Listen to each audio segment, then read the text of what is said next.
Wang Yuansheng, who adheres to the virtue of filial piety, unexpectedly acquired a renowned master cultivation system while paying respects to his great-grandfather, thus transforming his life from the mundane to the extraordinary. By day, he mingles with students at school, and by night, he metamorphoses into a practitioner of exorcism, traversing the realms of resentment with ease. The gentle drizzle persists, and the cemetery is bustling with visitors. Approaching his great-grandfather's gravestone, Wang Yuansheng could not suppress the pangs of sorrow in his nose and the tears pooling in his eyes. Perhaps only the rainwater striking his face could fortify him in this moment of vulnerability. The pathway of the cemetery is somewhat crowded. Many choose not to open their umbrellas, perhaps due to the lightness of the rain or for the convenience of themselves and others. Recalling the scene of his great-grandfather's burial, the 18-year-old Wang Yuansheng wept uncontrollably. Back then, numerous relatives, whose names he could not recall, cast peculiar glances in his direction. 3 years ago, he did not comprehend the meaning behind those gazes. 3 years later, he finally understood. Today, those same individuals once again demonstrated through their actions that their sole concern was to establish a tenuous connection with the notable figures at the post-burial banquet. As he surveyed his surroundings, he found no trace of those familiar faces. Like the previous 2 years, those unknown relatives did not return to honor this solitary elder. Gazing at the black-and-white photograph on the gravestone, the old man still wore a smile. "Are you well? Is everything all right over there?" Wang Yuansheng's tears flowed with a smile, for his great-grandfather had always imparted the importance of maintaining a cheerful demeanor. "You once urged us to refrain from burning paper offerings. Today, as a disobedient grandson, I still have not brought any paper money, but I have brought you the fine wine you cherished yet never dared to indulge in." As he spoke, Wang Yuansheng retrieved a wine cup and a bottle of his great-grandfather's favorite Wuliangye from his backpack. He filled the cup and offered it at the grave. Then he took out a small incense burner and lit 3 sticks of incense. The wisps of blue smoke drifted away, carrying with them a wave of nostalgia. Wang Yuansheng recalled the old man's words before his passing. "If you truly care, simply visit my grave and pay your respects on Qingming festival for 3 years after my death thereafter. There is no need to come." It was a curious coincidence that the old man had departed on the very morning of Qingming festival. As a scholar, the old man held filial piety in high regard. Yet he also knew that as time passed, the number of descendants who would visit his grave would dwindle. Thus, he did not demand a grand funeral, nor did he expect his descendants to burn paper offerings during festivals. He merely hoped that someone would visit him on Qingming festival for 3 years following his passing. Even then, during the first anniversary of his death, few relatives returned. In the subsequent 2 years, only Wang Yuansheng had remained steadfast in his visits. Perhaps everyone was simply preoccupied, caught up in the hustle of life, the education of their children, or the social obligations with superiors and colleagues. Gradually, they grew indifferent to the boundary between life and death. "Well, old man, you said we were only allowed to pay our respects for 3 years. I do not know why this notion persists, but since it is your wish, I shall honor it. Allow me 3 final bows. I will carry on your teachings and will not disappoint you." With that, Wang Yuansheng knelt before the gravestone, disregarding the rain and mud beneath him, and bowed 3 times with resounding force. Perhaps he struck his head too forcefully, for he felt a wave of dizziness wash over him after the last bow. In his mind, he heard his great-grandfather's voice. "The master cultivation system has been successfully activated. Is it you? Great-grandfather, is that you?" Covered in mud, with his gaze fixated on the gravestone, he called out loudly. As his voice rose, a mother and daughter who had come to pay their respects were startled and instinctively stepped back. Eventually, the mother, emboldened, glanced back at the handsome Wang Yuansheng, sighed, and remarked, "Young man, please accept my condolences. The dead cannot return to life." Wang Yuansheng snapped back to reality, turning to the comforting stranger with a smile that was quintessentially his own. "Thank you, you speak the truth. The dead cannot return to life. I was merely too overwhelmed, and I apologize for disturbing you." The mud on his forehead was washed away by the rain, revealing a bruised spot from his vigorous bows, prompting the woman to sigh lightly. "This child is truly filial. As long as your intentions are sincere, that is sufficient. If you were to injure yourself, this esteemed gentleman would surely be displeased." She glanced at the image on the gravestone as she spoke. "Indeed," he replied, maintaining his characteristic smile. Now in his 4th year of university, he was well aware of the power of a smile and the importance of politeness. At school, he was courteous, radiant, and handsome. Though he had just stepped down as the president of the student council, had been rejected by his school flower girlfriend for lacking financial means, and his family had accrued debt to pay for his grandfather's medical expenses. He continued to wear a smile, for this centenarian had taught him that one's demeanor reflects one's heart, and a smile not only enhances one's appearance, but also attracts good fortune. After the mother and daughter departed, Wang Yuansheng refocused his thoughts. The familiar voice echoed once more, accompanied by a torrent of information flooding into his mind. The incense extinguished. The rain ceased. The wind arose. The clouds dispersed, and a somewhat bashful rainbow appeared. Wang Yuansheng's expression grew serious. He did not feel joy at the acquisition of the system. His great-grandfather's voice had vanished, replaced by a cold, emotionless metallic tone. System cannot respond, insufficient permissions. Repeated inquiries yielded the same response. Was this the only answer he would receive? It seemed he could no longer inquire about his great-grandfather's whereabouts.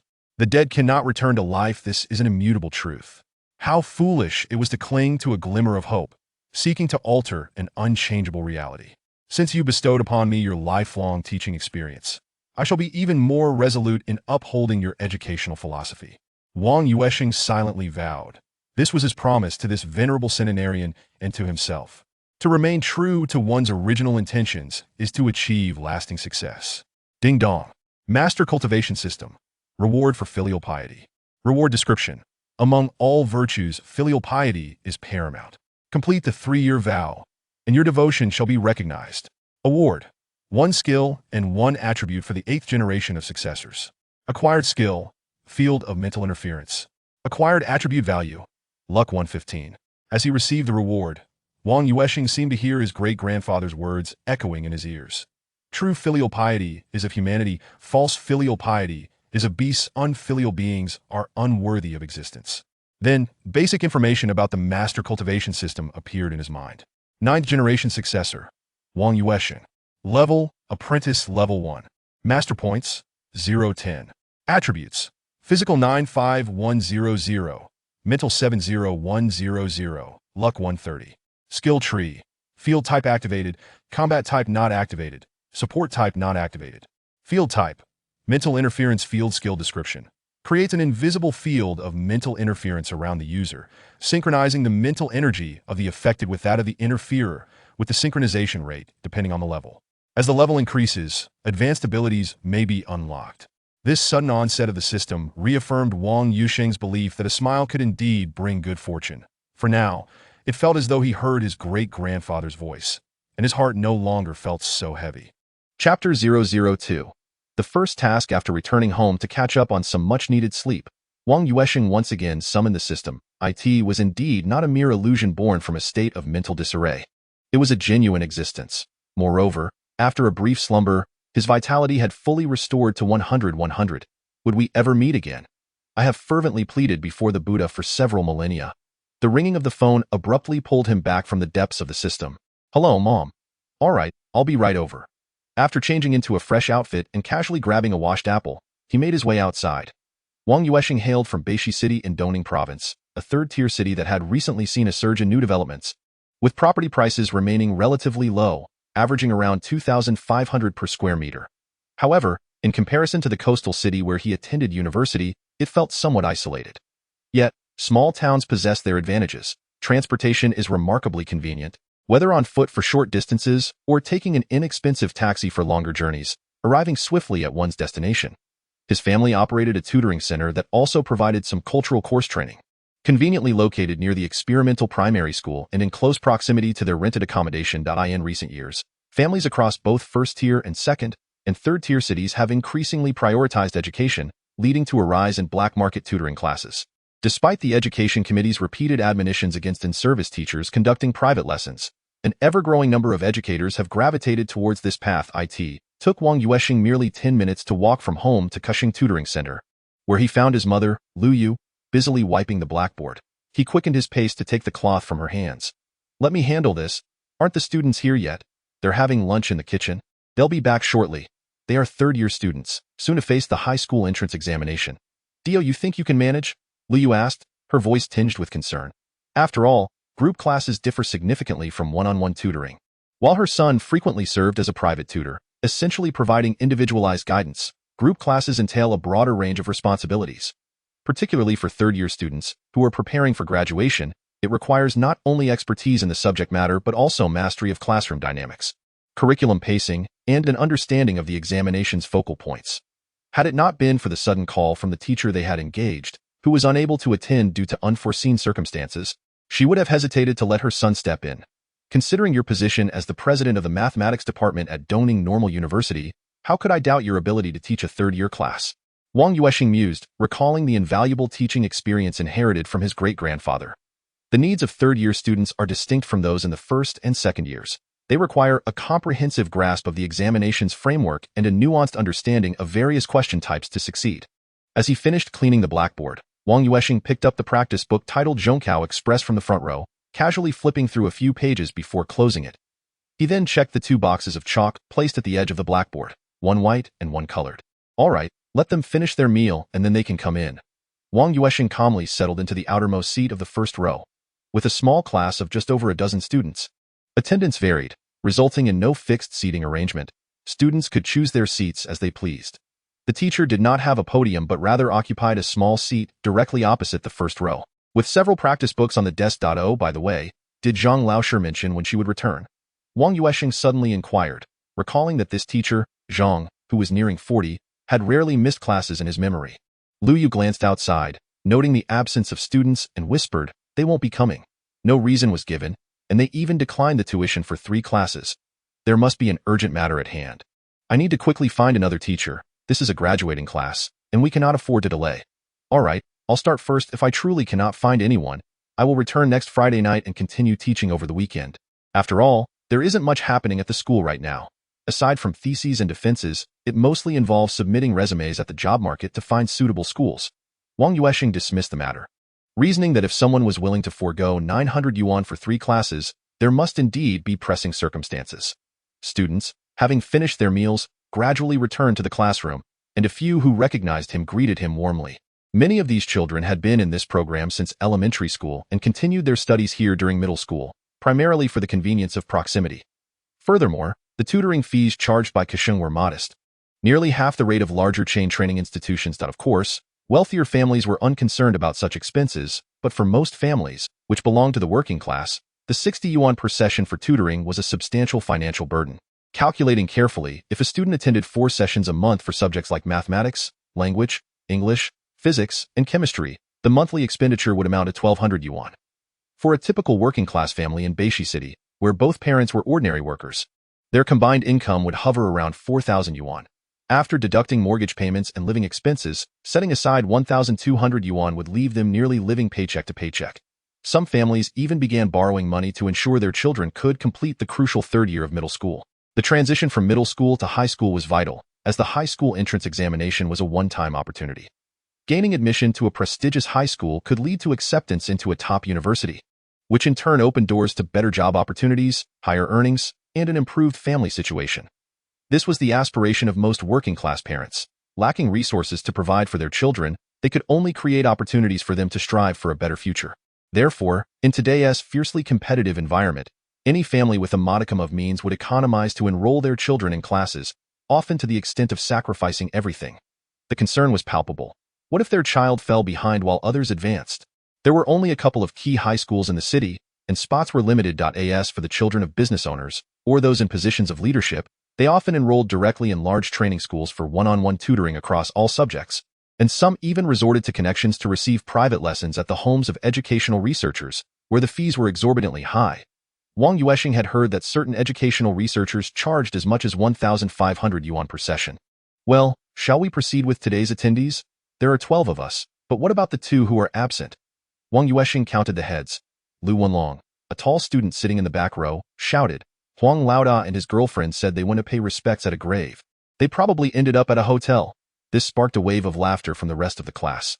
Wang Yuansheng, holding a piece of chalk, promptly flicked it, hitting Lu Wenlong squarely on the forehead. Feigning anger, he exclaimed, "You seem to know everything. Why then are you not so adept at solving problems?" The students in this class predominantly hail from number 22 middle school, which holds a rather mediocre ranking among junior high institutions, with few excelling academically. However, those who attend supplementary classes generally aspire to achieve commendable grades, with only a handful seeking to merely pass the time. Yet, Lu Wenlong's acquaintance, Wang Lauda, stands as an exception. This lad practices taekwondo and spends his days engaging in brawls between schools, barely managing to score above 200 points combined across 5 subjects. Were it not for his girlfriend Zhao Xiaoyu attending classes here, he would hardly pester his parents to enroll him. For Huang Qibin, attending class feels akin to a torment, even a form of torture. Without him, Wang Yuansheng enjoys a tranquil atmosphere. This boy hardly pays attention to the blackboard, his gaze fixated solely on Zhao Xiaoyu. As time draws near, Wang Yuansheng announces, "Let us commence class." "Where did teacher Zhang leave off last session?" "Lu Wenlong, you take the floor," he prompts. Wang Yuansheng flips open the exam materials and inquires, "The 4th set of papers." The errors have all been marked. He turns to the 4th mock exam, observes the mistakes highlighted in red, nods in acknowledgement, and then seizes the chalk to draw a circle on the blackboard. Ding dong. System task. Obtain the recognition of at least 5 students within 2 hours. Task description. Only when students comprehend can they acknowledge the teacher. Basic reward, 2 master points per student. Perfect reward. Achieving a 100 acknowledgement rate grants the skill, point and hit, requires chalk. Chapter 003. Mental disruption. So this is how master points are acquired, through student recognition. This concept seems rather nebulous. What constitutes acknowledgement? Is it merely understanding the mistakes? And what on earth is this point and hit skill? Is it the ability to throw chalk with precision? I'm already quite adept at that. It is often said that a teacher who cannot throw chalk accurately is not a good teacher. During my internship, while I may not have mastered much else, the ability to throw chalk was an essential course for nearly all interns. Wang Yuansheng stood out among them in a formal classroom setting. From the podium to the last desk, his chalk could hit an eraser with pinpoint accuracy. Setting aside the task at hand, Wang Yuansheng skillfully drew a circle that rivaled the precision of a compass. This remarkable ability can be attributed to the legacy of his great-grandfather, who taught mathematics for nearly 60 years and perfected the art of freehand circle drawing. His prowess surpassed the use of a compass. He could draw circles of any size with ease. Impressive! Lu Wenlong led the cheer. Wang Yuansheng paid no mind. In a supplementary class, as long as he did not stray too far off topic, he felt little need for control. He inherited his grandfather's approach, focusing on the broader direction rather than getting bogged down in trivial details. Let us examine question 6. I shall not inquire who made mistakes. Everyone, pay attention. For multiple choice questions, one need not analyze every aspect. Focus on the key elements of the question and derive the answer directly. Otherwise, you will find it impossible to complete the 26 questions of the mock exam within 2 hours. Pay close attention now. The radius given is 5, and we seek the length of chord AB. Correct? Let us first look at the options. A is 12, B is 10, C is 8, D is 6. We can immediately eliminate A and B. Do you understand why? After a brief pause of 3 seconds, noticing that no one responded, Wang Yuansheng continued. Since the longest chord within a circle is the diameter, and given that the radius measures 5, it follows that the diameter is 10. Thus, we can disregard 12 entirely. Furthermore, since the chord AB does not represent the diameter, we can also eliminate option B. Now, focusing on options C and D, we observe that the distance from the chord to the center is 3. By applying the Pythagorean theorem, we ascertain that half of AB equates to 4. Utilizing the perpendicular chord theorem, we arrive at the correct answer of 8. I shall give you 1 minute to jot down this simplified process. And if any students are unclear, please raise your hands to ask questions. If there are no queries, we shall proceed to the next question. Upon concluding, Wang Yuansheng summoned the system and noted that the task progress remained at 012. It seemed that a single question was insufficient to captivate these third-year students. Perhaps the conventional method of explaining problems failed to resonate. In that case, he decided to take a different approach. Selecting question 8, which pertained to statistical analysis, he posed the inquiry regarding variance. For this problem, we need not calculate the actual variance, as everyone is aware that in the formula for variance, the numerator consists of the squared differences between each data point and the mean, which we then sum. Given the considerable computational demand, let us focus directly on the problem statement. Observe closely. The pivotal moment has arrived. Among the 10 data points in the statement, 9 are single-digit numbers, with only one being 10. Consequently, the mean is 2, leading us to 10 to 2, 8, and the square of 8 is 64. Ultimately, we must divide by the number of items, so 64 divided by 10 yields 6. Thus, the answer is determined.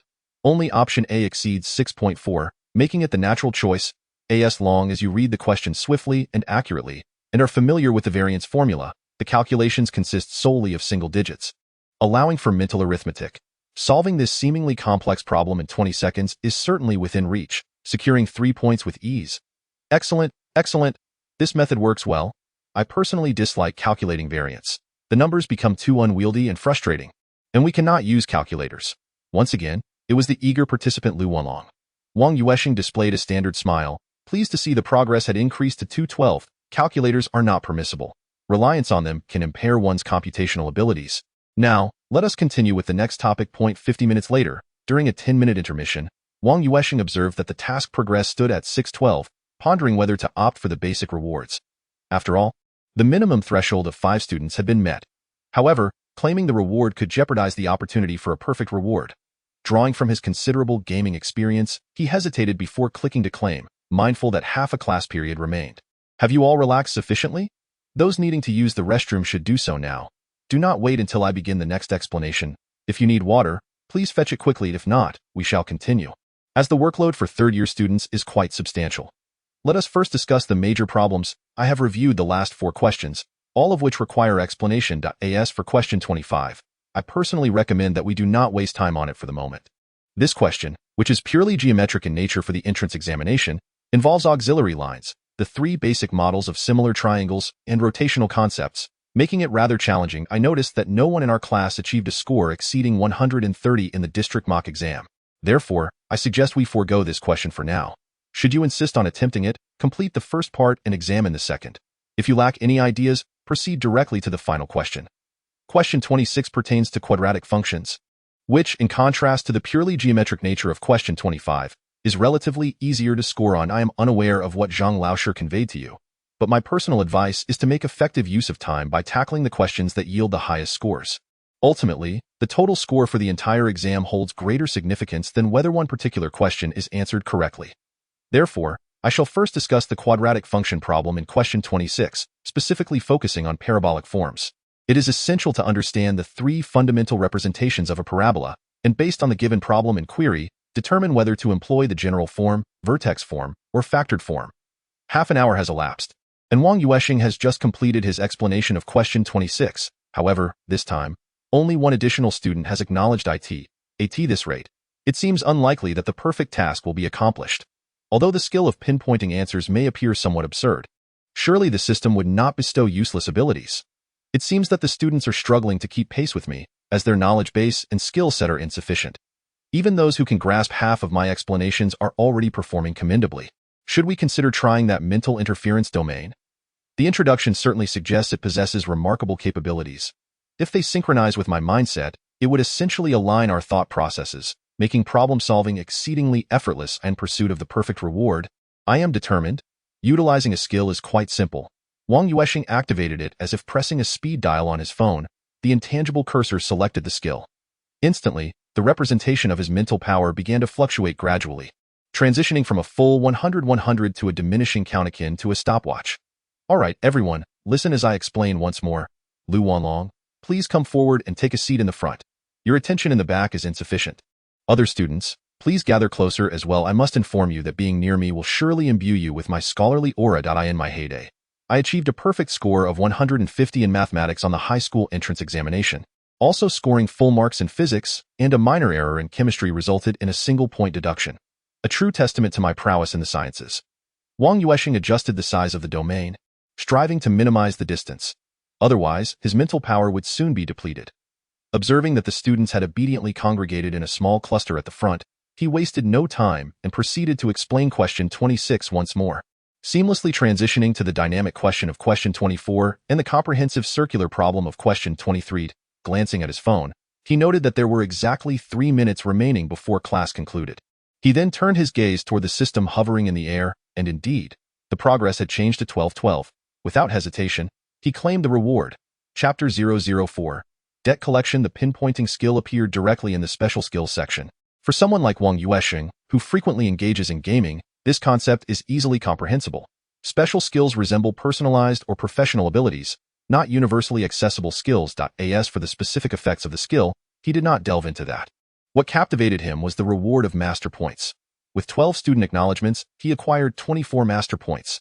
However, the displayed master points still read 2410, indicating that this upgrade must be chosen by him. The system does not impose it forcefully, akin to certain games where experience points can be accumulated without immediate leveling up. Very well, the homework for this lesson is to complete mock exam 5. Be sure to time yourselves and finish the paper within a continuous span of 2 hours. Even if you cannot complete it, strive to do as much as possible, and then assign yourselves a score. I will arrange for someone to post the answers in your class group, but that will not be until next Friday evening, so I urge you not to resort to copying the answers, as it would serve no purpose. Additionally, Lu Wenlong, please provide a copy of the questions discussed today to Huang Qibin and Zhao Xiaoyu. Should you have any queries, feel free to ask me in the next class or leave a message in the group. Wang Yuansheng meticulously managed the time to conclude this lesson, while assigning the homework and outlining important reminders. The latter part of today's session was quite fruitful. Could it be that the aura of a top student truly exists? Indeed, I too feel that quadratic functions, circles, and dynamic problems seem less daunting now. I share the same sentiment. I believe the new handsome teacher explains the material rather well. Many of the previously unclear concepts became instantly comprehensible. Is this your first encounter with Teacher Wang? He is the son of Teacher Lu, quite dashing, isn't he? However, his teaching prowess is equally commendable. 12 students gathered together, whispering amongst themselves, while Wang Yuansheng stood at the door, a subtle smile gracing his lips. Although he had expended 65 points of mental energy, the rewards were substantial. At the very least, achieving a perfect score on the first task felt like a promising start. There are still 2 weeks until the repayment deadline. Why are you being unreasonable? As soon as he exited the classroom, he heard his mother's voice emanating from the kitchen. Who are you? Wang Yuansheng swiftly made his way into the kitchen, placing his hand on the knife rack beside the cutting board. Lu Yu gestured for him to refrain from acting rashly, then said, "It's nothing. You go inform Class 3 that the next Chinese lesson is postponed. Let them self-study for now." Wang Yuansheng glanced up at the 2 men before him. One seemed somewhat familiar, likely a ruffian from the walking street near Experimental Primary School. The other donned a leather jacket and clutched a handbag, his prominent yellow teeth indicating he was a smoker. Upon noticing Wang Yuansheng's actions, the man with the yellow teeth paused momentarily before scoffing. The payment date was April 20th of last year.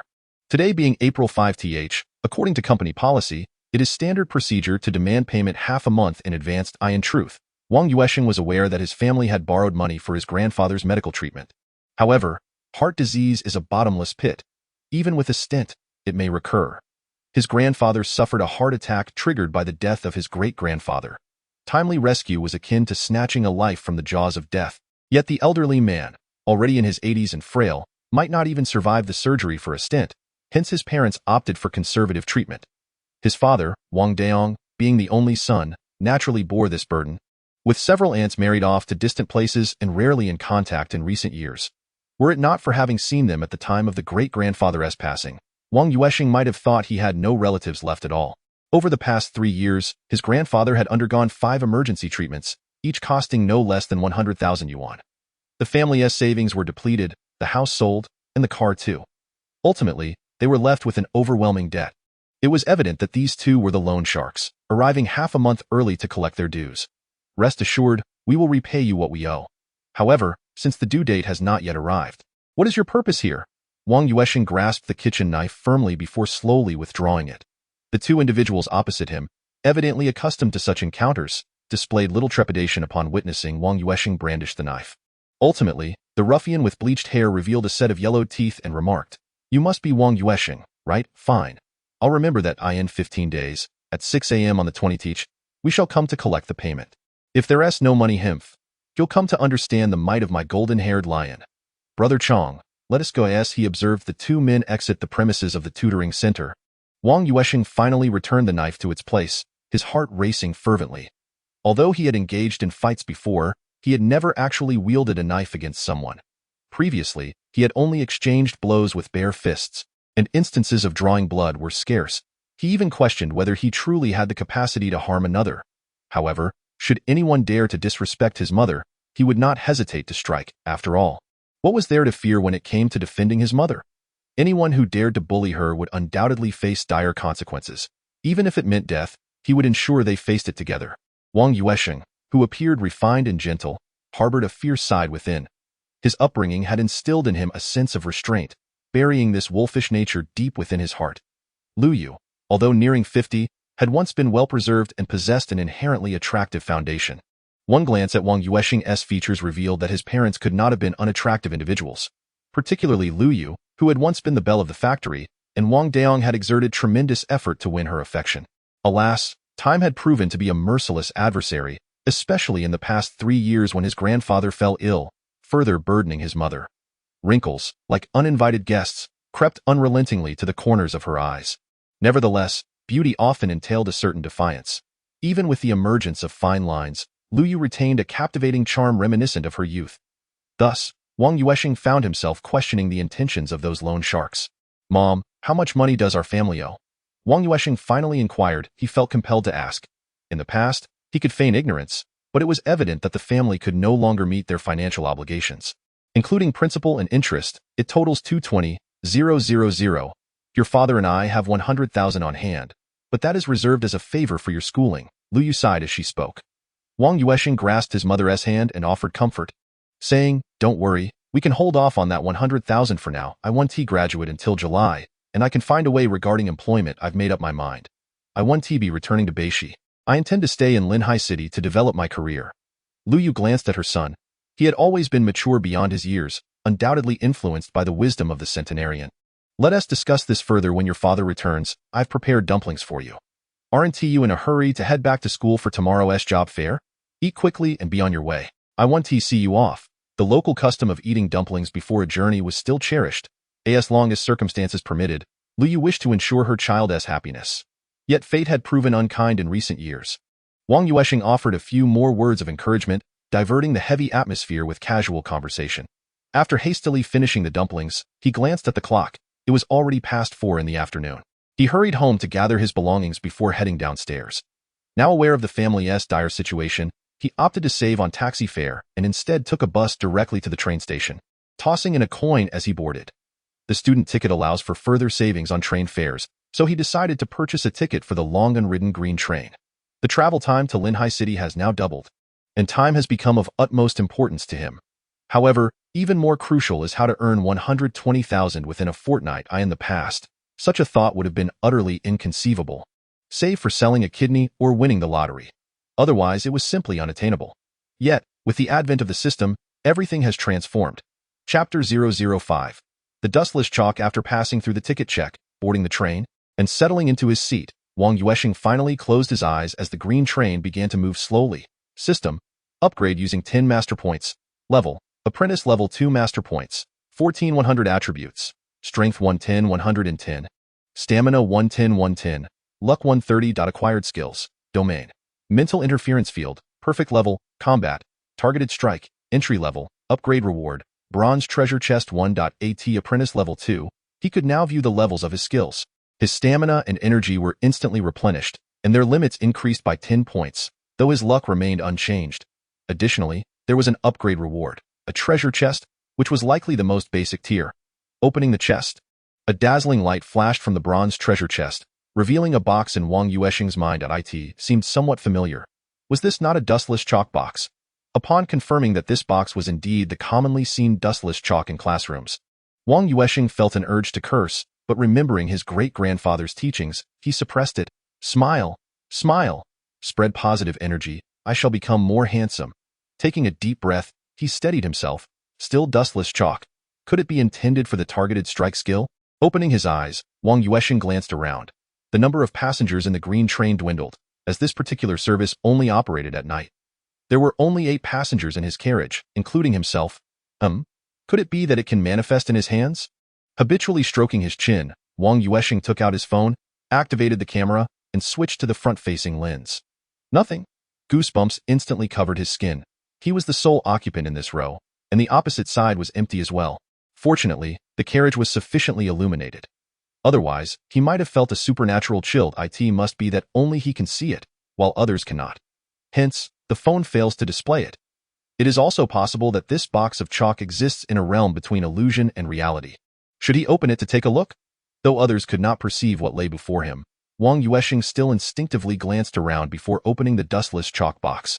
Inside, 50 pieces of chalk were neatly arranged. Unlike the pure white or colored varieties he was accustomed to, this was a mixed assortment. What on earth? Is this a reward or a counterfeit? What does it mean to have 40 white and 10 colored pieces? Is your box of chalk even mixed? Wang Yuansheng couldn't help but grumble. With no blackboard at hand to test it, he found that it felt quite similar to ordinary dustless chalk, though this one truly was dust-free. His nails left no chalk dust behind. The colored pieces only came in 2 hues, red and blue. System. What is the purpose of this dustless chalk? System. Would you like to consume one master value to display the function? Yes, no, alas, why is this system so unscrupulous? Even to ask a question, one must expend master value. Yes, Wuchan Chalk. The white one is a primary attack, capable of being launched to strike the grievance entity. The red restores physical strength, while the blue replenishes mental energy. Grievance entity? What on earth is that? System. Would you like to consume 2 master values to receive an answer? Yes, no, is this a robbery? Just a moment ago it was 1, and now it's 2. Are you doubling the cost? Am I not allowed to refrain from asking? How absurd. Wang Yu, in a fit of anger, waved his hand, causing the Wuchan chalk to vanish. Yet he could sense that whenever he needed it, that box of Wuchan chalk, which had cost him a precious master value, would reappear in his grasp. Anger aside, he ultimately succumbed to the pain and clicked yes. System. The grievance entity is a native of the grievance realm, formed from the grievances of all living beings in the source world. Source world? Grievance realm. Are you certain you are not jesting? System. I am not jesting. Then what exactly is the source world? And what is the grievance realm? Should I demand more master values, will you believe I will uninstall you? Wang Yu laughed despite his fury. System. The master cultivation system cannot be uninstalled. The concepts of the source world and grievance realm are part of the beginner-level free materials and incur no charges. Would you like to review the relevant materials? Yes, no, indeed. A smile proves beneficial. Although I was laughing out of frustration moments ago. Free resources are simply delightful. System. The source world is the very world you inhabit. The grievance realm is one of the mirrored worlds corresponding to the source world, belonging to the peripheral regions of the dark realm. Wang Yu fell into silence. He had no choice but to be silent. The world he had lived in for 21 years had a mirrored counterpart, causing the staunch materialist in him to waver.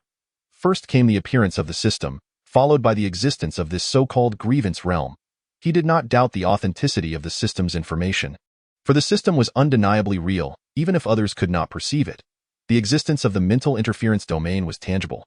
Otherwise, how could one explain why those 12 students had simultaneously mastered several challenging questions from that exam paper? Mere coincidence? Spare me the jest. He knew all too well how arduous learning could be and the struggle to raise one's grades. How long it took to transition from never having understood a difficult problem to finally grasping it was something he was intimately familiar with.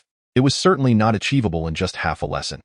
Even he, often labeled as a top student, had to study late into the night during his 3rd year of middle school, that had already surpassed the true capabilities of those students.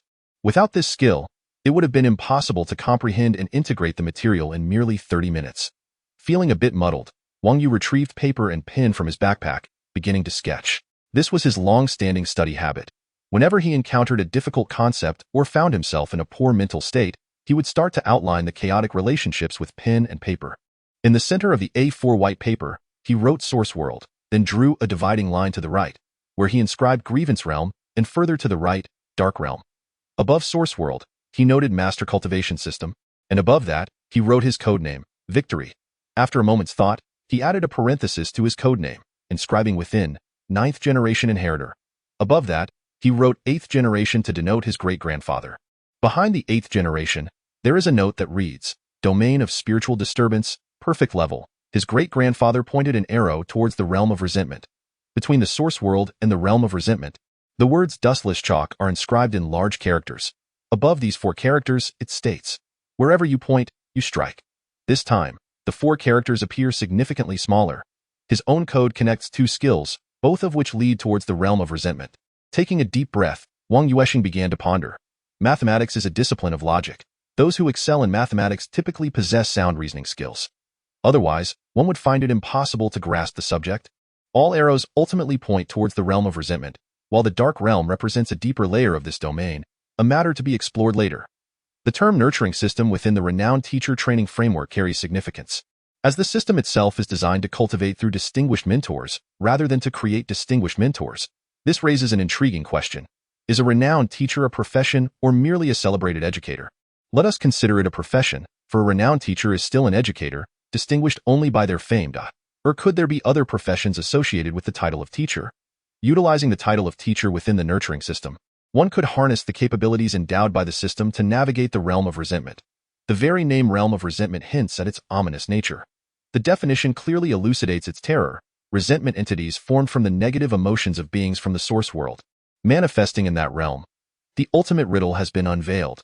By leveraging the occupational characteristics of the source world to enhance the system, one could venture into the realm of resentment to confront minor malevolent beasts, thereby acquiring superpowers to bring back to the source world.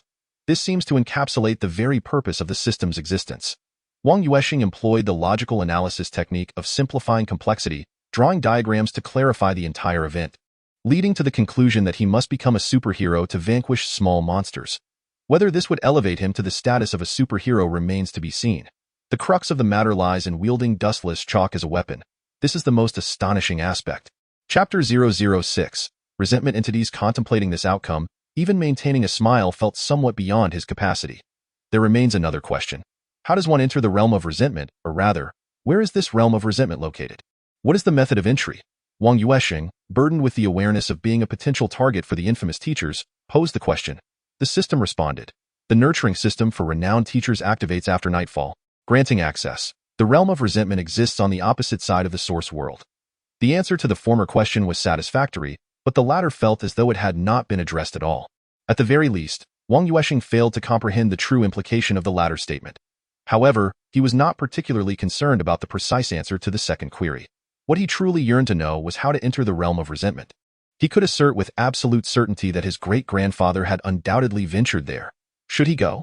It was certain that he must, but the question remained. Should he go immediately or at a later time? Human curiosity about the unknown is universal, yet it often coexists with hesitation and unease. At 21 years old, Wang Yuansheng was no exception. The system might endow him with extraordinary abilities, yet it could not impart the wisdom of life experiences. The Langshan station is approaching. Passengers disembarking, please gather your belongings and prepare to alight. The train's announcement echoed. The only drawback of the green train is its frequent stops, halting at every station in the carriage. The other 7 passengers did not disembark. Upon reaching Langshan station, a father and daughter boarded.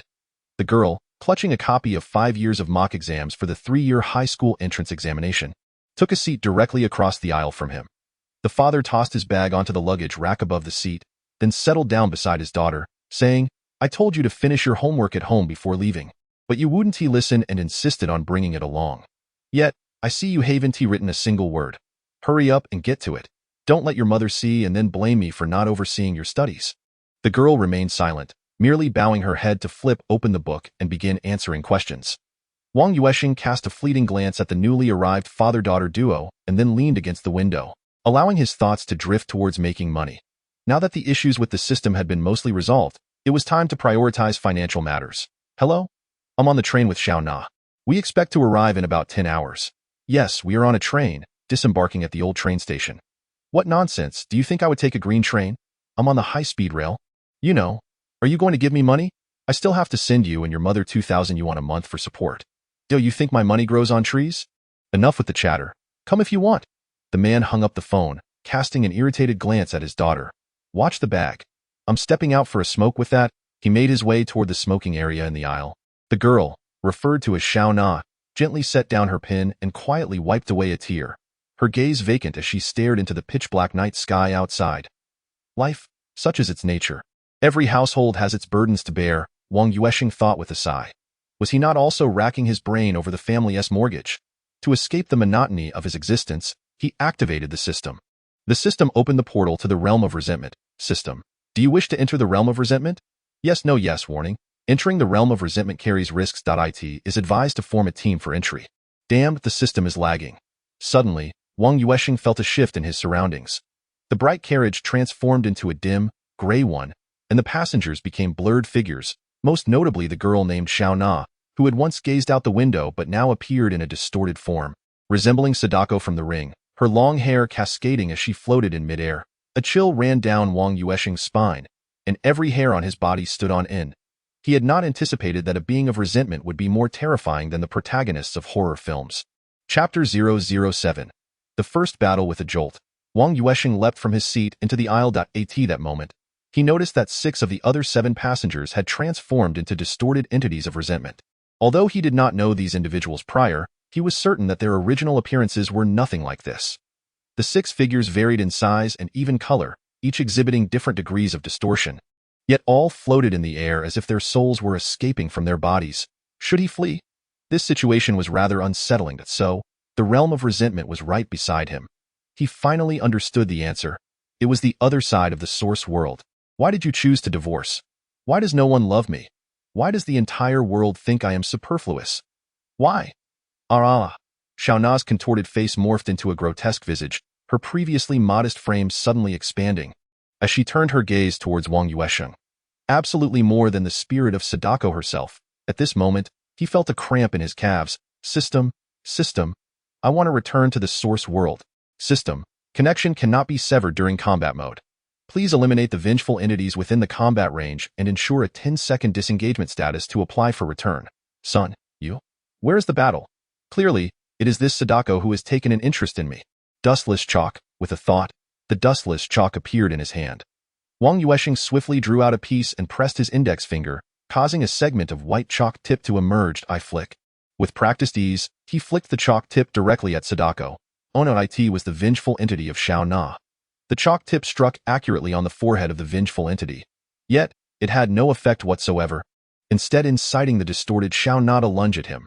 Those bloodied lips were undoubtedly not adorned with lipstick, and those long nails were certainly not permitted by school regulations.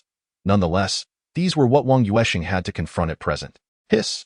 He felt a sharp pain in his left arm, as if scratched by those long nails. However, there was no time to concern himself with details. He could only strive to run towards the aisle of the carriage, attempting to distance himself from this vengeful entity. Fortunately, the airborne vengeful entity did not move swiftly. The 6 other vengeful entities in the far end of the same carriage seemed to sense the situation here. Drifting over together. Real-time battle report. You have been struck by a vengeful entity on the left arm, resulting in 20 points of damage. Fortunately, due to good luck, you avoided a critical hit, resulting in actual damage of 10 points. Current real-time data. Vitality 9110, Spirit 110-110, Luck 130. Bang. Wang Yuansheng felt as if his head had collided with something. Looking up, he realized it was Xiao Na's father. No, it was the vengeful entity of his father. This vengeful entity was unlike the others. It did not float in the air but stood on the ground like a normal person, and the entire figure was very clear, with only its aura distorted rather than its form. It's you? You slept with my wife and took away my possessions. In the end, you even schemed to ruin my business. It's you? I will kill you. Kill you. The vengeful entity of Xiao Na's father drew out a lit cigarette and thrust it towards Wang Yuansheng. Due to the close proximity, Wang Yuansheng did not have time to react before being stabbed by the cigarette. A heart-wrenching pain surged from his stabbed abdomen, accompanied by a headache. Instinctively, he glanced at his abdomen. There was no blood, only a fleeting red aura, like smoke or mist. Above him, a faint blue aura also transformed into smoke, rising and eventually dissipating into the air. Real-time battle report. Received damage from a special attribute attack. Vitality-40, Spirit-20. Damage description. Secondhand smoke inflicts greater harm. The right side still displayed real-time attributes. Vitality 5110, Spirit 9110, Luck 20. System prompt. Vitality has fallen below half. Would you like to activate the automatic recovery settings? Yes, no, yes. While clutching his abdomen and retreating, Wang Yuansheng roared in anger. Indeed, it was you. You admitted it, right? I will kill you. The man's movements quickened, the cigarette in his hand thrusting cleanly forward. Damn it. Even the usually polite Wang Yuansheng could not help but curse in desperation. System. Why am I unable to strike the vengeful entity? System. Utilizing skills can enhance hit accuracy. How frustrating. Why wasn't this mentioned earlier? Skill, aim, and strike. Wang Yuansheng no longer clutched his abdomen. Clearly, there was no blood flowing from it. The damage manifested through a reduction in health points. However, the sensation of pain was undeniably real. With a piece of chalk in each hand, he executed 2 precise ricochets. That moment, he couldn't help but recall the renowned technique of the Tang sect, Heavenly Maiden Scattering Flowers. This time, the pristine chalk struck the vengeful entity of the smoke man, erupting into a mist of blood, as if a bullet had pierced flesh. Suddenly, a sharp pain shot through his back. Wang Yuansheng swiftly rolled to evade, and without a moment's hesitation, he launched another piece of chalk. With a soft thud, the pristine chalk embedded itself in the forehead of Xiao Na's vengeful entity, causing it to disintegrate into ashes before his very eyes. The scene was not gruesome in the slightest, yet it held an air of the fantastical. Chapter 008. Wang Yuansheng had no time to peruse the system's combat data analysis. He forced himself to rise and sought a solution. Behind him loomed the vengeful entity of Xiao Na's father, wielding a cigarette with fervor, each puff an assured strike. Moreover, It inflicted a unique damage imbued with mental anguish, whimsically dubbed. Secondhand smoke. In front of him floated 6 vengeful entities of passengers, the only exception being the infant swaddled in a blanket. The nature of their grievances had become irrelevant. What mattered was that he remained ensnared in battle. Since escape was not an option, he resolved to engage. The old man once remarked, "Sometimes, facing a challenge is simpler than evading it. I shoot. I shoot. I shoot. Shoot. Shoot." Wang Yuansheng opted to target the entities suspended from the ceiling of the carriage, clearly the easier adversaries. Xiaona vanished after a single hit, while her father's entity withstood 2 strikes and remained vigorous. The choice of target was evidently clear. After unleashing over 20 shots, he realized that this skill of pointing and striking was not as straightforward as it seemed. It possessed a range limitation. Beyond 6 meters, the chalk would cease to be accurate, and at 10 meters, it would follow a parabolic trajectory. How could this be? My chalk should be capable of hitting targets over 10 meters away, especially such large aerial ones. How could I possibly miss? After firing 4 more shots, Wang Yuansheng managed to temporarily regain control of the situation. He had eliminated 4 of the 6 vengeful entities, with 2 still alive but significantly weakened, even beginning to drift backwards, exhibiting signs of retreat. They can flee. These entities possess cognition. Hiss! A wave of intense pain surged through his lower back. No need to look to know that secondhand smoke had struck again. However, with the assistance of a health pack, he felt a semblance of reassurance and retaliated with another shot. Damn. Wang Yuansheng felt a sudden numbness in his arm. In his haste, he had failed to observe his surroundings, and his arm collided with the sharp edge of a seat. Everything around him was palpably real. Another lesson in combat experience was etched into his memory. Wang Yuansheng was indeed accumulating practical knowledge through each painful trial. Glancing back, he noticed the 2 vengeful entities had vanished from sight, allowing him to focus entirely on the smoke man. There are many vital points on a human body. Based on the previous skirmish, the vital points of these vengeful entities were similarly numerous. However, this smoke man could withstand his assaults. To be blunt, his chalk could not penetrate the man's defenses. System. What should I do in this situation? System. Use your skills. I've already done that, but the effect is not apparent. How much health does this guy have? Insufficient skills prevent the probing of target attributes. Skills? Right, there's still one skill I haven't utilized. Activating the mental interference domain. How do I use this skill? Is it about solving function problems? Stay calm. Stay calm. Wang Yuansheng reminded himself to remain composed. Panicking in such a scenario wouldn't resolve anything. The smoke man has stopped moving. What is happening? What did I just do? I need to stay calm. And then he ceased his movements. Yes, exactly. The interfered will synchronize with my mental state. When I am calm, he becomes calm as well. A smile finally graced the corners of Wang Yuansheng's lips, but it was not a typical Wang Yuansheng smile. It was a mischievous grin. 2 minutes later, the smoke man was repeatedly struck in vital areas such as the temples, eyes, forehead, heart, and lower body by the chalk. Clang. System. You have slain the complete form of the vengeful entity. Silver treasure chest 1. Wang Yuansheng sat on the ground, glancing back to confirm that no vengeful entities remained. Then, a countdown for disengagement echoed through the battle monitor. 10, 9, 8.1, 0. Disengagement complete. Do you wish to return to the source world? Yes, no, yes. Chapter 009. The pure love of dustless chalk. The surroundings shifted, and he found himself back in his seat rather than on the ground. Opposite him, Sadako, no, Xiaona, still gazed out the window. The smoke man had not returned, indicating he likely had not finished his cigarette. The time was not synchronized. Was there no connection between the vengeful entity and the individual who generated it? During Wang Yuansheng's contemplation, the smoke man returned, approaching his children and whispering, "I'm sorry. It's my inadequacy that has caused you to bear so much." "Yes, nothing. I will study hard." Xiaona turned her head, tears glistening in her eyes, yet her face wore a smile. Eliminating the vengeful entity also affected the source individual. It must be so. Otherwise, how could one explain the change in attitude between this father and daughter? Wang Yuansheng took a deep breath, suppressing the earlier tension that had left him on the brink. System. What happens if one exhausts their vitality in the realm of vengeance? System. Death. Death. What does that mean? Wang Yuansheng was immediately drenched in cold sweat. System. The literal meaning, death as in to perish, and the spirit as in the departed. Does that mean the same kind of death as in the source world? System. The vengeful entity's demise merely results in its temporary disappearance in the realm of vengeance, but the source entity in the source world will continue to generate vengeance. However, if the exorcist dies, the corresponding source entity will also perish in the source world. Wang Yuansheng swallowed hard, unable to suppress the cold sweat that broke out. Truly, ignorance breeds fearlessness. I love dustless chalk, especially colored chalk. I vow never to waste chalk again. He realized that had it not been for this box of chalk, he might have truly perished. He carefully calculated the duration of the recent battle, but it must have lasted at least 20 minutes. He hadn't even accounted for the secondhand smoke from the smokeman's stabs. Nonetheless, it certainly exceeded 110 vitality. Without the automatic health recovery from the red chalk, Wang Yuansheng would have met an untimely demise. He hadn't scrutinized the battle record. Could the system provide a summary for me? System. The statistics from the last battle in the realm of grievances are as follows. A total loss of 220 health points and 100 energy points. Acquired psychic energy value, 15. Silver treasure chest. When out upon inspecting the box of pristine chalk, only 18 pieces of white chalk remain, alongside 1 piece of red and 3 pieces of blue. This implies that a single piece of colored chalk can approximately restore 50 points of health or energy. As for the attack power of the white chalk, it remains undetermined for the time being. What is psychic energy, system?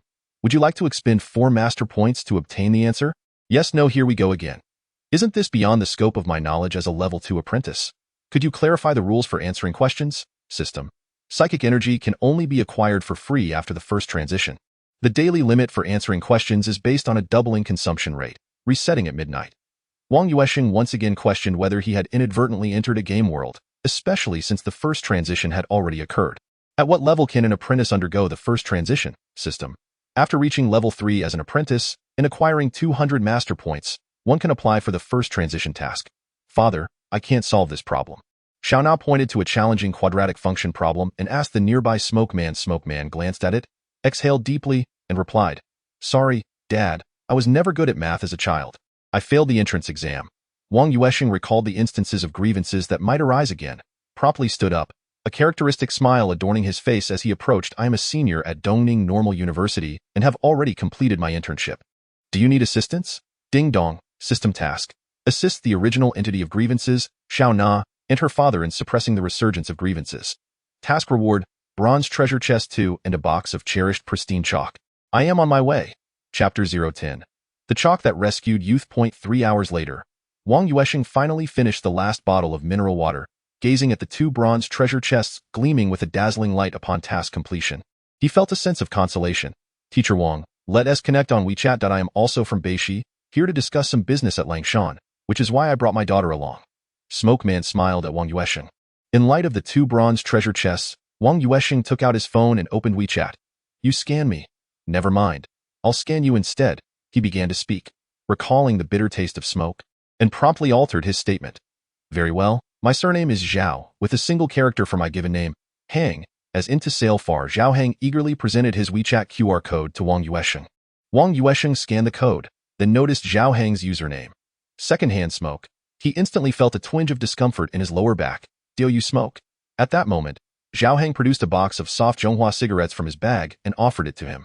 Having spent over 3 hours discussing problems, consuming merely 3 bottles of water, it seemed reasonable to offer a box of Zhonghua. Wang Yuansheng swiftly stepped into the aisle, executed a backward leap, and completed the motion seamlessly. Noticing the astonishment on Zhao Hang's face as he gaped in disbelief, Wang Yuansheng chuckled lightly. No, I don't smoke. I just need to stretch after sitting for a while. The train is approaching Linhai South Station. Passengers transferring to train P7701 are kindly requested to prepare for disembarkation at platform 3. Before the announcement could be completed, Wang Yuansheng, shouldering his backpack, declared, I'm getting off now. Let us connect when we have the chance. All right. I truly appreciate your help. You've been a great support for my daughter and me throughout this journey. Thank you once again. Zhao Hang rose and approached, sincerely grasping Wang Yuansheng's hand in gratitude. System notification. Special task triggered. Special task. Repay kindness with benevolence. Completed. Event reward. Bronze chest 2 reward description.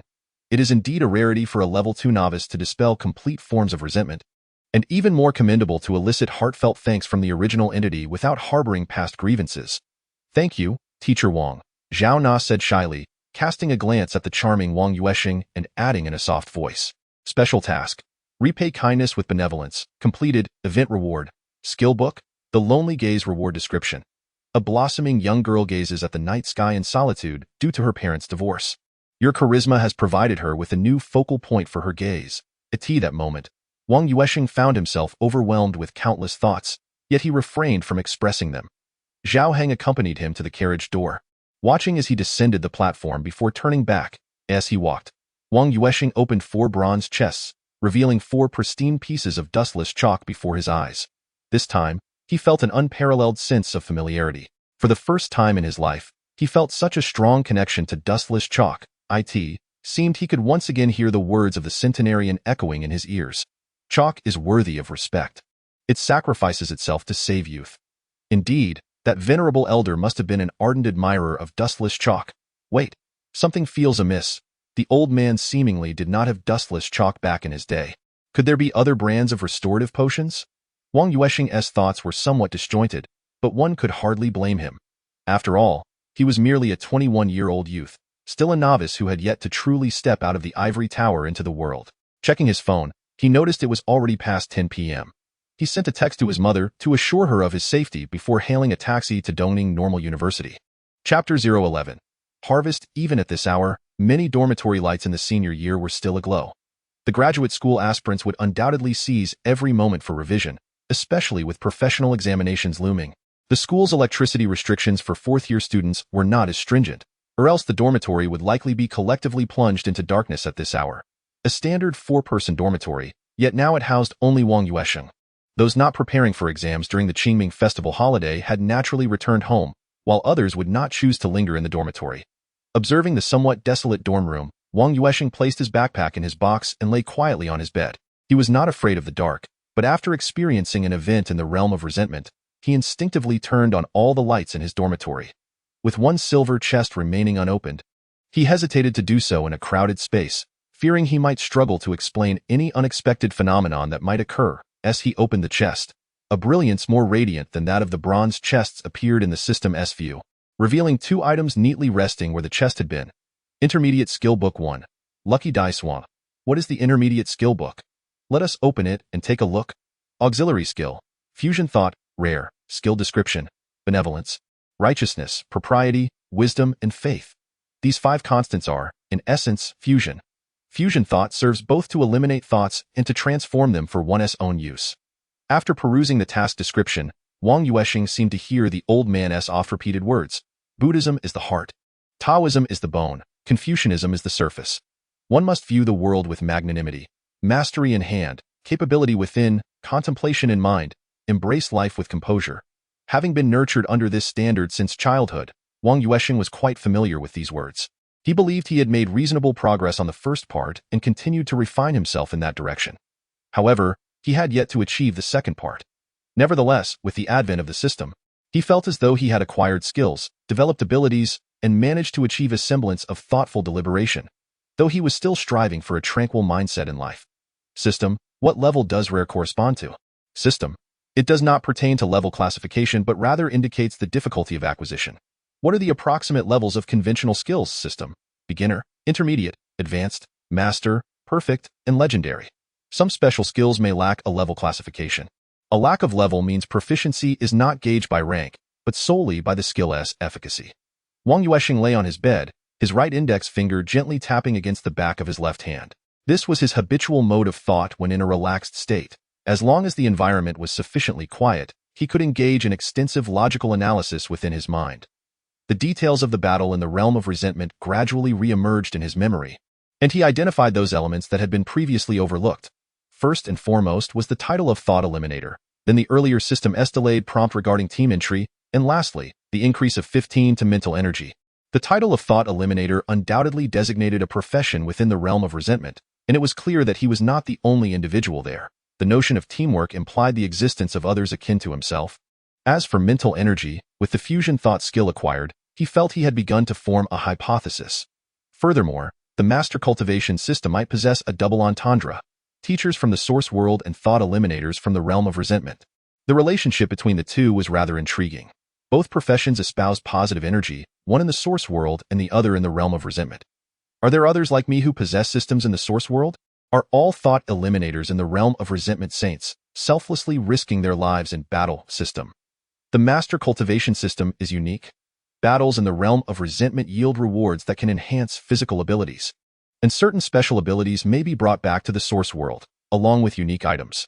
Additionally, one may acquire substantial wealth, so, indeed, no profit comes without effort. I suspected as much. How about the others who enter the realm of resentment? Wang Yuansheng continued to inquire, reasoning that the cost of asking might be minimal if he could simply skip over the monetary aspect. System. Professional training, extraordinary talent, and unforeseen events may all result in individuals qualifying as thought eliminators.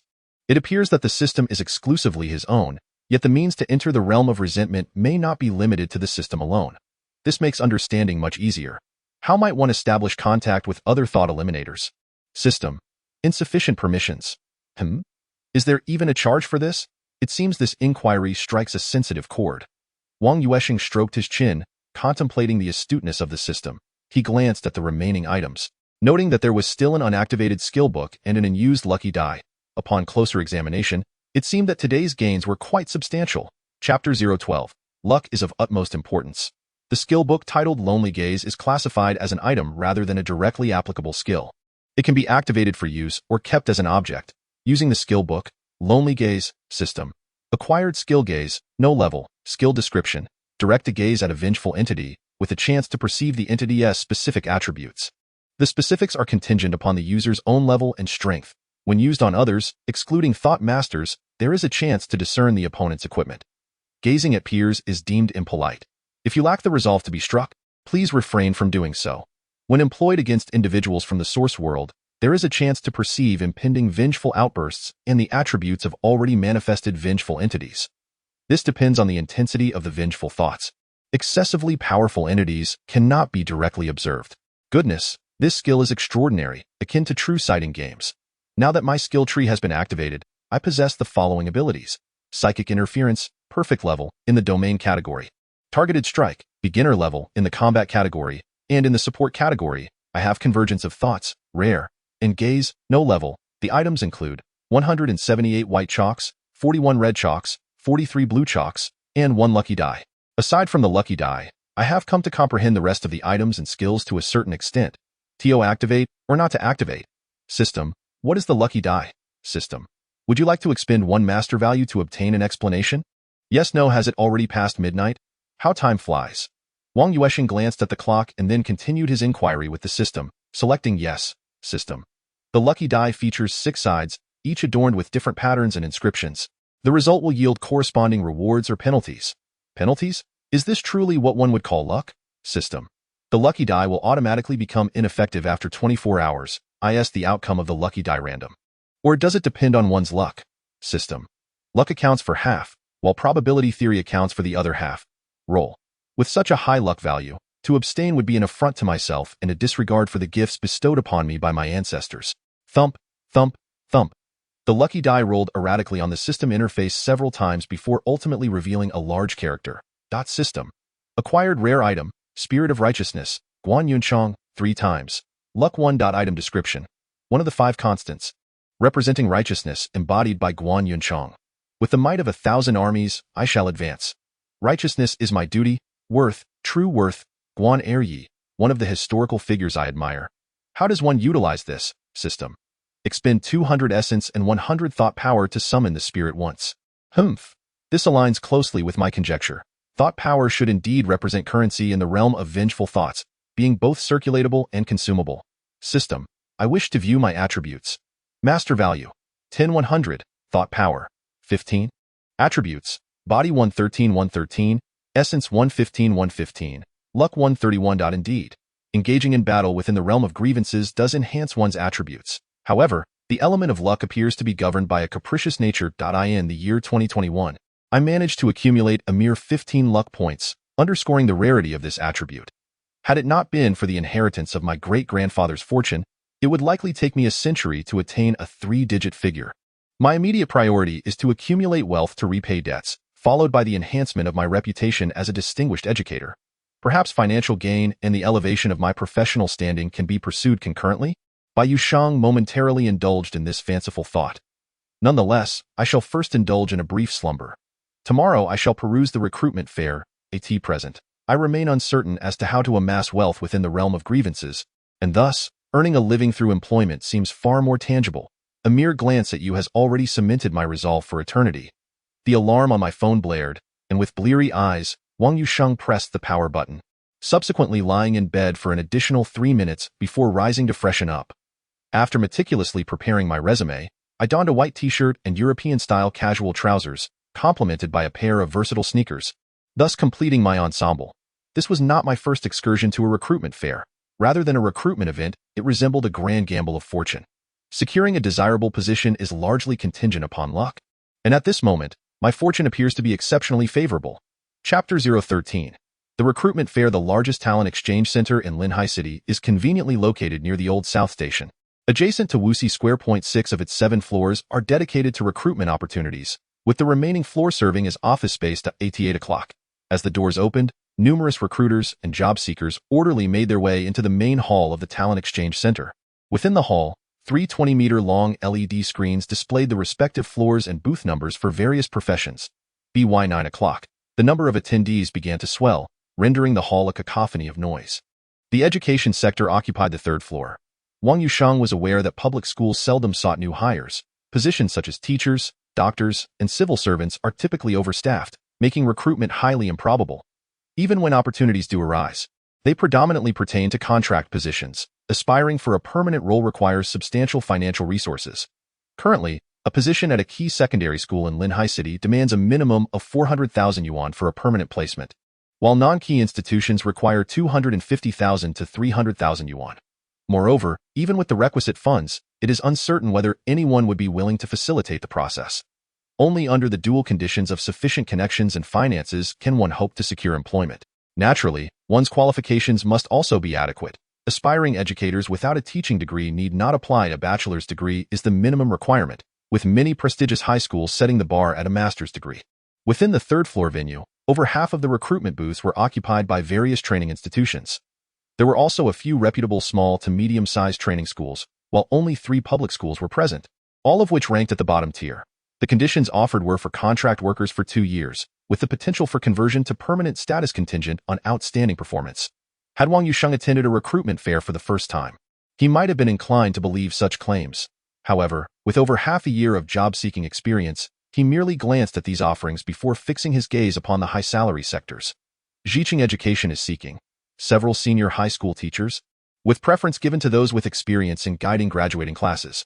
Monthly salary starting at 10,000 yuan, with no upper limit, subject to monthly teaching hours. Several consultants are also needed, with preference for those possessing 3 years of relevant experience.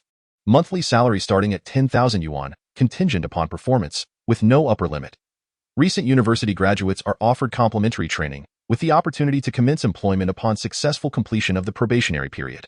Several positions for academic management are available, with preference given to candidates possessing relevant work experience, and a monthly salary of 6,000 yuan.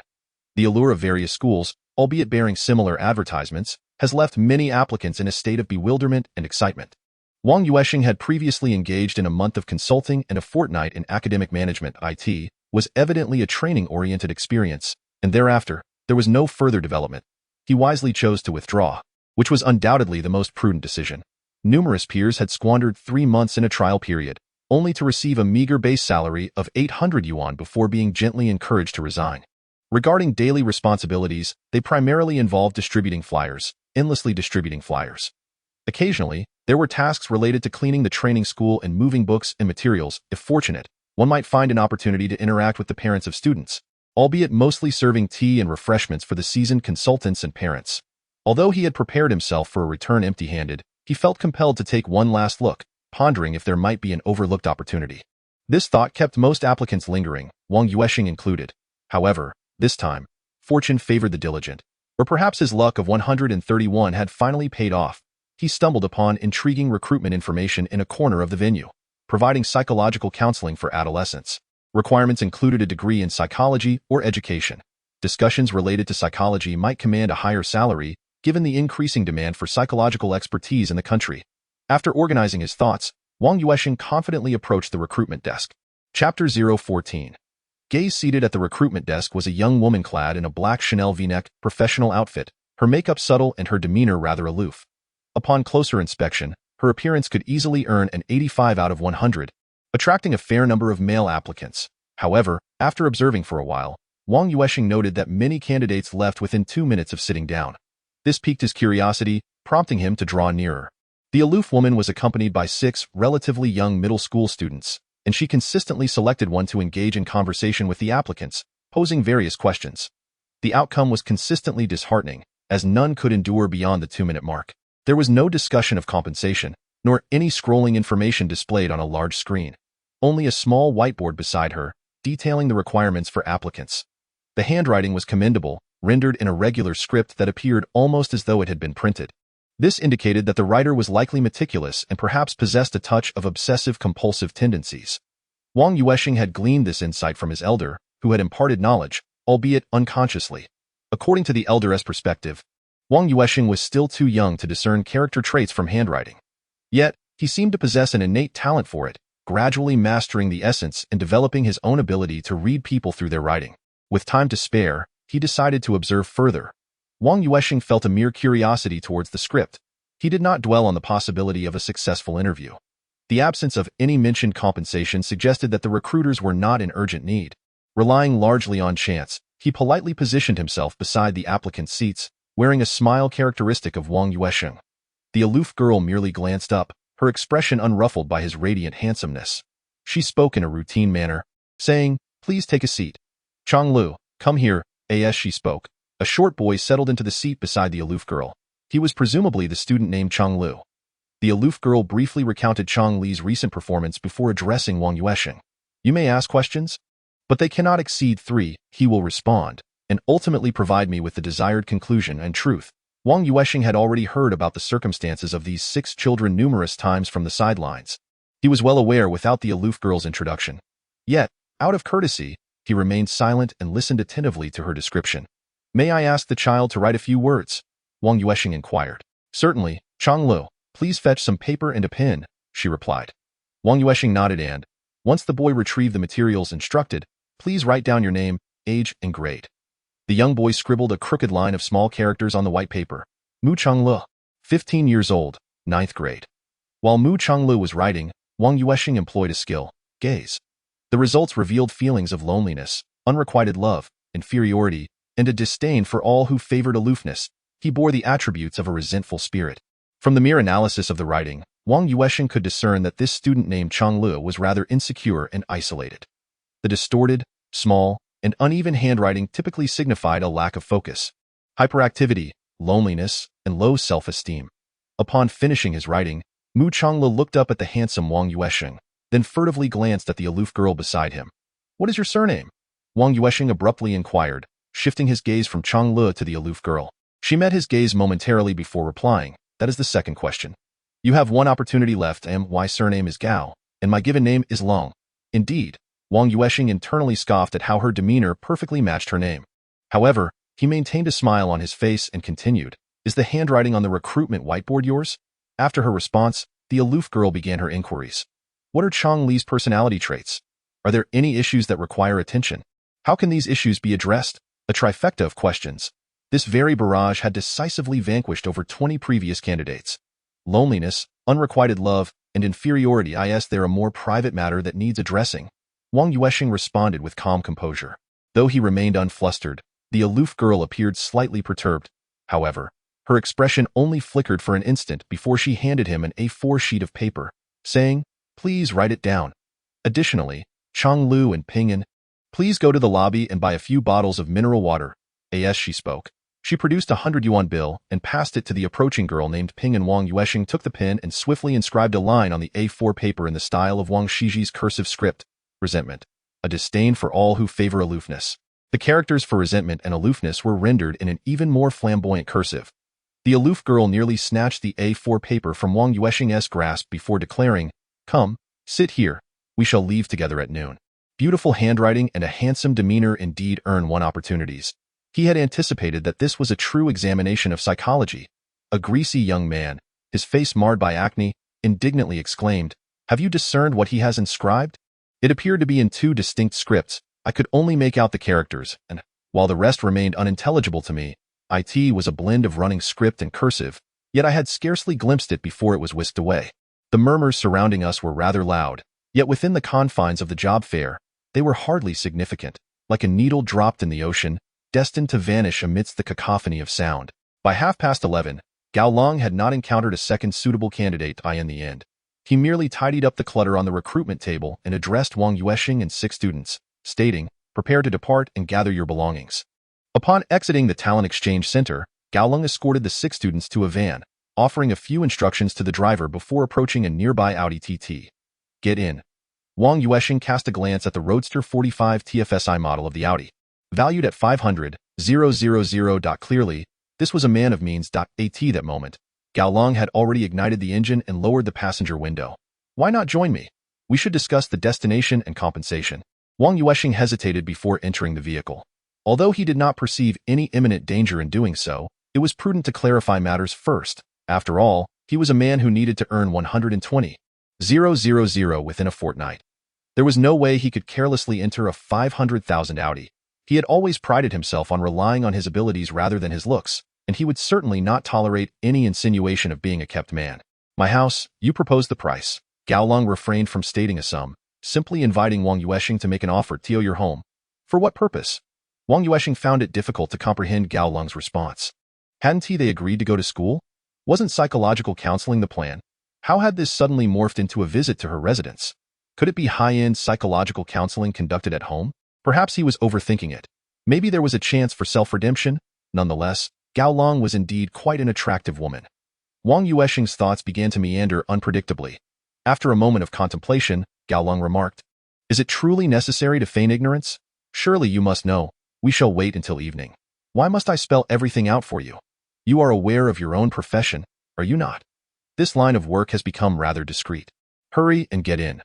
We are surrounded by too many prying eyes. Is your eagerness truly warranted?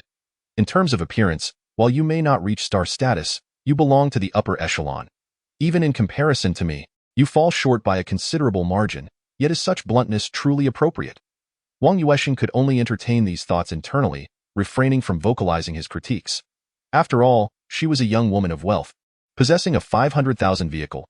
By the standards of ordinary consumerism, an automobile priced at 500,000 would suggest a net worth exceeding 5 million. If one encountered someone more understated, their wealth could very well exceed 10 million or even 100 million. Nevertheless, must they truly wait until evening?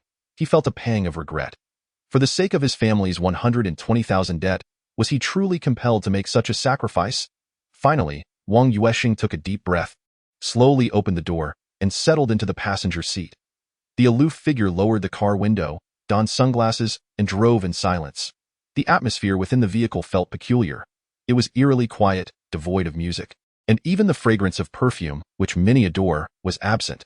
This hardly aligned with the typical attributes of a wealthy woman. Yet, affluent individuals possess distinct personalities. Who can ascertain the preferences of this frigid beauty? It was time to shatter this oppressive silence. Wang Yuansheng recognized that he could not persist in this manner. If he continued driving, they might unexpectedly arrive at their destination, and if that transpired, he would find himself in a perilous situation. Even if misfortune were to befall him, a fair price must be negotiated, right? With his strikingly handsome and radiant demeanor, surely exchanging his first time for 120,000 yuan would be feasible? Thus, he cast his gaze out the window and calmly stated, 120,000, just once. Only tonight. The aloof driver remained focused on the road, replying, "That's too expensive. Your singular offer may not fulfill my needs." Damn. How brazen. Are modern beauties so audacious? It seems the schoolgirls were much more innocent. Wang Yuansheng, despite his good looks, felt his pride was insufficiently robust, indeed quite fragile. Though his experiences of being pursued had taught him the importance of refusal when necessary, lest he face endless troubles later. However, the words lingered on his lips before he swallowed them back. He thought of his parents at home, his gravely ill grandfather, and the gaping hole of 120,000 yuan, ultimately resigning himself to endure. Your demeanor does not suggest such a person. How should I phrase this appropriately? He could not continue. While he needed to earn, he could not resort to dependency. Yet, with such directness from the other party, how could he be indirect? Should he first secure the funds and then cultivate feelings before delivering? Would half a month suffice? And even if he were willing, it seemed this cool young lady might not acquiesce. She appeared rather eager. "You can read faces?" The aloof one suddenly interjected. "Excellent. A seamless transition of topics, and no matter what was said, as long as the subject shifted, it was sufficient. I possess some knowledge. I can discern your countenance and handwriting. You strike me as someone meticulous in your endeavors, perhaps with mild obsessive tendencies. Though, mild obsessive tendencies are rather trivial and easily remedied. The phrase "the Buddha resides in the heart," the Tao in the bones, and Confucianism as the facade is not mere rhetoric. Wang Yuansheng had diligently studied various ancient texts of Confucianism, Buddhism, and Taoism since childhood, holding unique insights into their classics. The art of face reading is also a common classic within Taoism. While it is quite accurate, the content you pin should not have been discerned solely from these aspects, right? The aloof one seemed unconcerned by the reference to her obsessive traits. Not entirely. Why? Are you interested in knowing? Wang Yuansheng would never admit that his insights were derived from his skill of observation. Otherwise, he risked being directly taken to the 6th Hospital, the psychiatric facility in Linhai City. All right, let us refrain from any more irrelevant chatter and return to the matter at hand. 120,000 for a single encounter is a bit excessive. I have yet to assess your capabilities, and you dare quote such a price? Isn't he that a tad overconfident? The aloof one straightforwardly redirected the conversation. You need to test my prowess? I assure you, my abilities are undoubtedly adequate. Though Wang Yuansheng did not possess the physique of a bodybuilder, he was diligent in his workouts 5 days a week, and he was quite adept at prison workouts. In truth, I engage in fitness activities weekly. Although my muscles may not be particularly large, they exhibit a remarkable degree of coordination, and my explosive power and endurance are commendable. Wang Yuansheng feels that if there were even one more person in the car, such remarks would be utterly impossible. Through the rearview mirror, he has even caught sight of his own cheeks flushed with an attractive hue, undeniably handsome and rosy. Chapter 017. The unrefined man. While fitness does offer some assistance, it is merely beneficial in the initial stages. As one progresses into the middle and later phases, the enhancement of physical attributes cannot solely depend on physical exercise. At that juncture, it becomes imperative to have an experienced exorcist or spiritual mentor to guide you through your training. Otherwise, confronting a malevolent entity for the first time could easily lead to dire consequences. Furthermore, the aloof individual launched into an extensive discourse, transitioning from discussing physical training to methods of enhancing physical attributes. Wait a moment. Are you suggesting that we team up to venture into the realm of malevolence tonight? Wang Yuansheng finally discerned the crux of the misunderstanding. It turns out that the young lady and he were not on the same wavelength at all. He had sullied the conversation. No wonder she seemed appalled. The aloof figure glanced at his expression, seemingly coming to a realization. With a slight huff, she remarked, "What are you thinking? Do you perceive me as someone who would indiscriminately choose?" "Very well, I apologized. It was my misinterpretation, and I failed to convey positive energy effectively. I will reflect and introspect. However, could you refrain from using the term indiscriminately choose? Am I truly that undesirable?" For the first time in his life, Wang Yuansheng found himself described as indiscriminately choosing, and moreover, as the unselected option. How fortunate could a dashing and sunny young man like you be? One can only imagine how many naive young girls have fallen for you. Were it not for your display of knowledge regarding the realm of malevolence, I would scarcely have bothered with you. The aloof driver maneuvered the vehicle out of the city, heading towards the seaside. Wang Yuansheng's mood was indescribably gloomy. At this moment, he found himself at a loss for words, realizing that his emerging thoughts had indeed taken a rather unsavory turn, leaving a poor impression on the other party. It was a regrettable initial encounter, but the necessary discussion still had to take place. Otherwise, the plan to earn 120,000 in half a month would be in jeopardy. I am indeed in urgent need of funds. Do I appear to you as someone engaged in special services? Wang Yuansheng endeavored to maintain a smile, keeping his tone as calm as possible. Let us forget it. I shall not argue this point with you. Regardless, I require 120,000 within half a month. No, in 13 days. This time, he was utterly serious, even devoid of a smile. The aloof driver reduced the speed of the vehicle, pulling over to the far right lane, then turned her right hand towards Wang Yuansheng, presenting a demand. Your ID card. What for? Wang Yuansheng naturally possessed his ID, an essential identification for employment applications. As he had yet to graduate, he had not received his diploma or degree certificate. He could only rely on his ID, student card, and a recommendation letter from his school to validate his status as a prospective teacher. Do you expect to take 120,000 without offering something as collateral? Do you think I am foolish and wealthy? Wang Yuansheng inquired, a hint of anxiety creeping into his voice. The aloof individual decisively activated the hazard lights and parked the car at the roadside, turning slightly towards him. Let us observe your performance tonight. If I remain satisfied, I may consider providing you with the funds up front. Wang Yuansheng endeavored to ensure that his thought processes remained aligned with correctness. radiance, and an abundance of positive energy. However, the initial tone was sincerely misaligned, rendering the words of the other party consistently off course, regardless of how he listened. Ultimately, he chose to place his faith in the aloof demeanor. While identification documents hold significance, the sum of 120,000 is of even greater import. Initially, he had contemplated utilizing the realm of psychological interference to train elite students, yet he ultimately dismissed this notion himself. Setting aside whether anyone would even enroll, even if they did, dedicating 12 hours daily would only allow him to accommodate 6 students, given that premium courses are exclusively one-on-one. Furthermore, the psychological interference would need to be maintained throughout, leading to a depletion of energy that he could hardly sustain. Thus, he found himself compelled to trust in the aloof persona. After all, holding onto identification still offered a glimmer of opportunity, should there be dissent. Then all prospects would vanish entirely. The aloof figure resided in a dilapidated villa district. In recent years, developers have engaged in rampant construction of coastal villas and high-rise apartments, grandiosely labeled as seaside properties. Yet, only a select few possess the robust capabilities to transform these into upscale coastal communities. Numerous small to medium developers exploit the guise of seaside properties to amass funds, only to abscond shortly thereafter. The aloof individual had procured one such derelict villa, devoid of ownership rights and property management, for a mere pittance. "Disgraced man, get out," she commanded. The aloof one did not even inquire about Wang Yuansheng's name, promptly assigning him a nickname she deemed fitting. Chapter 018. Disappointment, a veritable black mark on his history. Wang Yuansheng felt as though he could not cleanse himself even if he plunged into the Yellow River. Nevertheless, he refrained from disputing the matter, as he discerned the reality. His opponent had firmly ensnared him, his identification withheld and his financial vulnerability exposed.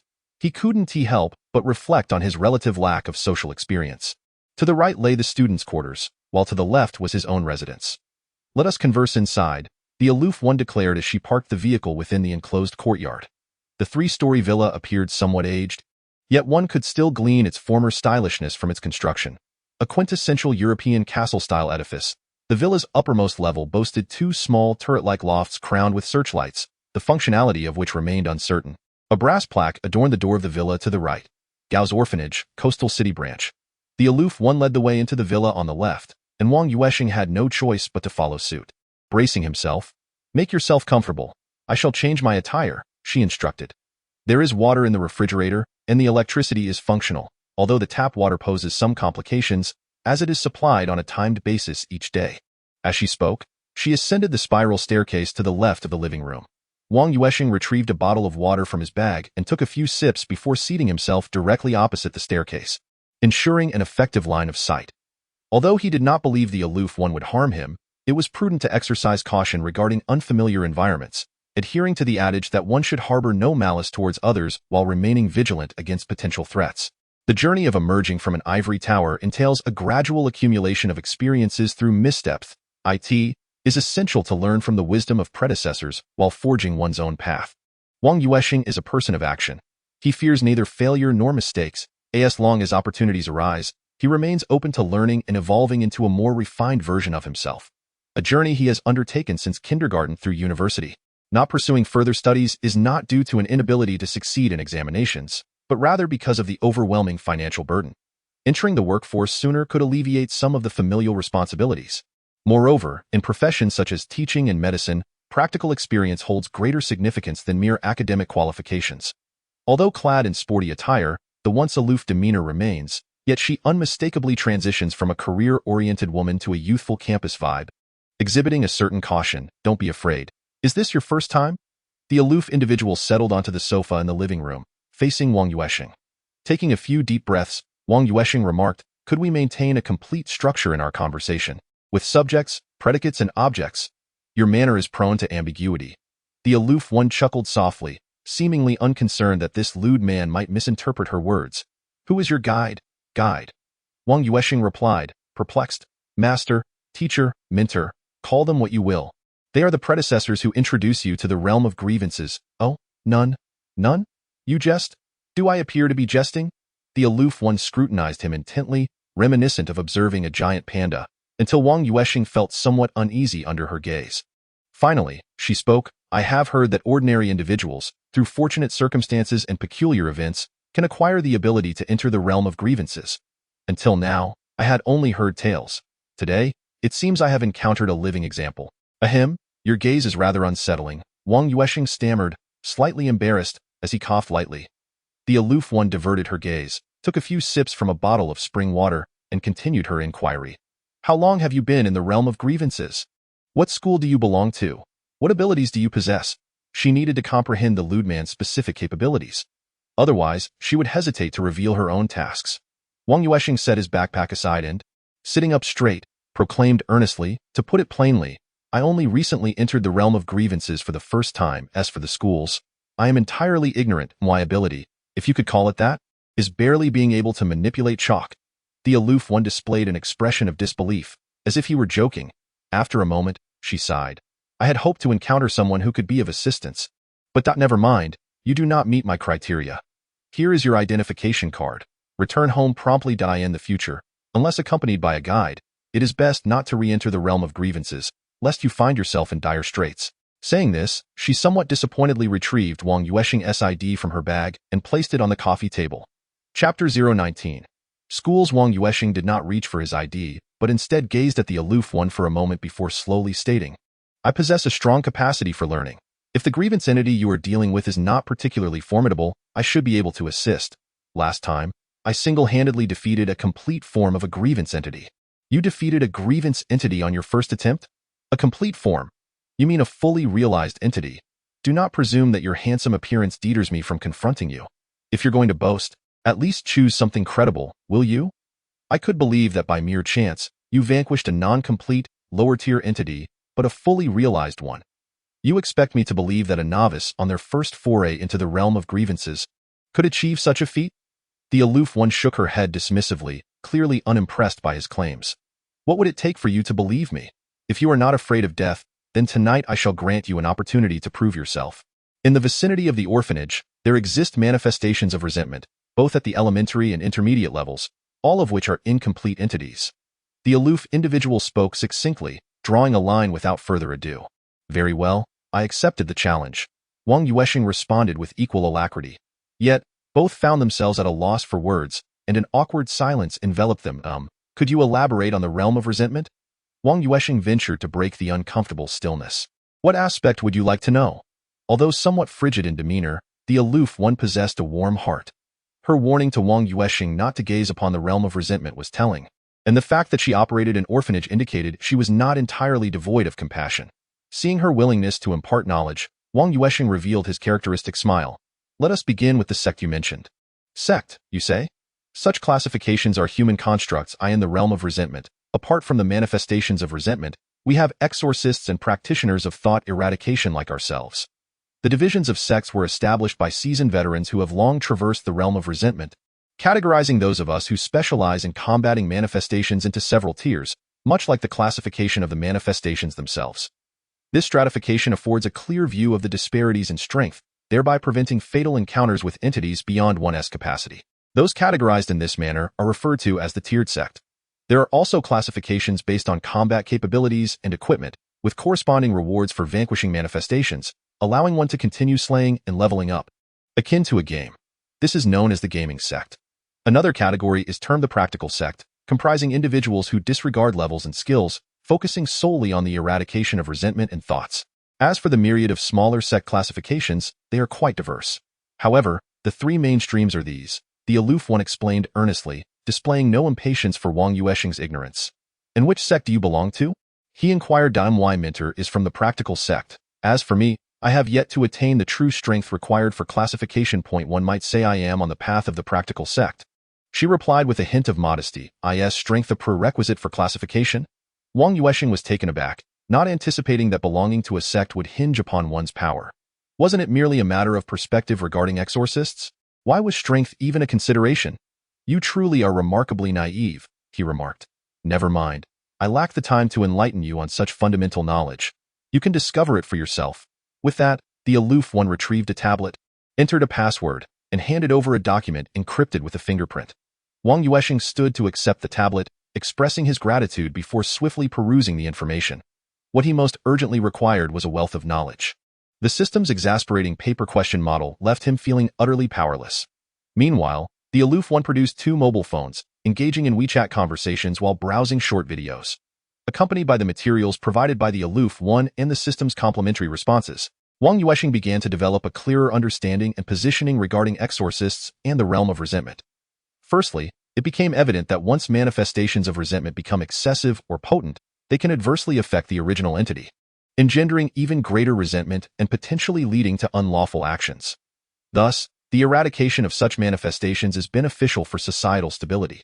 Furthermore, the formidable entities of resentment possess the capacity to extinguish the original beings.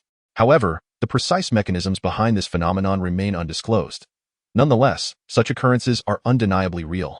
Consequently, the eradication of these entities equates to the preservation of life. This has led to a considerable number of advocates for positive energy to assume the role of exorcists, predominantly among the practitioners of Buddhism and Taoism. Some ordinary individuals, through specialized training, may cultivate the ability to perceive the presence of resentment. Once their sensitivity reaches a level conducive to manifestation, they can venture into the realm of resentment. However, those who attain this capability through training do not invariably succeed in entering the realm with absolute certainty, particularly when they first experience manifestation.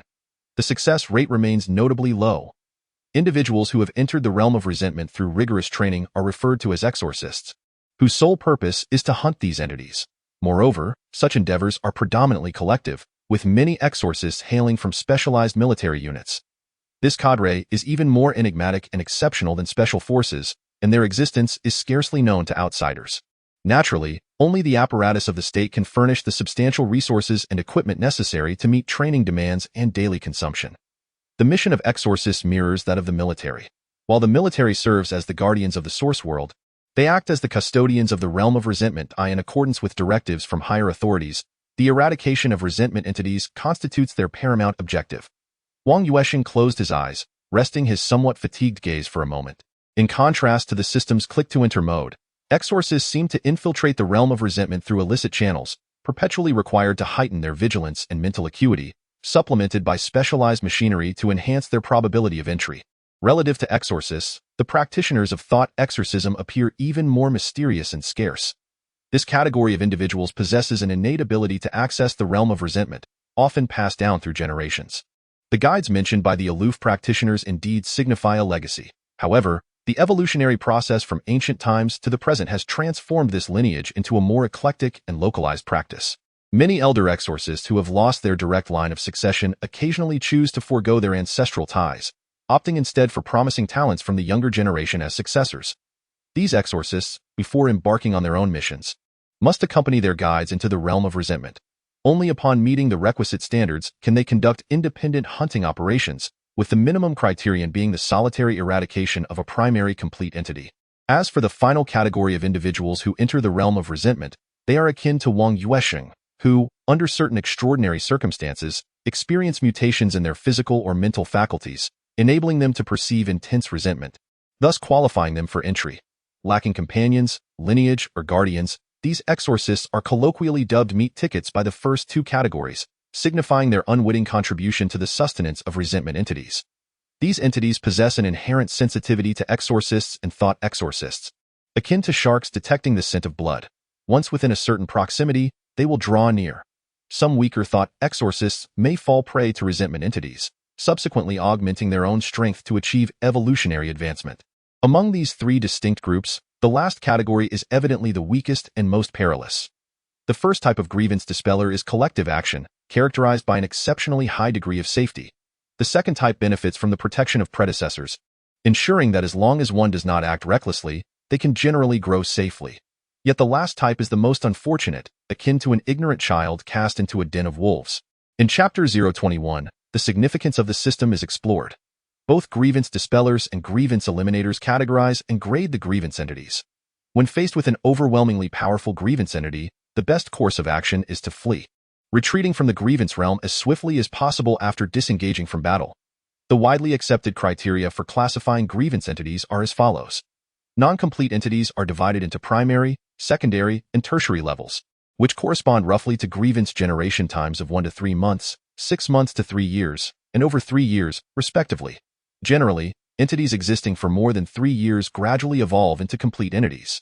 Complete entities are further classified into primary, secondary, and tertiary levels, with their corresponding grievances becoming increasingly formidable with age. Moreover, Complete entities possess unique abilities, such as the second-hand smoke of the smoke man. Finally, there are the ultimate entities, which surpass complete entities in strength. This category is particularly unique, divided into evolutionary ultimate entities and natural ultimate entities. An evolutionary ultimate entity is one that has undergone continuous self-development or has been formed by devouring a certain number of grievance dispellers and eliminators, or through the source entity generating deeper and more profound grievances. Natural ultimate entities are even more formidable. They represent the apex of the grievance realm. Such entities form when the corresponding source entity perishes and merges with the grievance entity, with some having survived for millennia, evolving into the ultimate adversary. Those who grow strong enough to eliminate the source entity ultimately become this type of grievance entity. Wang Yuansheng gradually absorbed the information he had received, recognizing its immense value, akin to the teaching experiences passed down from his ancestors. He was even convinced that although the total amount of information was not vast, it had undoubtedly been distilled through generations, or even dozens of generations. After returning the tablet to the aloof individual, Wang Yuansheng posed a question that even the system could not answer. Why was there no record of the origins of grievance entities? And why do grievance eliminators not produce grievance entities? The aloof individual set aside the mini video phone and casually remarked in the WeChat group, "I need to step away for a moment." He explained that no one could provide an accurate answer to this question, as humanity has been searching for the reasons behind the existence of grievance entities since their awareness of them began. However, in recent years, many research organizations have proposed some theoretical conjectures. Could you elaborate? Wang Yuansheng inquired, naturally intrigued. Questions that even the system cannot answer, even if only speculative, hold significant reference value. One widely accepted theory posits that human emotions possess a threshold. When negative emotions accumulate to surpass this threshold, grievance entities may emerge, with this threshold varying from person to person. Generally speaking, younger individuals have a higher threshold, while older individuals have a lower one. Those with greater resilience exhibit a higher threshold, whereas those with lesser resilience have a lower one. Additionally, individuals exposed to more positive energy possess a higher threshold, while those influenced by negative energy tend to have a lower one. Wang Yuansheng pondered this answer earnestly and found it to be quite plausible. The choice of his great-grandfather to pursue a career as an educator also seemed to embody a commitment to promoting positive energy. The master cultivation system was evidently tailored to eradicate negative energy. In that moment, he appeared to grasp the true relationship between the system and the realm of resentment. It was not solely about enabling oneself to enter the realm of resentment to eliminate resentful entities. It also involved advocating for greater positive energy through the teaching profession, thereby curtailing the emergence of negative energy and ultimately controlling the formation of resentment at its source, thus diminishing the existence of resentful entities. The master cultivation system could indeed be regarded as a solution that addresses both symptoms and root causes. As for the issue of exorcists and resentment exorcists not generating resentful entities, recent advancements in technology have brought forth new perspectives. It is not that we are incapable of producing resentful entities. Rather, individuals like us have come to recognize the existence of the realm of resentment, which leads to a certain detachment from the affairs of the source world. Theo put it bluntly, we have developed a broader outlook. Consequently, the opportunities for generating resentment are diminished, and the essence of eliminating resentful entities lies in the eradication of negative energy, complemented by the accumulation of positive energy. Thus, in a strict sense, we possess a form of immunity. The aloof figure answered his final question. Wang Yuansheng, a novice, suddenly felt a profound sense of understanding. Having seen all that needed to be seen, should they not also engage in action? Having never witnessed her in action, he felt a tinge of unease. If she were to meet her demise tonight, would he not be thrust into the role of a murder suspect?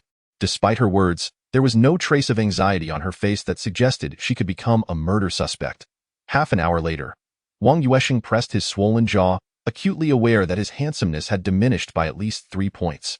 He was certain that this predicament was the result of a deliberate misstep by the aloof young lady. Was the novice truly to be bullied? What had happened to the promised positive energy? What about the notion of merely testing her skills? Was she genuinely using her handsome visage as a means to gauge her prowess? Despite her slender physique, the power and combat skills she unleashed far surpassed Wang Yuansheng by several levels. Although he enjoyed sports and maintained a fitness regimen, he was no match for true martial artists. Even a professional fighter could easily leave him crying for mercy, in terms of unarmed combat. The aloof one was the kind of individual who could overpower special forces operatives, though she outwardly appeared to be merely the head of an orphanage branch and a psychological consultant. Her martial prowess was indisputably formidable. After providing Wang Yuansheng with a boiled egg and ice to reduce the swelling, she returned to the sofa. It seemed She had completely dominated the novice without even breaking a sweat. I advise you to refrain from attempting that again. With your level of skill, I dare say you would be defeated by just 2 intermediate resentful entities simultaneously. What is your physical value? 100-130. That would translate to 4 to 5 strikes from an intermediate resentful entity. Wang Yuansheng understood that, although these exorcists and resentment exorcists who could enter the realm of resentment lacked a system, they were nonetheless able to measure their physical and energy values using instruments. As for the working principle of this machinery, he was unaware and deemed it unnecessary to know. However, it was indeed capable of quantifying these attributes that are otherwise imperceptible in daily life. Even in the realm of resentment, there exists a dedicated space for the exchange of psychic energy. However, for Wang Yuansheng, this remains a distant notion. His current aspiration is merely to attain that 120,000, nothing more. Ultimately, he chose to remain, not for any other reason, but solely for that monetary reward. As for what the aloof figure sought from him, he felt he had yet to earn the right to inquire, for only through the trials of the evening could he hope to gain their recognition. As night fell, the children in the orphanage had finished their dinner. Those who needed to study were diligently doing so. While the weary began to prepare for slumber, it was the second day of the Qingming holiday, a Saturday, and thus the aloof figure instructed the staff to take the more resentful children outside to play, deliberately leaving behind 4 relatively obedient ones, whose resentments were not as pronounced. Are you ready? If so, let us proceed to the secret chamber upstairs, the aloof figure directed towards Wang Yuansheng. There were no unnecessary words exchanged. At this juncture, any dialogue would be futile. Only by demonstrating his prowess could he validate his worth. Chapter 023. Gaining recognition. The secret chamber comprised 2 rooms, one belonging to the aloof figure and the other to her guide. However, she divulged no information regarding her guide, merely instructing herself to enter this particular chamber. The rationale behind entering the realm of resentment from this secret chamber was straightforward. Entering from here would not immediately confront one with the resentful entities, but rather provide an opportunity for ambush. Compared to a novice stumbling directly into the realm of resentment within a carriage and being sent sprawling, this represented the proper method of entry. Thus, utilizing the secret chambers had become an unspoken rule for practitioners of exorcism. Within mere seconds of entering the chamber, Wang Yuansheng found himself outside again, while the aloof figure emerged a minute later. Upon seeing Wang Yuansheng waiting by the door, she paused momentarily before nodding. You entered quite swiftly. Your talent is commendable. Do you prefer to engage in combat in open spaces, or do you favor the strategy of ambush in sheltered areas? Wang Yuansheng was acutely aware of his lackluster combat experience, and his martial skills were equally unimpressive. In his inaugural battle within the realm of resentment, he had resorted to a blood-for-blood approach to defeat the resentful entity. Ultimately, it was his mental interference that enabled him to vanquish the smoky man, though the toll on his psychic energy was substantial, akin to the cost of his earlier approach. Let us proceed to the courtyard. The non-complete resentful entities do not possess high mobility, and their targets are sufficiently large that as for ambushing, I suspect I would be detected before I could even close the distance, Wang Yuansheng concluded, having gathered ample information, realizing that without specialized equipment to obscure his presence, ambushing would be futile. The sensitivity of the resentful entities to the practitioners of exorcism was exceedingly acute. Upon entering the courtyard, 3 resentful entities emerged from the upper portion of the villa. To the right point, one of them appeared grotesquely twisted, bearing a resemblance to Changlu. It seemed that the resentful entity associated with Changlu had undergone an upgrade, now meeting the criteria for a higher-tier entity. There was one each from the initial, intermediate, and advanced non-complete categories. Your performance will dictate the outcome. I will provide support from the rear. If you find yourself in dire straits, do not hesitate to call for assistance, and I shall intervene. The aloof figure was capable of single-handedly dispatching initial complete entities, thus she would manage these 3 non-complete ones with relative ease. Wang Yuansheng stepped slowly to the center of the courtyard, awaiting the approach of the 3 resentful entities. The advanced mobility speed is the swiftest among the 3, thus creating a noticeable distance disparity among the resentful entities that departed from the villa. Once they reached the courtyard, much like a pack of coyotes encountering prey, the stronger ones invariably lead the charge. Skill. Pinpoint accuracy, bang bang bang. Wang Yuansheng calculated the distance. When the resentful entity entered within a 5-meter radius, a flurry of shots ensued. Given that the entity loomed over 2 meters high and hovered in the air, it was akin to striking a stationary target. Hitting the vital points was all that mattered.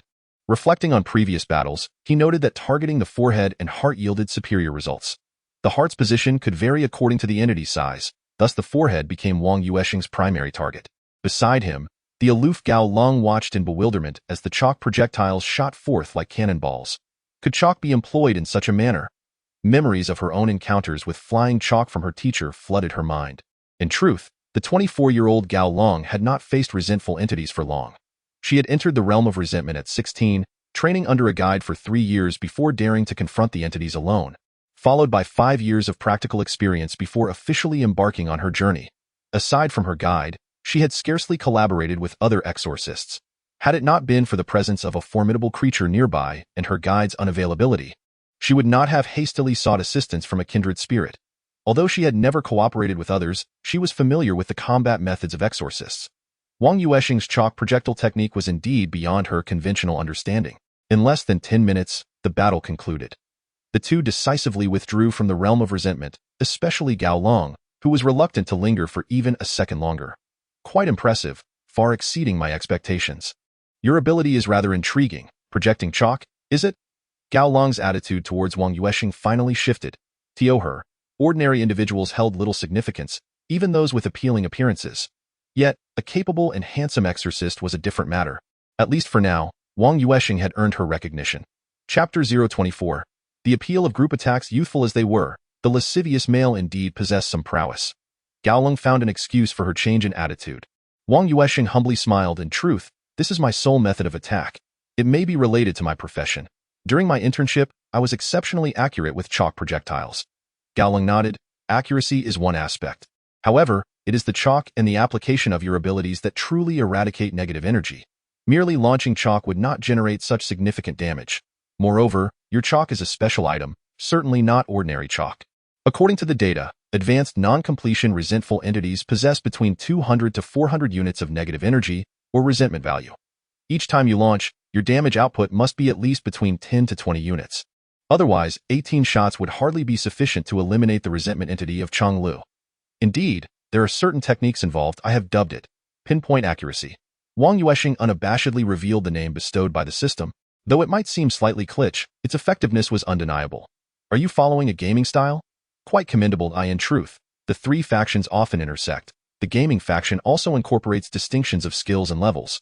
Conversely, the level faction occasionally integrates certain philosophies from the gaming faction. In recent years, even the combat-oriented exorcists have begun to embrace the merits of the other two factions. Particularly after the advent of portable data monitoring devices, an increasing number of individuals have gravitated towards a hybrid approach that amalgamates gaming and leveling. My mentor, though primarily a practitioner of the combat faction, frequently introduces concepts of levels and skills into my training process. His signature move has even been christened with a name. Wang Yuansheng, however, does not place much significance on these factions. If one were to insist, these factions merely serve to refine the system. He feels closest to the gaming faction, as the existence of the system seems akin to him entering a real-life RV game. The sole distinction lies in the fact that in a game, one can restart upon failure, whereas within this system's game, failure could lead to dire consequences. That said, this narrative effectively fulfills my requirements. Should you assist me in completing this task, I shall promptly compensate you with 120,000. Naturally, if it cannot be accomplished in the short term, I am willing to make an advance payment, provided you offer me a commitment. The aloof individual understands that the 120,000 is of great concern to the unscrupulous man, and thus readily provided him with a sense of reassurance. Of course, this is contingent upon Wang Yuansheng obtaining recognition, which he evidently has. Observing that it was still early, the aloof individual planned to treat Wang Yuansheng to dinner. However, dining at the villa was out of the question, as the water supply had been cut off, and the students' meals had been prepared prior to the outage. To invite someone to partake in student fare seemed somewhat inappropriate. The two drove back to the bustling city center. The nightlife in a coastal open city like Linhai is remarkably vibrant. Various establishments within the city typically remain open until midnight, with 24-hour venues being commonplace. There is truly no need for extravagance. A simple meal would suffice. As Wang Yuansheng observed the vehicle heading towards the city center, he realized that it was filled with high-end establishments, where even a casual bowl of ramen would cost more than double compared to other locations. The aloof individual, however, was unfazed and shook his head. Engaging in battles over there is quite taxing on both physical stamina and mental fortitude. A good meal will enhance one's mood, which is beneficial for combat. Moreover, your physical condition could use some improvement. I'll ensure you consume something nutritious, followed by an intensive training session. If we collaborate effectively, we can dismantle that behemoth's lair. Your mid-range group combat capabilities are commendable, which is a primary reason for my faith in you. However, your single-target attack power and positioning still require enhancement. There was one point the aloof individual did not mention. In the realm of grievances, firearms are not available for use, making 80% of battles reliant on close-quarters combat. Exorcists with mid to long-range combat abilities are undoubtedly a scarce resource. Individuals like Wang Yuansheng, who can inflict around 20 damage with a piece of chalk through a mid-range attack skill, are more valuable than those with single-target melee damage of 40, making area attacks particularly advantageous in the realm of grievances. Chapter 025. The Unscrupulous Man System. The challenges of a boss battle extend beyond the boss itself. The countless low-level minions surrounding it are often the true source of frustration. Clearly, Wang Yuansheng's rapid hand-firing capabilities align perfectly with eliminating those minions. Upon hearing that Gao Long wished to train himself, Wang Yuansheng immediately felt a surge of enthusiasm and promptly expressed his gratitude. I must thank you for that. Acknowledging his lack of combat experience and his absence of devastating individual capabilities, he added, however, I am quick to learn. Well, let us not dwell on this matter. Let us first indulge in a splendid meal, he suggested. Theo, not hold back on my account. Feel free to order whatever you desire. Gao Long was quite pleased with his attitude, for it seemed that individuals willing to humbly learn had become increasingly rare. Ultimately, Gao Long chose an elegant Western restaurant, ordering a feast of steaks for 2 sirloin steaks, along with a T-bone and a filet mignon. Wang Yuansheng observed Gao Long, whose slender form bore no trace of excess fat, as she astonishingly devoured 2 steaks on her own, accompanied by a serving of pasta. He finally believed the assertion that battling in the realm of grievances would indeed expend one's energy. Yet, it seemed he had been the only one actively participating. She hadn't even exclaimed a single 666. Could that also burn calories? The restaurant servers maintained an admirable level of professionalism, standing by the table with smiles, ready to assist, despite the two consuming a meal intended for 4. Wang Yuansheng felt somewhat out of place in such a high-end dining establishment, eating with a hint of shyness that seemed at odds with his masculine identity. Conversely, Gao Long displayed a contrasting demeanor. Although her eating habits remained refined, her appetite was rather formidable, and she paid no heed to the gazes of others as she indulged in her food. What's the matter? Is it not to your liking? Gao Long inquired, glancing at Wang Yuansheng, who was leisurely slicing his steak. It's delightful. Steak is my favorite, he replied with a smile. I adore dumplings from Chinese cuisine and steaks from Western fare. Gao Long nodded in agreement and gestured to the server, signaling, you may bring the fruit platter now. Their meal stretched over 2 hours, during which Wang Yuansheng and Gao Long exchanged bits about their respective circumstances, albeit only superficial information, as they had known each other for less than a day. Had it not been for their shared identities as grievance masters, it would have been difficult to engage in such conversation. Shall we head to a bar for a while? Gao Long asked as she prepared to settle the bill. No. Let us return quickly to focus on what's important. Did you not say you would teach me some techniques? I can hardly wait, Wang Yuansheng replied, eager to transition into training mode. This way, he would be better prepared to face entities of grievance like Yin Nan without becoming flustered. As his words echoed, several young men and women at the bar could not suppress their laughter, for the implications of his statement were rather significant. However, upon seeing the handsome Wang Yuansheng alongside the impeccably dressed and strikingly attractive Gao Long, it was evident that they made a striking pair. Thus, the youthful patrons of the upscale restaurant merely chuckled, devoid of the expressions typically associated with witnessing a mismatch of ages. Gao Long seemed to sense the server's glances and immediately shot Wang Yuansheng a glare. Lecher. Realizing the implications too late, Wang Yuansheng quickly strode toward the exit, even bypassing the server who offered to open the door, practically fleeing outside. Gao Long, needing to sign the receipt after paying with her credit card, could not afford to make such an exit. She could only inwardly vow, when it comes time for training, I shall ensure you truly experience the wrath of a lady facing such an awkward situation alone. On the journey back, neither of the two spoke, resembling young lovers ensnared in a silent standoff after a quarrel. Chapter 026. The Deadly Encounter.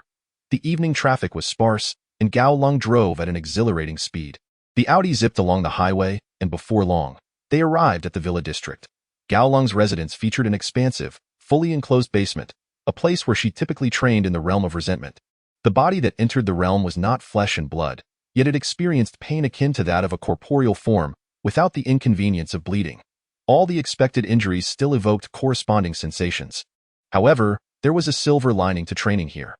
There was no risk of accidentally injuring one's opponent, as fractures and other physical injuries did not exist in this intangible space, although the sensation of pain remained undiminished. Consequently, Wang Yuansheng found himself subjected to such torment that he nearly questioned the essence of life itself. Let us conclude for today.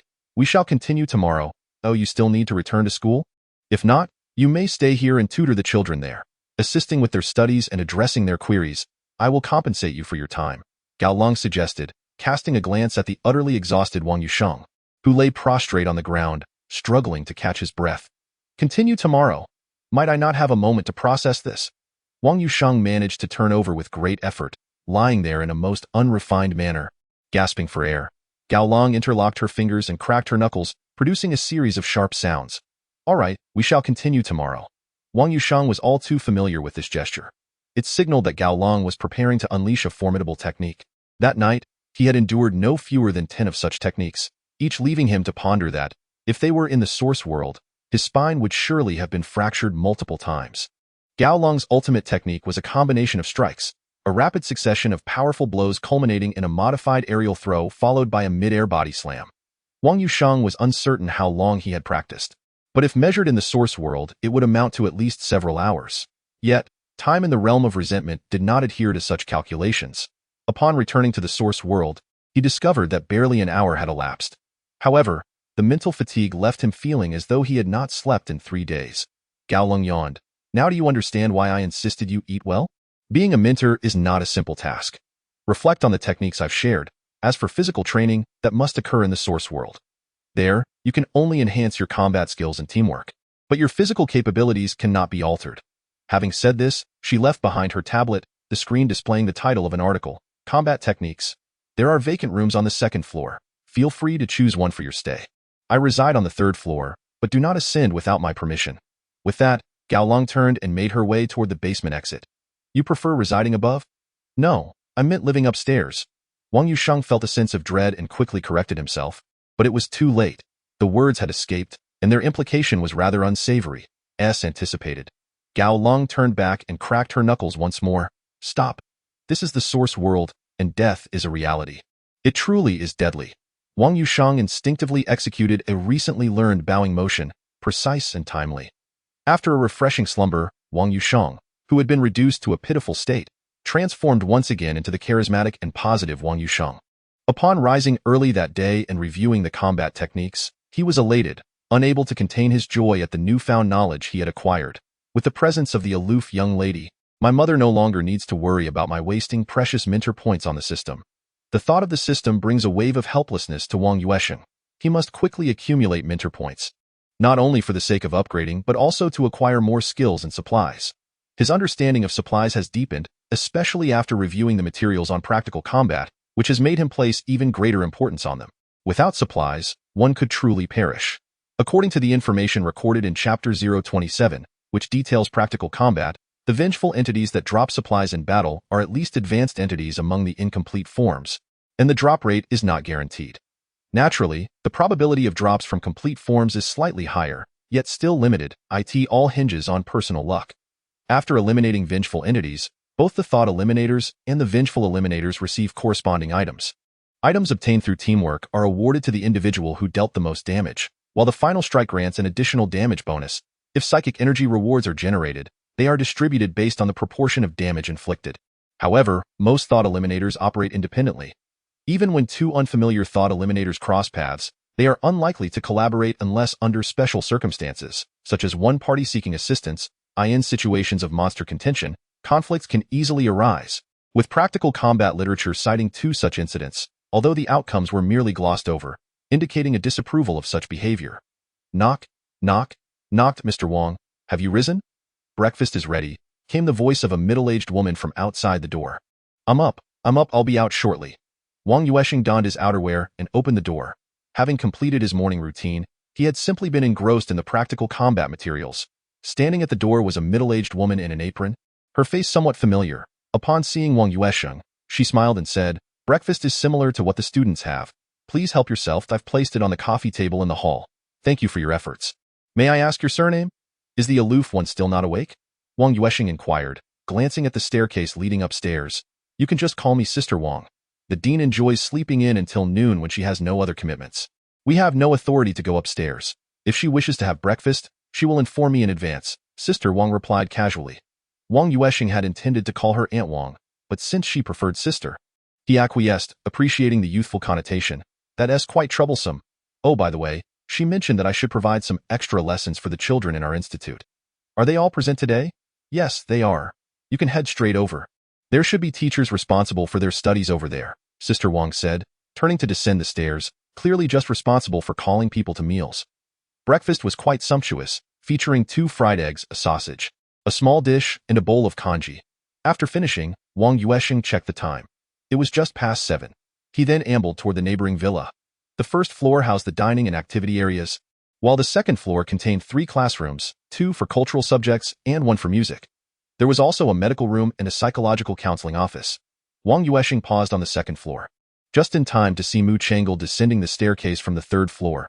He was on the verge of making a gesture as if to throw chalk, but he managed to suppress that impulse just in time. He must adapt to this life of oscillating between 2 realms, a notion that is also addressed in the practical chapters. For newcomers, the most arduous challenge is not the battles in the realm of grievances, but rather confronting the source entity of the origin world after the fighting has ceased. Good morning, Mu Changel. He greeted Wang Yuansheng with a polite nod. Good morning. Have you had breakfast? He endeavored to keep his tone as calm as possible. Yes, I have. I'm off to morning reading. I heard a new math teacher will be giving us a lesson shortly. Changel sidestepped slightly and passed by Wang Yuansheng. It seemed that the aloof one had arranged everything meticulously. Indeed, a practical person, I admire this character. He refrained from ascending the stairs, unsure if it was due to the influence of the aloof one. Although the 3rd floor here is merely a student dormitory area without any prohibitions, he still hesitated to go up. One must admit that the training he underwent yesterday left a significant impact on him. Chapter 028. The turmoil of adolescence. The subsequent events unfolded with much greater simplicity. The students residing in this branch are all middle schoolers, ranging from 7th to 9th grade, primarily because a group of 9th graders required additional lessons. There were only 2 7th graders, and their schedule was not particularly demanding. A responsible teacher was accompanying them for a leisurely stroll around the villa. In the 9th grade class, there were 15 students, while the 8th grade had 11, divided into 2 groups. Over the course of the morning, Wang Yuansheng attended 4 hours of classes. Despite feeling a slight discomfort in his throat, he felt immensely fulfilled. His esteemed teacher value surged by 30 points, and he received 2 bronze treasure chests. During the 9th grade lesson, he activated the domain of mental interference, ceasing only when his mental strength plummeted to single digits. This was the basis for his acquisition of the 30 points. The 8th grade class relied on his ancestors' experiences for instruction. Although it was not as effective as mental interference, the students still nodded in agreement. However, as no tasks emerged, they merely yielded 30 points of esteemed teacher value. The treasure chests were evidently provided by Changel and a student named Xiaoguang, both of whom were the source entities of grievances eliminated the previous night. Thus, the appearance of treasure chests was hardly surprising. His esteemed teacher value now stood at 40-50, though his mental strength was somewhat low, making him reluctant to consume medicine. Yet, he couldn't possibly attend afternoon classes in a state of inebriation, could he? He resorted to chalk instead. Fortunately, the blue chalk did not require actual ingestion. Otherwise, Wang Yuansheng would undoubtedly have consumed it. After downing 2 pieces of blue chalk, he indeed felt invigorated, his mind sharpened, and his gait straightened. Thankfully, he had 2 boxes of dust-free chalk available. Otherwise, this endeavor would have resulted in a loss. Wang Yuansheng glanced at the remaining stock: 258 pieces of white chalk, 51 pieces of red chalk, and 51 pieces of blue chalk. Attribute panel: esteemed teacher value, 4100 telekinetic value, 16 physical strength, 114 vitality, 115 luck, 131. His physical strength increased by 1, while his vitality remained unchanged, and his telekinetic value rose by 1. The increase in telekinetic value was contributed by Changel's source entity of grievances. Regrettably, no treasure chest appeared, rendering the battle unproductive. This is also why many individuals disdain engaging with incomplete primary and intermediate entities. It is a waste of time that yields no rewards, not even telekinetic value. If fortune were to abandon them and they were struck, they would also squander their physical strength. If one were to be besieged, it would indeed be even more distressing. A single misstep could lead to catastrophe. The aloof training merely serves to enhance one's proficiency and experience, without augmenting specific attributes. It seems that the theories articulated in the practical chapters have indeed been validated. Teacher Wang, may I pose a question to you? At that moment, as Wang Yuansheng pondered the matter of attributes, Mu Changel's voice resonated from behind him. System task. Alleviate Mu Changle's distress task description. A question has long troubled this unfortunate child, and he hopes to receive an answer from the charming you. Task reward. 10 master points. Wang Yuansheng turned and rose from his seat, bending slightly to align his gaze with Changle's level before donning a smile befitting his role. What is your question? The teacher will do his utmost to assist you. What a jest, a reward of 10 master points. The mere thought of it felt rather extravagant. This was a matter worth 10 master points, and Wang Yuansheng could not afford to take it lightly. As for aligning his gaze with the child's, it served as a psychological cue to ease the child's tension and bridge the gap between them. Much like conversing with a young child, one ought to crouch down to their height before speaking. This way, the child perceives a sense of equality, devoid of the pressure of looking up. Mu Changle glanced around to ensure no one else was present before continuing in a hushed tone. How can one make the opposite sex take a liking to oneself? Must one be as handsome as the teacher to achieve this? Mu Changle posed a rather typical question that plagues adolescence. Chapter 029. A qualified teacher. I knew it wouldn't be an easily solvable quandary. How does one resolve this issue? If I were to concoct a trivial excuse, those 10 master points would undoubtedly be forfeited. Yet, I isn't at the role of the matchmaker to instigate affection between individuals. When did it become the teacher's responsibility to address such matters? Wang Yuansheng inwardly lamented, though he could not display any overt reaction. After a moment's contemplation, he guided Mu Changle to a nearby seat.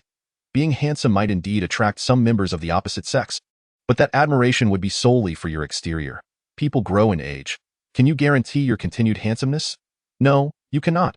Therefore, to garner the affection of someone, especially those older than you must first capture their attention. Only by excelling in a particular domain can you stand out and pique their interest, which may eventually lead to affection. As for how to make her like you. How can I make her like me? Please, do tell.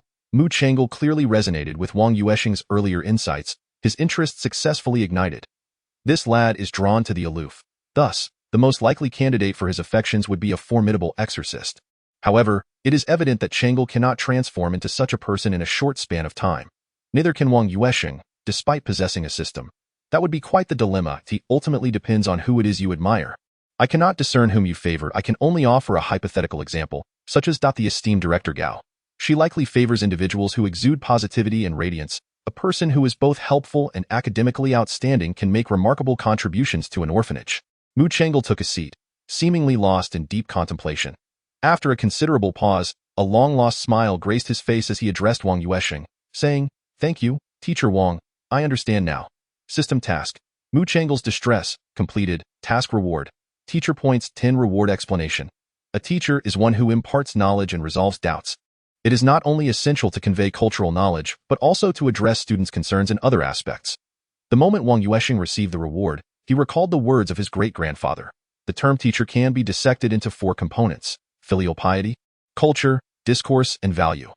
Filial piety represents virtue, culture signifies knowledge, discourse embodies critical thinking, and value denotes worth. If a teacher imparts these 4 elements, it is sufficient. Indeed, apart from cultural education, one must also focus on character and critical thinking, reflecting the self-worth of students.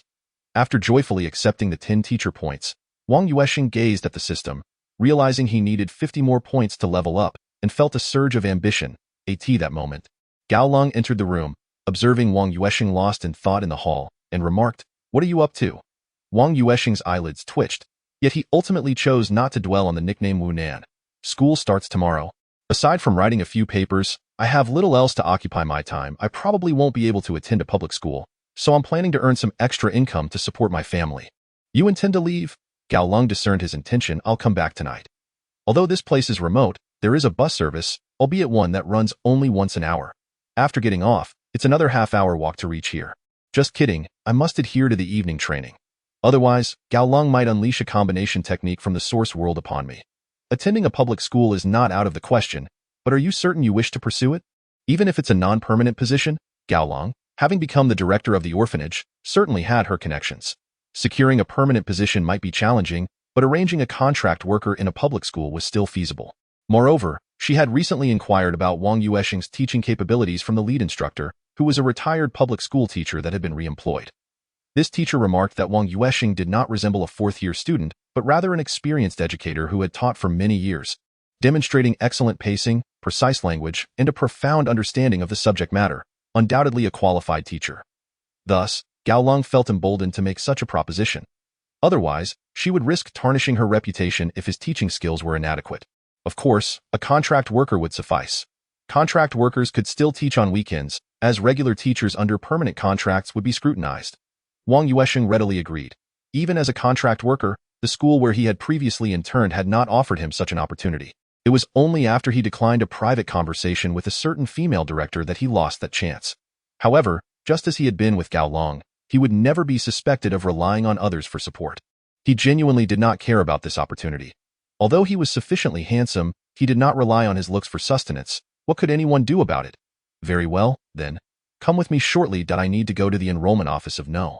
30 Middle School to facilitate the admission of the next batch of students from the welfare institution. You can accompany me.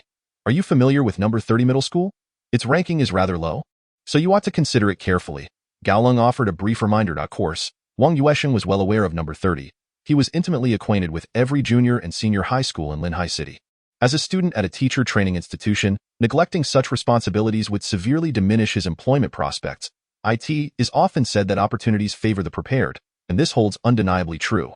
Hence, prior to his internship, he thoroughly familiarized himself with all the junior and senior high schools in Linhai City. Aside from the names of the current teachers, he could effortlessly recount the rankings and characteristics of nearly every institution as if they were cherished family heirlooms. Number 30 Middle School is situated in the Fenghe district, one of the 5 districts of Linhai City. Fenghe is the largest district, which, until a few years ago, was primarily suburban. It has only recently undergone significant renovations, and with the opening of Metro Line 3, it has become increasingly prosperous. However, Fenghe district pales in comparison to the city centers Yonghe and Shihe districts, both in terms of real estate prices, cost of living, and even educational quality. The remaining Sheikh district is a well-established area, while the newly constructed Gaoxin Industrial Technology Zone primarily focuses on the IT industry and houses a university town, with the Dongning Normal University branch located in the high-tech zone. Among the 106 public schools in the city, number 30 ranks a mere 95th. Each year, the top graduation rates are boasted by Dahui Middle School, a private institution that meticulously selects its students through a rigorous screening process, thus justifying its high academic performance. Naturally, Dahui also employs some of the city's most esteemed educators, many of whom have been lured away to teach there. As for the top-ranking public schools, such as number 9 and number 39 middle schools, they are located in Yonghe and Shihe districts, while Sheikh district also boasts 2 schools within the top 10. The only school in Fenghe district to make the top 10 is No. 80 Middle School, renowned for its prestigious reputation, with 3 branches corresponding to different grade levels. The student body exceeds 5,000, supported by nearly 1,000 teachers. Securing a position as a contract worker here is exceptionally challenging. Wang Yuansheng himself interned at number 80. Nevertheless, being able to work as a contract employee at number 30 is commendable, given that there is a 50-place difference between the two. Moreover, his value as a renowned teacher is just 50 points away from an upgrade. Could it be mere coincidence? What am I thinking? Gaolong noticed Wang Yuansheng lost in thought as he got into the car. It's nothing, just hesitant to speak, fearing I might say something wrong and earn the title of filthy man from you. By the way, do you even know my name? Wang Yuansheng genuinely suspected that this young lady had forgotten his name. As anticipated, Gaolong rummaged through her handbag, glanced at the ID card nestled within her cardholder, and stated, Wang Yuansheng. Well, whatever. It's up to you. What more could he do? Even if he guessed correctly, what would it change? He could not possibly win a fight, and besides, striking a woman was not in his character. At least, that was his educational philosophy. Wang. Not striking women? That was the only consolation he could offer himself. Chapter 031. Puyuni, a name is merely a detail. Does it truly hold such significance? By the way, do you know why every school seeks to hire contract workers? Gaolong seemed disinclined to continue discussing the issue of names and shifted the conversation to the matter of contract workers. When the topic turned to professional-related matters, Wang Yuansheng's spirits lifted. The student-teacher ratio mandated by compulsory education should be around 1:20, but in Linhai City, few schools meet this criterion. As far as I am aware, the lowest student-teacher ratio is found at Yonghe District Experimental Middle School, which stands at 1:25. This is currently the only junior high school in our city that meets the standard. Each school is struggling with insufficient staffing, yet any attempt to lower this ratio further would necessitate the hiring of contract workers. There is even mention of substitute teachers. Gaolong nodded with a hint of approval. It is acceptable, as they are not mere novices who know nothing beyond delivering lectures. In truth, I consider myself somewhat of an educator as well. As you mentioned, The current regulations set forth by the Ministry of Education dictate a student-teacher ratio of 119 for urban elementary schools, 121 for those in county towns, and 123 for rural schools. The standards for junior high schools are even more stringent. However, apart from remote areas, hardly any schools in first and second-tier cities can achieve these ratios. The figures reported often include contract and temporary workers, and even kitchen staff are counted, just to barely meet the requirements. Thus, contract workers are in high demand across all schools, particularly those capable of teaching core subjects. Indeed, yet entry remains a formidable challenge. The staffing quotas are clearly priced, while positions for contract workers lack a defined value. However, without connections, one cannot gain entry. Substitute teaching positions are somewhat easier to obtain, but regrettably, students in their final year, like myself, are seldom sought after. Wang Yuansheng is naturally aware of the market dynamics. Purchasing a staffing quota is futile. Unless it pertains to a key institution, such quotas hold little significance. Investing 400,000 yuan for a quota means it would take at least a decade to recoup, not accounting for any income from clandestinely run classes. Relying solely on salary, one would require 10 years to offset this expenditure. As for contract workers, they are merely perks reserved for school leadership. You may not fully grasp this aspect. Each level of leadership has a set number of slots available, whether for contract positions or for students not counted against quotas. The individual I referred you to is Director Hua from the admissions office. He used to teach physical education but transitioned to administration after an injury. I will be visiting his residence shortly, and you should accompany me. Listen more and speak less. Do you understand? Gao Long was aware that Wang was still somewhat naive and lacked significant experience, so it was prudent to provide a heads-up to avoid any potential faux pas. Oh, understood. Wang Yuansheng had never been fond of conversing with strangers, and with this forewarning, she felt considerably more at ease. As if a thought struck her, Gao Long added. His name is Hua Yuan Yi, and it is said that he is a fan of Hua Yuan Jia, hence his decision to change his original name. Quite an amusing individual indeed. Wang Yuansheng couldn't suppress a chuckle, but quickly composed herself. I am grateful for your advance notice. Otherwise, I would have certainly embarrassed myself. Is there anything else I should be aware of? I believe that covers it. Let me think. Yes, his wife passed away during childbirth, and he has remained unmarried since.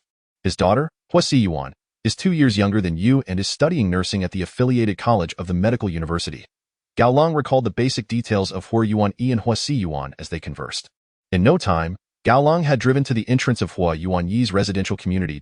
As it was a gated community, she first registered her information before being granted access by the security personnel. Chapter 032. Director Sanwo. Director Hua, it's me, Xiao Gao. Yes, I'm right downstairs at your building. Yes. All right, good. With a cool demeanor, Gao Long hung up the phone and shot a knowing glance at Wang Yuansheng. As they stepped out of the elevator, the door to Hua Yuan's residence swung open halfway.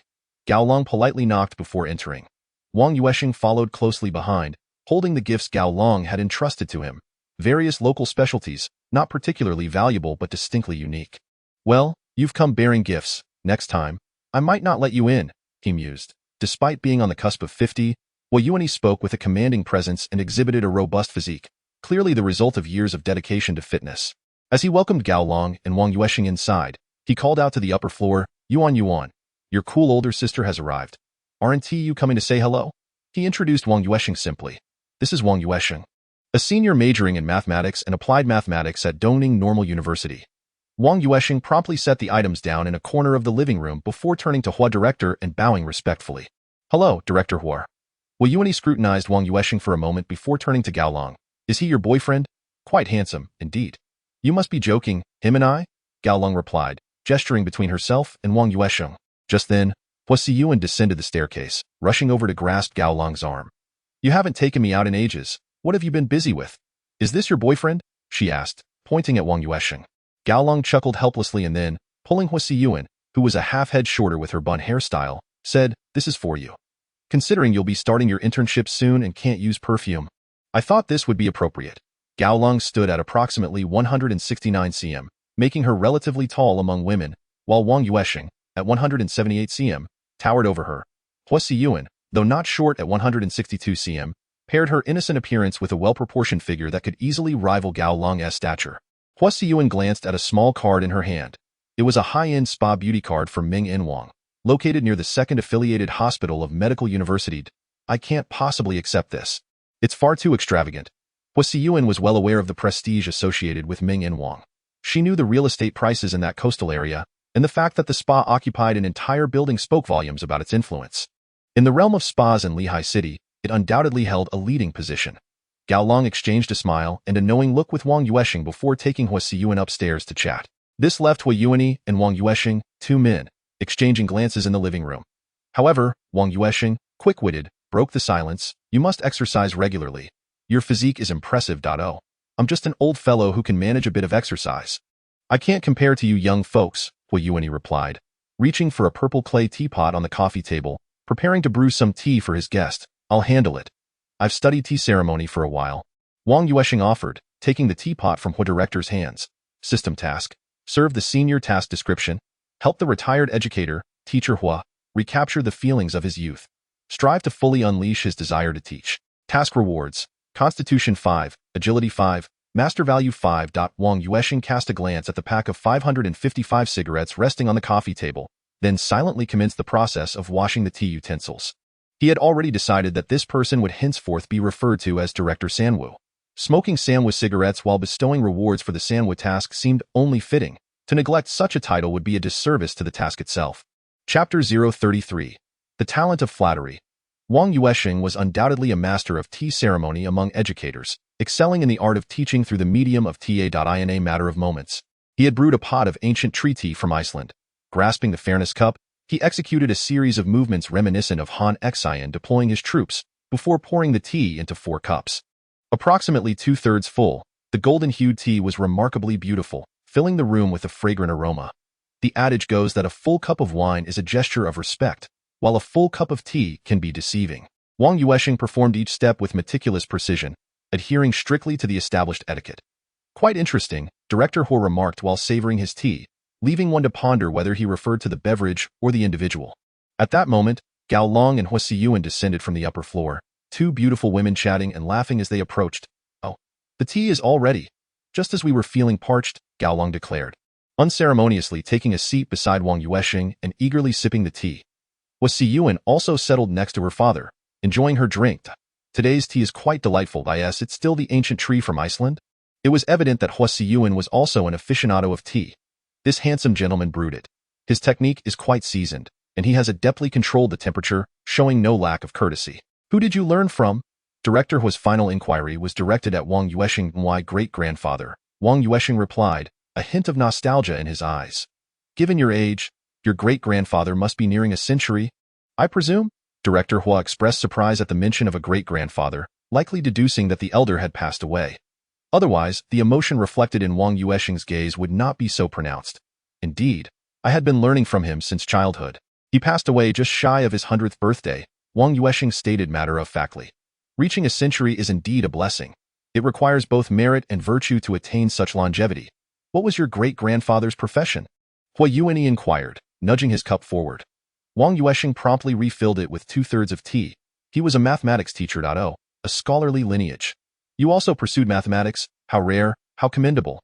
You flatter me, Wang Yuansheng replied modestly. It was my aspiration to carry on his educational philosophy that led me to enroll in a teacher training institution. That demonstrates a commendable filial piety. In this day and age, few young people retain memories of such venerable figures. Politeness often remains superficial, and true reverence and filial devotion are indeed scarce. Director Hua mused before resuming his sipping. Wang Yuansheng continued to refill the teapot, counting silently to 6 before pouring the tea back into the fairness cup. Come to my office tomorrow with your resume, and we shall arrange a trial lecture. I can only offer you the opportunity. If your teaching fails to impress, you shall not stand firm, Director Hua stated after having 2 more cups. Wang Yuansheng was instantly elated. Thank you so much. I shall not disappoint you. Additionally, I have a rather awkward request. Gao Long instantly frowned, questioning why he would complicate matters now that he had already achieved his goal. Director Hua has long been accustomed to a leadership role. Even at home, certain habits are not easily relinquished. For instance, the use of in as a single syllable is indicative of a leader's desire for the conversation to continue. Should the tone shift to a second syllable, it conveys a sense of dismissal. If the discussion were to persist, it might very well lead to a confrontation. I too have a passion for sports, and my enthusiasm has only intensified of late. I have heard that you were once a physical education teacher and even a professional Sanda athlete in your youth. Thus, I would like to trouble you, at your convenience, for some guidance, preferably at school, ensuring I do not encroach upon your relaxation time. To cater to one's interest can indeed be regarded as a quintessential aspect of Zhuangzi's philosophy. Wang Yuansheng, well-versed in the texts of Confucianism, Buddhism, and Taoism, certainly understands how to fulfill a task. Of course, one could also argue that this is merely flattery. After all, it is simply a matter of terminology. As anticipated, Director Hua became intrigued, and upon observing Wang Yuansheng's physique, remarked, "A solid foundation, though lacking a bit in strength. When you have time, join me in the school's gymnasium, and I shall teach you some fundamental exercises. Let us begin with that." Wang Yuansheng continued to pour tea for Director Hua while posing several relatively professional fitness-related inquiries. After all, he considers himself a fitness enthusiast, and he was able to ask pertinent questions. The dynamic of a student asking questions and a teacher providing answers exemplifies the notion of catering to one's interests. Whether he truly comprehends these inquiries or their utility is of little consequence. What matters is the sense of accomplishment derived from the explanations provided by the director. Noticing that Wang Yuansheng and Director Hua were engaged in lively conversation, Gaolong chose not to participate. Instead, chatting with Hua Siyuan about the gossip that young girls typically enjoy, as dinner time approached, Gaolong finally stood and said, "Uncle Hua, we must take our leave. Let us continue our discussion tomorrow. Also, thank you for your efforts regarding the new 7th graders." Hua Yuanyi glanced at the time, surprised at how swiftly it had passed. Reluctantly, he turned to Wang Yuansheng and said, "Very well, you may report tomorrow. Do remember to find me in the gym. I will demonstrate a modified version of the squat that will ensure your knees remain uninjured. I shall not keep you for dinner today, as I must visit some acquaintances with Yuan and will not be dining at home. Upon Wang Yuansheng receiving his first salary, he should treat us to a meal. We shall certainly enjoy a feast at his expense." Gaolong playfully nudged, ensuring that Wang Yuansheng's employment was secured. Hua Yuanyi chuckled. "You are quite astute, my dear asa contract worker.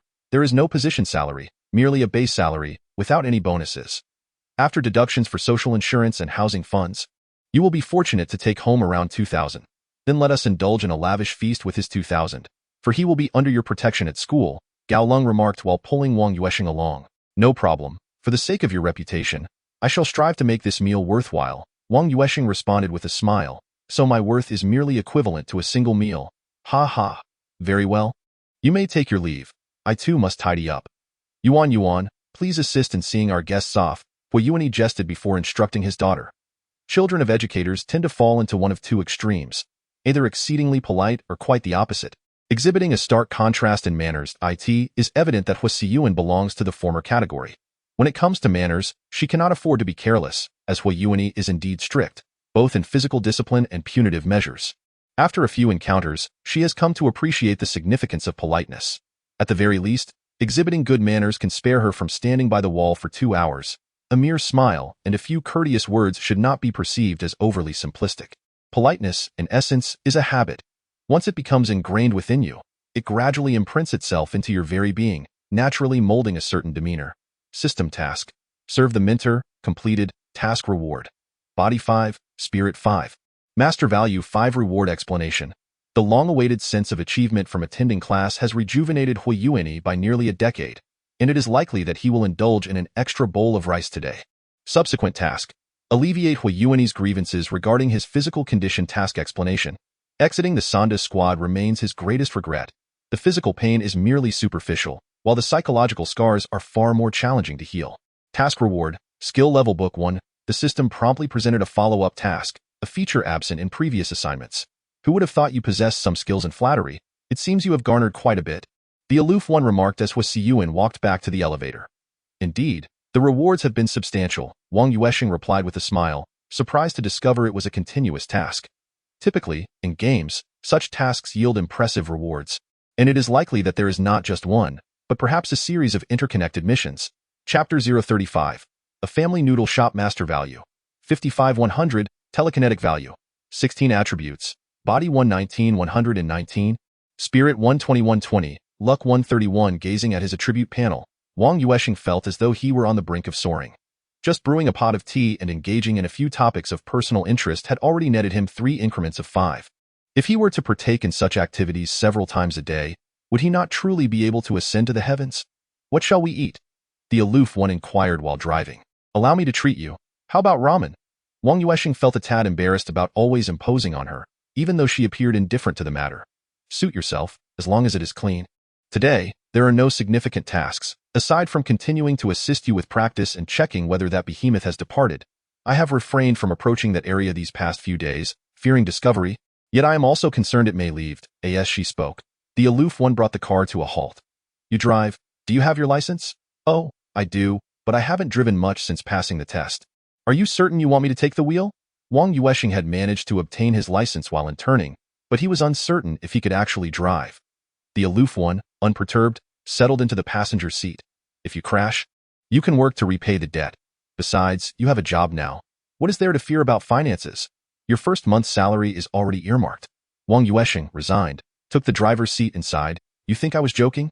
Do you truly believe that a distinguished director would be concerned over a mere 2,000 meal? The aloof one maintained her characteristic demeanor. Wang Yuansheng executed a left turn and shifted into gear. Driving off? I genuinely wish to treat you all to dinner, do as you please, but chances are, most won't attend.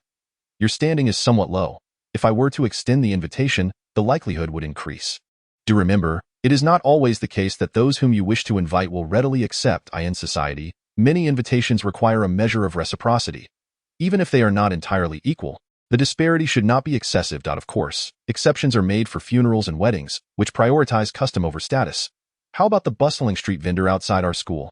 There is a delightful noodle shop, an esteemed establishment known for its cleanliness. Wang Yuansheng first sought the opinion of the aloof one, as inviting someone out differs greatly from being invited oneself. Yesterday, a serving of pasta cost 108 yuan.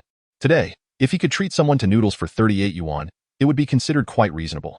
All right, let's just have something light. He decided, I had too much meat yesterday and have lost my appetite for more. The aloof one casually remarked, the snack street near Dongning Normal University is quite renowned. The proximity of the university's southern campus to the nearby Liaohai University ensures a shared culinary hub, making it a hotspot. Numerous trendy eateries featured on platforms like Douyin and Kuaishou have taken root here, and the flavors and prices are indeed favored by the student populace. Given that it is mealtime, Wang Yuansheng parked in the lot outside the snack street, as most diners here are students. While there are indeed some visitors from afar, the majority are local residents. Those who drive to dine are rather few. Today, being the final day of the Qingming festival holiday, the place felt somewhat desolate. Vendors relying on student patronage dread holidays.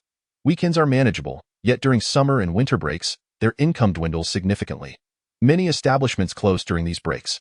Taking 2 vacations a year just like the students, even if it means forfeiting 2 months of stall fees. Observing the sparse groups of diners at the street stalls, the aloof one seemed to recall a fragment of the past, shaking his head as he continued to follow Wang Yuansheng. The two were not a couple and could not hold hands, so they walked in a front and back manner, resembling young acquaintances in a relationship that felt both close and distant. This is the place, Wang Yuansheng declared. Fortunately, it's not too crowded today. When it's busy, we'd have to take a number and wait. He ascended the 2 steps and pushed the door open, allowing the aloof one to enter. Indeed, it was a noodle shop. The aloof one gazed at the sign displaying the characters for noodle shop, elegantly inscribed. 2 bowls of vegetable pulled noodles and a side dish cost a total of 25 yuan. Wang Yuansheng felt a slight flush on his cheeks, yet the aloof one savored the meal with delight. It's genuinely good. The noodles are freshly made, and the flour is authentic, he remarked. The side dish is quite flavorful as well. I could see myself coming here often. I assenti it? I told you the noodles were delicious, Wang Yuansheng replied. Should we order another bowl? Just as he felt relieved by the aloof one's enjoyment, an unwelcome voice reached his ears from behind. Rest assured, your concerns are my concerns. I will resolve them promptly. Though facing away from the door, Wang Yuansheng knew precisely who was speaking without needing to turn around. It was none other than Li Haoyu, the man who had taken his former girlfriend from him. In truth, it is not entirely accurate to say that she was deprived. Lu Chang chose to end the relationship due to her own financial constraints. Of course, poverty was merely one of the reasons, with the primary factor being her loss of utilitarian value. When she was a member of the student council, why did she not propose a breakup? When I stayed up late to tutor her, why did she not suggest ending things? When I painstakingly helped her secure an internship opportunity at the prestigious 80th Middle School, why did she remain silent about a breakup? It was only after the internship was nearing its conclusion that she brought it up. Was it not because she had encountered Li Haoyu, who possessed greater utilitarian value? His mother is none other than Lan Lan, the vice principal of the 80th Middle School, the sole female among the 4 principals, a position as solid as iron. Sensing a shift in Wang Yuansheng's emotions, the aloof girl raised her head and noticed 2 boys and 2 girls approaching through the main entrance. The boys were tall. One was robust, resembling a bodybuilder, while the other was slender and tall, likely involved in basketball or volleyball. Among the girls, one had an unremarkable appearance yet was heavily made up, making it impossible to discern her natural features. However, the fact that she still looked ordinary after such makeup suggested her base appearance was not impressive. The other girl had an oval face, a pointed chin, and a pair of phoenix eyes that conveyed a shrewdness. Her makeup was not overly heavy, striking a balance. Unfortunately, the aloof girl quickly recognized that the products she used were from street vendors, with colors lacking purity and the base tones being incorrect. The girl with phoenix eyes seemed to notice the aloof girl's scrutiny and naturally directed her gaze towards the figure sitting opposite her. Yuansheng, Li Haoyu, holding her hand, followed her gaze and caught a glimpse of that handsome profile. With a huff, he pulled his hand away from Lu Chong and attempted to turn to leave. However, he was stopped by another burly young man. Haoyu, is something the matter? Realizing his own lapse in composure, Li Haoyu quickly adjusted his demeanor, forcing a smile. I hope I haven't embarrassed you. Chong. He then shifted his attention towards Wang Yuansheng. Sun Chong, taking in the half-profile that was striking enough to outshine both himself and Li Haoyu, understood the situation. Li Haoyu had stolen Lu Chong from Wang Yuansheng. Although he was not a student of Dongning Normal University, he had heard of the affair between Li Haoyu and Lu Chong. What a trivial matter. Now you are her official boyfriend, are you not?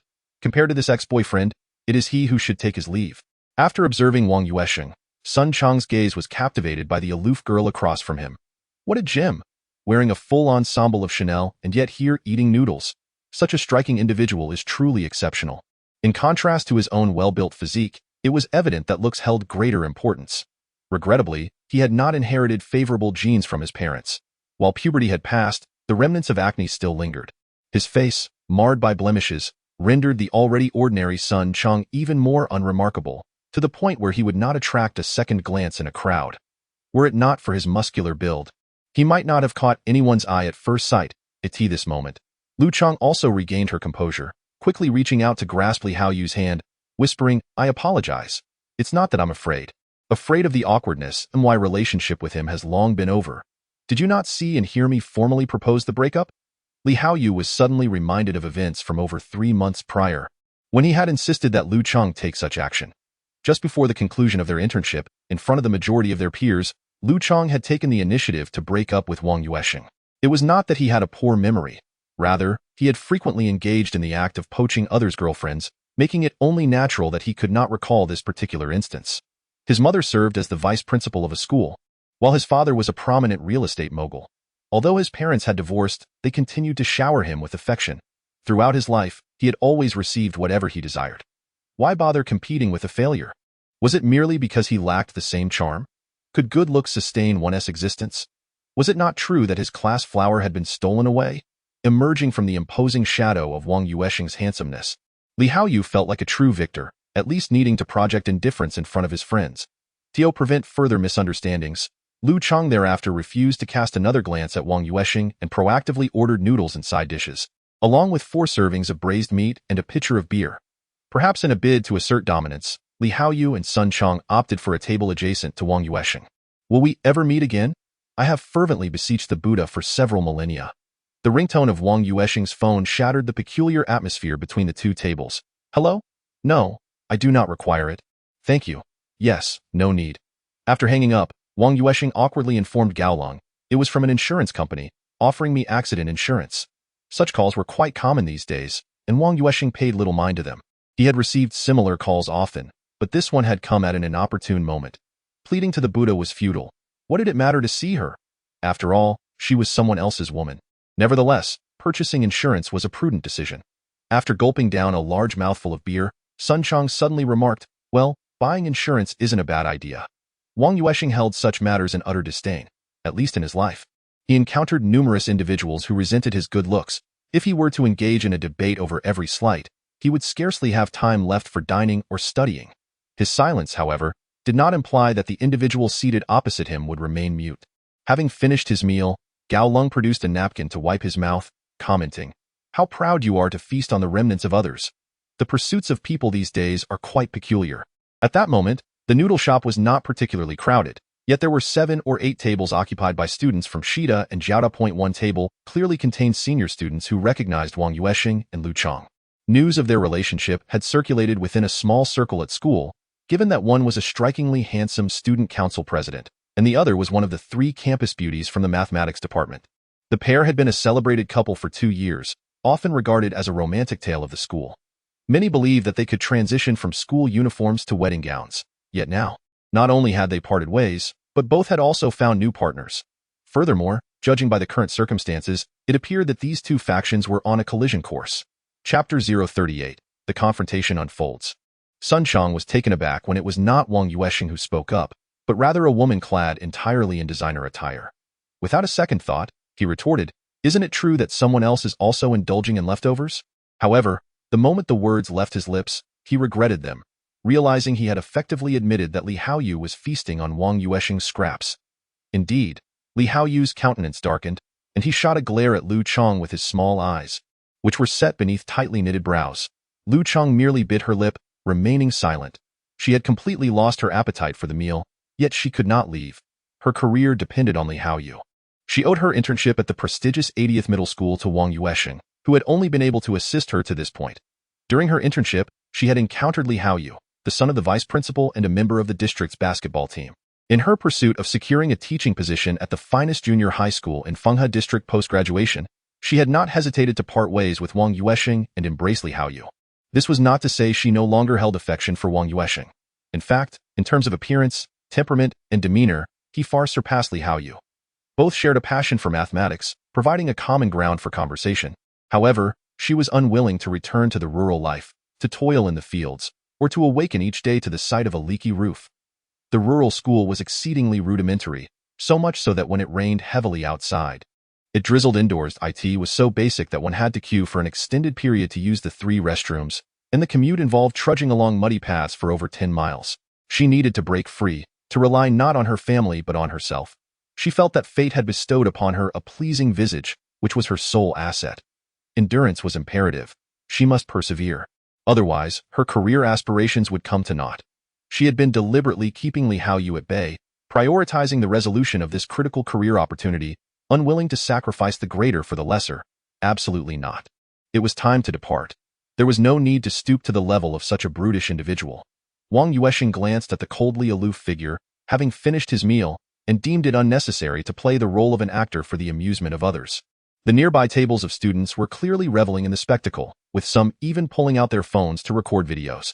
Sun Chang, the head of security for Li Haoyu's father, Li Tao's construction crew, was accustomed to handling disputes and was not one to easily suffer indignities. With a forceful shove, he overturned the table and turned to seize Wang Yuansheng by the collar. Standing nearly 6'3" with a muscular build, he had a distinct advantage in both height and strength. However, following his training with the coldly aloof figure, Wang Yuansheng had become remarkably agile. He executed a swift lean back, deftly evading the grasp. A smile crept upon the lips of the cold figure. She had to concede the truth of Wang Yuansheng's earlier words. He was indeed a quick learner. When Sun Chang realized that his seemingly guaranteed grab had missed, he momentarily froze before launching a sidekick, thinking to himself, "You think you can evade me with my long legs?" Although Wang Yuansheng was quick to react, he had never undergone formal combat training. Sun Chang's kick employed techniques from Sanda, appearing casual yet effectively cutting off all avenues of retreat, forcing Wang Yuansheng to brace himself for the impact. The altercation had finally begun. Many spectators internally cheered, their phones aimed at the 2 protagonists, Wang Yuansheng and Sun Chang. Sensing that he could not evade this strike, Wang Yuansheng recalled the cold figure's words. When evasion is impossible, one must accept the smallest cost to absorb the blow, hoping for a trade of injuries. Chapter 039. Poverty. Upon contemplating this, he raised his right arm in front of his ribs, bracing himself against the possibility of a kick that could fracture his relatively fragile bones. With his left hand, he attempted to grasp the leg that was aimed at him. However, Wang Yuansheng underestimated the power behind Sun Chang's strike. Before his left hand could seize the leg, he felt his entire body uncontrollably thrust aside by an overwhelming force. Gao Long recognized that Wang Yuansheng was certainly no match for this individual, be it in strength, speed, or even combat skills. He fell woefully short. Yet, managing to evade a grasp and counter a sidekick was already quite commendable, showcasing the stark contrast between an amateur fitness enthusiast with no foundational training and a seasoned practitioner of Sanda who had dedicated years to physical conditioning. Could a single night of practice truly bridge such a gap? Wang Yuansheng collided with the table, shattering the bowls and sending debris scattering across the floor, while the table itself was knocked askew. Fortunately, he emerged unscathed, albeit somewhat disheveled. Gao Long lent him a hand and whispered, "Watch closely." Without a moment's hesitation, she deftly seized the leg that was retracting. With a swift lateral pull and forward thrust, she positioned herself before Sun Chong, executing a back throw. Yet this time, it was not an enhanced maneuver. It simply sent Sun Chong crashing to the ground. Accompanying this was a distinct cracking sound, likely indicating a dislocation rather than a fracture. After completing this feat, Gao Long straightened her attire, slightly disheveled from the vigorous movement, and placed a 100 yuan note on the table, stating, "This should cover the damages, right?" The bewildered front desk attendant of the noodle shop could only nod in a daze, even forgetting to retrieve the money from the table. Gao Long glanced at Lu Chong, who remained with his head bowed, before turning to Wang Yuansheng and saying, "Let's go why this time." Sun Chong had managed to rise, though his left arm hung limply at his side, and his forehead was smeared with dust and sweat. Brother Chong? Li Haoyu, though accustomed to brawls, considered himself greatly inferior to Sun Chong. After all, Sun Chong was the security chief of his father's construction team. Adept at diffusing disturbances, he vividly recalled an incident where Sun Chong single-handedly subdued a dozen unruly workers. Those were laborers accustomed to relying on brute strength. Despite lacking formal training, Sun Chong's physical prowess far surpassed that of the average individual. Yet, today, this formidable figure had been brought low by a delicate and aloof beauty. He found himself devoid of the courage to retaliate. Stay still. Let them pass. Sun Chong, seasoned and worldly, recognized he was facing a skilled practitioner. The fluidity of her movements, the expertise in her techniques, and her precise control were evident. He was certain that had she wished to render him unconscious, she could have easily done so. Merely dislocating his left shoulder was a gesture of restraint. Considering that their initial conflict had stemmed solely from words, devoid of deep-seated enmity, there was no need for grievous harm. As for the murmurs within the noodle shop, they were of little concern. Wang Yuansheng silently followed Gao Long back to the car, an Audi TT that swiftly departed the street. "Why did you part ways?" Gao Long inquired, glancing at Wang Yuansheng, who remained fixated on the view outside the window. "Poverty, is it truly that simple?" "Indeed, it is as simple as that. It is undeniably realistic, and not entirely incorrect. You seem rather indifferent. Should one wear their concern upon their face? Even though I may feel it to be true love, the other party might not share the same sentiment. Wang Yuansheng has already seen through it. Lu Chong may harbor affection for herself, yet more so, she seeks to leverage their relationship to fulfill her own ambitions." Chapter 040. Car Smash. Are you not adept at reading faces? Can you not discern that she is the type who would forsake everything to achieve her goals? She hails from the countryside. Does she not? Engaging in a somewhat aloof conversation. Regardless, diverting attention is surely beneficial in aiding Wang Yuansheng to emerge from the shadows of heartbreak. Yes, from the northwestern countryside. I have heard that it is quite desolate there. With only a few villages boasting a combined primary and secondary school, she does not wish to return, relying solely on herself. Wang Yuansheng is not foolish. Since his breakup with Lu Chong, he has calmly reflected on the situation. This is his habit, whether it be in studies, examinations, or any significant matter. He always revisits important events to contemplate whether there were any missteps, to avoid repeating the same mistakes.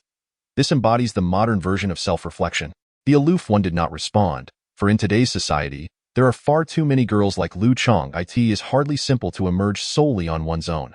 Without a bit of cunning and strategy, even the most capable would find it futile. In contemporary society, having strength alone does not guarantee that one will be employed. The ability to present oneself, to package one's persona, and to leverage connections are the crucial factors for success. Clearly, this girl named Lu Chong has mastered these skills. Hence, titles such as Campus Belle are certainly accolades she has earned through her adeptness at self-promotion. Her prowess in packaging and leveraging is evident, having maximized her influence over individuals from Wang Yuansheng to Li Haoyu. As for right and wrong, many matters in this world reside beyond mere binaries. Most issues lie in the gray area between the two. Do not dwell on it. A future between the two of you is implausible. The aloof one presumed Wang Yuansheng was still contemplating Lu Chong. "You asked if perhaps it would have been better had I grabbed with my right hand instead?" The aloof one paused momentarily, then grasped the nature of his inquiry. She chuckled, saying, "You wouldn't have been able to hold on. His strength could dislocate your thumb. How could you possibly grasp it? Blocking was the right choice. Otherwise, you would be visiting the hospital for your ribs by now.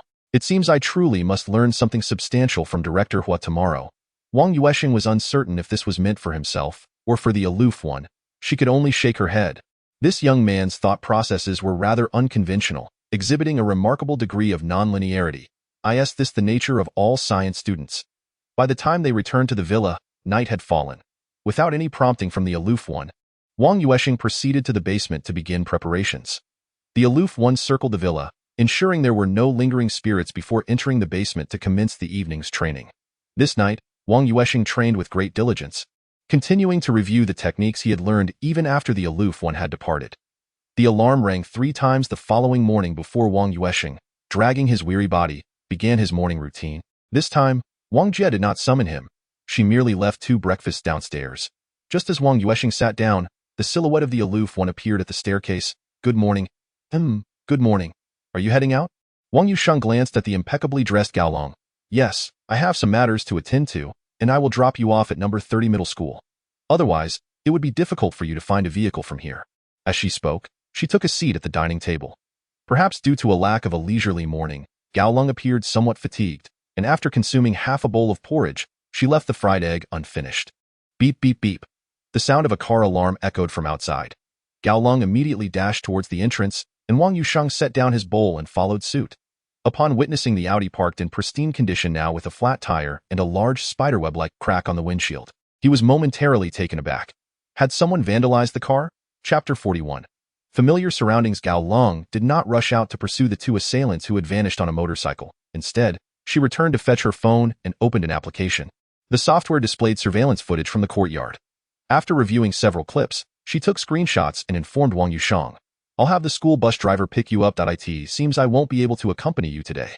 Please go on your own and inform Director Huar that I have matters to attend to and cannot make it. Oh, understood. Were those individuals from last night? They likely aren't the same 2 from yesterday. Don't concern yourself with this matter. Focus on your interview instead. Stay in touch, and remember to bring your ID card, as you'll need the original for the interview. Gao Long casually returned Wang Yuansheng's identification. In a daze, Wang Yuansheng was transported to number 30 middle school. Noticing the time was half an hour before the 10 o'clock interview, he adjusted his attire.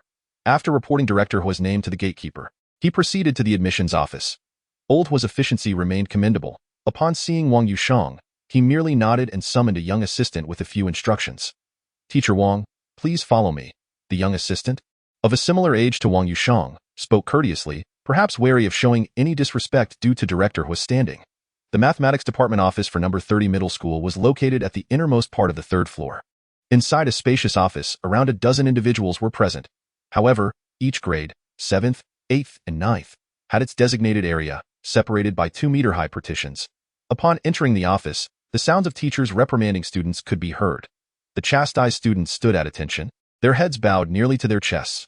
Wang Yuansheng found this scene quite familiar. During his internship, he had encountered it often, though compared to the office at number 80 middle school, this space felt somewhat cramped.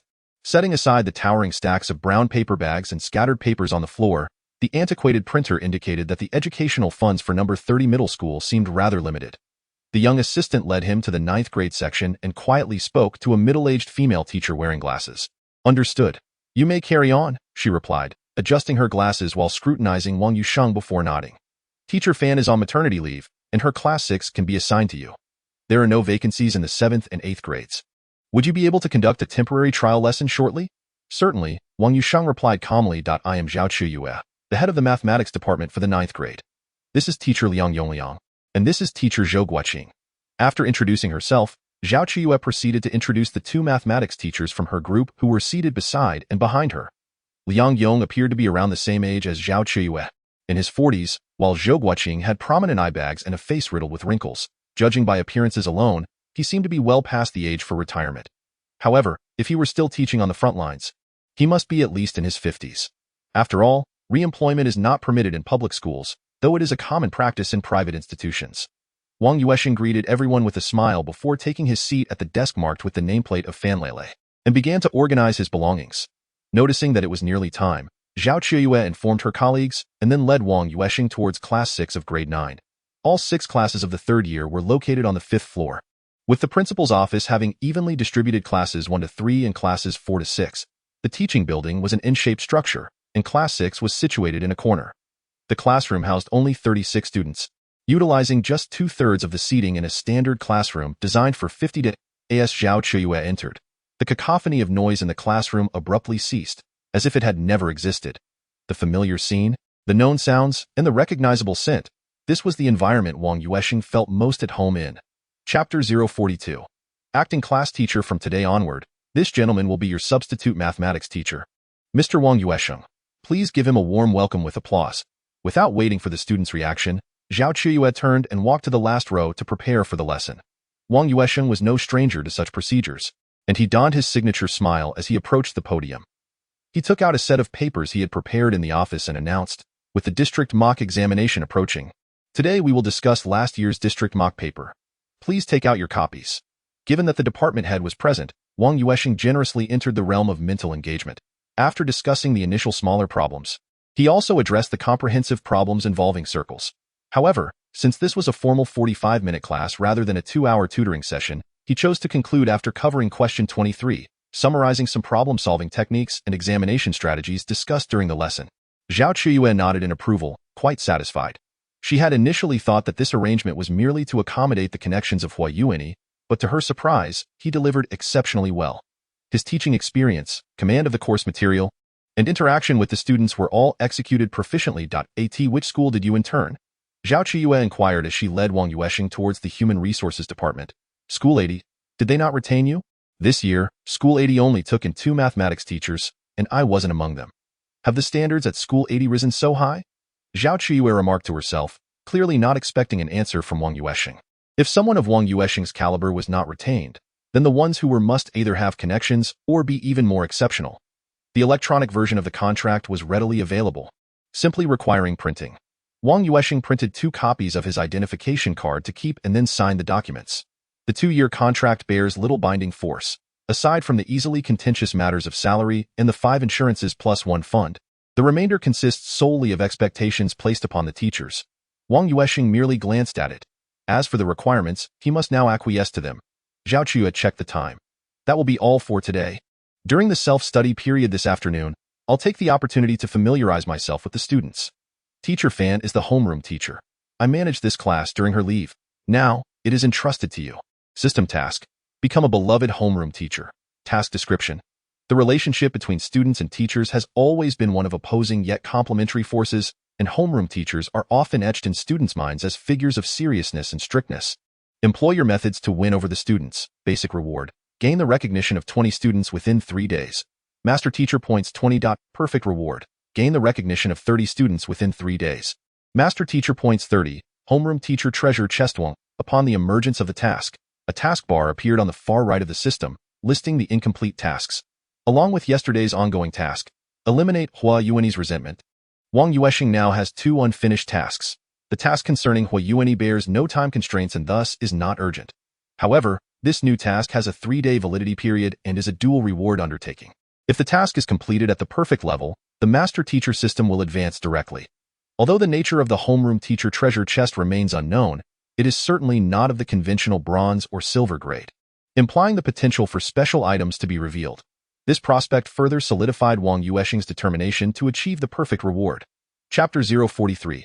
Special class. Wang Yuansheng enjoyed a meal in the school cafeteria. A standard teacher's lunch comprising 3 dishes and a soup, sought egg meat segments, braised eggplant, and scrambled eggs with tomatoes, accompanied by seaweed soup. The staple was a choice between rice and steamed buns. In the afternoon, he conversed with Director Hua for a while, then practiced a few exercises in the gym before the self-study period commenced. Do your best. This opportunity is quite rare. Fan Lele has connections with the principal, but now that she has a child, it seems unlikely she will return to the role of homeroom teacher within the year. The demands of caring for a young child conflict significantly with the responsibilities of a homeroom teacher. Director Hua would surely inquire with Zhao Qiuyue about Wang Yuansheng's performance, and to his surprise, the typically stern Zhao recognized the young man as potential. Observing Wang Yuansheng's departing figure, Hua Yuani felt it was as though the school had discovered a treasure.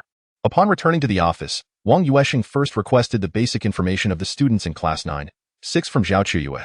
He lacked the credentials to access online records, but the school maintained paper documentation as mandated by the Education Committee. Regardless of a teacher's busy schedule, tasks such as lesson plans, student records, and archiving of major assessments must be meticulously attended to, as these are essential elements in supervisory inspections.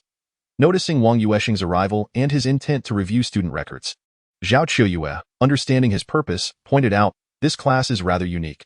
Over half of the students do not have local enrollment quotas. Are their household registrations not local?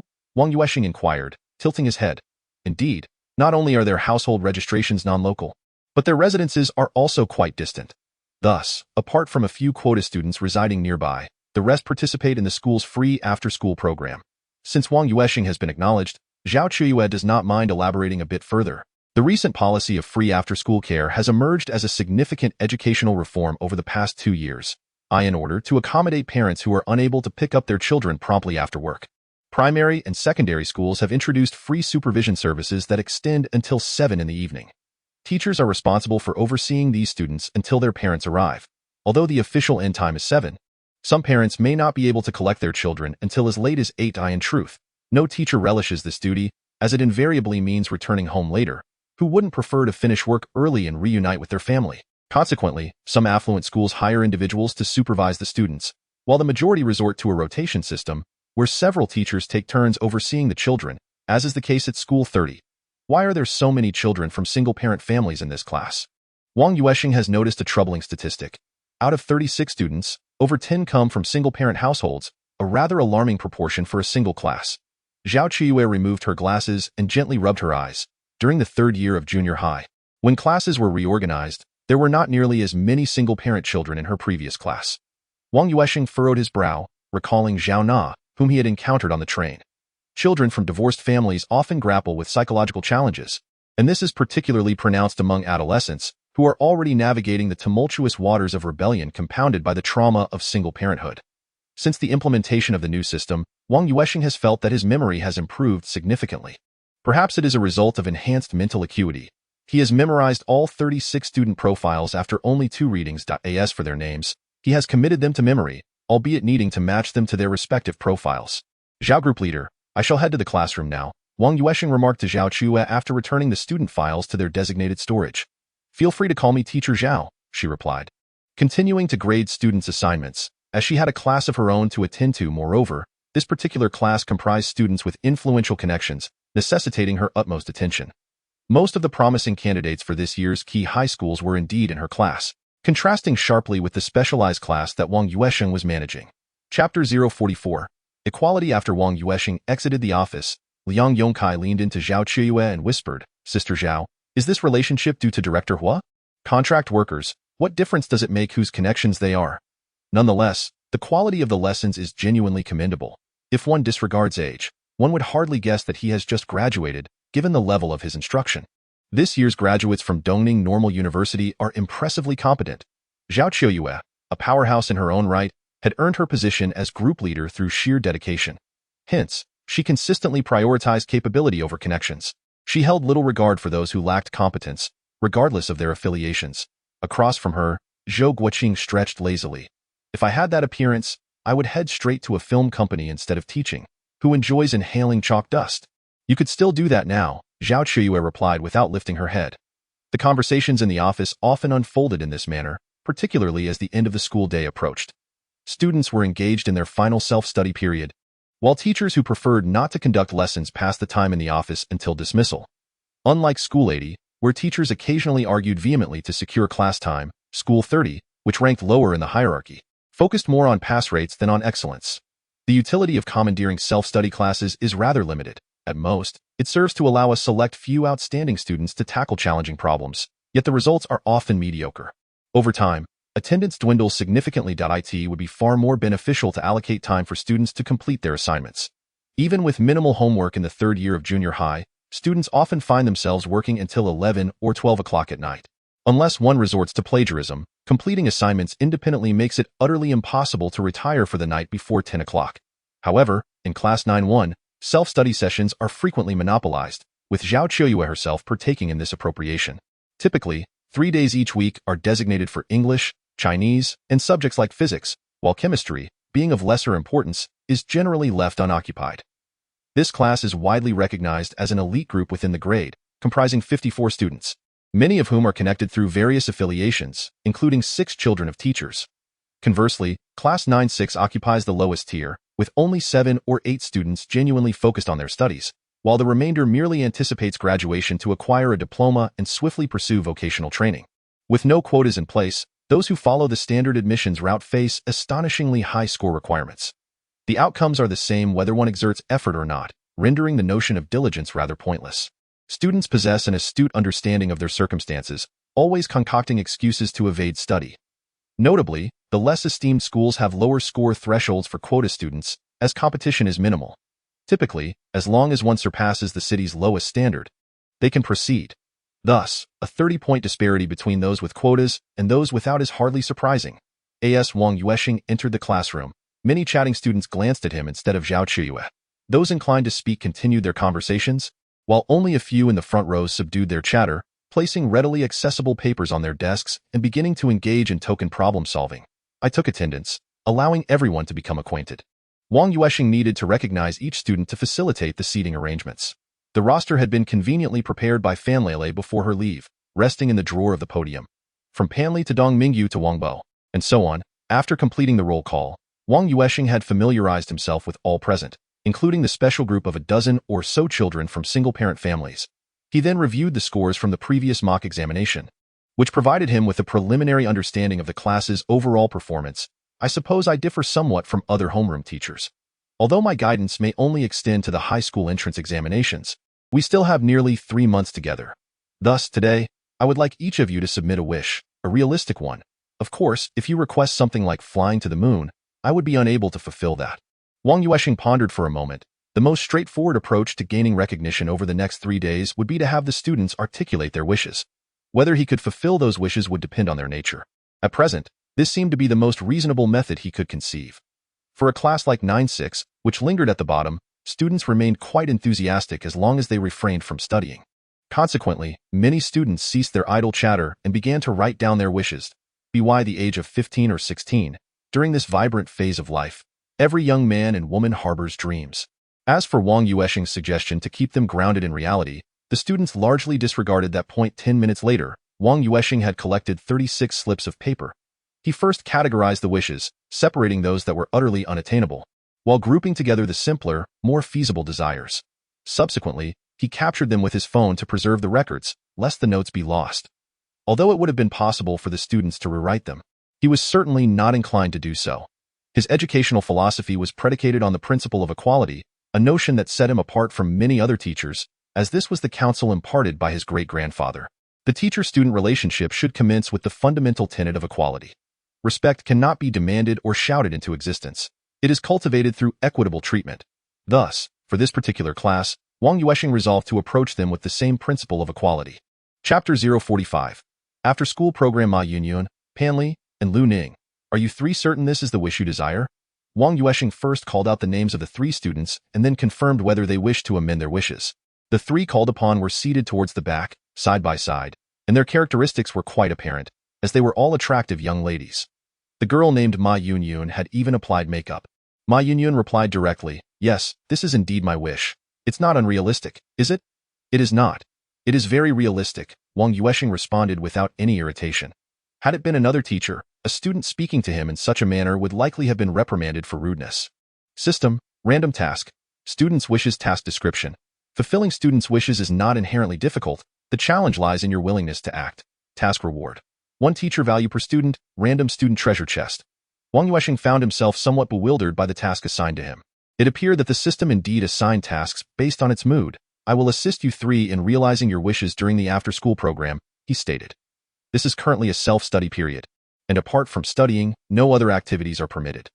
Wang Yuansheng was relatively lenient with the students, yet he felt compelled to adhere to the school's regulations. He then selected 5 additional students, inquiring if they wished to maintain their wishes, and upon receiving affirmative responses, he assigned them to the front row for the after-school program. The self-study period swiftly came to an end, and when the bell rang, only a few began to pack their bags. Evidently those who would not be attending the after-school program. There were no customary expressions of gratitude for the teacher's hard work, but Wang Yuansheng remained indifferent. The class leader, Lu Ning, evidently possessed a spirited personality. Ideally, she should have been the one to initiate such sentiments, yet she and Ma Yunyun were engrossed in animated conversation, entirely oblivious to Wang Yuansheng's presence in the classroom. With 10 students opting out of the after-school program, 26 remained. Additionally, several students from other classes arrived for supervision. As the students of Class 6 had become accustomed to this arrangement, especially since some had originally been part of Class 6 before the reorganization. Consequently, everyone continued with their activities undeterred. Zhao Qiyu arrived in Class 9, 6, 20 minutes after school had ended. Noticing Wang Yuansheng still present, she remarked, "You may clock out now. Teacher Zhao, may I oversee the after-school program today? If possible, I would like to supervise from Monday to Thursday." Wang Yuansheng had already devised a plan. The after-school hours needed to be utilized effectively. Zhao Qiyu seemed to have anticipated Wang Yuansheng's intentions as well. However, she was quite indifferent. Having someone to work was certainly a good thing. She nodded slightly and said, "All right, you can supervise today. I will go assist the students in Class 1 with their queries." The so-called Class 1 students were, in fact, the top 30 in their grade. Although the school claimed not to emphasize excellence anymore, those ranked in the top 30 still held a significant chance of being admitted to prestigious high schools, with the top 5 even having the opportunity to enter the most elite institutions. Others who could gain admission to less prominent schools would still contribute positively to the school's reputation. Wang Yuansheng followed Zhao Qiyu out of the classroom, and Zhao Qiyu turned back with a hint of confusion, asking, "Is something the matter? May I use the tutoring time to privately offer additional lessons to the students?" Of course, it would be free of charge. That is certainly permissible, as long as you do not mind the exertion. It also possible to organize some group activities. Activities that do not violate school regulations? Wang Yuansheng inquired further. "Let us wait until half an hour after school ends. That way, the students who need to leave will have departed, and the teachers finishing their duties will have gone as well. Just ensure that you do not disturb the other tutoring group." Zhao Qiyu was unsure of his intentions, yet the tutoring group was inherently free time, without any compulsion for teachers and students to engage in specific activities. Upon receiving affirmation, Wang Yuansheng returned to the classroom with a smile, nodding at the new students from other classes. As he entered, he seemed to overhear several female classmates discussing whether someone was handsome or not. He did not need to contemplate whether they were speaking about him. "Ma Yunyun, you want me to sing a song and appear in a Douyin video with you, right?" Wang Yuansheng approached Ma Yunyun's seat. "Yes, is that all right?" she replied, pulling out her phone and retrieving a small makeup kit from her backpack. "The school does not permit makeup, and you don't need to wear any, do you? Makeup might come off as a bit too mature," Wang Yuansheng remarked, adjusting his plain white shirt, which he managed to wear in an extraordinary manner. Ma Yunyun seemed to ignore his comment, continuing to touch up her lipstick and eyeshadow. "Maturity is quite nice. I just dislike when my dad calls me a child," Wang Yuansheng mentally noted. Ma Yunyun enjoys portraying maturity and dislikes being referred to as a child or immature. "All right, teacher, what song are you preparing to sing?" Once Ma Yunyun was ready, she adjusted her phone to the front camera and found a suitable position, ensuring that both she and Wang Yuansheng would appear in the frame together. Many students were paying attention to this scene. The tutoring class was inherently lively, and only when Zhao Qiyu was on duty did everyone pretend to be studious, hiding their phones within their books. Zhao Qiyu turned a blind eye in Class 6's tutoring, understanding that even if they were made to study, they had little chance of entering prestigious high schools, or even general high schools for that matter, as long as they did not cause too much trouble. She was indifferent. The presence of someone like Wang Yuansheng, who was willing to accompany students in recording Douyin videos, was indeed a rare occurrence.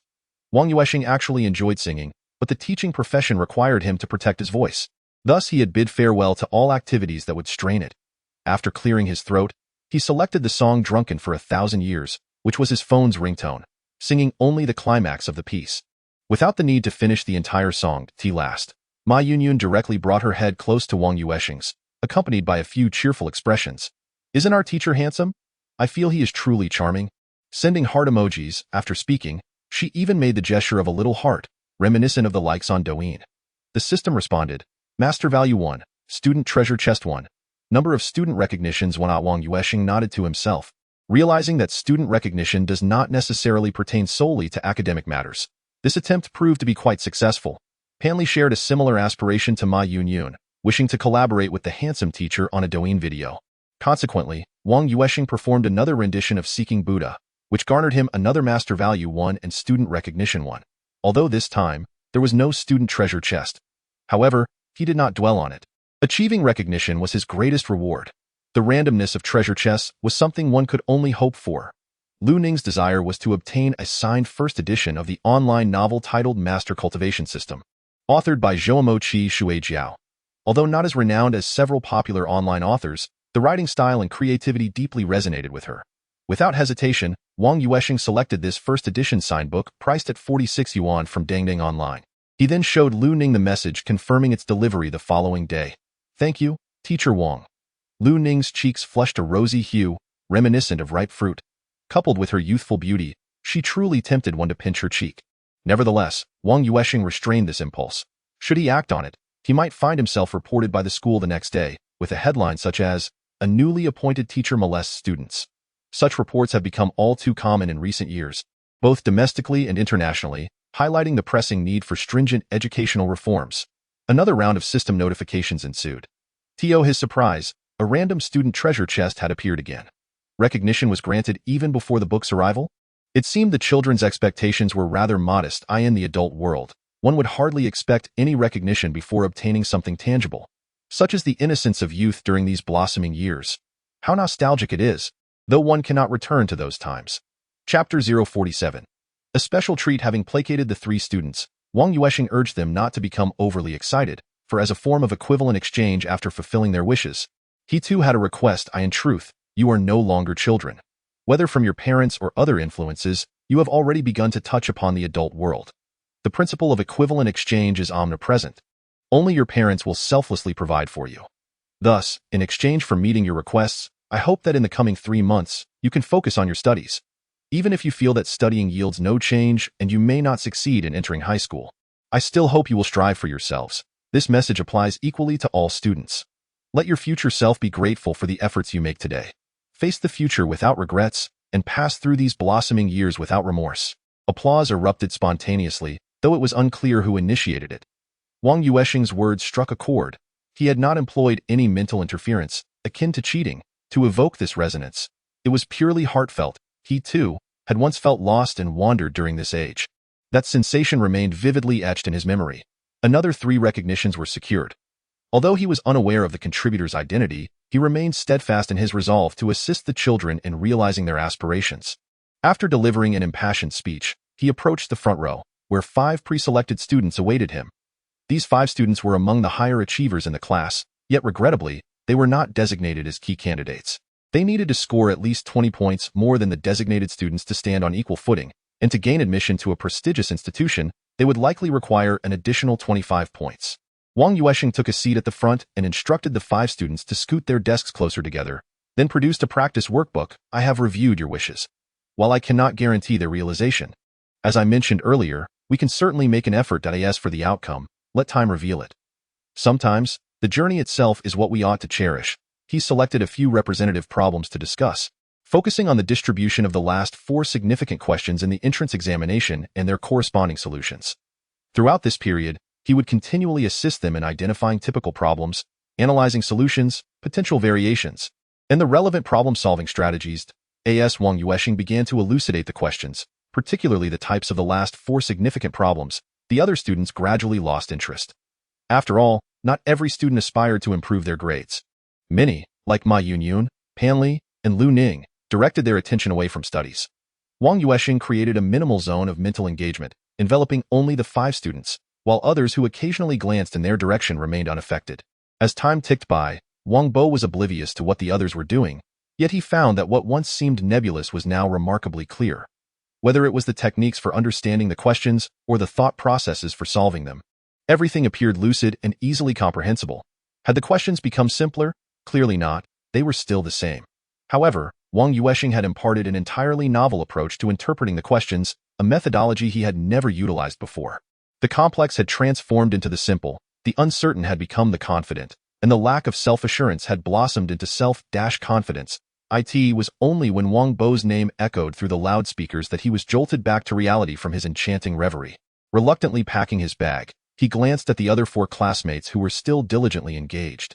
Teacher Wang, may I continue to study in this manner tomorrow? Such individualized attention was a rarity in Class 6, particularly for those who had not placed within the top 30 of their grade. It was a privilege not easily granted. Chapter 048. Raising free-range children. Of course, your wish is to achieve a score of 125 in this district's mock mathematics exam, isn't it? Therefore, the significant problems are what you must conquer. Otherwise, even reaching 120 points would be a distant dream. While I cannot guarantee that we will cover all the major questions in 3 days, I will strive to organize the types of significant problems that may appear in this district's mock exam and explain them during our tutoring sessions. Additionally, you must continue to solidify your foundations at home and organize your error notebooks. I have observed that you five have meticulously compiled your error notebooks, demonstrating a commendable commitment rather than a mere pretense. This deserves recognition. If the format of the error notebook and the review plan after class are revised according to my suggestions, there will undoubtedly be significant improvement. Have faith in yourself. If you do not believe in your own words, how can you expect anyone else to? My role is merely to provide assistance. The true path to success lies beneath your own feet. Wang Yuansheng must certainly offer a positive psychological affirmation. This is intrinsic to teaching. Otherwise, why would education majors study psychology? Not everyone aspires to be a psychologist. Appropriate psychological suggestions, coupled with accurate explanations of cultural subjects, can yield commendable results. This has been validated by predecessors, and Wang Yuansheng will not hesitate to share encouraging words brimming with positivity. As Wang Bo stood to bid farewell, the system once again displayed the notification of 1 in master value and acknowledgement. As the number of students in the classroom gradually dwindled, Wang Yuansheng's master value had risen to 62,100, and his energy limit had increased slightly, now reaching 8121. Although a blue chalk had been lost, Wang Yuansheng felt quite satisfied with such gains, particularly with the newfound knowledge that appropriate use of the mental interference domain could enhance his mental capacity limit. He would employ it occasionally in the future. At the very least, it was essential not to let his mental capacity overflow completely. After all, with the passage of time, both physical and mental energies would naturally restore themselves, albeit at a slower pace.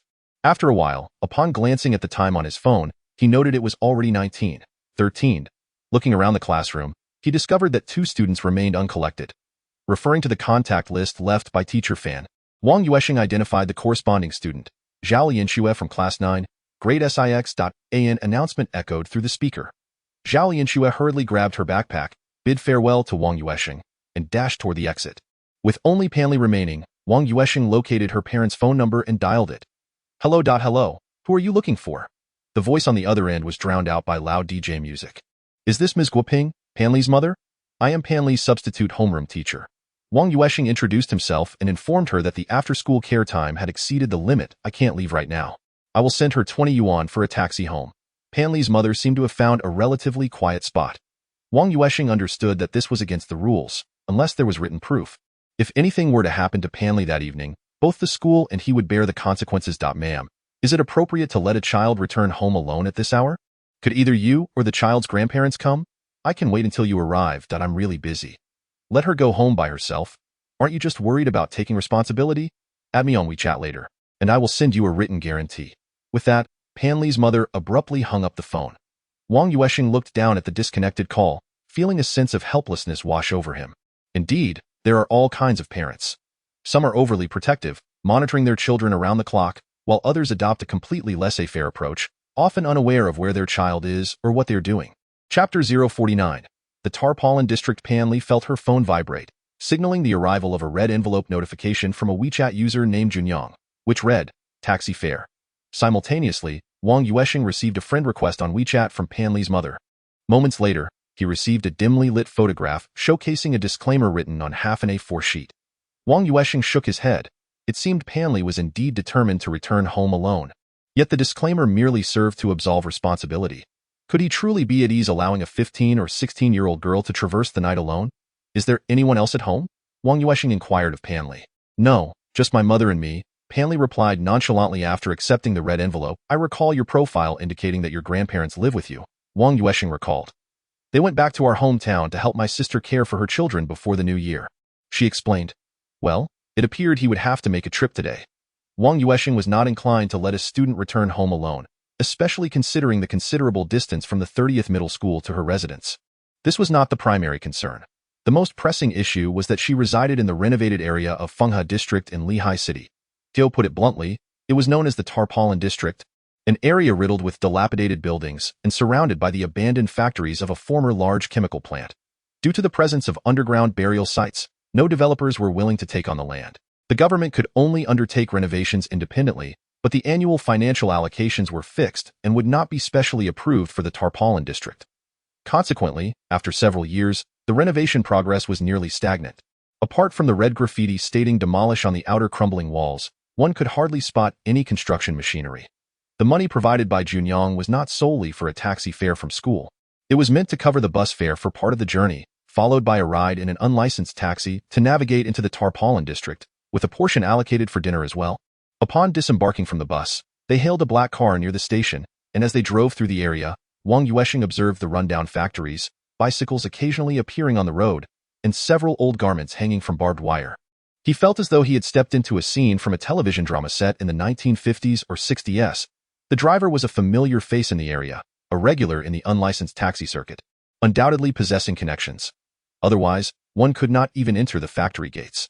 Although the chemical plant had relocated, local toughs had taken over the role of gatekeepers, collecting parking fees during the day.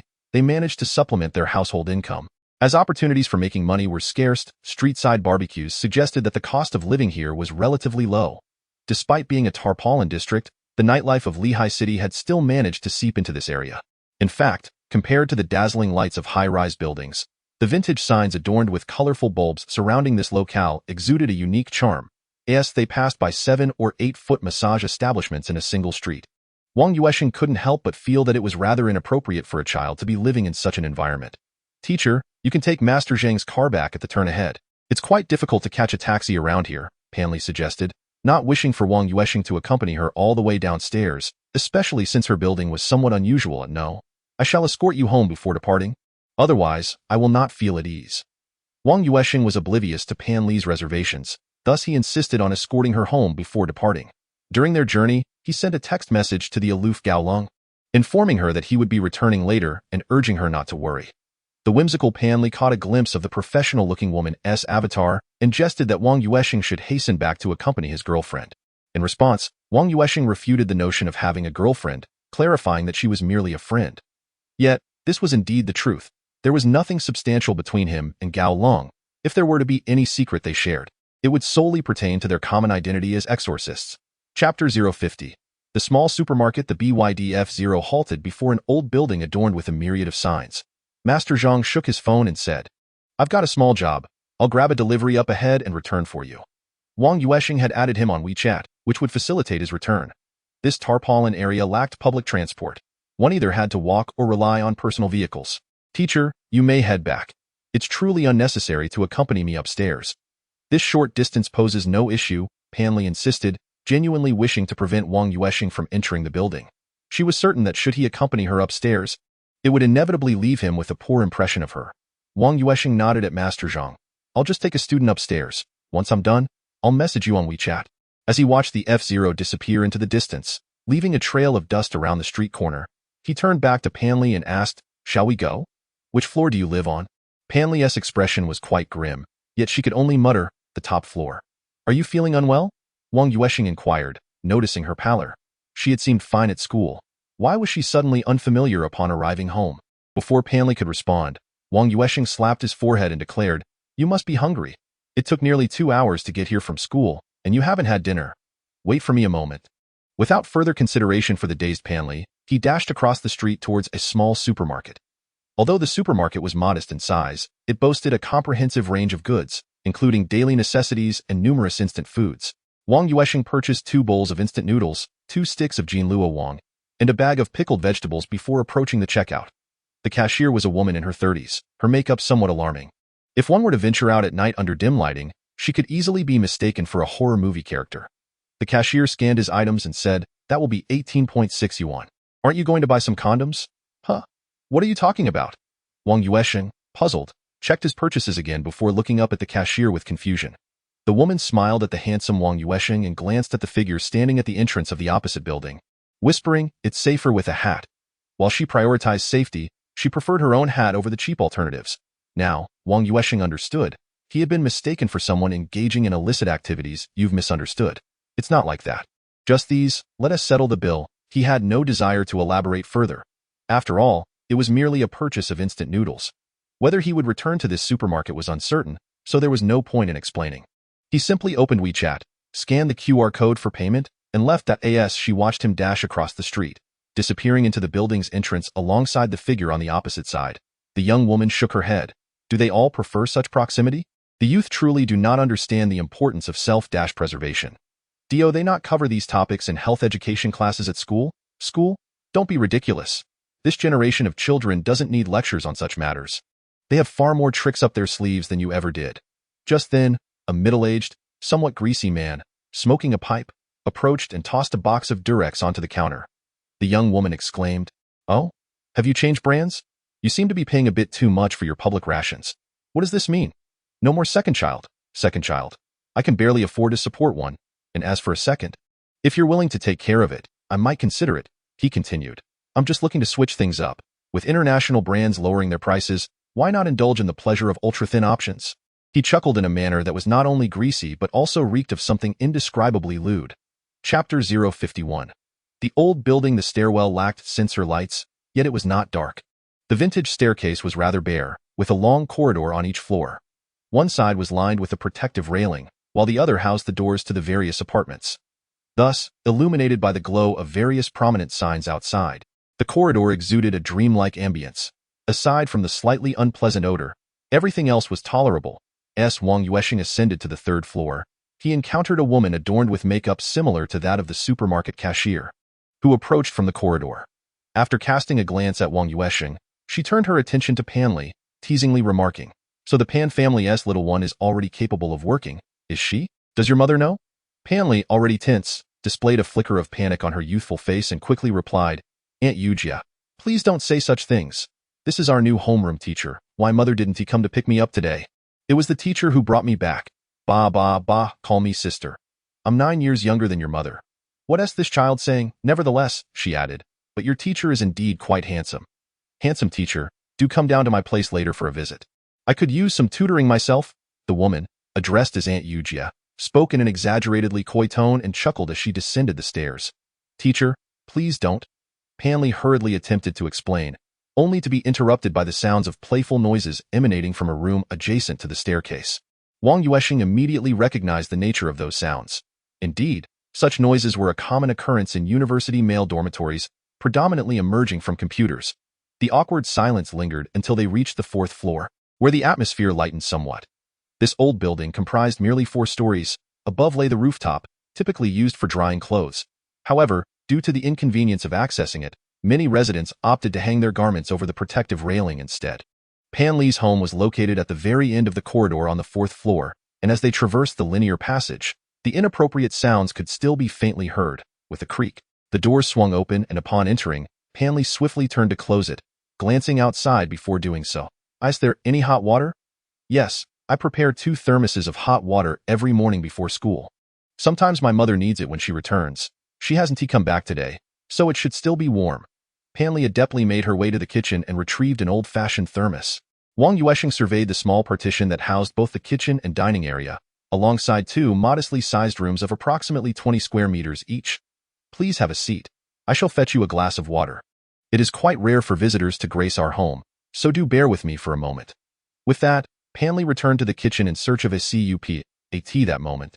Wang Yuansheng took hold of the thermos and began preparing instant noodles. His proficiency in concocting a bowl of noodles was nothing short of masterful, having lost count of how many bowls he had prepared during his 4 years at university. Just as Panli finished washing the water cup, he had already brewed 2 bowls of noodles, adding in the peeled Jinluo Wang with deftness. How can you study amidst such clamor?" Wang Yuansheng couldn't help but admire Panli. Her academic performance wasn't exceptional, yet she ranked in the middle of her class, particularly excelling in her Chinese studies. Aware that there was no point in concealing or explaining, she smiled lightly and said, "I have no choice. I am not in a position to meddle in others' affairs. This old building is frequently inspected, so such occurrences aren't a daily affair." Wang Yuansheng recognized that the current campaign against vice and crime was unprecedented, sweeping through Linghai City and even nationwide. However, in areas like this makeshift zone, enforcement was indeed a challenge. It was impractical to assign personnel for constant surveillance. Such an old building, even within a makeshift area, was considered an establishment of long-standing reputation. Monitoring was cumbersome, and the expenditure of human and material resources often did not yield commensurate results. Chapter 052. Home visit. Panli had shed her school uniform, donning merely a short-sleeved, round-neck shirt.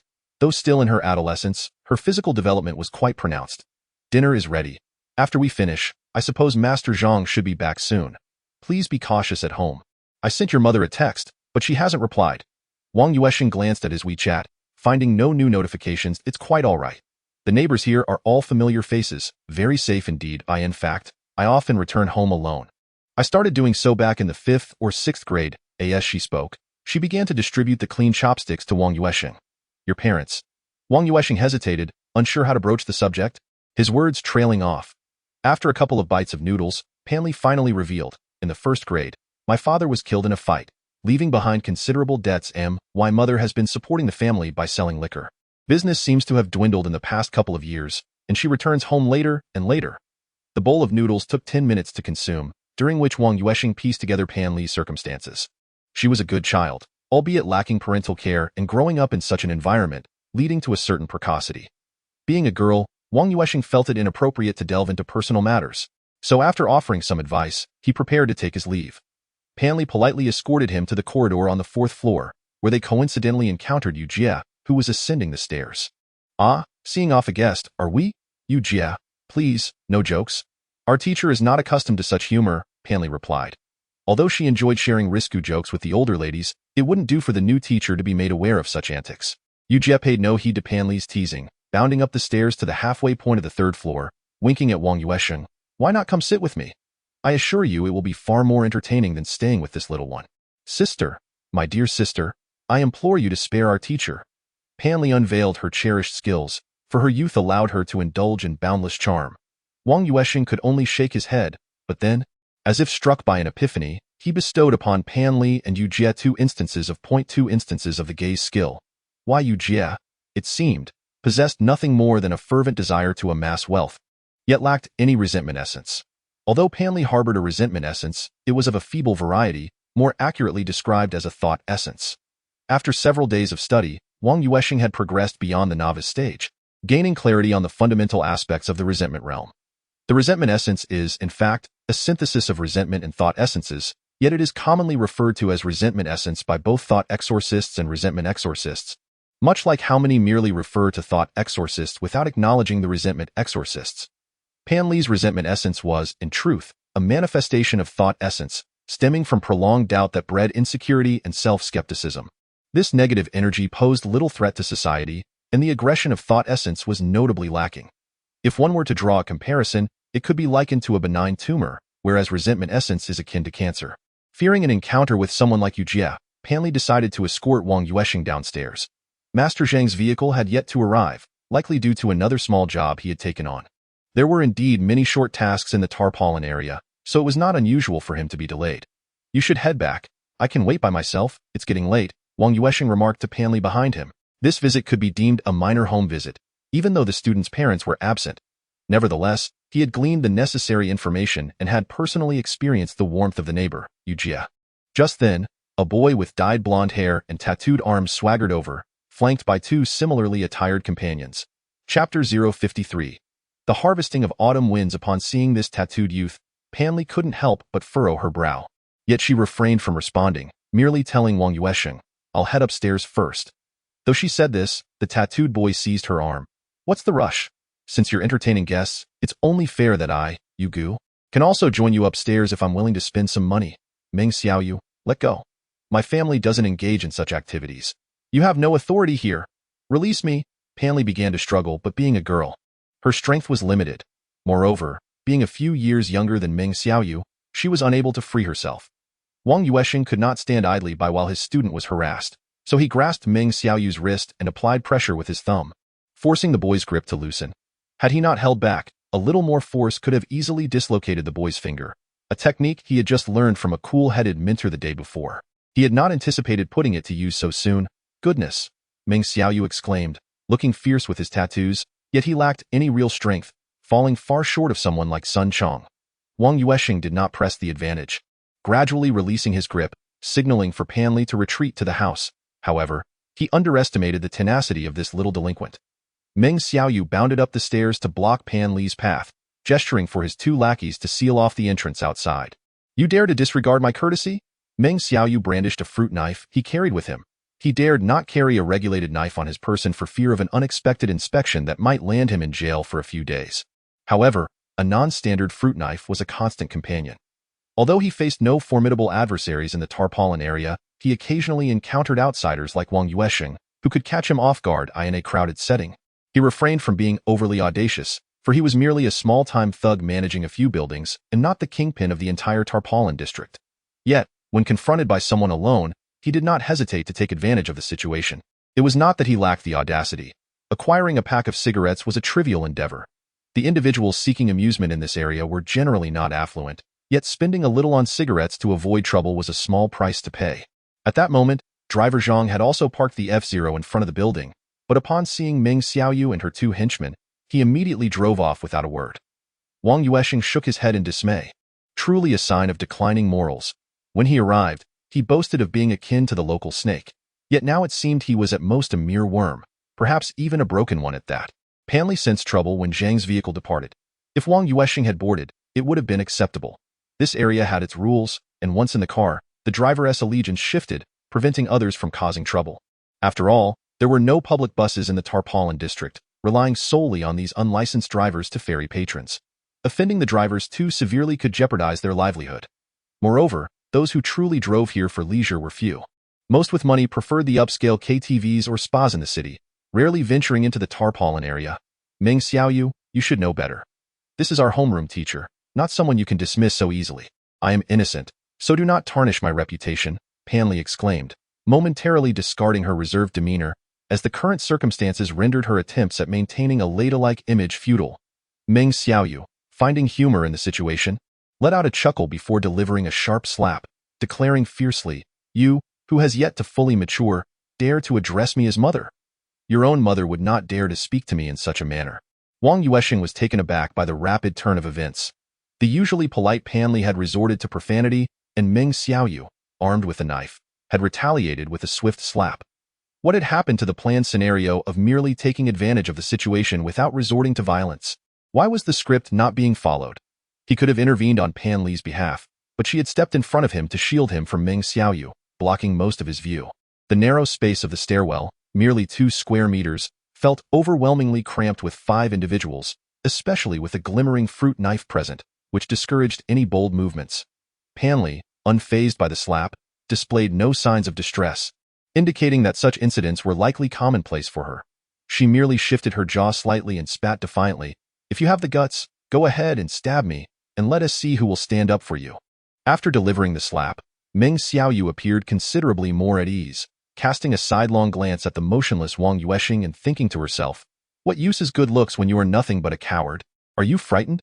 Have you been rendered speechless? Watch as I put on a show for you. It's so difficult to stab you. It's just that I lack the skill with a knife." "Ha ha," Meng Xiaoyu taunted, her laughter laced with a wicked delight. "Why not give it a try and see if Yonggu will step in? My family is also from the old district. Born and raised here. Not newcomers. My father was killed for the sake of the old district back in the day," Pan Liru exclaimed, her voice fierce like a wildcat. The mention of Yonggu? Meng Xiaoyu furrowed his brow. "Don't use Yonggu to intimidate me. He only oversees the front area. This internal section is not under his jurisdiction." With the confidence of a victorious general, Pan Liru proudly thrust out her already developed chest. "If you don't abide by the rules, anyone can intervene. What's the matter?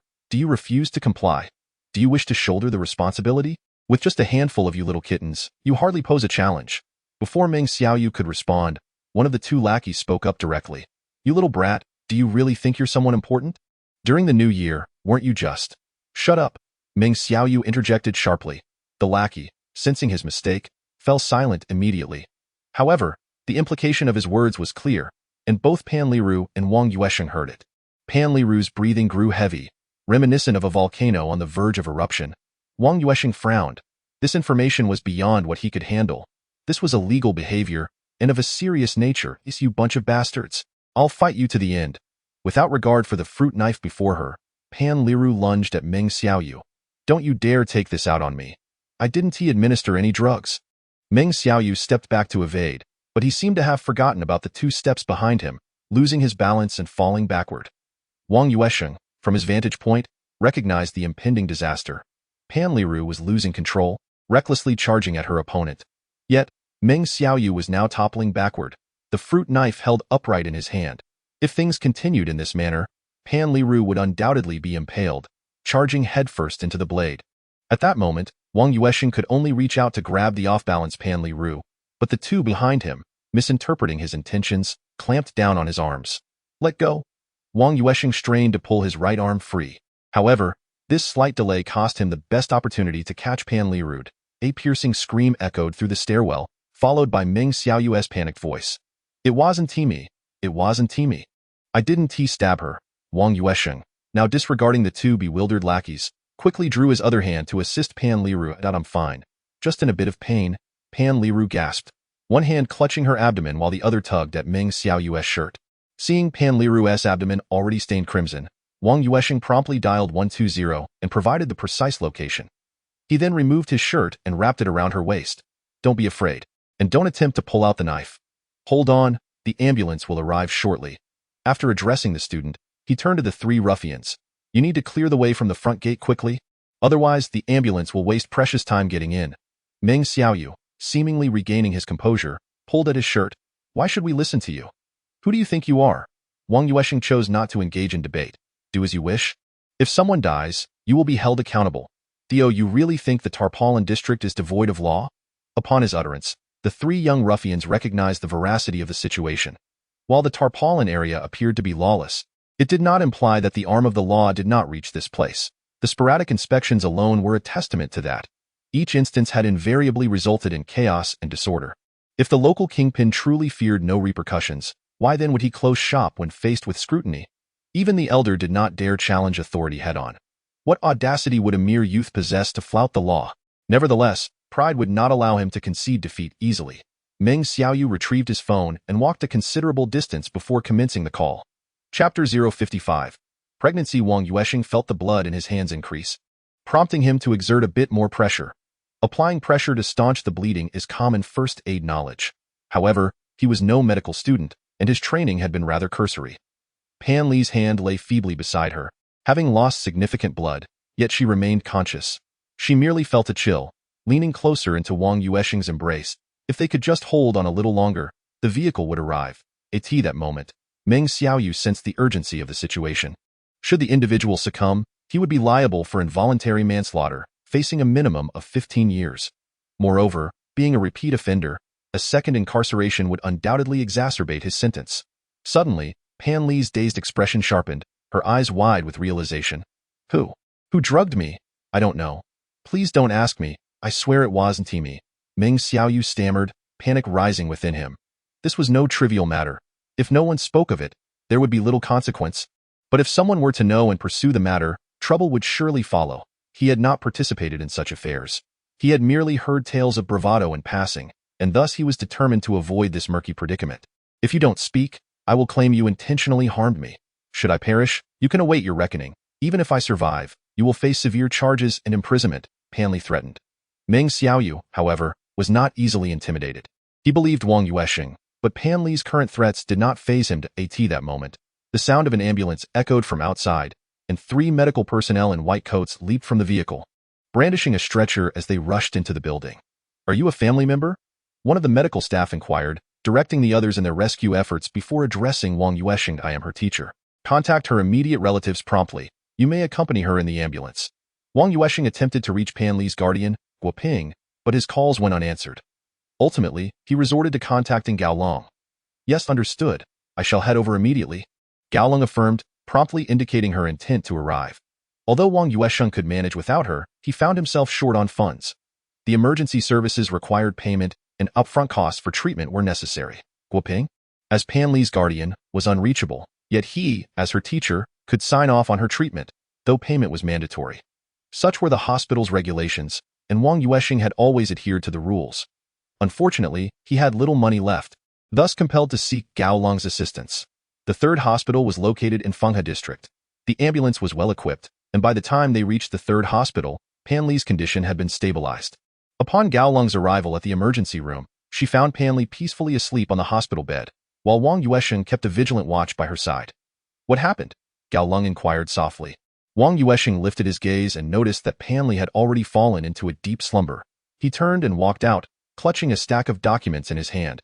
He remained silent, merely extending one of the papers towards Gao Long.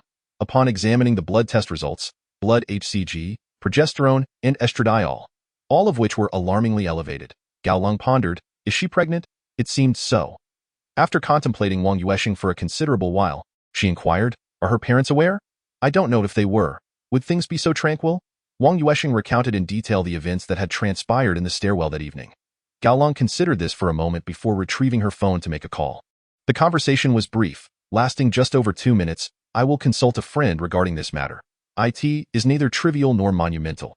It largely depends on the stance of the parents, but since it involves issues of juvenile protection law, it could also follow a public prosecution process. Being an educator, Gaolong was naturally familiar with the relevant laws, though her expertise did not extend to intricate legal matters. Chapter 056, Lu Danyang. Moments later, Wang Yuansheng encountered Gaolong's acquaintance. Although he was dressed in a simple shirt and trousers, his gait unmistakably signaled his affiliation with the police. Officer Lu, a man in his 30s with a buzz cut, possessed a sturdy build despite not being particularly tall. Though he wore a smile, Wang Yuansheng sensed that he was not one to engage in frivolous conversation. Could you elaborate on the details of the incident? Officer Lu inquired as he produced a voice recorder, gesturing for Wang Yuansheng to narrate the events. System task. Embodiment of justice. Task description.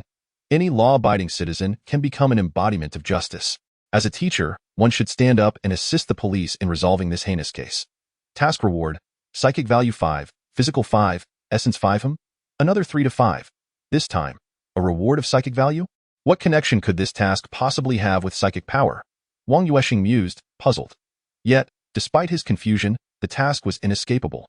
It was listed as a mandatory assignment with no option for refusal, as a competent mathematics teacher. Wang Yuansheng's logic was remarkably clear, and he succinctly conveyed the sequence of events. Officer Lu nodded approvingly before dialing an internal number. Xiao Zhang and Xiao Li, please proceed to gather evidence and apprehend the suspects. Yes, take Meng Xiaoyu from the TARP area along with the other 2 individuals from that time. Once I obtain the necessary authorization, we can interrogate them separately. Wang Yuansheng could not partake in the police operation, so he glanced at the dried bloodstains on his clothing and arms. I will go change, he remarked. Just wash your hands. The clothes can wait until tomorrow, at this hour. Where will you find new clothes? Gaolong observed him with a critical eye. Wang Yuansheng turned and made his way to the restroom. Boyfriend? Lu Danyang commented after Wang Yuansheng had departed. With an air of aloofness, she shook her head. Recently, she had addressed this issue rather frequently, and now she predominantly responded with mere gestures. Quite commendable indeed. She possessed an attractive appearance and held the profession of a teacher, aligning her career with yours. Seemingly accustomed to her consistently cool demeanor, Lu Danyang merely smiled. Buzzing, Lu Danyang's phone vibrated, and after perusing several incoming messages, he remarked, Guoping has been located. She is at a bar and appears to be somewhat inebriated. My associates are assisting her in sobering up and will be arriving shortly. This situation could significantly impact the child. The focus of aloofness was primarily on Panli. Well, you are the expert in this domain. My responsibility lies solely in eradicating the malignancy. Lu Danyang's eyes gleamed with a sharpness akin to bullets. After a flurry of activity, it was already the latter half of the night. Wang Yuansheng stretched his neck and stepped outside the ward, only to find aloofness seated alone. Where is Officer Lu? He has gone to attend to matters. You do not hold it against me for taking the initiative, do you? Aloofness suddenly inquired. Wang Yuansheng was momentarily taken aback, then smiled and shook his head, saying, You possess more experience than I, so I trust your judgment is sound. Thank you. You are welcome. Never mind. Have you figured out how to explain things to the child? Aloofness felt that politeness was unnecessary. This fellow could be infuriating at times. She seemed to have sensed something, so addressing it directly would pose no issue. The primary concern was whether those scoundrels could be apprehended and receive their due punishment. Wang Yuansheng was indeed more troubled by this matter, but it was beyond his capacity to resolve. Chapter 057. Poverty as a universal phenomenon. Certainly, the net of heaven is vast, yet nothing escapes it. Justice may sometimes arrive late, but it will not fail to manifest. As you have previously stated, positive energy must always outnumber negative energy. Aloofness responded with clarity and conviction. Did I ever say that to you? Wang Yuansheng could not recall such a conversation. You mentioned it to the children on our side during Sunday classes, Aloofness reminded him. All right, was that during class when you were brainwashing? Wang Yuansheng frequently extolled the virtues of positive energy to his students, or rather, he should say, cleansing their souls. What is the status of your vehicle? Wang Yuansheng suddenly remembered the events of the morning. It did indeed have some connection to Sun Chong, who had dined with him yesterday. Though it remained unconfirmed that he was the instigator, I am still conducting an investigation. Aloofness possessed her own network, and within a day, she had uncovered some information. However, without definitive proof, no conclusions could be drawn. Wang Yuansheng had not anticipated this turn of events and thus said, I apologize for the trouble I have caused you. Aloofness was taken aback by his apology, revealing a smile that was incongruous with her usual cool expression. Shaking her head, trouble would have arisen regardless of your involvement. This is inconsequential. The issues originating from the source world are not truly troublesome. The realm of grievances is where the greatest troubles lie. Let us conclude matters for today. I will wait here for Panli's guardians. You may return now.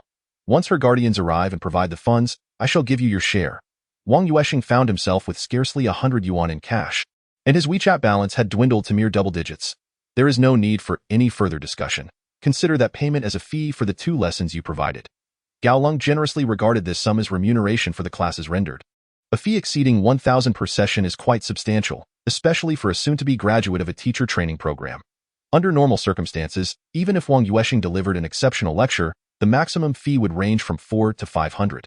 To command a fee over 1,000 typically requires at least 5 or 6 years of teaching experience, and that too for an instructor who has garnered some recognition. Of course, should Wang Yuansheng engage in psychological manipulation, a sum of 1,000 may not seem excessive. However, he is unable to express this and can only extend his gratitude to Gao Long before continuing to wait. Gao Long offered no further remarks, evidently preoccupied with other matters, and thus took her leave after providing her instructions. Guoping arrived at the hospital over an hour later, accompanied by 2 police officers. There were no dramatic misunderstandings reminiscent of television dramas, such as a parent confronting someone with accusations. It was clear that Guoping was already informed about her child's specific condition. The location of the stab wound was relatively fortunate, as it did not damage any vital organs. Only debridement, suturing, and various examinations were necessary. Guoping appeared to be in her late 30s, yet her makeup was well applied, lending her an appearance akin to that of a slightly older sister to Panli. However, once tears began to flow, the foundation on her face could no longer be maintained. Thank you, Teacher Wang, if it weren't for your kindness in escorting our Lily home, I fear. Guoping expressed her gratitude to Wang Yuansheng first. Random task, parental gratitude, completed, task description. Only teachers who receive heartfelt thanks from parents are qualified to become esteemed educators. Task reward, parents treasure chest 1 opening chest, obtained item. Beer 1. Is it merely beer for a seller of beverages? What would I receive if I were to engage with a car dealer? Wang Yuansheng found himself perplexed by the nature of the system's rewards. However, receiving something is certainly preferable to receiving nothing at all, even if he remains uncertain of the beer's utility. Teacher Wang, I understand you covered the expenses this time. Could you let me know how much it was? Guoping was a person of principle. Though her family may be impoverished, she recognized the need to acknowledge the emergency medical expenses that had been covered. Wang Yuansheng handed over the receipt. Such a large amount? I do not have that much on hand. Guoping looked bewildered at the 3,000 receipt. The phenomenon of poverty is widespread. It is not exclusive to Wang Yuansheng alone. Chapter 058, $500 for beer system task. Acts of kindness task description. The difficulties faced by students' families are also challenges that educators must address. As a positive energy disseminator aspiring to become a distinguished teacher, strive to resolve all difficulties to the best of your ability. Achievement criteria. Cover the medical expenses for Panli. Friendly reminder. Accepting this task may result in financial loss. Please assess your capabilities accordingly. Will you accept the task? Yes, no. Without a moment's hesitation, Wang Yuansheng clicked yes. After all, while 3,000 is a considerable sum, it pales in comparison to the rewards offered by the system. With Gao Long's 120,000 as a safety net, he was less concerned about the financial implications, despite currently having pockets emptier than his visage. No worries. I shall cover this expense. If you have the means, perhaps you could buy some supplements for the child, as the coming period is truly critical. Since Wang Yuansheng has accepted the task, he ought to demonstrate some results. This cannot be. How can I allow you to spend such money? Ms. Guoping suddenly felt a surge of panic. For many years, she has adhered to the belief that only through giving can one receive. The notion of something falling from the sky, like a pie, is a fairy tale, let alone a reality. Wang Yuansheng waved his hand dismissively. Let us settle this matter as such. If Panli had not come down to see me off that day, perhaps this incident would not have transpired. Consider it a small compensation from me. His words were intended to ease Guoping's discomfort, yet were they not also a form of self-reassurance? Nonetheless, since the situation had arisen, he chose not to dwell on hypothetical scenarios. The 2 police officers exchanged glances and advised. Your child may require another surgery soon, so it would be prudent to save some funds. Guoping was well aware of the forthcoming procedure. Her daughter had been diagnosed with pregnancy. This certainly could not be allowed to continue. Otherwise, how could the child ever lead a life? Alas, what a stroke of misfortune. Guoping sighed softly. Upon hearing this, Wang Yuansheng gazed intently at her, only to find no trace of resentment. Given Ms. Guoping's current state, or her state over the years, how could it be possible for her to lack any feelings of bitterness? Was she truly so optimistic as to be devoid of any grievances? Or perhaps she was of a similar disposition to himself. The latter seemed unlikely. Though lacking concrete evidence, Wang Yuansheng sensed that Guoping was merely an ordinary person. Then allow me to express my gratitude on behalf of my daughter Lily, he said. After her moment of reflection, Guoping sincerely thanked him and bowed slightly. There is no need for such formalities. Truly unnecessary, Wang Yuansheng replied as he listened to the system's notification of reward completion, extending a hand to assist Guoping. The random reward turned out to be a case of beer. Well, a case of beer priced at 3,000 is certainly considered upscale. Including the first bottle, he now possessed 7 bottles of beer. It must be said that he had never tasted nor even seen beer at 500 yuan a bottle. Such extravagant spending was beyond the means of an ordinary university student. Perhaps it was more common among those with lofty airs. If there is nothing further, I shall take my leave to rest. I have classes to attend tomorrow. Once he arrived home, his task would be deemed complete. After Guoping expressed her gratitude once more, she entered the hospital room. One of the officers followed her inside, while the other approached Wang Yuansheng. There's something you need. Wang Yuansheng inquired. The officer nodded. Our Captain Liu has requested that I take you to the police station to identify Meng Xiaoyu, Li Gang, and Wu Jun now. Wang Yuansheng glanced at his phone. It was already past 1 in the morning. Yes, now. Chapter 059. Assisting in the investigation. Wang Yuansheng felt a twinge of displeasure. It was the dead of night, and after a long evening of exertion, he was now required to go to the station for identification. Though somewhat irked, it was merely a fleeting annoyance. Besides, the system still had the task of embodying justice active. The rewards, though modest, were nonetheless worth pursuing. Then let us proceed. Wang Yuansheng's tone conveyed a profound weariness. Teacher Wang possesses a remarkable level of enlightenment, coupled with a kind heart and striking good looks. The young female officer, though still in her youth, radiates joy with her charming dimples when she smiles. Wang Yuansheng merely offered a polite smile in return. Despite the bloodstains still evident on his person, they did little to diminish his handsome appearance. The dimply officer exhibited exceptional driving skills, swiftly maneuvering through sharp turns until they arrived at the police station on their street. With her guidance, Wang Yuansheng was spared the need to register and was directly escorted to the holding area. Through the one-way glass, they identified Meng Xiaoyu and her companions.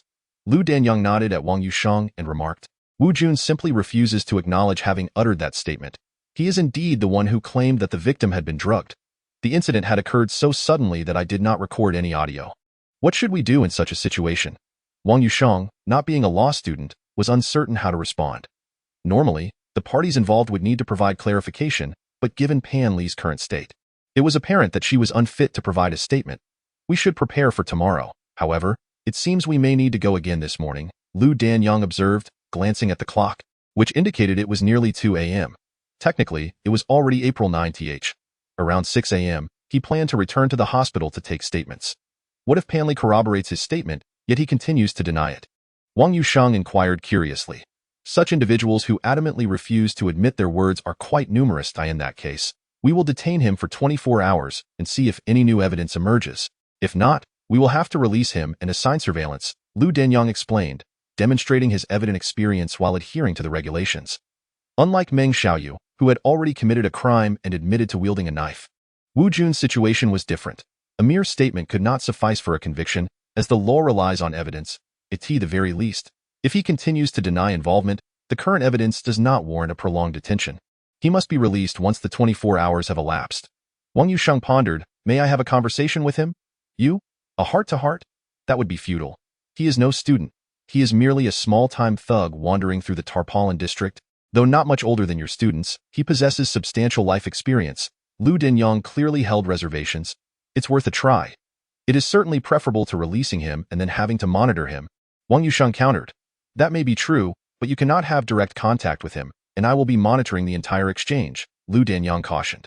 Understood, no problem, Wang Yuansheng nodded in agreement, encouraging him to proceed. Lu Danyang addressed the dimply officer, let him give it a shot. Captain, this seems to violate protocol. The female officer hesitated. Lu Danyang chuckled, in a few years, you will understand what protocol truly means. It's fine. I will vouch for him. Let him in. Wu Jun felt as though his luck had plummeted to the depths of misfortune. After meandering for most of the day with Meng Xiaoyu, he had failed to catch a break, only to encounter a solitary individual, and now found himself embroiled in this predicament. Especially regrettable was his careless utterance of inadvisable words. However, Meng Xiaoyu had repeatedly stressed that he must not admit to anything, for the consequences would rest solely on his shoulders. Contemplating the influential connections of the individual involved, Wu Jun felt as though he had become an unwitting victim of circumstance. The door of the detention room swung open, and this time, it was not an officer in uniform who entered, but rather the dashing teacher. After Wang Yuansheng stepped inside, he took a seat opposite Wu Jun, simply gazing at him. Wu Jun, in turn, remained silent, returning the stare. The two engaged in an intense eye contact. The policewoman with dimples glanced curiously at Lu Danyang. Lu Danyang inspected the monitor. Both the audio and video appeared to be flawless. He must not speak. Absolutely must not confess, no matter what he says. Wu Jun incessantly reminded himself, as long as he remained steadfast in his denial, he would surely face no consequences. At worst, he would endure some hardship and be released within 24 hours. The atmosphere was thick with emotions. Selfishness, fear, greed, lust. A relentless stream of negativity swirled above Wu Jun's head, coalescing into a nearly complete intermediate manifestation of resentment. Entering the realm of grievances, Wang Yuansheng decisively initiated the process, launching a flurry of punches and kicks that swiftly obliterated Wu Jun's resentment within 30 seconds. He then turned to the closed detention room, counting down 10 seconds before returning to the source world. The entire episode took less than a minute, marking the fastest entry he had ever made into the realm of grievances. The domain of mental interference was activated. After adjusting his emotions, Wang Yuansheng extended the domain and spoke. At that time, you claimed that someone had drugged my student, Panli, correct? Yes, I said that, Wu Jun replied, somewhat dazed. What did you say? Repeat it. Wang Yuansheng commanded almost imperiously that I said, during the new year, she was indeed drugged and subsequently assaulted. Who administered the drug? It was Yongga's cousin, Guzi. Who else had contact with my student, the victim Panli? I don't know. I didn't see anything. I only heard Guzi brag about it when he was drunk. He must have been involved. Wang Yuansheng sensed that his mental fortitude was waning, and his head began to feel somewhat dizzy. This level of intense interference was far more demanding than what was typically employed with students. Nevertheless, he had asked all the necessary questions, and he had certainly been of assistance. Dragging his weary body and mind, Wang Yuansheng exited the detention room, his expression somewhat pallid, and inquired, "Is this sufficient?" "Absolutely. How did you manage that?" Lu Danyang asked excitedly. Wang Yuansheng smiled but did not respond. Instead, finding a bench in the corridor to sit down and closing his eyes, he sensed that if he stood any longer, he might faint. As for whether to replenish with chalk, that thought had not crossed his mind. After all, it could be a lifesaver in critical moments. For now, feeling a bit unwell was inconsequential. A good night's sleep should remedy much of it. Xiao Zhang, please escort teacher Wang to the infirmary and fetch some high-calorie food and warm water for him, Lu Danyang instructed, refraining from further inquiries, as Wang Yuansheng was not going anywhere. The priority now was to swiftly apprehend Guzi. Zhang Miao felt enlightened today. He had often heard tales of experts in psychology and criminology who could elicit the truth from suspects, but he had always thought those were mere dramatizations from television shows. However, just moments ago, she witnessed everything with her own eyes and heard it with her own ears. Wang Yuansheng underwent a simple blood pressure test in the medical room of the police station. As it was the late hours of the night, only Zhang Miao was available to conduct some routine examinations. Perhaps it is due to overexertion. You should rest for now. You can lie down on the examination bed over there. I will prepare a pot of hot water for you to drink, some warm sweetened water. Zhang Miao gazed at the handsome Wang Yuansheng, feeling a surge of secret delight within her heart. He was good-looking, a teacher by profession, and notably compassionate. Most importantly, he had the ability to elicit the truth from suspects, which was truly remarkable. If one could marry such a man, what more could one desire? He was, quite simply, the embodiment of justice. Chapter 061. Recruiting allies. Wang Yuansheng lay on the examination bed in the police station's medical room, observing the system's display. Master value, 62-100, psychic value, 21.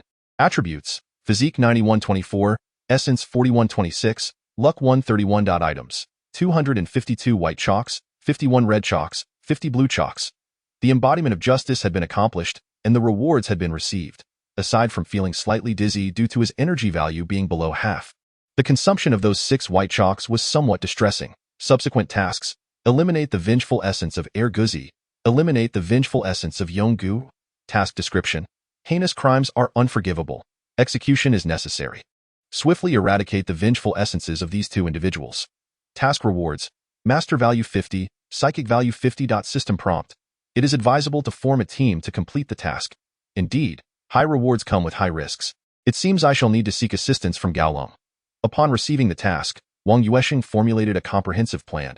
He would first wait for Lu Danyang to apprehend suspects, then enlist Gaolong's help. Seizing the opportunity to enter the realm of vengeful essence and eliminate these two entities, if necessary, he would directly utilize mental interference to secure evidence of their crimes, thus bringing closure to the matter. Lost in thought, Wang Yuansheng began to doze off. Even drinking the sweetened water Zhang Miao brought him in a daze. Just a single glance at you, and the certainty of eternity was established. The alarm clock rang promptly at 6 o'clock. Wang Yuansheng rubbed his eyes and temples, realizing he was still reclining on the examination bed, now covered with an additional blanket. Upon exiting the medical room, he inquired at the gatekeeper's post about Lu Danyang and Zhang Miao. The response revealed that both were out on a mission. They had left at the early hour of o'clock and had yet to return. Ah, it must be quite taxing. No job is easy, Wang Yuansheng mused. He understood that Lu Danyang was likely attempting an arrest, but judging by the circumstances, it seemed to be going poorly. Otherwise, they would have returned by now. Upon leaving the police station, Wang Yuansheng purchased a t-shirt for 39 and a pair of sports pants for 20 from a vendor at the morning market. The quality was indeed subpar, yet it was far better than wearing blood-stained clothing to work. The campus in the early morning radiated vitality, with the sound of students reading aloud serving as the main melody of the day. After inhaling the fresh air tinged with the scent of willow branches, Wang Yuansheng strode purposefully toward the office. Seeing Wang Yuansheng arrive, Zhao Qiumei nodded and remarked, "I heard yesterday that you covered quite a few substantial topics in the after-school program, and the student feedback was quite positive. Have you considered continuing this endeavor? I am available any day except Friday. I must return home then." Wang Yuansheng is aware that he must substitute at the tutoring center at home, and the matter regarding the 120,000 yuan needs to be discussed with his family. However, such discussions are not suited for a phone call. It necessitates a personal return home for a proper conversation. Very well, I shall inform the school to consolidate students who wish to learn, while those disinterested can be placed in a separate classroom. Thus, you will be in charge of the class that you are teaching. Zhao Qiuyue is a formidable talent. Ever since she assumed the position of head of the mathematics department last year, she has been eager to elevate the overall mathematics performance at the 30th Middle School. Unfortunately, the general caliber of mathematics teachers at the school is rather mediocre, with many adopting a lackadaisical approach, merely coasting towards retirement. In institutions like the 30th Middle School, which ranks low, the focus is primarily on maintaining passing rates. Few are willing to exert effort to enhance excellence rates. Moreover, even if one were to teach with utmost dedication, it requires equally dedicated students to achieve results. Even Principal Lin Yun has directed his attention towards non-academic initiatives, such as establishing bilingual pilot programs or promoting students with athletic prowess. Now that there is a young teacher who is both competent and willing to invest effort, Zhao Qiuyue is certainly intent on recruiting him into her ranks. Such factionalism is quite common in the small circles within schools. There exists a certain degree of estrangement among teachers. Although Wang Yuansheng has connections with Director Huo, he is devoid of any factional allegiance in teaching, remaining a blank slate, a prime opportunity for intervention. Zhao Qiuyue's urgency in recruiting individuals is not without reason. Apart from mathematics, other subjects at the 30th Middle School boast several commendable teachers. In fact, the head of the Chinese department is a provincially recognized outstanding educator, with multiple teaching papers published in educational research, receiving unanimous praise from city officials. Currently, the Chinese department is acknowledged as the strongest in the school, followed by English and physics, while mathematics vies for fourth place with chemistry. This ranking is only due to chemistry being a ninth-grade subject.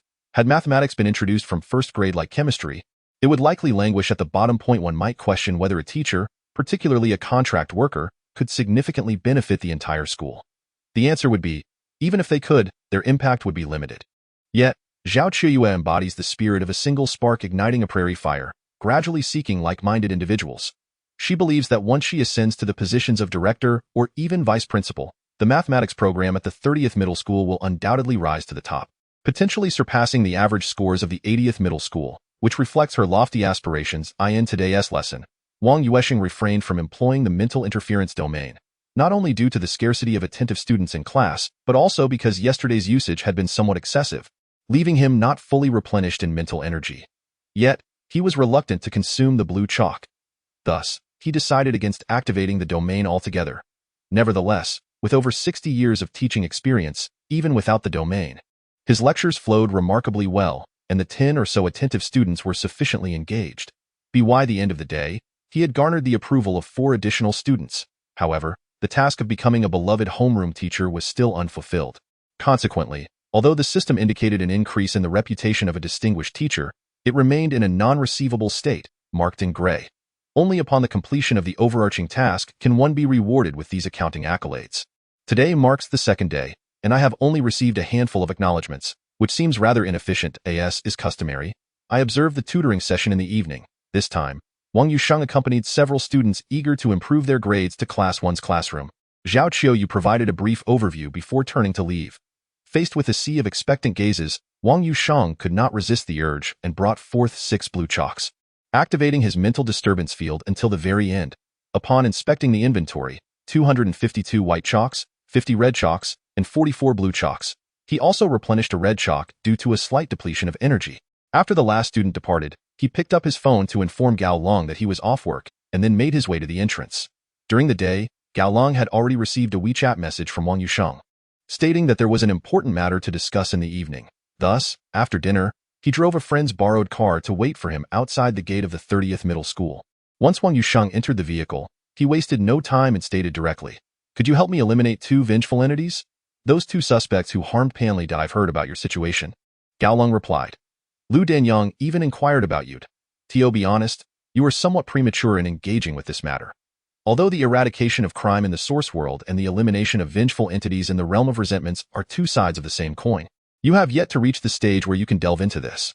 Gao Long refrained from addressing the topic of the 2 vengeful entities and instead shifted to another subject. Wang Yuansheng had only recently contemplated the connection between the eradication of crime in the source world and the elimination of vengeful entities, an epiphany that dawned upon him after prompting Wu Jun to reveal the truth yesterday. Yet, it seemed that Gao Long was already well aware of this and implied that he was engaging with it too soon. What did she mean? Was there some undisclosed secret at play? Chapter 063. Encountering the recruiter again. Observing Wang Yuansheng's perplexed expression, Gao Long sighed and inquired, "Do you know how I came to know Lu Danyang?" Without waiting for his response, she continued, "I assisted him in solving a case, though it was not related to the source world. I eliminated the vengeful entity of the suspect, enabling him to successfully secure a confession. Just like how I compelled Wu Jun to confess?" He seemed to grasp. "Not quite that I heard from Lu Danyang about your performance at that time. How shall I put it? You were somewhat lacking in experience. You should not have eliminated his vengeful entity without any discourse. That appeared overly peculiar. Even in psychology, verbal communication is essential." Gao Long shook her head as she spoke. "Much like how you utilized a psychological consultant as a shield." Wang Yuansheng finally comprehended. Gao Long started the car and remarked, something along those lines, "But you surpass me. The way you managed to elicit answers from Wu Jun is undoubtedly within the realm of advanced psychology, even touching upon deeper levels of hypnosis.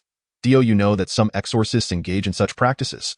Just like you did, though they typically confront serious cases, even issues of national security. These exorcists possess exceptional mental prowess but often have poor physical stamina, necessitating prolonged rest after employing their unique abilities before they can continue. Thus, deploying one's abilities on commonplace cases seems rather unworthy." Wang Yuansheng, however, shook his head in disagreement. "Perhaps for those frequently engaged in extraordinary cases, the matter concerning Panli may appear rather mundane. Yet for the parties involved, each case is of paramount significance. One should not dismiss the trivial evils nor overlook the modest goods. For me, there is no distinction of magnitude, only a discernment between good and evil. I shall not engage in a debate on this matter. I can only inform you that Lu Danyang is not an ordinary police officer. Hence this situation may lead to further complications. When the opportunity arises, I shall take you to report this to the higher authorities. Otherwise, we shall face incessant troubles in the future.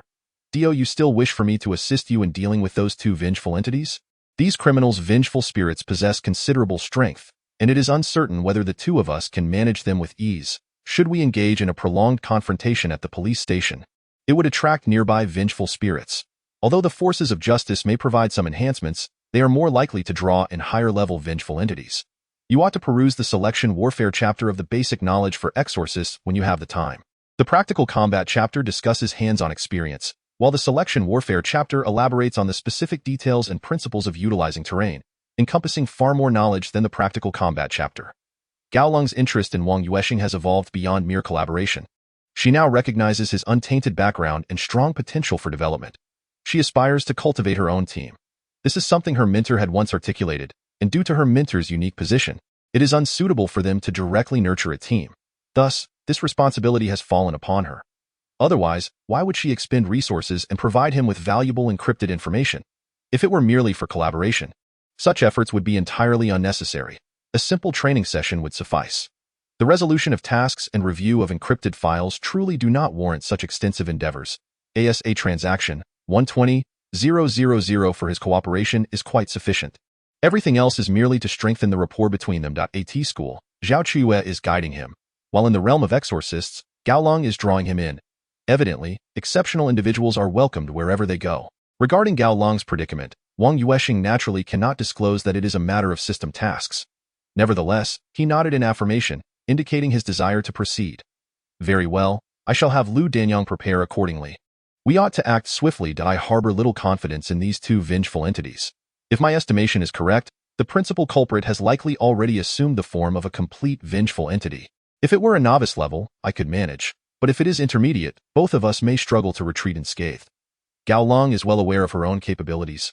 Currently, in a one-on-one situation, she can at best contend evenly with a complete intermediate entity. However, if time drags on, it is likely that another assisting vengeful entity will emerge, bringing her into peril. Should she encounter a more complex vengeful entity with formidable innate skills, she might find herself at a disadvantage. And if she were to bring along Wang, a novice, Yuansheng, then escaping would prove quite difficult. Perhaps we could practice a bit first. I have heard that Director Hua harbors a regret for having retired midway through the Sonda team. Why not eliminate his vengeful entity, and then deal with those two? Since we are enlisting assistance, we may as well take on one or two. It would be prudent to review the task comprehensively. Gao Long glanced at Wang Yuansheng and inquired, do you possess any extraordinary abilities that allow you to perceive or sense which individuals from the source world embody resentment entities? I do have certain capabilities in this regard, albeit not very clearly defined. I suspect that particularly advanced resentment entities elude my perception, Wang Yuansheng replied, feeling there was no need for concealment, considering they were all practitioners of exorcism. Who among them lacked a few minor skills? Indeed, do you comprehend the rarity of such abilities? Moreover, individuals endowed with this power experience a significantly accelerated enhancement of their strength compared to others. The renowned exorcists are predominantly those who possess similar capabilities. Gao Long's voice quivered with excitement. Wang Yuansheng, perhaps oblivious to the value of this ability due to his novice status, was met with Gao Long's profound understanding of the matter. Is that so? Merely discerning resentment entities seems of little practical assistance, Wang Yuansheng remarked, not placing much importance on this skill of perception. How long have you been in the realm of resentment? The ability to perceive resentment entities indicates a targeted approach, allowing you to filter out those you can confront while steering clear of those beyond your capacity. This drastically reduces the likelihood of encountering resentment entities that surpass your own prowess. Such foresight is far more advantageous than mere combat experience. Consider this. An exorcist striving to enhance their strength may suddenly confront a resentment entity beyond their capabilities. Even if they manage a fortunate victory, the spoils may scarcely compensate for their losses and exertion. Conversely, you have the opportunity to confidently confront several waves of entities at your own level or below, ensuring a comfortable and secure experience, ultimately yielding greater rewards than that reckless exorcist. The paramount factors here are safety and efficiency. Henceforth, your ability will be instrumental in identifying suitable resentment entities for USIS. This also one of the collaborative projects? Wang Yuansheng mused that the 120,000 seemed unrelated to this matter. If that were the case, wouldn't I essentially become a drug-sniffing dog? What? Unwilling? Gao Long's tone shifted from fervent to frosty. Willing that I would be delighted to join a high-level partner in dungeon runs, Wang Yuansheng hastily assured, fearing to voice any dissent. Upon hearing his response, Gao Long relaxed somewhat. Consider yourself perceptive. From now on, follow me. You shall enjoy the finer things in life. It feels akin to stepping into a den of thieves. Wang Yuansheng murmured under his breath, bemused by how he had been so unwittingly recruited a den of thieves. It's just the two of us. There are no others. All right, I'll contact Director Hua. Can you ascertain the level of his resentment entity? Gao Long activated the hazard lights and pulled over before beginning to scroll through her phone. Chapter 065. Time lag and truth. Wang Yuansheng had also scrutinized Director Hua earlier that day, confirming that he had just transitioned into a complete entity. This was a manifestation of long-standing obsessions rather than a mere accumulation of resentment. Thus, strictly speaking, it was an entity of thought rather than one of resentment. The growth rate of an entity of thought is significantly slower than that of resentment entities, which is precisely why entities of thought are generally easier to handle at comparable levels. The 7 emotions of humanity: joy, anger, sorrow, fear, love, hatred, and desire. can evolve into manifestations of resentment. Among these, anger, fear, hatred, and desire typically serve as the roots of such resentment, whereas joy, sorrow, love, and certain emotions like self-blame become fertile grounds for these manifestations. The manifestation of resentment belonging to Huayuani falls into the latter category. It is a type of emotional manifestation. Years of unyielding feelings have forged this complete manifestation. The complete form of the manifestation of resentment can exist independently from its original source and wander freely. Compared to its incomplete counterparts, it is far more perilous and challenging to control. Nonetheless, according to statistics from the practitioners of emotional manipulation, manifestations of resentment frequently leave their original sources in search of sustenance that can enhance their strength. Whether they return to their original sources after feeding depends on the circumstances. After all, the original source can still provide the power of resentment, albeit not as swiftly as through feeding, but with greater longevity. Generally, emotional manifestations exhibit little interest in attacking other manifestations. They prefer to linger around their original sources, gradually nourishing themselves from them. Gao Lung arranged to meet Huayuani at a Sichuan restaurant. Chuan Wai Chuan is considered one of the finest Sichuan establishments in Linhai City, with its private dining rooms exuding elegance. To effectively manage Huayuani's manifestation of resentment, Gao Lung felt compelled to select a spacious private room, particularly one situated on the top floor. Naturally, this came at a premium, with a minimum expenditure of 16,888 yuan for the room, not including beverages. Wang Yuansheng glanced at the price, astonished, realizing that a single meal would consume nearly half a year's salary. Indeed, wealth allows for indulgence, while lack thereof necessitates acceptance of one's fate. Such extravagance? Choosing Chuan Wai Chuan, Director Hua is certainly discerning. He must have frequented renowned Sichuan restaurants like this one. Gao Lung naturally poured a full glass of wine for him. Smiling as he remarked, "Well, the issues with the students and Yuansheng have been resolved, haven't they?" A gesture of gratitude indeed. Huayuani glanced at Wang Yuansheng, then back at Gao Lung, remarking, "You say you are not boyfriend and girlfriend, yet you are doing this for each other, and there is no familial connection. Don't tell me you are merely ordinary friends. Ordinary friends do not engage to this extent." Gao Lung, now disinterested in clarifying her relationship with Wang Yuansheng, turned to the newly arrived server and inquired, "Is the food complete?" "Yes. Is there anything else you require?" The server politely asked.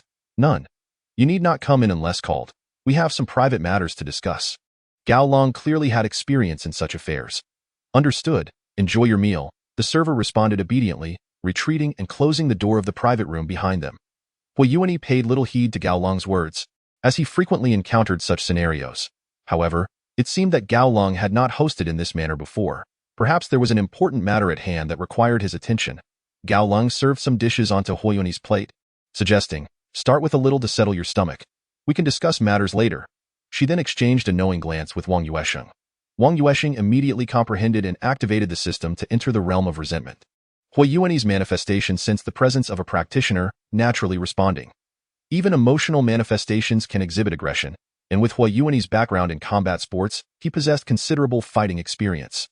Wang Yuansheng surveyed the surroundings, noting that Gao Lung had yet to re-enter. It was only then that I realized I had entered through a click-based mechanism, while others, apart from the practitioners, required a period of contemplation. There was a discrepancy in timing, and I must remember this in the future. Otherwise, I would be the one to suffer the consequences. Chapter 066. The aspirations of Huayuani, however, he was not idle. He immediately unleashed a barrage of mental interference.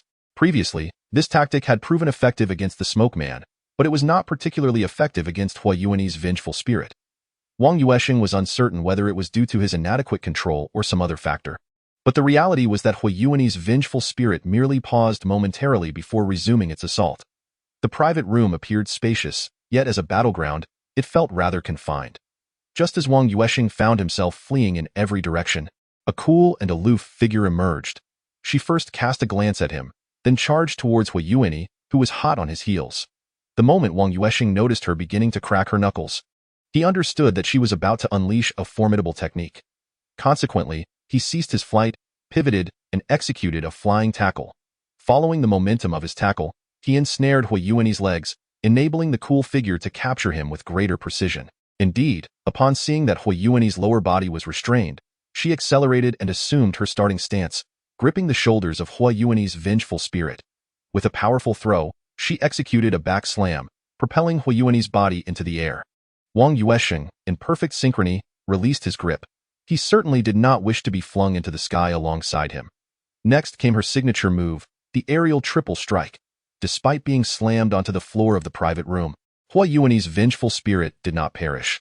The cool figure swiftly produced a pitch-black dagger, driving it into the center of the spirit's forehead with a decisive thrust, exhibiting a fluidity that suggested this action had been rehearsed countless times. "I sense a vengeful entity has taken notice of us," she remarked to Wang Yuansheng. 10 seconds later. Hua Yuan remained oblivious, still savoring the water-boiled fish that the cool figure had prepared for him, completely unaware of the events that had transpired in the realm of vengeance. The moment Hua Yuan's vengeful spirit was vanquished, Wang Yuansheng received a reward from the system, Skill Level Book 1. Upon returning, he immediately utilized this skill level book, which indicated it would elevate an already mastered skill to an advanced level. Without a moment's hesitation, he selected the skill point and strike. Currently, this was his sole combat skill. And being intra-level, he had no alternative but to enhance it. Spectacular effects manifested. Rather, the description of the skill simply changed to advanced behind the point and strike entry.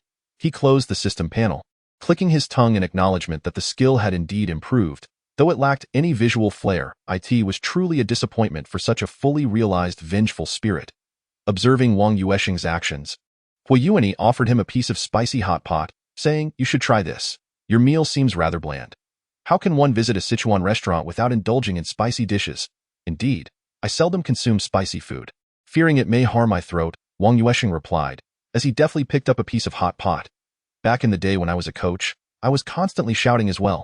The necessity of protecting one's voice as a teacher is a given. However, since transitioning to an administrative role, I find myself with far fewer opportunities to raise my voice. It seems that Hua Yuan has experienced some sort of revelation. Exhaling a sigh of relief as if a great weight has been lifted from his shoulders. This breath appears to have expelled years of pent-up obsessions, after which he downed half a glass of baijiu in one go. The comfort is palpable. It has truly been ages since I felt this relaxed. To be honest, it has been many years since I have experienced such ease, and my sole wish now is for the Sanda team I established at school to achieve commendable results. As soon as Hua Yuan finished speaking, Wang Yuansheng received a notification from the system. Follow-up task. Hua Yuan's wish. Task description. Hua Yuan's grievances have dissipated, and he is now directing his energies towards the school Sanda team. Pay closer attention to the members of the Sanda team and address their concerns. Task reward. Master value 5 per instance. Reward is immediate. Chapter 067. Jealous of evil. This follow-up is indeed quite promising. Wang Yuansheng recalled the Sanda team at class 30. Although the numbers weren't particularly large, they were still more substantial compared to a school like class 80, which prioritized academics. The most significant aspect is that even with the tasks acquired, solving a single concern yields a reward each time. This is essentially a long-term task for accumulating 5 master value.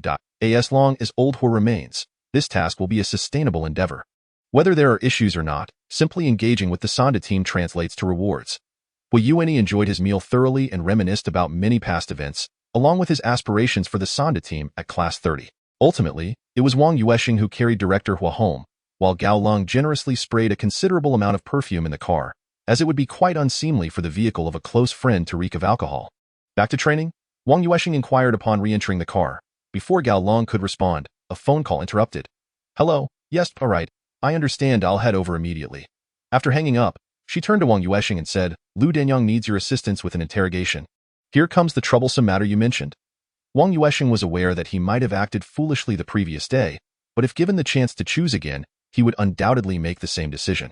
Setting aside the influence of potential tasks, he is fundamentally the type of person who wishes to spread positive energy. Whether he can embody justice is of little concern to him. Of course, it would be even better if he could pursue what he loves while simultaneously earning task rewards. Wang Yuansheng has always been one to prioritize efficiency. For a while, do your best to remain silent. I will handle everything. Lu Danyang is undoubtedly a good person, with a remarkably high efficiency in solving cases. However, never mind, that is his private matter. We shall refrain from commenting. Just remember that he is a case-solving fanatic. To stake out suspects, he could endure 3 days and nights in a stinking ditch, sleeping only 3 or 4 hours each day. The profession of a police officer is undoubtedly tailor-made for him.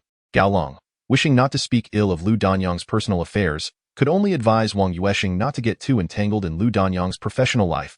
By the time Gao Long and Wang Yuansheng arrived at the police station, it was already 11 p.m. Yet, for the workaholic Lu Danyang, this hour was prime time for solving cases. "How is it?" Gao Long inquired.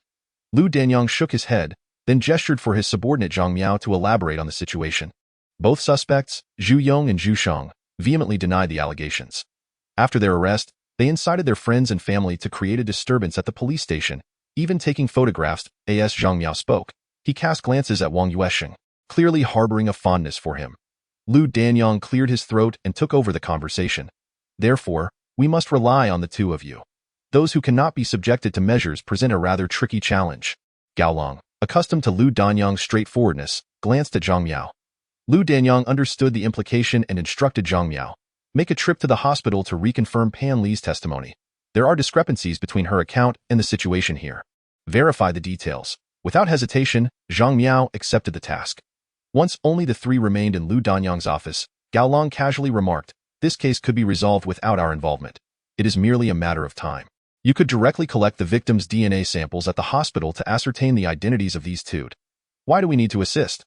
Lu Danyang withdrew a cigarette, offering it to Wang Yuansheng, who waved his hand in refusal, prompting Lu Danyang to reclaim it. He slowly lit it, inhaling deeply, drawing the smoke deep into his lungs, to prevent prolonged complications. While the Zhu family may not be significant, there are influential figures behind the scenes. If we cannot secure their confessions swiftly, the pressure on me will escalate. For someone like me, who harbors a deep-seated aversion to evil, even allowing criminals an additional moment of freedom is excruciating.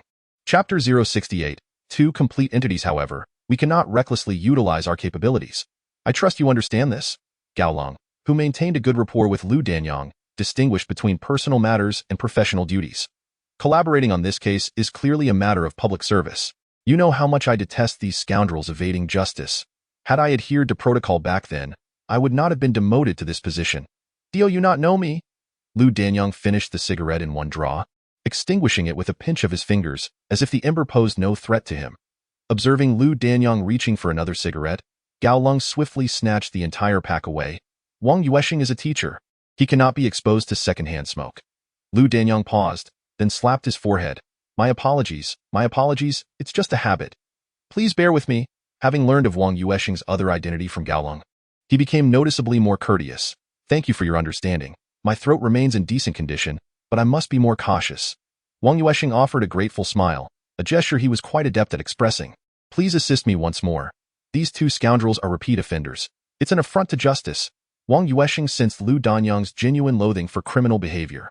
Gaolong glanced at Wang Yuansheng, nodding in agreement. This time it is permissible, but you must refrain from seeking Yuansheng's help indiscriminately. Do you comprehend the significant toll of utilizing his abilities? Gaolong's tone turned frosty. Lu Danyang nodded appreciatively at Wang Yuansheng but refrained from responding to Gaolong's remark. He understood the cost of employing a special ability, particularly in the source world, the most basic consequence being mental exhaustion, with severe cases potentially requiring hospitalization. Before he was demoted, he had witnessed someone who, after merely using their abilities once, ended up with blood streaming from all 7 orifices and was admitted to the ICU. This was no jest. A seemingly healthy individual could be reduced to such a state in just a few moments. The aloof figure wasted no time and promptly escorted Wang Yuansheng to the detention room where Zhu Yong and Zhu Shang were confined. After surveying the surrounding facilities, he produced an object resembling a charger and handed it to Lu Danyang. You know how to use this, right? Yes, it's a jammer, isn't it? But are you really using this now? Lu Danyang was certainly familiar with it. This was a favored tool among exorcists. It ensured that no other malevolent entities could approach for a specified duration. A piece of high technology indeed. Few things could exert influence in the realm of malevolence from the source world, and this gadget was one of them, besides instruments that assisted exorcists in entering the realm of malevolence and those that detected attributes. This jammer represented the latest advancements in recent years. It was reputedly developed through the collaboration of researchers from numerous countries. Wang Yuansheng followed the aloof figure into Zhu Shang's area. The two were confined separately, yet only a single layer of brick separated their rooms. Despite excellent soundproofing, it would not deter malevolent entities once they entered the realm of malevolence. In that world, any force would be amplified. Zhu Shang's malevolent entity was a fully formed, primary type. Zhu Yong's level was indiscernible. After observing Zhu Shang, Wang Yuansheng turned his gaze toward Zhu Yong, yet he could not ascertain his level either. This indicated that Zhu Yong's malevolent entity was more formidable than Zhu Shang's, likely at least a mid-level entity among fully formed ones, leaving their ability to contend against each other uncertain. Chapter 069. Aiming with precision, the aloof figure pondered for a moment before addressing Wang Yuansheng. Are you certain you wish to proceed with this? I believe I can manage a primary malevolent entity, but compared to the difficulty posed by thought entities, this malevolent entity may prove more challenging. If it is indeed a mid-level entity, I cannot guarantee my ability to confront it. Can't we manage together? Wang Yuansheng was reluctant to abandon the endeavor, yet he did not wish to place the aloof figure in peril. If it were only his own safety at stake, he might risk it, but dragging the aloof figure into danger would certainly warrant careful consideration. You possess an advantage in group attacks, yet you lack a melee weapon. To defeat a mid-level entity with mere chalk fragments would likely require an entire day, assuming it stood still for you to strike. The aloof figure certainly had authority on the matter of fully formed mid-level malevolent entities. She had slain such beings before, albeit with the guidance of a leader, yet the majority of the offensive output had come from her efforts. The leader had merely restrained the opponent to allow her apprentice to unleash their full potential. Had the ability to aim with precision not been elevated to a higher tier, it was likely that Wang Yuansheng would have abandoned this mission, for he would not engage in a venture that was tantamount to seeking death. Risks were permissible, but willingly confronting an unwinnable battle was nothing short of futile sacrifice. I can consume stimulants to help distract the opponent. As long as you provide sufficient output, we will prevail.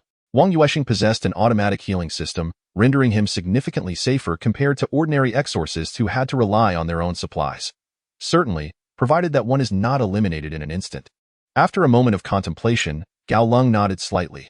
Since you are willing to resort to drugs for this matter, I shall not hinder you. If it proves insurmountable for me as well, we should make a swift escape. Although fleeing may lead us to encounter other vengeful entities, it is undoubtedly preferable to awaiting demise in this place. Very well, shall we first join forces to confront Zhu Shang's vengeful spirit? He felt a twinge of apprehension at the prospect of tackling two fully realized vengeful entities simultaneously. It is imperative to adapt to circumstances as they arise. Should Zhu Yong fail to arrive in a timely manner, we will focus our efforts on Zhu Shang. If he does arrive and I have still not vanquished Zhu Shang, do your utmost to delay him for a moment. Facing two fully realized entities, with at least one being of intermediate level, we find ourselves somewhat outmatched. Gao Lung was not merely attempting to dampen others' spirits, he was merely stating the truth. With the advanced skill of targeting with precision, Wang Yuansheng felt a surge of eagerness. If we cannot prevail in a 2-on-1 scenario, then our only recourse would be to flee. This time, Wang Yuansheng did not enter immediately. He waited until Gao Lung had nearly entered before clicking to join.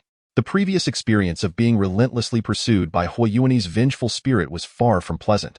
The timing this time was just right. As Gao Lung's silhouette became distinct, he materialized beside her, facing the seated form of Zhu Shang's vengeful spirit. Sensing the presence of the two exorcists, a semblance of a smile flickered across his already distorted countenance. It seemed to be a smile. At least that was the impression Wang Yuansheng had of that expression. Skill. Targeting with precision. The advanced version of this skill, combined with the chalk projectiles, soared toward Zhu Shang's brow like bullets, demonstrating not only increased speed and force but also enhanced distance and accuracy. Quite an impressive enhancement. Should this trend continue, the chalk projectiles might eventually transform into a veritable machine gun in a realm devoid of firearms. If this skill were perfected to master or divine level, it could rival the power of a machine gun or the myriad swords technique. Wang Yuansheng could not help but indulge in fantasies within his mind. Chapter 070. Are we doomed? Once Gao Lung charged with a burst of energy, he ceased the chalk projectiles, for their proximity rendered even the most accurate shots susceptible to interference. This time, Gao Lung did not launch a direct fatal strike. Instead, he unleashed a series of relentless assaults targeting the vital points of Zhu Shang's vengeful spirit. Crimson mist erupted from Zhu Shang's form, continuously appearing and vanishing. Gradually, he seemed to grow weaker. That moment, the barrier separating Zhu Shang from Zhu Yong was forcefully kicked open. Gray bricks flew as Wang Yuansheng swiftly rolled to evade, simultaneously launching a few chalk projectiles. Zhu Yong's attention was successfully diverted. Give me 8 seconds, Gao Lung declared as he sent Zhu Shang flying with a kick, then followed up with a flurry of punches and dagger thrusts. Wang Yuansheng understood that 8 seconds was the optimal time for her to eliminate Zhu Shang's vengeful spirit. Hence, he activated the mental interference domain, using the chalk projectiles to stall for precious moments. Zhu Yong's vengeful spirit was somewhat unique. It indeed retained Zhu Yong's form, yet the exposed skin bore peculiar patterns resembling tattoos. Upon closer inspection, one would realize that these tattoos were unlike any in reality. This is a tattoo that appears to move, as if the patterns that compose it have come to life. The realm of mental interference caused Zhu Yong to hesitate for merely a second, after which he lunged at Wang Yuansheng like a cat that has caught a whiff of blood. entirely disregarding his younger brother, who was on the verge of vanishing due to the cold indifference of the situation. Zhu Yong's speed was remarkable. Even Wang Yuansheng, who had undergone training, could not evade his assault. A simple swipe of claws, with sharp nails, made Wang Yuansheng feel as though his left arm was no longer his own. Without the chance to peruse the combat reports, he understood that at the very least, a piece of red chalk had been lost. He rolled to avoid critical hits, retaliating with a backward strike of chalk. Even though he struck the center of Zhu Yong's forehead, the damage inflicted was far less severe than that suffered by Zhu Sheng. Zhu Sheng was a complete primary entity, and when he landed a hit, it was a direct blow that dealt 50 or 60 points of damage, primarily due to the difference in their levels. If he were to strike a non-complete entity, the damage would exceed 100, yet this level of attack seemed to inflict only 20 points of damage on Zhu Yong. The disparity was rather excessive. While the individual defenses of each vengeful entity varied, it was indeed illogical that an intermediate entity like Zhu Yong could sustain even less damage than a primary entity. Although Gao Long was engaged in combat, she kept a peripheral eye on Wang Yuansheng's situation. Lacking a system to display specific combat metrics, she could nonetheless gauge the effectiveness of damage dealt by the size of the blood mist. Observing that the chalk could create a cloud of mist upon striking Zhu Sheng, yet merely scratched the surface of Zhu Yong's defenses, she realized she was facing an exceptionally resilient individual. There was no need to continue the assault. Evasion was paramount. Delay him, Gao Long muttered, simultaneously applying pressure with her hands, drawing forth a pair of daggers to recklessly deplete Zhu Sheng's vengeful energy, or what one might call health points. Breathing heavily, in just 3 seconds, Wang Yuansheng felt as though he was oozing blood, though this sensation stemmed from his form in the realm of vengeance rather than his original body. Cornered, he faced Zhu Yong, whose visage had morphed into a terrifying snarl, arms raised, the tattoos on his limbs resembling 2 colossal serpents coiling around him. This was Zhu Yong's unique skill. Twin serpents devour. Breathing became increasingly difficult, and his consciousness began to blur. Am I going to die? Such a bitter pill to swallow. Where's the promised spread of positive energy? What of the protagonist's halo? What the hell is happening? Can the protagonist truly perish? But the discomfort is overwhelming. My vitality is plummeting faster than I can recover. Chapter 071. Merging thoughts. I cannot afford to let my mind wander aimlessly any longer. The realm of mental interference fluctuates with my own mental state. The more negative I become, the stronger my adversary will grow. Since I cannot influence him, I shall reverse the effect on myself. Here we go. I can do this. They are merely 2 serpents, nothing to fear. First, a bottle of liquor to steady my nerves. Wang Yuansheng thought, reaching for a bottle of beer worth 500 coins and beginning to drink voraciously. Here, drinking does not require actual consumption. A mere thought will deplete the consumable. Yet there is still the action involved. System notification. You have entered a state of inebriation. Pain perception is reduced by half. Mental power limit 50, vitality locked for 5 seconds. The 5-second lock was sufficient to entirely replenish the dwindling vitality, and the increase in mental capacity rendered him more alert. Upon regaining his clarity, Wang Yuansheng's thoughts became notably sharper. It was clear that mere precision in targeting would no longer suffice. All he had at his disposal was the noble spirit of Guan Eri. However, he found himself lacking the requisite mental energy to employ it. This left him with but one auxiliary skill, the fusion of thoughts. This skill appeared to lack any offensive capability and seemed solely designed for supportive purposes in production. Nevertheless, attempting it bore no apparent risks. With this resolve, Wang Yuansheng, in his desperation, issued a command to the system. Skill. Fusion of thoughts. The moment he activated the skill, a hexagram inscribed with the virtues of benevolence, righteousness, propriety, wisdom, and faith materialized beneath his feet. A surge of righteous energy erupted from his soles, coursing through his entire being. A tingling sensation enveloped his shoulders, ensnared by the twin serpents, as if the resentment of the vengeful spirit was being drawn into his body through his shoulders and then conveyed to the hexagram below. Transforming thoughts for one's own use. Indeed, it was not merely the ability to assimilate his own mental energy, but also to directly merge the grievances of the vengeful spirit. How could this possibly be classified as an auxiliary skill? Was it not akin to the beaming divine skill from the Tales of the Great Knight? At the very least, it resembled the star absorption technique. Merge, merge, merge, absorb, absorb, absorb. Wang Yuansheng felt his body no longer numbed or stiffened. The pain dissipated, and he sensed he was on the verge of soaring. Just as the song goes, he felt an exhilarating rush. The resentment of Zhu Yong seemed to be transmitted into Wang Yuansheng's being through the twin serpents formed by the tattoo. The sensation was exquisite. It was akin to an opaque bottle with a straw inserted, the drink within being siphoned away, leaving only an empty vessel behind. In that fleeting moment, Wang Yuansheng felt as though he had traversed the entirety of Zhu Yong's life, particularly experiencing the myriad events that had birthed his grievances as if they were his own. Time appeared to stand still. Zhu Yong, nearing his 40s, bore a multitude of resentments, from the domestic violence inflicted by his inebriated father in his youth to the scorn he faced from a mother who had consorted with numerous men, and the derision he endured from classmates during his school years. Countless negative emotions and energies had slowly taken root in his tender heart, nourishing the seeds of despair with relentless fervor. These seeds burgeoned into a twisted tree, its branches coiling like venomous serpents, poised to strike at any moment. Then, witnessing the recent scene of depravity, Wang Yuansheng observed from a third-person perspective as Zhu Yong and Zhu Sheng unleashed their violence upon Panli. He yearned to leap forth and halt the atrocity, yet he could only watch in silence, trapped in an immutable viewpoint. He was merely a spectator, not an actor. After they committed their unforgivable crimes and returned the unconscious Panli home, disposing of her with meticulous care, he felt a fury rise within him. Unforgivable sins warrant immediate execution.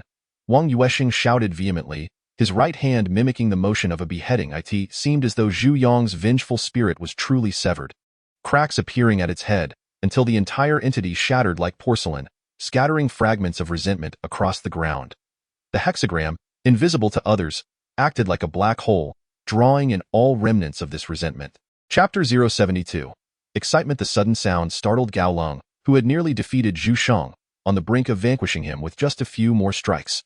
However, Wang Yuansheng's voice compelled her to turn and look back. In that moment, she nearly forgot her actions, for she had just witnessed the instant when Zhu Yong's vengeful entity shattered. The shattering of a vengeful entity can occur in one of two ways. Either it is obliterated by an exorcist wielding immense power, causing the vengeful thoughts to fragment before they can vanish, or the original entity dispels its own vengeful thoughts, resulting in a similar disintegration. Yet, it is exceedingly rare for this to happen in a fully realized entity, as such entities have begun to develop their own consciousness, making it nearly impossible for the original entity to eliminate them without extraordinary circumstances. It is a daunting challenge to reform a malevolent being. Even the most enlightened monks lack absolute certainty in such endeavors. Much of the enlightenment described in literature is little more than deception, akin to the fabrications found in fairy tales, with a sudden thud. Thud! The sound of daggers piercing the vengeful entity echoed, and Zhu Sheng's vengeful form finally dissipated. Gao Long, disregarding any inquiries, rushed over to ask, "Are you all right?" She glanced at Wang Yuansheng, noting that while the corporeal form in the realm of vengeance bore no tangible wounds, the overall integrity of the figure could still indicate the extent of harm. "No, I'm fine. We should head back quickly." "Dio, you think a vengeful entity sensed what is happening here?" Wang Yuansheng momentarily took no action. After Zhu Yong was consumed by the merging of thoughts, he received a silvery treasure chest, which he promptly claimed. The advantage of a solitary kill is that there is no need to reveal the existence or ownership of the treasure. "All right, let us leave for now." Gao Long steadied her mindset and began to prepare for their return. Wang Yuansheng awaited the countdown to conclude in the source world. Both exhaled a long sigh of relief. Then Gao Long turned to Zhu Sheng and asked, "Aren't you going to say anything? Do you truly believe we lack evidence?" Beside her, Wang Yuansheng spoke up. "On February 4th of this year, during the New Year's Eve gathering in your community, you drugged Panli and then took her away while she was half conscious." He recounted the entire incident as though he had witnessed it firsthand. This revelation caused Zhu Sheng, who had just lost his vengeful entity, to crumble instantly, confessing his crimes in tears. As for whether Wang Yuansheng would feel pity for him, absolutely not. If tears could earn forgiveness, then what need would there be for the law? Wrongdoings must be met with consequences. This is an immutable truth. Even if punishment is not immediate, time will ultimately deliver judgment upon the guilty. Many a sinner has lived in fear and torment throughout their lives, a tale as old as time. Justice does not delay. It merely manifests in different forms before the eyes of the world. Punishment is not absent. It descends upon the wrongdoer in its own manner. Wang Yuansheng and Gao Long are neither judges nor law enforcement officers. Thus, they possess no authority to impose any actions upon the Zhu brothers. However, as allies of justice, they have the right to witness the punishment that these individuals deserve, as well as their moments of cowardice. Zhu Yong's character is considerably more stubborn than Zhu Sheng's. However, in the end, Zhu Sheng's testimony compelled him to confess. At this juncture, the The culpability of both men was firmly established, leaving only the tasks of gathering evidence at the scene and guiding the process ahead. These responsibilities fell squarely on the shoulders of the police, making it inappropriate for Wang Yuansheng and Gao Long to intervene. Observing the two solidify the evidence against the Zhu brothers filled Lu Danyang with exhilaration, a thrill born from the notion of evil meeting its just punishment and righteousness prevailing. Upon Wang Yuansheng's return, he found himself almost unable to stand, the excruciating pain rendering him momentarily incapable of controlling his body. Gao Long understood that this was a lingering aftereffect of sustaining severe injuries in the realm of grievances, often referred to as sensory delay or equivalence effect in essence. Returning immediately after being harmed in that realm triggers such reactions. However, resting for a period within the realm would mitigate adverse effects upon return. Lu Danyang had already procured Dove chocolate and hot milk, even preparing a warm towel to present to Wang Yuansheng. Gao Long pulled Lu Danyang aside. You must never seek him out in private again. You have witnessed the consequences. Should he encounter any trouble, it would not merely result in demotion for you. All right, I shall not, Lu Danyang replied. If any issues arise, I will certainly inform you first. Is that not acceptable? Upholding justice is an unassailable duty for us men. I believe Wang Yuansheng would concur. Seeing Wang Yuansheng's condition caused Lu Danyang a pang of heartache. Yet, having been raised in the military, he firmly believed that suffering could foster growth and maturity in a man. As long as Gao Long issued a warning, that would suffice. The future could be addressed later. For now, the priority was to allow Wang Yuansheng to recuperate gradually. This situation, where one exits the realm of grievances while injured, could only be remedied by the passage of time, as even hospitals lacked effective solutions. A physical examination at this moment would undoubtedly classify Wang Yuansheng as entirely healthy. Nevertheless, he struggled to control his body as if intoxicated. This was, after all, indicative of a deficiency in both physical and vital energy. Wang Yuansheng continued to lie on the examination bed in the police station's infirmary, seemingly fated to this particular bed. He accessed the system attributes: master value, 112-100, psychic energy value, 128 attributes, body 130-130, vital energy 155-155, luck 131. Items: 208 white chalks, 32 red chalks, 35 blue chalks, 6 bottles of beer. Spirit of justice, Wang Yuansheng, 3-3, remnants of the grievance body 60 units. Following this battle, he had significantly increased both physical and vital energy values, and the psychic energy value had also risen by 60 after merging energies. Completing the task of eliminating the Zhu brothers' grievance bodies rewarded him with an additional 50 master points and 50 psychic energy points, resulting in a further increase of 60 psychic energy points, clearly a consequence of the merging process. Defeating a complete form of grievance body also held a chance of yielding psychic energy points, though certainly not in such abundance. Furthermore, merging energies produced remnants of the grievance body. Currently, he remained unaware of the specific utility of these remnants, even unsure of what the 60 units represented. The consumption of colored chalk was considerable.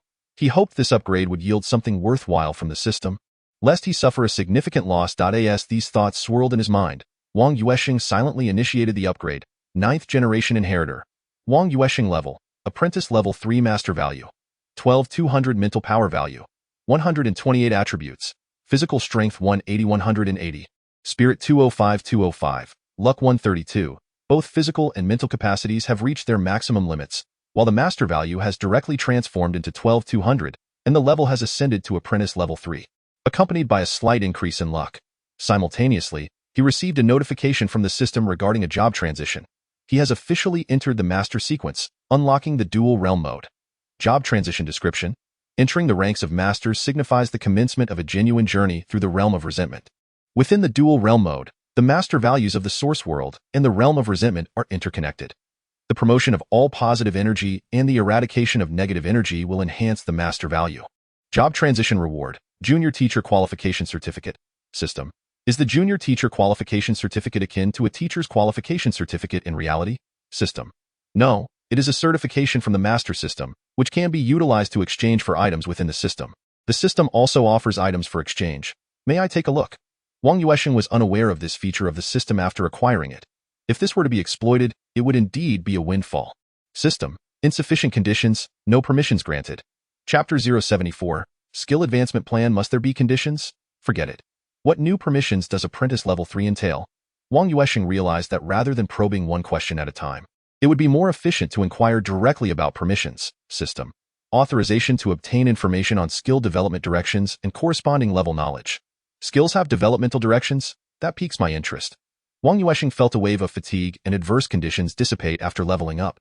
So he reclined and began to explore the system's skill development directions. The first aspect he examined was the point and strike development path. Whenever a skill reaches an advanced level, a branch emerges. One path enhances the intensity of the corresponding skill based on its original foundation. For instance, an attack skill would increase its offensive strength. Intensity encompasses aspects such as basic attack power and attack speed. The other advancement direction is considerably more challenging, requiring specific conditions to be met. For example, the advanced version of the point and strike skill necessitates the use of mental power to control a piece of chalk, with the special condition being that the chalk must be levitated by mental power and directed to strike the intended target. Clearly, this poses a significant challenge. The choice between increasing basic strength or pursuing the advanced direction depends on personal preference. Both paths possess their own advantages and disadvantages, with no clear superiority or inferiority. For instance, opting to enhance the basic figures would result in an increase in damage with every strike, yet it would still merely involve flicking the chalk. Conversely, if one chooses the advanced version, the basic figures may be slightly lower than the first option, but if successful, it would liberate one's hands. Imagine, in the midst of battle, when one's hands are restrained or holding a weapon, suddenly using mental power to control the chalk to fly towards the enemy. What a thrilling scene that would be. Just envisioning it is exhilarating. If the piece of chalk were replaced with a sword, it would be akin to a simplified version of the 10,000 swords technique. Though he had firmly decided to pursue the advanced version, Wang Yuansheng did not rush to make a selection. Instead, he opened the domain type skills for further examination. The mental interference domain was inherited from his great-grandfather, the 8th generation inheritor's skill. Thus, the direction chosen at the advanced level had already been predetermined. Fortunately, the old gentleman traversed the path of advancement, endowing the originally singular mental interference with a dualistic and bifurcated nature. This implies that it can disrupt both the opponent and oneself. The self-interference bears a resemblance to self-suggestion. However, the skill is considerably more potent than mere self-suggestion. The bifurcation represents a master-level advancement option, as the realm of mental interference, once exclusively applicable in the source world, now possesses the capability to affect the vengeful entities within the realm of resentment after reaching mastery. It is evident that the perfected advanced version of this skill remains unfinished, as the old gentleman has already passed away. Wang Yuansheng quietly activated the advancement option, mental manifestation, which allows the projection of desired entities through mental energy, endowing them with the ability to act. This direction of advancement is undoubtedly extraordinary. As for the skills of gaze and fusion of thoughts, neither possesses level boundaries, thus lacking the capacity for enhanced foundational values or advanced options. Gaze stands as an independent skill, devoid of a skill tree. Conversely, the fusion of thoughts does feature a skill tree with 2 branches. One branch encompasses 5 energy slots representing benevolence, righteousness, propriety, wisdom, and trust, each slot adorned with energy nodes akin to a power meter in a game. The other branch contains a slot marked for the remains of vengeful entities, with the corresponding unit above indicating establishment. Currently, this slot scale rests at the 60 position, i.e., the first branch functionally equivalent to the soul-nurturing skill. With 5 attributes, does this imply that one can summon a formidable attack with each activation? Merely contemplating this invigorates Wang Yuansheng. What functions does the slot for the remains of vengeful entities serve? Wang Yuansheng inquired of the system. System, would you like to utilize today's free consultation from a renowned master? Yes, no, how fortunate to have free consultations even at the apprentice 3rd level. Naturally, I would opt for it. Chapter 075. Light Bar System. The remains of vengeful entities can be used as production materials, allowing for the synthesis of corresponding equipment and weapons through the fusion of thought skill. The quantity of materials required varies according to the level of the equipment or weapon. Viewed thusly, the fusion of thoughts indeed qualifies as a support skill. No wonder it is considered rare. This skill is remarkably useful. Not only can it assist in battle, but it can also produce weapons and equipment, rendering it a versatile ability. I wonder how others, aside from thought manipulators, procure their weapons, as they lack both a system and the fusion of thought skill. This is something I must inquire of the aloof one. Just as he contemplated questioning the aloof individual, they entered from the medical room. Upon seeing Wang Yuansheng with closed eyes, they inquired, "How are you? Do you need to visit the hospital for an examination?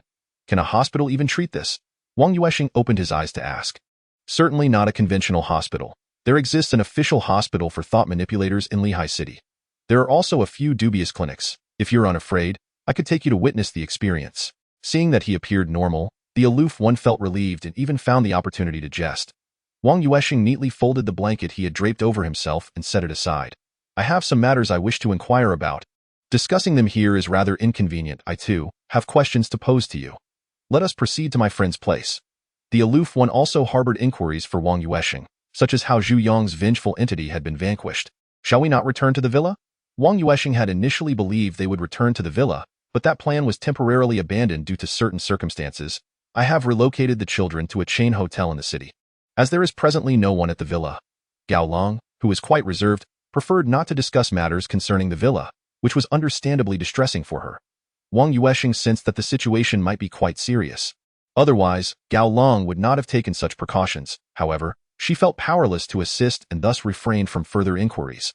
The establishment Gao Long mentioned was a quaint bar, a far cry from the raucous venues blaring upbeat tracks. Instead, it catered to a more tranquil clientele.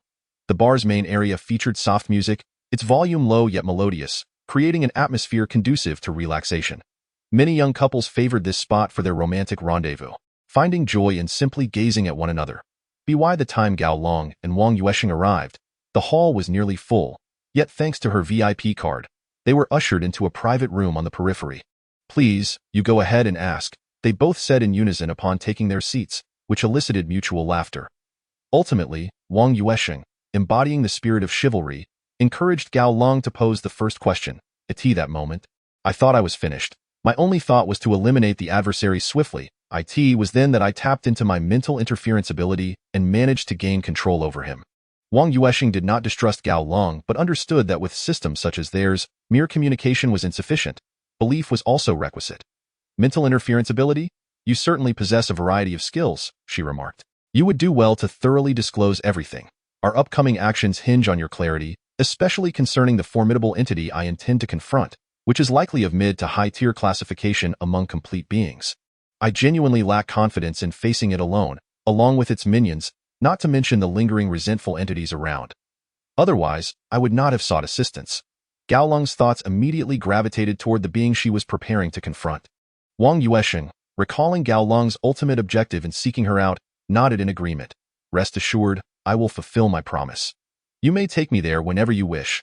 Given your performance today, you've proven yourself sufficiently capable, yet you claim your victory was a stroke of luck. This indicates that your mastery over this ability remains somewhat unstable, does it not? Moreover, the range of its application and activation conditions are uncertain. Surely, you cannot rely on being cornered to unleash it every time. Gao Long's considerations were more comprehensive, as she was no novice in the realm of resentful spirits. Relying solely on luck was inherently precarious. Wang Yuansheng was also inclined to experiment further with the skill of mental fusion, yet she was understandably reluctant to relive the harrowing experience she had with Zhu Yong. If you are not in a hurry, then let us wait until I have fully grasped this ability, she suggested. I merely wish to ensure you are not pressed for time. Wang Yuansheng clarified that she had no intention of shirking responsibility. Reaching that location necessitated departing from her villa, but she needed to address some matters regarding it in the coming days. Once that is resolved, we can proceed. There should be ample time. Do you have any inquiries for me? Gao Long, being a person who preferred stability, was reluctant to introduce uncertainty into the realm of resentment, particularly when that uncertainty stemmed from the source world. I wish to know about your weapon, or how other practitioners acquire their weapons. Meng Xingchen is acutely aware that this inquiry delves into rather private matters. Yet, apart from his aloof demeanor, he has no one else to consult as for querying the system. That could very well lead to extortion of his esteemed master points. With a delicate sip from the cocktail resting on the table, Gao Long remarked, the weaponry is of a notably advanced caliber. Typically, novice exorcists in the realm of resentment predominantly rely on hand-to-hand combat, which elucidates why many choose to study martial arts. The realm of resentment is devoid of firearms, rendering cold weapons indispensable. Our arsenal primarily derives from three sources. The first is the drop rate following the demise of resentful entities. As you may have noticed, upon the death of a resentful entity, particularly upon the complete dissolution of one, there exists a probability of treasure chests materializing. While it is not uncommon to procure weapons and equipment, the majority of the loot consists of supplies. Should fortune favor one with a weapon or equipment, they merely need to take it to a charging station for identification and modification to render it usable.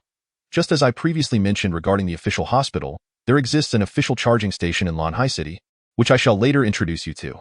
The second source originates from the production capabilities of the exorcists themselves. However, those who can fabricate weapons and equipment are rather scarce and typically rely on skill scrolls to temporarily coalesce their psychic energy into weapons. Of course, materials are also essential. Lastly, the third category is particularly formidable.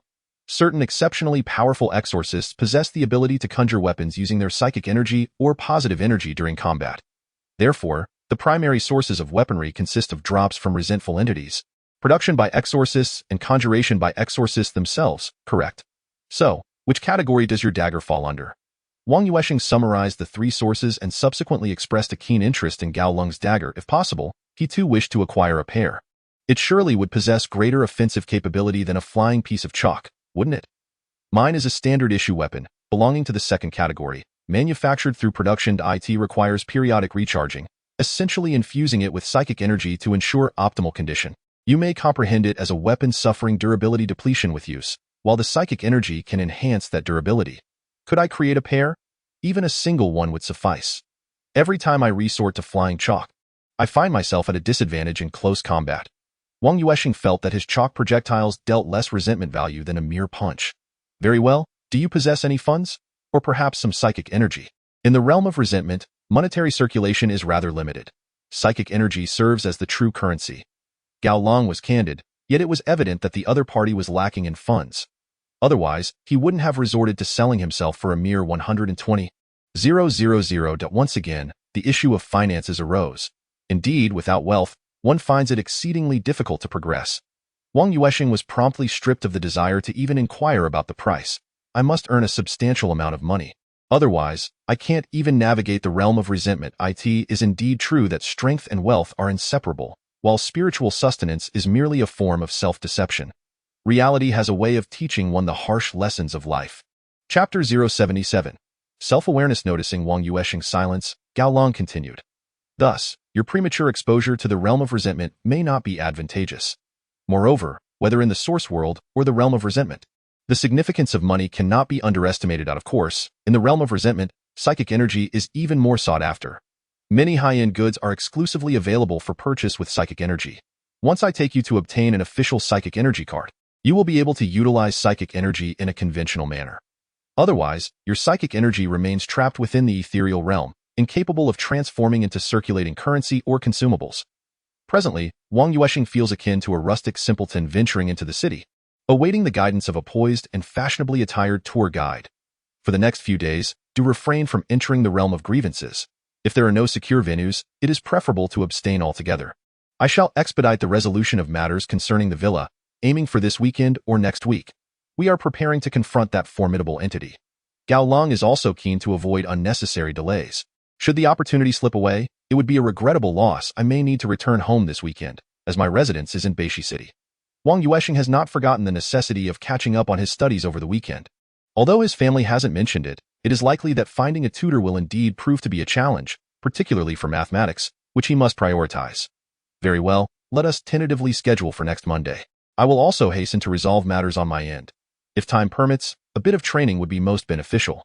Gao Long finished her cocktail and prepared to return to the hotel for rest, having also booked a room for Wang Yuansheng. The sound of shattering glass resonated from the lounge area, shattering the tranquil ambience of the bar completely. Go away. Does he truly believe himself to be a paragon of virtue? Is he feigning purity?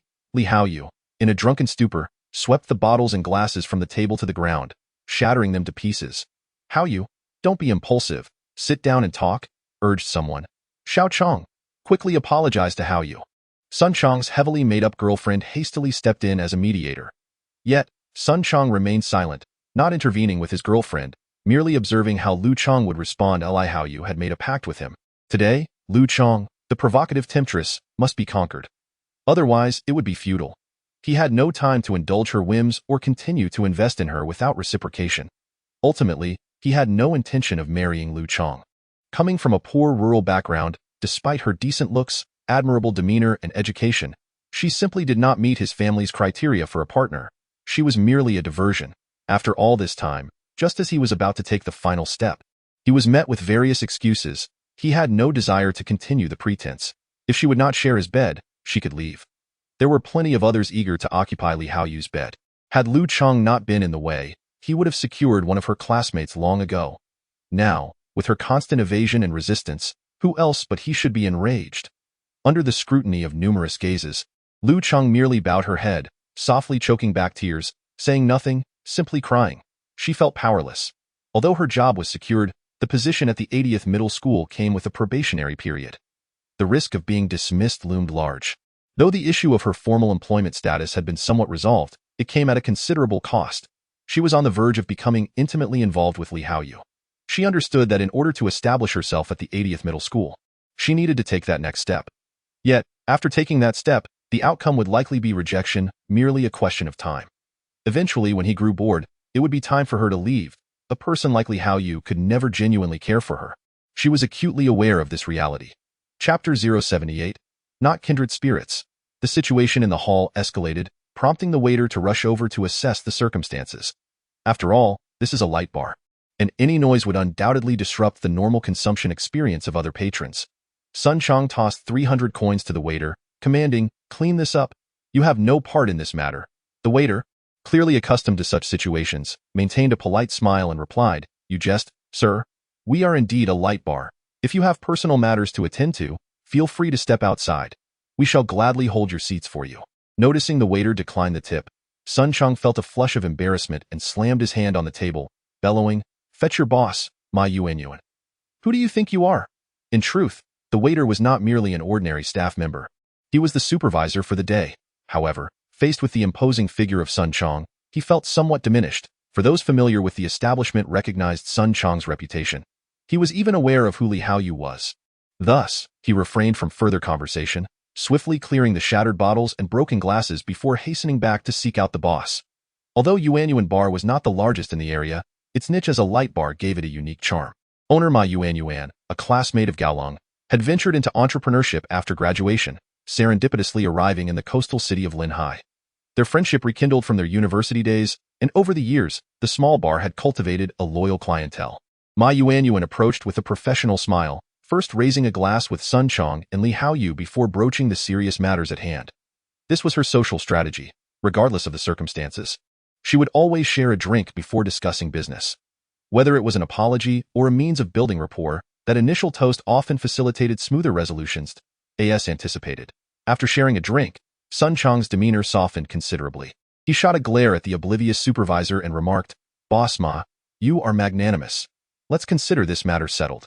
"What say you, young master you?" Li Haoyu glanced at the still sobbing Lu Chong and replied, "A woman who cannot conduct herself properly is best left behind. It remains to be seen how far she can go after parting ways with me. Come, Yuanyu, let us share another drink." With that, he casually draped his arm around Ma Yuanyuan's waist. While Ma Yuanyuan was indeed attractive, she paled slightly in comparison to Lu Chong. However, her years of experience in society granted her a certain mature charm. When compared to a naive recent graduate like Lu Chong, she could certainly hold her own. Yet, it was evident that Ma Yuanyuan had no desire for close interactions with a playboy such as Li Haoyu. Skillfully, she attempted to twist away from his grasp, but Li Haoyu, anticipating her move, held her tighter. "Young master you're hurting me. That a drink is fine, but I have matters to attend to," she protested, attempting to pry his arm off her waist.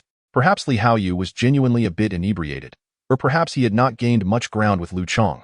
Regardless, today he was particularly audacious. Seeing his friend forcibly detained, Gaolong stepped out from the private room, with Wang Yuansheng reluctantly following suit. The moment he spotted Lu Chong, he instinctively wished to avoid involvement. However, with Gaolong out, as a man, he felt he could not simply hide away in the room. He held little sentiment regarding Lu Chang's current predicament.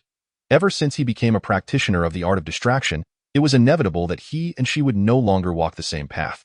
Chapter 079.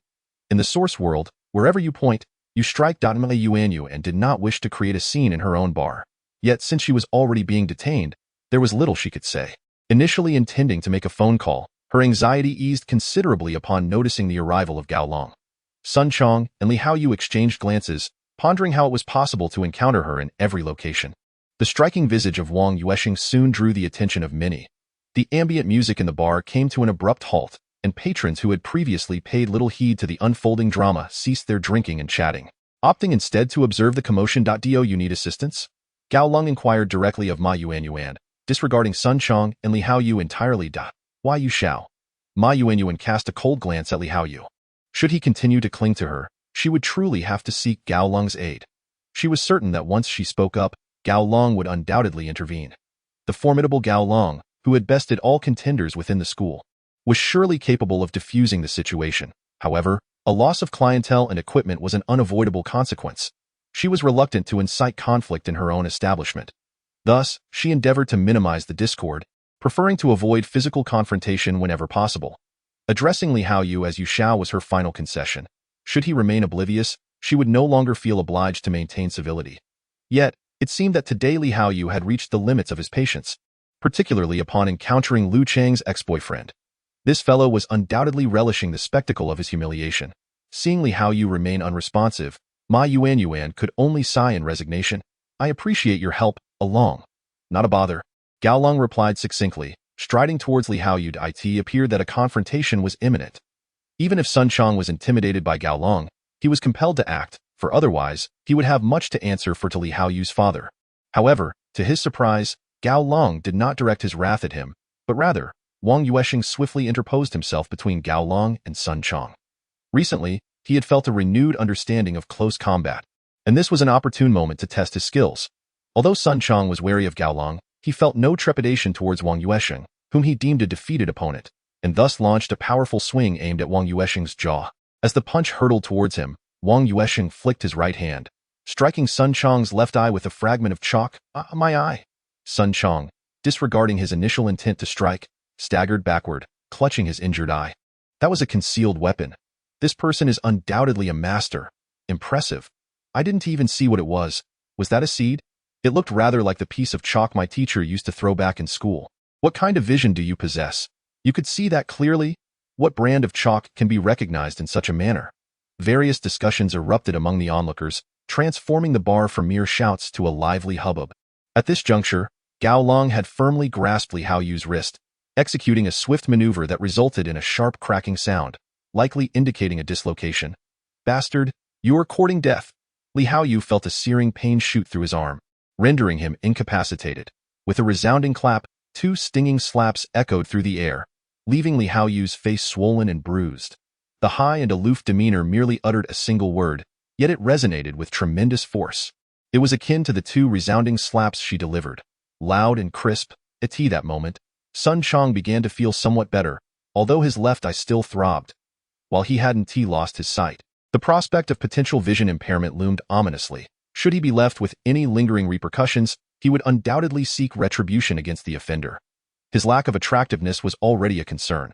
Any further issues with his eyesight would severely hinder his prospects in romance. The days of relying solely on physical appeal were long gone. Should his vision falter to the point of hindering his ability to work, his financial allure to woo women would vanish as well. Chapter 080. The popular chalk piece Li Haoyu was so incensed that his entire body trembled.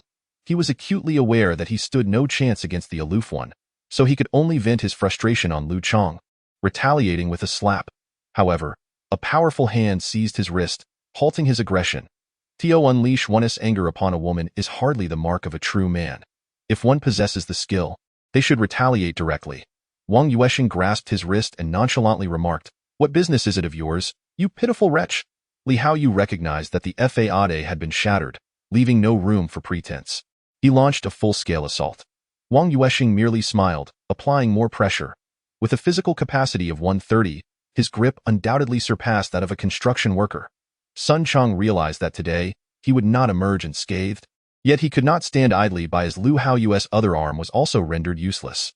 Thus, he produced a fruit knife he always carried and lunged it toward Wang Yuansheng. This action startled the nearby girls, eliciting gasps. While brawls were commonplace, the introduction of a knife escalated matters considerably. The aloof one clearly had no intention of intervening further. She understood that Wang Yuansheng was more than capable of managing the situation. Compared to the grievances with the Zhu brothers, this was mere child's play. Indeed, Wang Yuansheng, with his free hand, flicked once more. This time, everyone could see clearly. It was a chalk piece. Was this fellow a teacher? The chalk piece flew with remarkable precision. Whoever said that only teachers could toss chalk pieces? Perhaps it was merely a hobby. Your hobby is tossing chalk pieces. Where else would a non-teacher acquire chalk? A fresh cloud of gossip erupted. Can't believe it. Li Haoyu finally lost his composure, the excruciating pain prompting an expletive to escape his lips. As the situation threatened to escalate further, Ma Yuan quietly advised the aloof one. Let us not make too much noise. We still need to dine here in the future. Wang Yuansheng, embodying the philosophy of mercy, pulled Li Haoyu aside and unceremoniously tossed him onto a booth seat. Observing the fiery glare directed at him by Li Haoyu, Wang Yuansheng could discern without even looking that the latter's resentment was escalating rapidly, likely nearing a tipping point. "Thank you," Lu Chong stammered, her voice tinged with emotion. Wang Yuansheng merely glanced at her and nodded, lacking even the interest to engage in conversation. To claim one holds no grudges would be somewhat saintly. However, he had no intention of further humiliating her at this juncture. The path chosen was hers to tread, even if it meant trudging through on her knees. If she lacked the resolve for this journey, perhaps she should return to the countryside to teach. In truth, he is merely a soon-to-be graduate, and although he has acquired a system and ascended to the status of a cultivator, he remains that young lad, ensnared by illusions of love. Unfortunately, reality and the individual before him have imparted a harsh lesson, revealing the terrifying nature of poverty and how it constrains his thoughts. The unfortunate Sun Chong now perceives the world as if he were suffering from a severe myopia, obscured by a haze. Though he recognizes those standing before him, he cannot distinguish one from another. "Whoever called you, step aside. Otherwise, do not blame me for my rudeness," the aloof one remarked to Sun Chong before leading Ma Yuanyu and towards the bar. Wang Yuansheng glanced at the sweating Li Haoyu, who was in pain, and the weeping Lu Chong, and without uttering a single word, he followed closely behind the aloof figure. The onlookers, having found the spectacle lacking, turned their smartphones to capture Sun Chong and the two chalk pieces on the floor, snapping away. In that moment, the ordinary dustless chalk transformed into a viral sensation, amassing thousands, if not tens of thousands, of clicks. It is likely that within days, the video of the flying chalk will become a sensation on Douyin. Chapter 081. Telekinesis boyfriend? Ma Yuanyuan's first inquiry upon seeing Wang Yuansheng echoed the sentiments of others acquainted with the aloof figure. Even the aloof one felt that Wang Yuansheng had assumed the role of her boyfriend. Ultimately, she could only shake her head, leaving the interpretation to others. Ma Yuanyuan glanced towards Wang Yuansheng, who was fixated on the bar's entrance, before casting a puzzled look at the aloof one. She astutely sensed that Wang Yuansheng shared an extraordinary bond with the sorrowful girl in tears. It is no wonder that women's intuition is remarkably keen, an almost uncanny phenomenon. His ex-girlfriend, the aloof one, provided a somewhat explanatory response. Wang Yuansheng felt a wave of exhaustion wash over him. To claim indifference would be a falsehood, yet he lamented the plight of Lu Chong. Despite their breakup, he wished for the girl from the village to find happiness. He had no words to express his inability to fulfill her desires, but witnessing her current predicament stirred a fleeting pang of sympathy within him. Of course, it was merely a fleeting moment. Beyond that, he understood a fundamental truth. Those who evoke pity often possess qualities that incite disdain. It was merely a matter of chance. "It's getting late. We should return to rest. Let us discuss this another day," the aloof one remarked to Ma Yuanyuan, sensing something amiss, and added, "He and I sleep separately." Wang Yuansheng widened his eyes at the aloof one. Such lines were typically his domain, lest he lose credibility as a notorious figure. What's with the line stealing? Ma Yuanyuan appeared equally bewildered, taken aback by the aloof one's unexpected boldness. What had happened to her previously reserved demeanor? Realizing her blunder, the aloof one rubbed her forehead and said, "We should be leaving. There has been too much going on these past few days.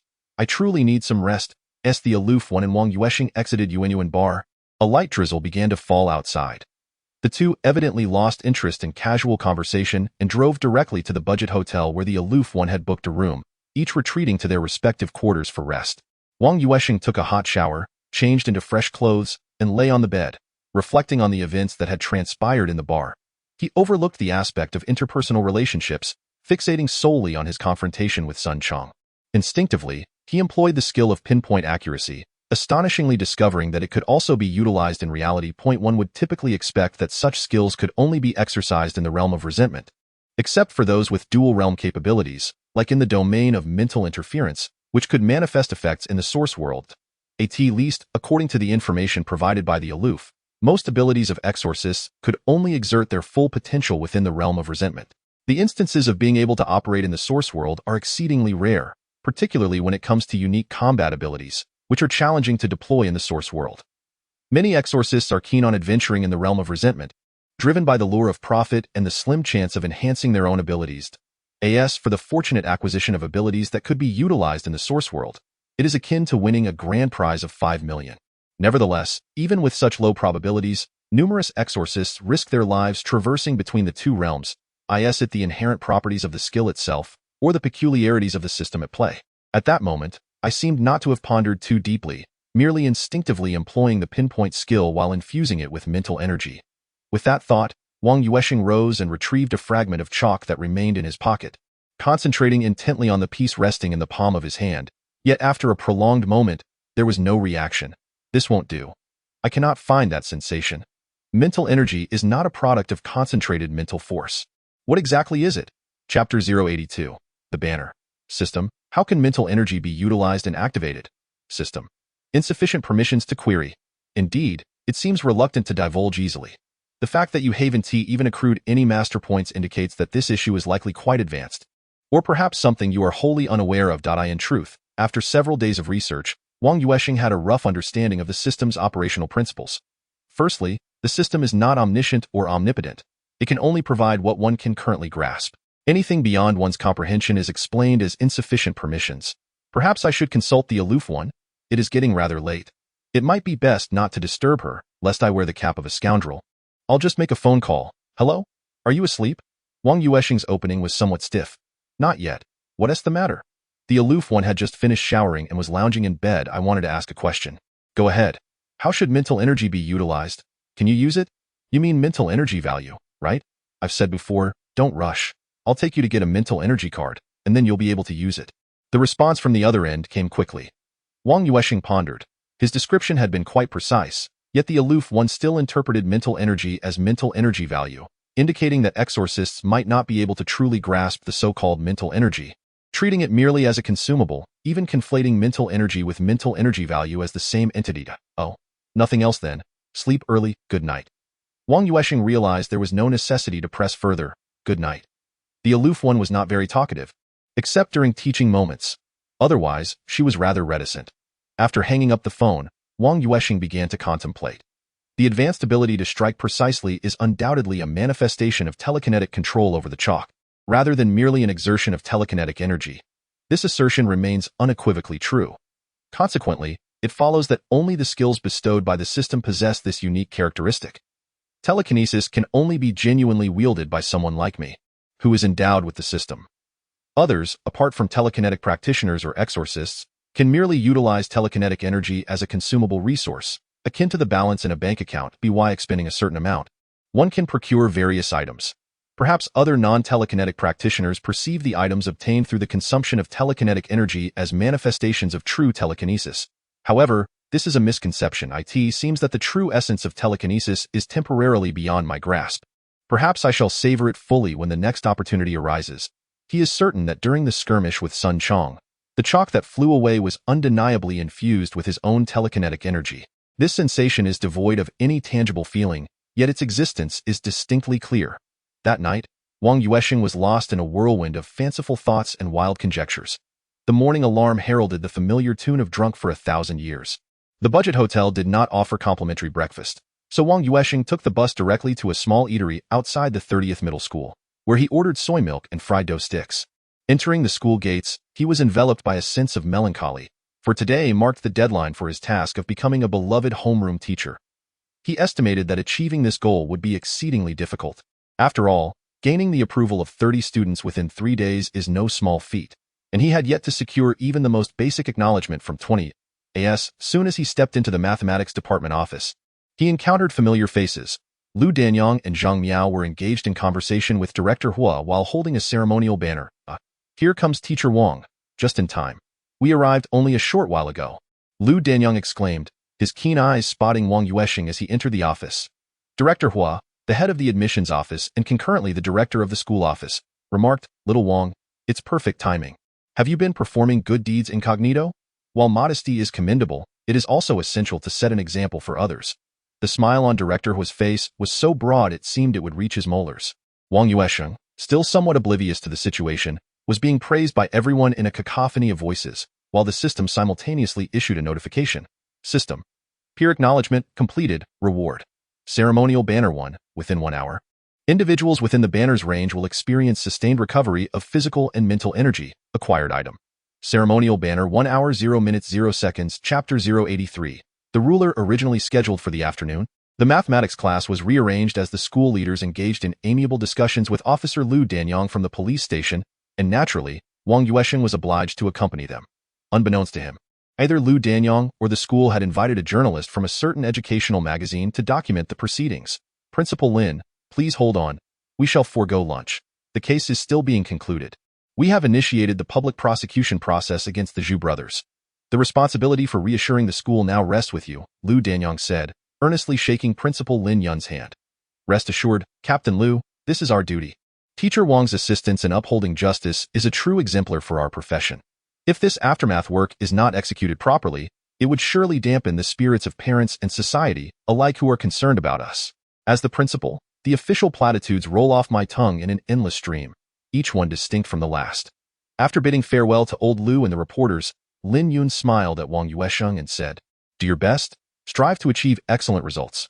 There is a chance for permanent placement as well." "Thank you, Principal," Wang Yuansheng replied politely. As for the prospect of permanent placement, it's best to treat it as mere hearsay. Taking it too seriously would be a miscalculation. "Yes, do your utmost. I have faith in you," the old principal said, gesturing for Director Hua to hang the banner in the lobby before turning to head to his office. The morning's commotion had subsided, and Wang Yuansheng glanced at the time, quickly heading to the cafeteria for a bite before rushing back to the classroom. Upon entering, he was met with enthusiastic applause from his students. What's going on?" Wang Yuansheng inquired, somewhat perplexed. The system promptly provided an answer. System task: become a beloved homeroom teacher, completed, basic reward, achieve recognition from 20 students within 3 days. Mastery points 20 perfect reward, achieve recognition from 30 students within 3 days. Mastery points 30, homeroom teacher's treasure chest 1 completing the perfect level of the double reward task grants both rewards. This resulted in a significant influx of 50 mastery points. The current tally of mastery points now stood at 62,200. Opening the chest, though it was designated as a homeroom teacher's treasure chest, it still held value. With experience in opening chests, Wang Yuansheng was unperturbed about doing so in a crowded setting. Similar to the radiance of a silver chest, a burst of light emerged, revealing a ruler in the spot where the chest had been. This ruler, reminiscent of those used in ancient private schools or in Buddhist traditions, was composed of 2 wooden pieces. One piece, the upper, measured 7 inches and 6/10 in length, 6/10 in thickness, and 1 inch in width, adorned with intricate carvings on its 4 edges. The lower piece measured 7 inches and 4/10 in length, 5/10 in thickness, and 1 inch in width, also featuring carvings on its edges. The wooden knob, 2 inches and 5/10 long and 7/10 high, was affixed to the center of the upper piece, designed for striking the lower piece. This ruler was employed in rituals such as taking refuge, initiation, imparting precepts, teaching, and during yoga ceremonies. Before Wang Yuansheng lay a ruler that appeared to be neither wood nor iron, but rather a silvery matte finish. Lacking sharp edges, a blade, or a handguard, it resembled a sword, albeit barely qualifying as a ruler without those 3 defining features. During this class, Wang Yuansheng felt an unparalleled sense of comfort. Even without employing the mental interference field, all students entered an optimal state. It appeared that earning the students' recognition yielded the best results, requiring no external force. This class not only benefited the students but also provided him, the teacher, with new insights into education and pedagogy. Indeed, acquiring a weapon was the greatest reward of all. His luck of 132 was no mere coincidence. He had pondered the matter of weapons just yesterday, and today, this ruler had materialized.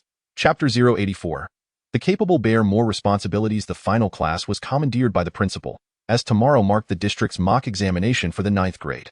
Following customary practice, the principal was to deliver a motivational speech to the 6th 9th grade classes. After all, the district mock examination is a significant event that ranks students across the entire district, holding even greater importance than the final examinations. Only the actual high school entrance examination and the city mock can surpass it. Lin Yun's eloquence is indeed impressive. He spent the entire class delivering various words of encouragement and motivational platitudes. Remarkably, his speech concluded just as the bell rang, a demonstration of mastery that surely takes more than just a day or 2 to cultivate. Tomorrow will feature the Chinese language and comprehensive physics and chemistry exams, followed by mathematics in the morning and English in the afternoon. Everyone should be well prepared. Today, teachers from each subject will be available in their offices for any questions. Students with inquiries may approach them or choose to study at home. While the after-school program will proceed as usual, those interested in mathematics may join me in Class 1. Wang Yuansheng is currently serving as the substitute teacher for Zhao Qiyue. Not only does he manage Class 6, but he is also responsible for remedial lessons for Class 1 after school. With exams approaching, he has exceptionally opened the mental distraction zone today, allowing students to receive the best preparation before the tests. A few types of questions may not significantly impact the overall examination, but students who grasp the material and study diligently at home are sure to achieve commendable results. After the last student departed the classroom, Wang Yuansheng surprisingly received a reward from the system for his teaching excellence. System reward. Master teacher points 50 reward description, diligent and meticulous in his duties. This was not a task-related reward, but rather an inherent system bonus. He had never entertained the notion of receiving a reward. Yet, the system granted it so directly. Could it be that unconscious actions trigger the system's rewards?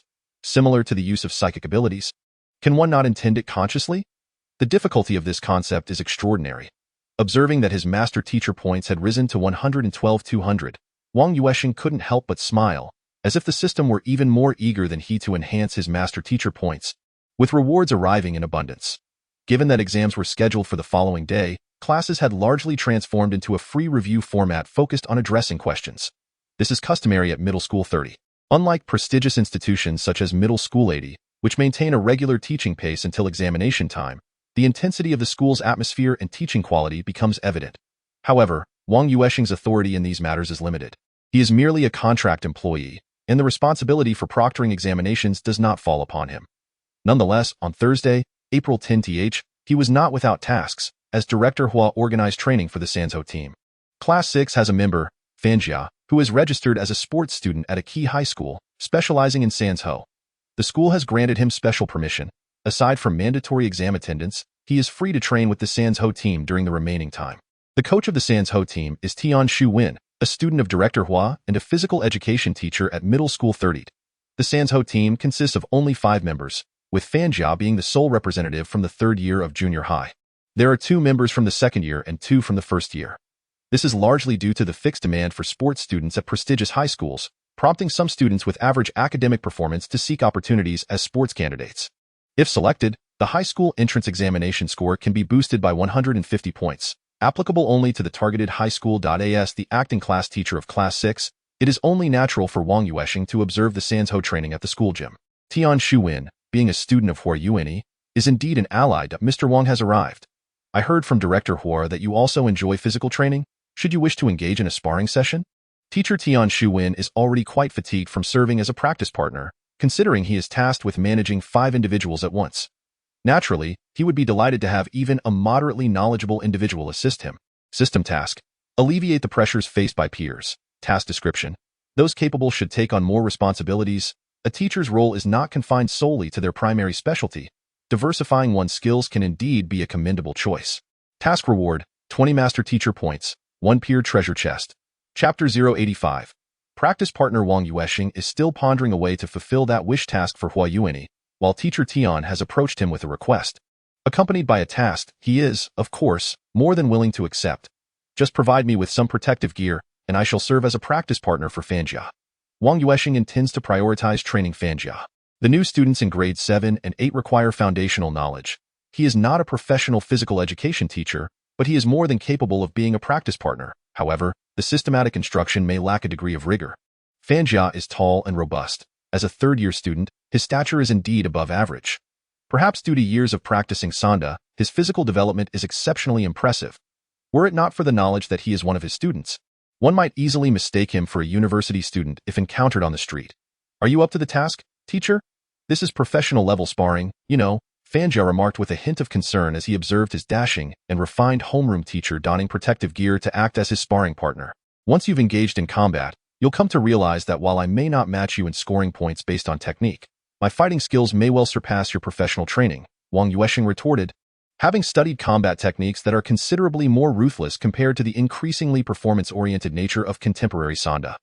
Although the technical scoring aspect is less pronounced, the principles of movement, striking, and blocking remain fundamentally interconnected. Faster, too slow. Accelerate your pace. You are over-preparing your movements. Step left, half a step to the left before striking. Wang Yuansheng guided as Fanjia executed various maneuvers, drawing the attention of 4 students in the vicinity who were engaged in their own lessons. What are you staring at? Focus your attention, roared Tian Shu-Wen. It is a well-known fact that no physical education teacher can claim the title without a booming voice. Tian Shu-Wen did not observe the training session closely.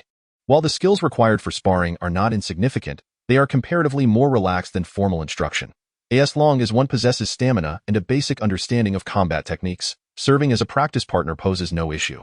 I can't go on, Teacher Wang. I need a break, Fan Jia exclaimed, astonished that this seemingly handsome and cultured new homeroom teacher possessed such remarkable stamina. After half an hour of practical training, Wang Yuansheng was still able to evade and maneuver, while Fan Jia felt as though his legs were weighted down and his arms had grown heavy with fatigue. You have yet to reach your limit. Your opponent will not grant you a respite. Stand up and continue, Wang Yuansheng urged, sensing his own stamina waning, yet he felt he could endure for another hour or two without difficulty. Could it be that his physical prowess has now surpassed that of most professional athletes? Surely, it cannot be that alarming. Fan Jia symbolically executed a few offensive maneuvers, but soon he could no longer persist, sprawling across a mat, gasping for breath. Meanwhile, Tian Shuwen concluded his teaching and approached, remarking, Teacher Wang, your stamina is remarkable. After all this time practicing, you hardly broke a sweat. Indeed, Wang Yuansheng had barely perspired, as there were no discernible beads of sweat on his forehead. In contrast, Tian Shuwen, who had only performed some basic actions, was already glistening with sweat. It's just fine. Regular exercise has made me accustomed to it. Besides, it's merely practice, not actual combat, Wang Yuansheng humbly replied. Nonetheless, practice can be quite exhausting. I only accompany them for real matches once a week. Since we are to engage in a friendly match, we may as well add another day and focus our training on Thursday and Friday. If you have any spare time, it would be ideal if you could help me train Fan Jia, as he cannot train with the other 4 from the first and second years. Tian Shuwen indeed found himself somewhat overwhelmed. Chapter 086, New Skills. IT wasn't due to the number of participants, but rather the significant age gap. If they were all of the same year, he could manage even 10 at a time. However, with 3 different grades coming together, they were learning at varying levels, which left him feeling somewhat powerless. Wang Yuansheng did not hesitate. Since he wished to assist Wei Yuanyi in fulfilling his aspirations, he had to engage with this Sonda team. With Tian Shuwen's proactive invitation, it became even more convenient. After all, a cultural subject teacher frequently visiting the sports classroom would attract gossip. System task. Share the pressure of peers. Completed. Task reward. Master value 20. Peer treasure chest 1. Master value 132,200. Quite rapid indeed. Let us open the chest. Skill. Grappling techniques. Intermediate. Skill description. Double leg chest throw. Single leg leg pull throw. Single leg leg sweep throw. Neck clamp back throw. Waist clamp back throw. Leg catch turn press throw. Leg catch leg sweep throw. Leg catch hook throw. Leg catch brush throw. Leg catch lift throw. Slicing throw. The aforementioned are grappling techniques in Sonda. Tian Shuwen has inherited Wei Yuanyi's renowned waist clamp back throw. Upon acquiring the skill, Wang Yuansheng's attributes also underwent a transformation. Stamina, 105-145 essence, 155-155 agility, 132. His stamina increased by 15 points after obtaining the skill, a modest yet significant enhancement. However, considering the skill's multifaceted nature, a 15-point increase was quite reasonable. Subsequent task. Earn Wei Yuanyi's recognition. Task description. Utilize his signature move, the waist clamp back throw, and receive his acknowledgement. Task reward. Master value 50. Wei Yuanyi's treasure chest 1. At last, he possessed a skill worthy of showcasing. Otherwise, beginning with a flurry of chalk pieces would have been rather embarrassing. After acquiring the skill, Wang Yuansheng felt quite satisfied. Although he did not receive the master reward from the Sonda team members, he remained undeterred, as it was only the first day, after all. Following the daily evening self-study session was the tutoring class, where Wang Yuansheng generously enhanced the students' learning experience. Today, Ms. Zhao Qiuyue also joined the ranks of attentive listeners.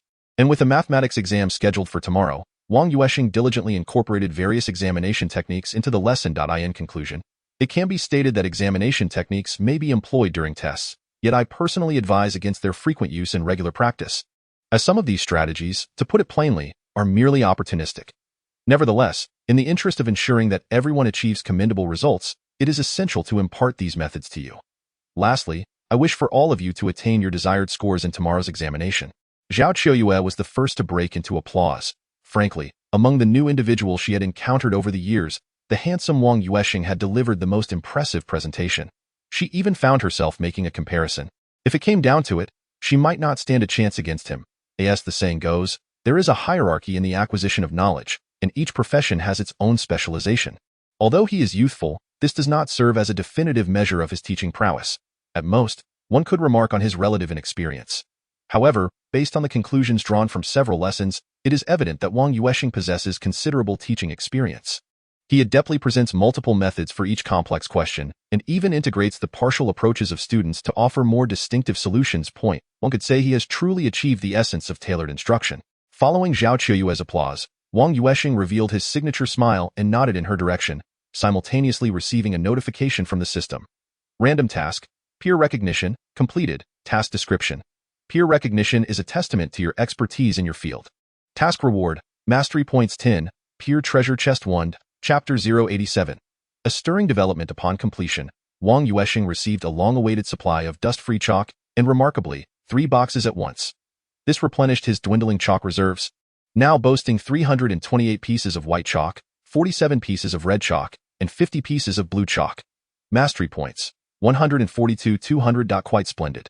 Not only did he acquire a new skill and enhance his attributes today, but he also received the much-missed dust-free chalk, making it a truly delightful day. In the evening, Gao Leng sent him a solitary message instructing him to return home, after which communication ceased. She was likely preoccupied with matters concerning the villa. Although the day appeared rather leisurely, it had its own challenges. Compared to Gao Leng, he preferred the singularity of teaching, as he was not particularly adept at navigating interpersonal relationships or resolving disputes. In his room, with time on his hands, he retrieved his chalk and began to experiment. Despite the possibility of being futile in the end, he resolved to practice for an hour each night before sleep. Irrespective of any tangible results, he would persist for a while to see if it bore fruit. After all, if it proved effective, it would be a gain. To this end, he even consulted various scientific papers on the subject of mental influence, seeking to broaden his understanding both domestically and internationally.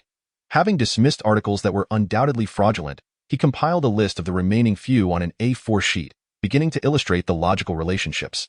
10 minutes later, he crumpled the paper into a ball and tossed it into the wastebasket, preparing to embark on a practical experiment. First, he took out his phone, plugged it in, and activated the recording mode. Aiming it at the arranged chalk tips, he then closed his eyes, entering a state of self-hypnosis. Although he was not a professional hypnotist, he possessed a skill that even seasoned hypnotists would envy: proficiency in the realm of mental interference. After opening a self-interfering mental disruption, one begins to enter a meditative state. I empty my mind, refraining from thoughts and actions. Once in this state, I gradually shift my focus to the chalk tip. An hour later, Wang Yuansheng glanced at his mental energy. Over 40 points had been consumed in that hour. This was merely a minimal application of his domain, directed solely at himself. He activated the playback on his phone, scrutinizing the chalk tip for any signs of movement. At 45 minutes and 35 seconds. The chalk tip moved. It shifted slightly towards the bed. Yet it was indeed a movement. Oh yes, it is truly achievable. Wang Yuansheng's face radiated excitement, reminiscent of the elation one feels upon achieving a perfect score for the first time. A gentle breeze wafted by, enhancing his sense of exhilaration. Wait, is there wind? This breeze is rather substantial. He then glanced down at the chalk tip still resting on the table. When the wind blew, it too shifted slightly towards the bed, precisely as recorded on his phone. Sleep? Wang Yuansheng deleted the video from his phone to prevent anyone from thinking he was mentally unwell. He considered it quite eerie for a normal person to have a camera trained on themselves or a stationary object for such an extended duration. The thought of foreigners often recording themselves asleep evoked a sense of impending supernatural occurrences. The night passed without incident. Since Gao Leng had advised Wang Yuansheng not to venture into the realm of resentment lightly, he refrained from doing so over the past 2 days. Instead, he slept soundly like an ordinary person and rose early for work. As for the incident of the chalk tip being moved by the wind, he dismissed it as mere entertainment. As long as he remained silent, no one would know. This dark chapter was effectively sealed away. Chapter 088. The Scholar Friday, April 12th, marked the second day of the district's mock examination. According to the regulations of Linghai City, all employed teachers were required to answer the exam papers simultaneously in the office, serving as a form of assessment for the teachers themselves. While students took their exams, so too did the teachers. Regardless of grade level, all teachers without classes were obligated to participate in the district mock exam. Even teachers of lower grades were required to complete the papers and submit them to their grade group leader after their lessons. The moment Zhao Qiuyue distributed the exam papers, Wang Yuansheng heard a chime. The system had issued a task prompt. System task. District mock examination task description. As an educator, your theoretical knowledge and practical skills must both meet the standard. Complete the district mock mathematics paper within 1 hour. With a minimum score of 120 points. Basic reward, 20 teacher value. Advanced reward, For every point above the minimum score, earn an additional teacher value. Perfect reward. Achieve a score of 150, full marks. 30 teacher value, in 1 scholar's treasure chest. Task penalty. Failure to complete the designated score within the allotted time results in a deduction of 20 teacher value and a 1-week period of weakness, having the maximum limits for stamina and energy. Is there even a penalty? How unreasonable. If weakened, it seems I would be unable to enter the realm of resentment for an entire week. Moreover, my usual state is hardly any better. With stamina halved, I would likely be out of breath after a few steps, and with energy halved, I would be prone to drowsiness. Had it not been for the inherited wisdom of the esteemed elder, Wang Yuansheng would indeed harbor considerable apprehension regarding this task. After all, the allotted hour for answering questions is a full 50% less than the prescribed time for students. The designated duration for the mathematics examination is 2 hours. Yet the system has granted him merely 1. Furthermore, this marks the first occasion where he encounters a task accompanied by penalties. As the unified bell chimed, students fervently scribbled their answers while teachers immersed themselves in the test.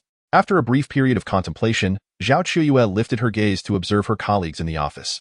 Many of them were engaged in casual conversation while answering questions, clearly not perceiving the significance of this collective endeavor. However, it is hardly surprising. For numerous teachers, completing the test is merely a formality, and even if their performance is subpar, they would not face any substantial repercussions. At most, it would be a matter of losing face. Ultimately, regardless of how commendable their results may be, they would end up discarded into the trash bin or shredded. Unlike student scores, which could be ranked on a grand leaderboard, such a scenario would likely plunge the entire school into chaos.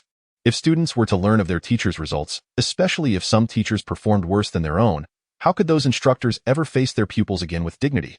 When Zhao Chuyue's gaze fell upon Wang Yuansheng's paper, she was taken aback.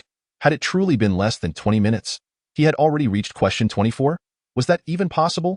Surely, he must have provided abbreviated answers. His capabilities are undeniable, but such swiftness in answering requires not only skill but also rapid writing speed and concentrated mental acuity. After scrutinizing Wang Yuansheng's paper for a considerable time, Zhao Chuyue ultimately confirmed that he was neither starting from the end nor answering in a cursory manner. He tackled the questions methodically, leaving no step unaddressed, and his handwriting was exceptionally neat. Wang Yuansheng felt that even during his junior high days, he had never answered so smoothly. The difficulty of the questions was appropriate, adhering to the standard distribution of 70% foundational questions, 20% moderate difficulty, and 10% challenging problems. Upon completing all answers, he glanced at the clock, realizing that 55 minutes had already elapsed. Habitually checking for common pitfalls, Wang Yuansheng inscribed his name in the upper left corner. Team leader, I am submitting my paper. His voice was soft, particularly amidst the chatter of his colleagues in the office, rendering it almost pitifully quiet. Nonetheless, it drew the attention of nearby co-workers. Such gazes were familiar to him from previous examination settings. In that instant, he felt as if he were back in the comforting embrace of a well-known exam hall, momentarily embodying the essence of an academic prodigy. Chapter 089. Examination paper. Zhao Chuyue lifted her gaze to that handsome visage, sensing that he appeared even more striking in recent days. Glancing at the time, she inquired, "Are you not going to double-check? There is still an hour remaining." Wang Yuansheng confidently shook his head. No need. It should be a perfect scored, if you have time. Could you please review it for me? I still need to prepare typical review questions for the next stage based on the district model's question types. Such confidence, such a work ethic. It was truly unparalleled. Zhao Chuyue found herself increasingly fond of him. What a pity that this young man was merely a contract worker, lacking even the qualifications to take a professional title examination. What a shame indeed. Very well, then go ahead and research. I shall take a look at your paper first. Zhao Chuyue ceased to answer the questions, feeling that the difficulty of the subsequent major problems was rather manageable. Aside from the final inquiry that might require some contemplation, the others held little intrinsic value for her efforts. As the group leader, her decision to abstain from responding was accepted without objection, for no one dared to challenge her authority. The source of Wang Yuansheng's confidence stemmed from the instant he submitted his paper, receiving the reward for a flawless task. His master value soared to 192 out of 200, as the advanced reward and the perfect reward could not be accrued simultaneously. Thus, with a base reward of 20 and an additional 30 for perfection, his master value reached this impressive tally. Merely 8 points remained to fulfill the requirements for a career transition. The scholarly treasure chest yielded an amusing item, an examination paper. The system described it thus: for students, this is the object of their greatest dread. Consequently, it bears equal applicability to entities of resentment. His inventory now contained a set of examination papers, quantified at 10 out of 10, as a consumable. It appeared to be replenishable. Did this imply that he would be required to undertake every significant examination henceforth, thereby acquiring such consumables? He inquired of the system regarding the specific effects of this examination paper within the realm of resentment. Without hesitation, Wang Yuansheng posed this question, aware that the descriptions of items often obscured their true utility. The system responded. It instills fear in entities of resentment, though it proves ineffective against non-humanoid forms. Fear? He pressed further, seeking clarification on this effect. The system then queried whether he wished to utilize his free question for the day, yes or no. He answered affirmatively. The system elaborated. The skill's intimidation would diminish the attention of entities of resentment towards the user, proportionate to the user's level and proficiency. It could even compel lower-tier entities to vacate the skill's vicinity.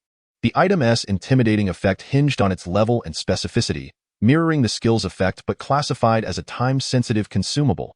He mused to himself, how somewhat impractical, for formidable entities of resentment, it might prove ineffective. Those of lower strength posed no real threat, easily deterred by a mere piece of chalk that would prompt them to question their very existence, or rather, the existence of their resentment. Nevertheless, it was better than having nothing at all. Reluctantly, he set the examination papers aside and closed the system interface, shifting his focus to diligently searching the school's database for this district's model exams, similar major and challenging questions. After the afternoon English exam, Wang Yuansheng meticulously organized the questions he had gathered, formatting and printing a copy for Zhao Qiuyue's review. She glanced at his proposed practice questions and approved them with a nod, stating, "You performed admirably on the district model exam. I have submitted your paper to the principal. Let us see if we can secure you a permanent position. If successful, you may find yourself signing a long-term contract. The school will not bestow a position upon you without cause. Otherwise, what would happen should you transfer? Can positions be expanded?" Wang Yuansheng was well aware that each school staffing was fixed. The prospect of expanding positions posed great challenges, as the review process at the administrative office could span 2 to 3 years. Chapter 090. Delivering good fortune. The expansion of positions appeared implausible. However, he considered the possibility of leveraging connections to secure a temporary appointment. The request could be made on his behalf, though it was not without its uncertainties. There is no harm in trying, is there? Zhao Qiuyue cannot assert with certainty that it will yield results, nor can she dictate whether Wang Yuansheng will be the one to benefit from it. However, recommending talent to the school is indeed a responsibility that befits her position as the team leader. From a personal standpoint, she holds a deep admiration for Wang Yuansheng, a young educator who is both gifted and diligent. The dynamics within the office can be simplistic at times, yet intricate at others. The news of Wang Yuansheng achieving a perfect score is bound to circulate among a small circle. In fact, various versions of Zhao Qiuyue's efforts to secure a position for him have already emerged. The most absurd and widely circulated rumor is that Zhao Qiuyue is attempting to engage in unspoken arrangements with the handsome Wang Yuansheng. Upon learning of this, Wang Yuansheng merely chuckled it off. Throughout his educational journey, he has encountered numerous such whispers and rumors, all of which have ultimately been dispelled by the passage of time, proving them to be mere fabrications rather than truths. As for Zhao Qiuyue, having ascended to the role of grade group leader, she has long since developed a robust constitution. She fears not rumors, and even the truth holds no terror for her. Just before school dismissed, the martial arts team member Fan Zhao approached Wang Yuansheng and inquired, "Teacher Wang, do you have time this Sunday?" "What's the matter?" Wang Yuansheng asked, adjusting the practice exercises in his hands before looking up at his student. "Teacher Tian has other commitments this weekend and cannot accompany me to the exchange match at No. 80 Middle School. I heard his family is unwell, and he left this afternoon to return home." Fan Zhao replied with a hint of disappointment. The other 4 members of the team did not sign up, as they are still relatively new to the sport. However, since he will be graduating this year, participating in this exchange match is crucial, as the rankings might influence the assessment of physical education students. Wang Yuansheng calculated his family's schedule and estimated that he could complete his tasks by Saturday morning, allowing him to return on Sunday without issue. "What time do you start?" he inquired. "The exhibition match is in the morning, and the actual competition is in the afternoon. You can accompany me for the matches at 1 o'clock, Fan Zhao explained, providing the schedule. "All right. We shall meet at the gym of number 80 Middle School then. You can contact me via phone or WeChat." Wang Yuansheng readily agreed. Given the ample time, he was more than willing to offer his assistance. "That's wonderful. Thank you, teacher," said Fan Zhao, as he slung his backpack over his shoulder and hurried outside, as he would not be attending after-school care and needed to continue training for the upcoming competition at home. System notification. Master value 5.it appears that Old Hua's long-term task has been successfully completed. With only 3 master values remaining to reach 200, Wang Yuansheng couldn't help but envision whether he would earn master values while teaching at his tutoring center tomorrow. He eagerly anticipated the attributes and rewards that would accompany a successful transition. Having previously informed Zhao Qiuyue that he would not be responsible for after-school care on Friday and would need to return home, Wang Yuansheng left school at the usual time alongside his students. A sleek Audi TT was parked outside, and as it observed Wang Yuansheng emerging with his students, the window rolled down and a hand waved as the car fixed. "That was quite quick," Wang Yuansheng remarked. Admiring the pristine new windshield, "I had someone arrange for a replacement directly from headquarters, though the wait was somewhat lengthy. They expedited the installation once it arrived. Come on, I'll give you a ride home and bring the money you needed urgently," came the response.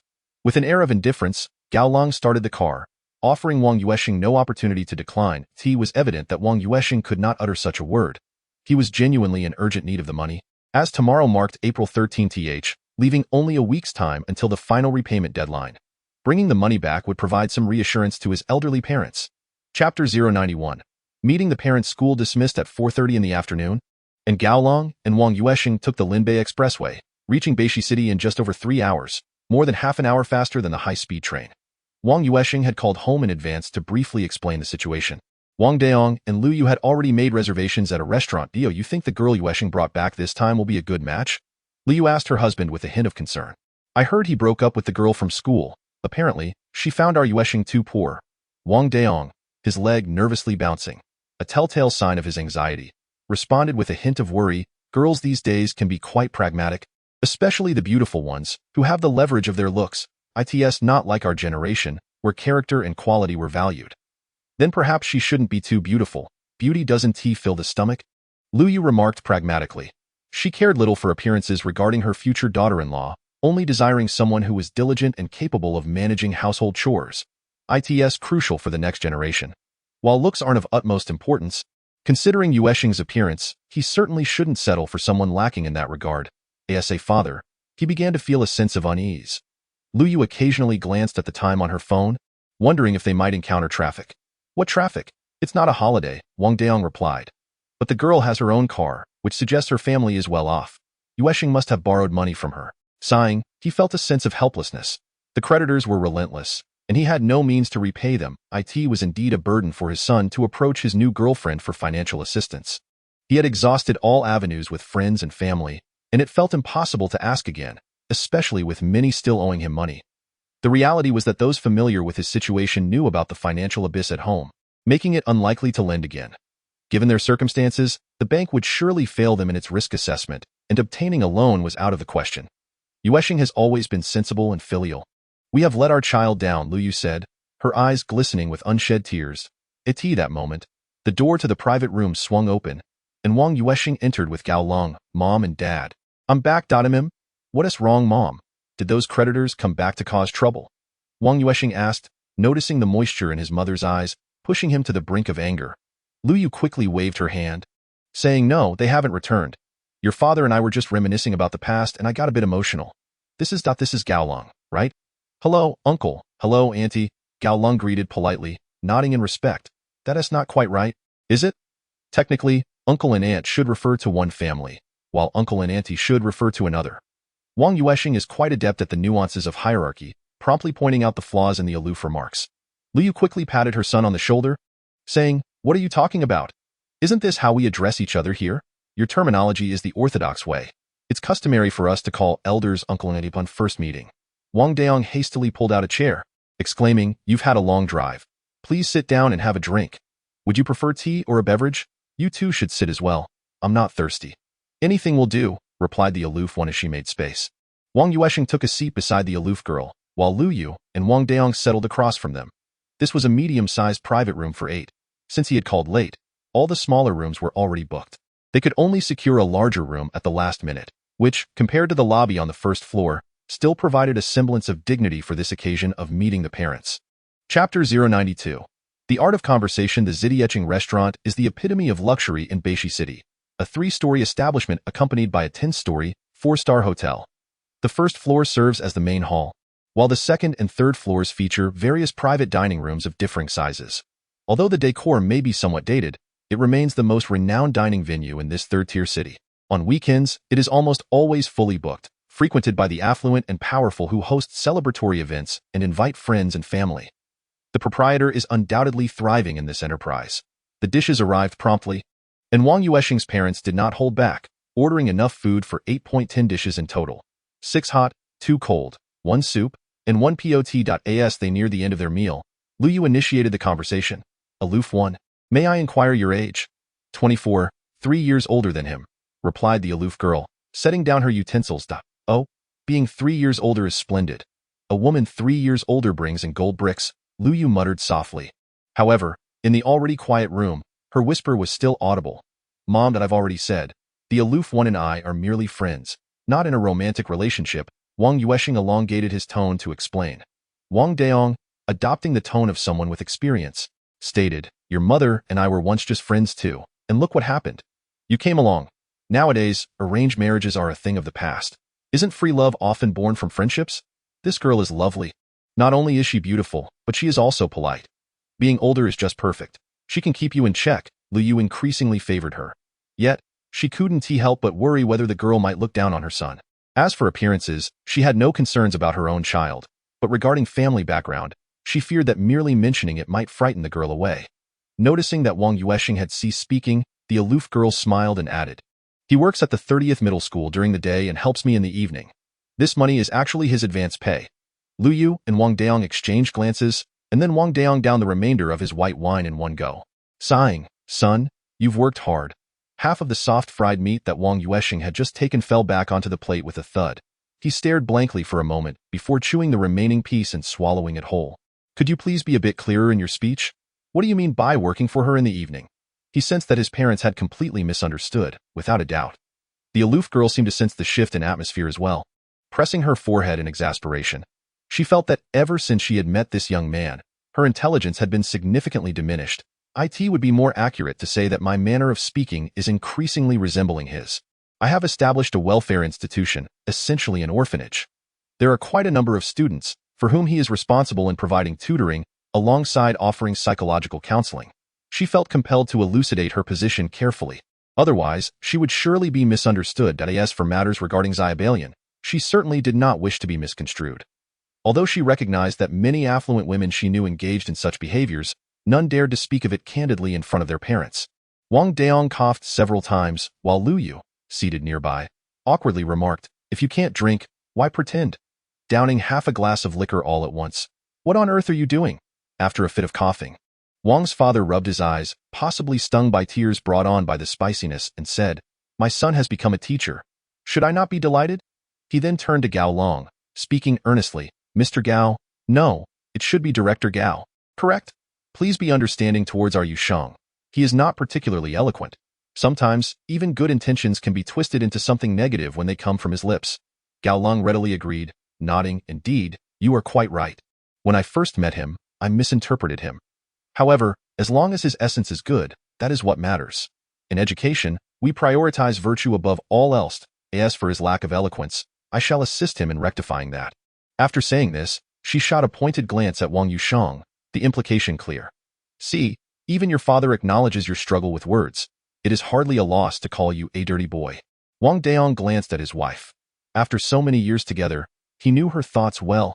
However, when he looked at his son, he could only sigh in resignation. You are well aware of your son's temperament. Are you not? Do you really believe that telling him not to interfere means he will abstain? In terms of filial piety, our Yusheng undoubtedly ranks among the top in the nation. Let this matter be. We shall let it unfold naturally. Lu Yu remained silent, agreeing with her husband's perspective. Though she claimed not to involve herself in her son's affairs, it was precisely due to the recent debt that they relied on Wang Yusheng's 120,000 to alleviate their immediate crisis. This dutiful son would certainly not stand idly by while his grandfather fell ill. Thus, should Gao Long accompany him, conflicts would undoubtedly arise. Rather than that, it might be better if they did not become involved at all. It is often said that family education is the foremost education. The Wang family's values are commendably upright. They always consider others before themselves, followed by their own needs. It must be acknowledged that this is closely tied to the elders' teachings. The impact of both words and actions is undeniably present and commonly observed among family members. The elderly couple conversed for a lengthy period that night, while Wang Yuansheng practiced his telekinetic skills before drifting off to sleep. The first rays of morning sunlight warmed the bed. There is truly no place as comfortable as home. Wang Yuansheng stretched lazily, glanced at the time, and noted that the alarm would ring in just 3 minutes. He promptly turned off the alarm and proceeded with his morning routine. Today, Wang's father had switched to the afternoon shift with his colleague. After all, the taxi business in Beishi City was rather mundane. While it may not yield substantial profits, it was enough to stave off hunger, and the timing of breakfast was nearly inconsequential. Lu Yu, having prepared the morning meal, proceeded to the tutoring center to tidy up. This morning, the first class was her son's mathematics lesson. As for the other subject teachers, she had only managed to find a recent university graduate to teach English, while the positions for Chinese and physics remained vacant for the time being. After lunch, she meandered to Cushing training, glancing at the students who had already arrived, and Wang Yuansheng entered the classroom directly. We meet again. Have you reviewed the material from last week? He inquired. I have prepared a set of simulation papers for Fenghe District over in Linhai City. The difficulty is quite reasonable. Our exams are approaching as well, aren't they? Wang Yuansheng was aware that the middle school entrance examinations in his hometown were scheduled a week later than those in Linhai City, as the exams were organized by city, with each city having its own timetable. Lu Wanlong, ever the loquacious one, interjected. We just had the district simulation test last Thursday and Friday. Teacher, the circle topic you covered last class appeared in this test as well. Is that so? What a coincidence. It seems you all performed admirably, Wang Yuansheng remarked, taking out his practice book. There are quite a few students today. Upon noticing 3 more students entering, he glanced at the attendance list. Clearly taken aback by the number of attendees. At that moment, Lu Yu entered, observing the new arrivals with a smile. We have 3 new students attending a trial class. They can join when the time comes. Wang Yuansheng was not in a rush, having arrived more than 10 minutes early and engaged in casual conversation with the students. Suddenly, a familiar knocking sound resonated at the door, and a recognizable figure appeared. Zhao Na, what brings you here? Wang Yuansheng asked, recognizing the girl who had once captivated him with her gaze. At that moment, Zhao Heng also appeared from outside, smiling at Wang Yuansheng. What a coincidence. Our Na is here for a trial class. I didn't expect you to be teaching. Then there's no need for a trial. I will go pay shortly, Wang Yuansheng responded, shaking his head. This world, neither too large nor too small, often presented such serendipitous encounters. Chapter 094, Students Among Peers. Accompanying Zhao Na was Zhao Xiaoyu, known to Lu Wanlong as Huang Laoda's little girlfriend. Do you know each other? Wang Yuansheng pondered the abundance of coincidences. She's my cousin. Zhao Na replied with a subtle smile. Indeed, what a coincidence. Come in and take your seats. Class is about to begin, Wang Yuansheng instructed, urging the two to return to their places as the time for the lesson approached. Since there were students attending trial classes, he decided to delve into a brief mental engagement exercise. Huang Qibin, please answer this question, Wang Yuansheng called out to the only student who seemed disengaged. I don't know, Huang Qibin replied, quicker than the question had been posed. Wang Yuansheng glanced at the time, feeling he had exceeded his teaching obligations. Thus, he closed the mental engagement and said, You claim to not know yet choose not to listen. Are you here simply to flirt with girls? Teacher, you already know the answer yet still ask? What's the point of studying? I won't be able to get into a key high school anyway. Huang Qibin candidly admitted. Wang Yuansheng frowned slightly before directing a piercing gaze at him. Instantly, he sensed a different kind of feedback. There was no resentment, but rather a peculiar energy that occasionally surrounded the boy. What is the situation? System, has the gaze skill encountered a bug? System. There is no bug. This is the feedback elicited from perceiving the entity after the exorcist. He is an exorcist. What? Wang Yuansheng's English has been revealed. One of his own students is an exorcist. This cannot be true, right? How old is he? 16. Could it possibly be a mistake to be an exorcist at such a young age? Wang Yuansheng feels that the system is not always in error. It is prudent to verify system. There is no direct correlation between being an exorcist and age.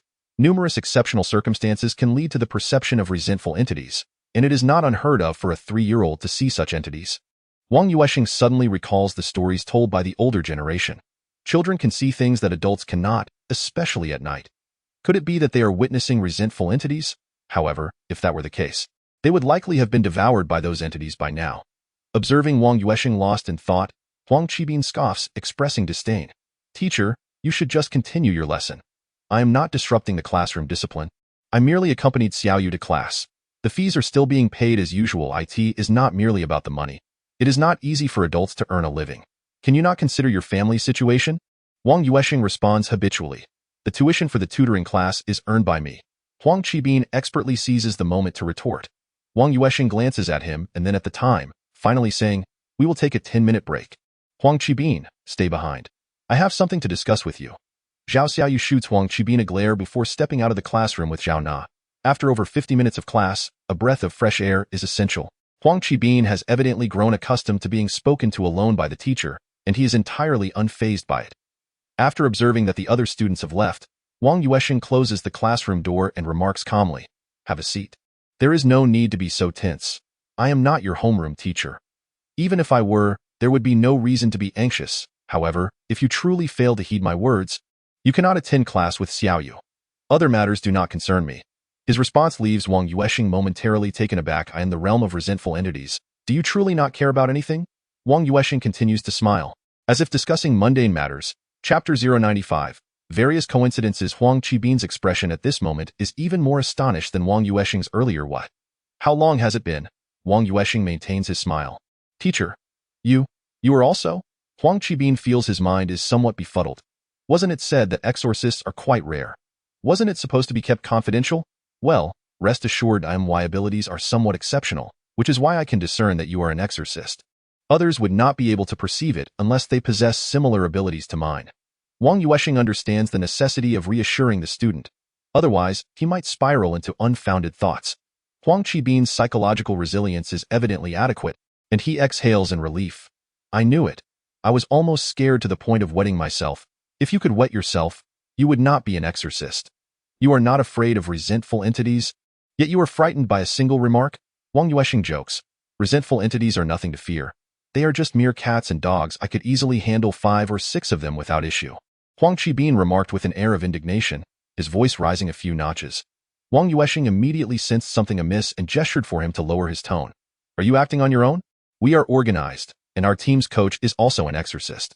Many members of our team have successfully passed the trials and joined the ranks of exorcists. However, our coach has instructed us not to speak of it openly. Not even our parents can be informed." Huang Qibin replied in a hushed tone, sharing a knowing look with Wang Yuansheng. Wang Yuansheng acknowledged with a sound, then noticed some classmates returning towards the classroom. He took out his phone and said, "This matter must remain confidential, even from your coach, understood? Add me on WeChat and leave me your phone number. I will contact you for a more detailed discussion later." "Understood." Huang Qibin scanned Wang Yuansheng's WeChat and sent over his phone number. During the latter half of the class, it was evident that Huang Qibin was listening intently, even though Wang Yuansheng continued to discuss mathematical problems. To him, this felt like a lesson from the seniors. Regardless of the subject matter, it was imperative to listen attentively, as failing to do so would be a sign of disrespect towards them. It must be said that sometimes, children's thoughts are remarkably innocent, so much so that a slight gesture can completely win them over. After depleting 2 blue chalks, Wang Yuansheng finally concluded the day's lesson. As for how much the students comprehended or absorbed, that would depend on their individual fortunes. He had provided all that he could, the rest was up to them. Just as he was about to call Gao Long, the figure of Yan Nan approached, and it turned out to be Zhao Hang. "Thank you, Teacher Wang. The children say you teach splendidly. They wish to continue attending your classes here, so please take good care of them." "It is my duty." Zhao Na is quite attentive, and the child has a solid foundation. If they persist, they should achieve commendable results, Wang Yuansheng replied with a nod. Thank you. By the way, I heard from Teacher Lu that you are going to visit a specialty store with friends? That is precisely what I do. I will share the location with you once I return to the store." Zhao Hang clapped his hands, speaking generously. Wang Yuansheng was taken aback. It seemed a day of serendipity. Nonetheless, he did not hesitate and nodded in agreement. "I will first look for my friend. I have some personal matters to attend to. Let us meet in the afternoon, no problem. I will take the kids to art class shortly and will return to the store after lunch to wait for you," Zhao Hang said, retrieving his daughter's backpack before bidding farewell to Wang Yuansheng. Wang Yuansheng promptly dialed Gao Long's number. "Are you awake? I have something important to discuss." "Yes, very important. I am coming over now." "So don't leave the room." Chapter 096. The forces of evil. Gao Long's penchant for sleeping in had not waned, but upon receiving Wang Yuansheng's call, she quickly freshened up. Before long, Wang Yuansheng sent her a message from outside her door. "What is the matter? Has there been a change regarding the repayment?" After allowing him to enter, Gao Long inquired. "No, it's about this."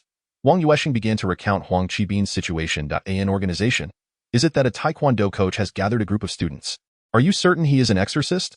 The aloof demeanor does not allow for certainty regarding the existence of such organizations in this vicinity, especially considering that practitioners of the exorcism of thoughts are seldom seen in groups, and even when they do team up, it is typically on a temporary basis.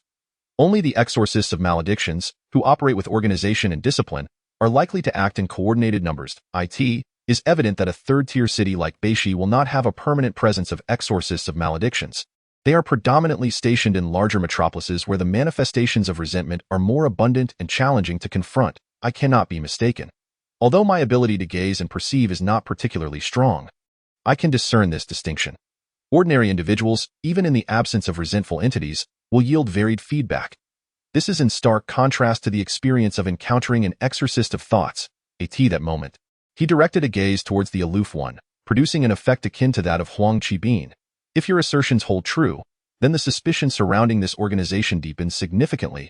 I have heard from my guide that some exorcists of thoughts possess a darker nature. They may cultivate resentful entities and even ensnare other exorcists. However, a major reshuffle occurred a few years ago among the higher echelons of exorcists of maledictions and exorcists of thoughts, suggesting that such malevolent practitioners should have been eradicated by now. The aloof one harbored concerns about the potential emergence of the most dreadful consequences.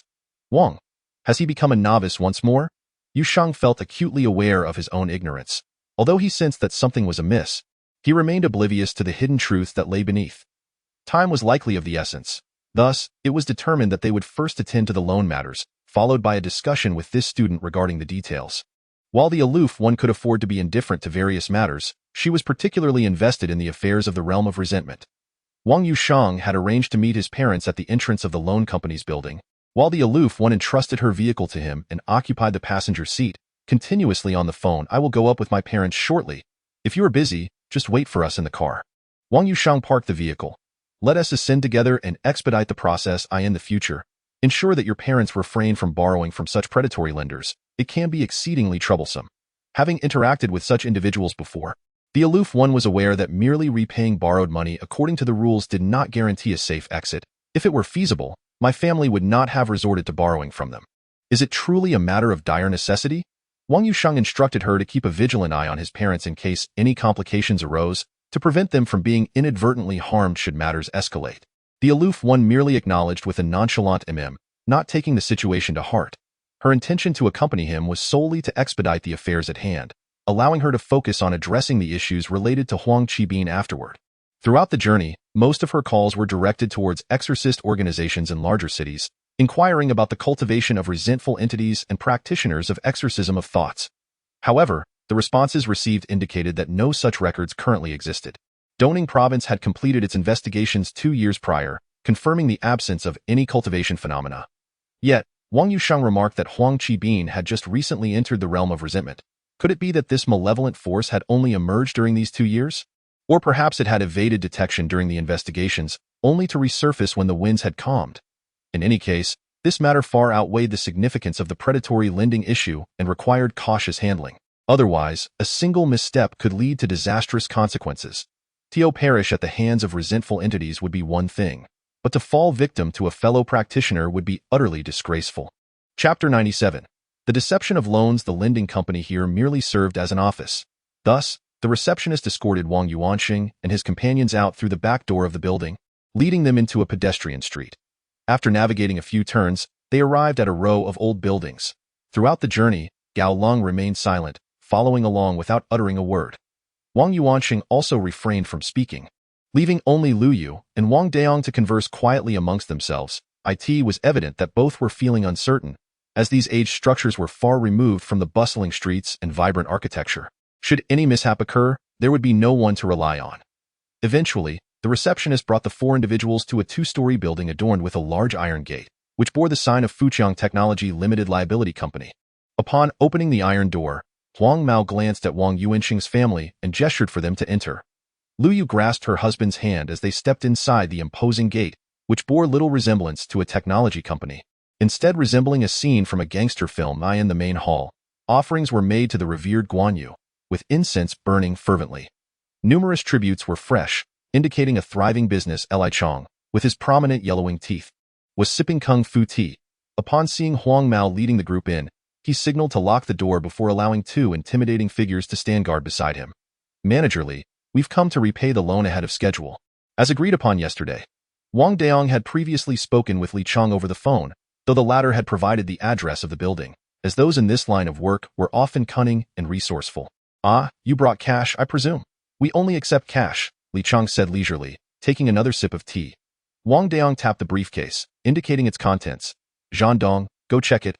Huang Mao, in this instance, was addressing the individual known as Huang Zhandong.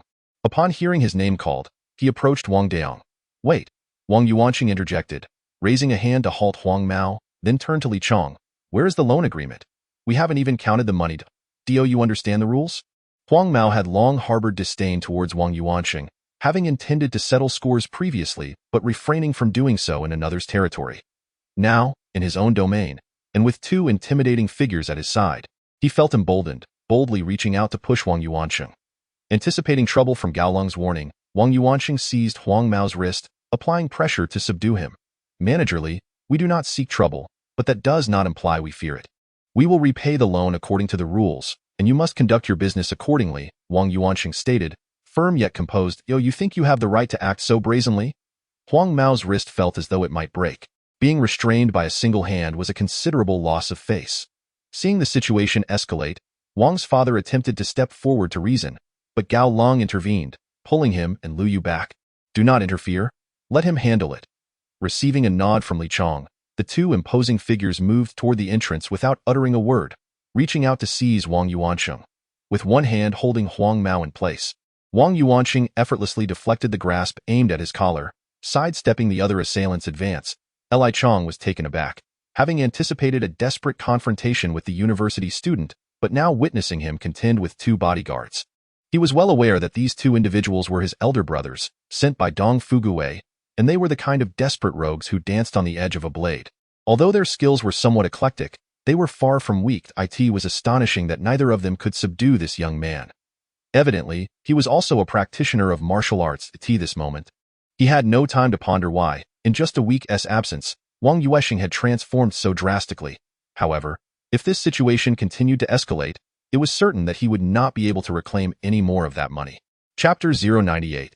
The art of throwing. The two thugs felt their authority undermined. What initially began as an intention to apprehend Wang Yuansheng had morphed into a desire to defeat him. One of them lunged to grab the yellow-haired youth, while the other launched a kick aimed at Wang Yuansheng's head, employing taekwondo techniques. Aware that he was no match for the duo while holding onto the yellow-haired individual, Wang Yuansheng exerted force to pull him closer and delivered a knee strike that left the latter's face bruised and bloodied as the yellow-haired youth's head snapped back. A stream of crimson liquid erupted from his nostrils, tracing an arc through the air. Simultaneously, Wang Yuansheng raised his hands to block the incoming kick, but the force was immense, causing him to stagger back 2 steps. You refuse to repay, do you? Then let us handle matters first. Wang Yuansheng was incensed.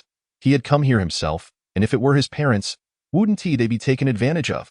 His father would undoubtedly falter against these two, and his mother might even be bullied. The more he contemplated, the angrier he became. What had started as a simple repayment had escalated beyond expectation.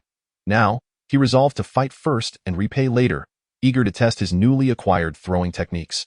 Li Chang did not respond to him but exchanged glances with the two bodyguards before picking up his phone to make a call that seemed he intended to summon more muscle. Gao Lung remained steadfastly by Wang Yuansheng's parents, not straying an inch. As for whether Wang Yuansheng could handle the two assailants, she felt little concern. Given his current condition, his physical prowess was surely far beyond that of ordinary individuals. Having trained him herself, she believed he could win even if he had to withstand their blows. However, if more adversaries arrived, it might necessitate her intervention. The two bodyguards were genuinely incensed. With Li Chang calling for reinforcements, they felt the heat of humiliation on their faces, as it indirectly suggested they were unable to maintain control of the situation. Yonggu, I'll hold him down. You go in for the attack. One bodyguard disregarded the notion of a 2-on-1 fight, and with a direct elbow strike from Wang Yuansheng, he seized the latter's shoulder. The other, referred to as Yonggu, adeptly coordinated by delivering a kick to Wang Yuansheng's lower back. With his movements constrained, Wang Yuansheng could not evade. However, his throwing techniques came into play perfectly. He seized the opportunity to grip the adversary controlling his shoulders and executed a bridge maneuver, flipping that opponent over his back with a shoulder throw. A resounding thud echoed as the ground trembled beneath them. Without pausing, he rose swiftly, just as Yongji's kick missed its target, and in that fleeting moment, Wang Yuansheng grasped the leg that had not yet retracted, leaping into the air to perform a leg lock throw. Yonggu barely had time to utter a cry before he succumbed to unconsciousness, his leg effectively rendered useless. When did our son become so formidable? Wang Dayong's eyes nearly bulged in astonishment, That moment, for burly men, each adorned with intricate tattooed arms, burst through the back door, clearly not the kind to be trifled with. Are they still intent on fighting? Wang Yuansheng brushed off the slightly soiled hems of his trousers. Li Chang's expression darkened. Within mere minutes, 2 of his bodyguards had been incapacitated, one unconscious and the other gravely injured, likely rendered incapable of continuing the fight. I underestimated you, Wang Yuansheng, didn't I? Li Chang, a prominent figure in this area, was determined to reclaim his lost pride. In his eyes, the opponent, no matter how skilled, was merely one individual, while the 3 others seemed too intimidated to make a move. One could hardly doubt that a war of attrition would decisively favor him.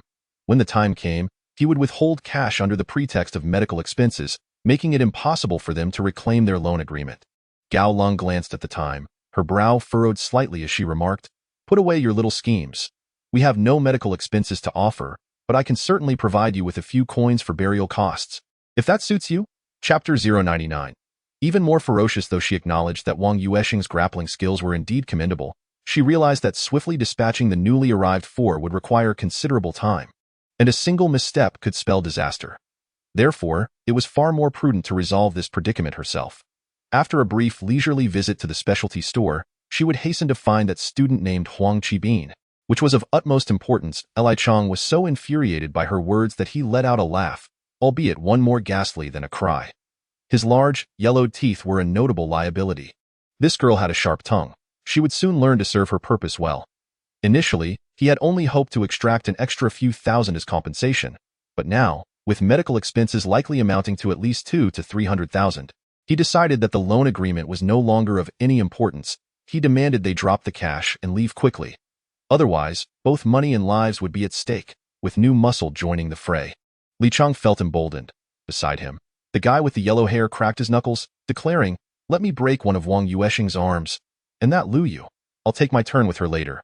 Wang Yuansheng's smile gradually faded as he turned his cold gaze toward the yellow-haired thug, saying coolly, "You will pay for your earlier words." "Yuansheng, allow me," Gao Long interjected, cracking her knuckles in preparation to step into the fray. "Take care of my parents. I can handle this. For those who dare to insult my family, I shall personally deliver retribution."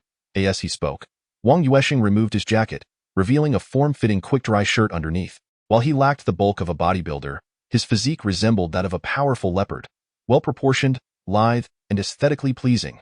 The yellow-haired thug certainly hesitated to make a move. After all, the previous 2 bodyguards had been taken down, and his own meager skills would be best left untested. However, should the opponent be subdued, he would relish the opportunity to vent his frustrations. Li Chang wasted no time, signaling for his 4 thugs to attack simultaneously, intending to deal with Wang Yuansheng before addressing anything else. This time, the 4 were not unarmed. 2 wielded baseball bats, while the other 2 brandished brass knuckles. Miss Gao, they are armed." Lu Yu, being a woman, felt a sense of unease upon seeing those weapons. Although they lacked the intimidation of knives, they were still instruments of violence. Her son, facing 4 opponents alone, had come unarmed. Gao Lung noticed Wang Yuansheng's hands reaching toward his pockets and instantly understood his intentions. She whispered reassuringly, "It's all right. Just watch him. If he struggles, I'll be here." Wang Yuansheng plunged his hands into his pockets, only to withdraw them moments later, charging directly at the direction of the blonde-haired man. Despite the presence of an enforcer wielding a baseball bat between him and the blonde, he paid it no mind and pressed forward without hesitation. 2 punches, accompanied by 2 swings, were unleashed simultaneously. With a series of rapid strikes, 4 pieces of chalk were sent hurtling towards the opponent's eyes, eliciting 4 anguished cries. With a swift motion, Wang Yuansheng leapt over the baseball bat, executing a powerful head scissors takedown that sent the assailant flying towards the blonde. "Damn!" The blonde barely had time to curse before he was knocked to the ground by a man nearly a head taller than himself. Without a moment's pause, Wang Yuansheng lunged forward, seizing the blonde's legs and performing a double leg takedown. Yet the onslaught did not cease there. Rising to straddle the blonde, he unleashed a relentless barrage of punches. The blonde, who had just managed to stem the flow of blood from his nose, was left dazed. His mind lingered on the moment he collided with his own ally, while the subsequent events faded from his memory. Now all he felt was pain, as if the very earth were spinning around him, accompanied by the sensation of another body swirling alongside, and then darkness enveloped him. Gao Long, witnessing his reckless aggression, feared he might have truly killed someone.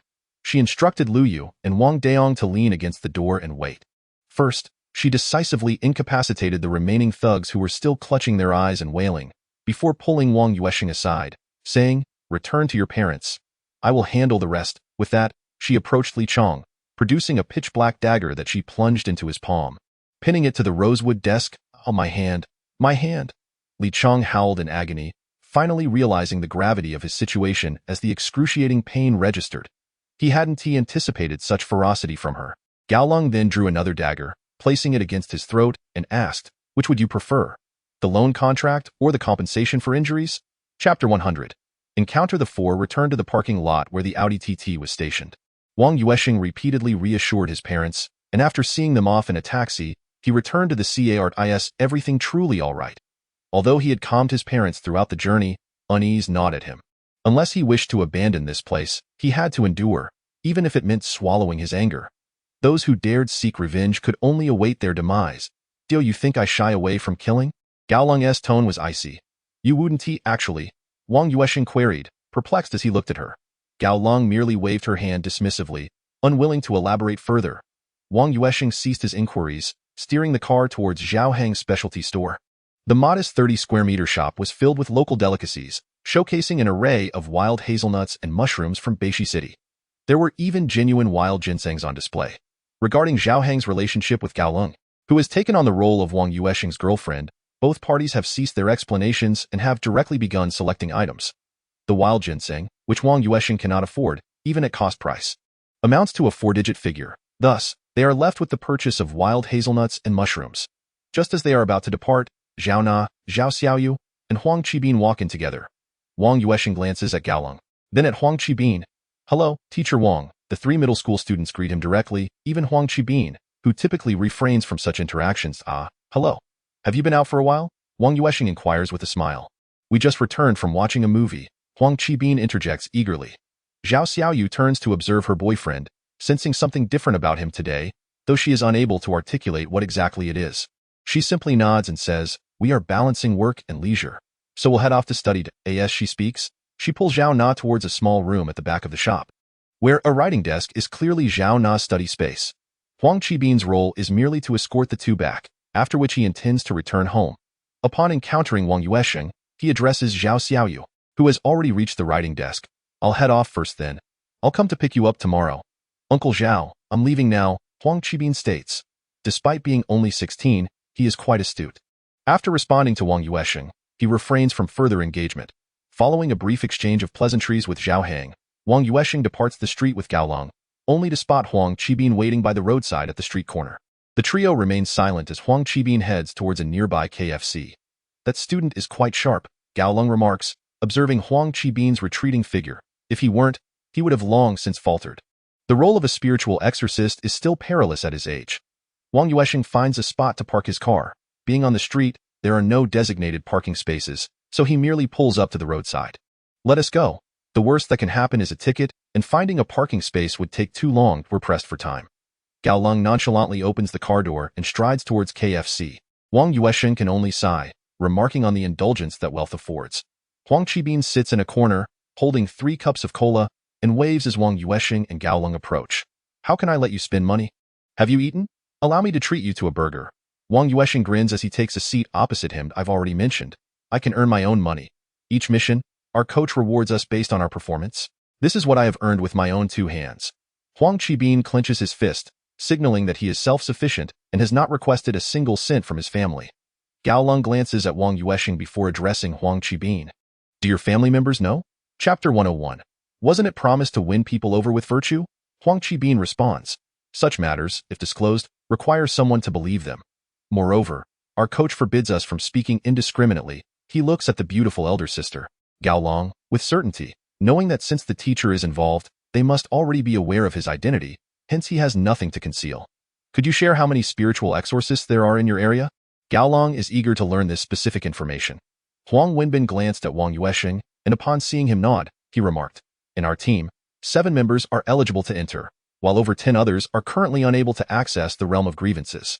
Including the coach and assistant coach, there are a total of 9 exorcists." After inquiring about several more matters, he turned his icy gaze towards Wang Yuansheng and stated, "Let him take a temporary leave.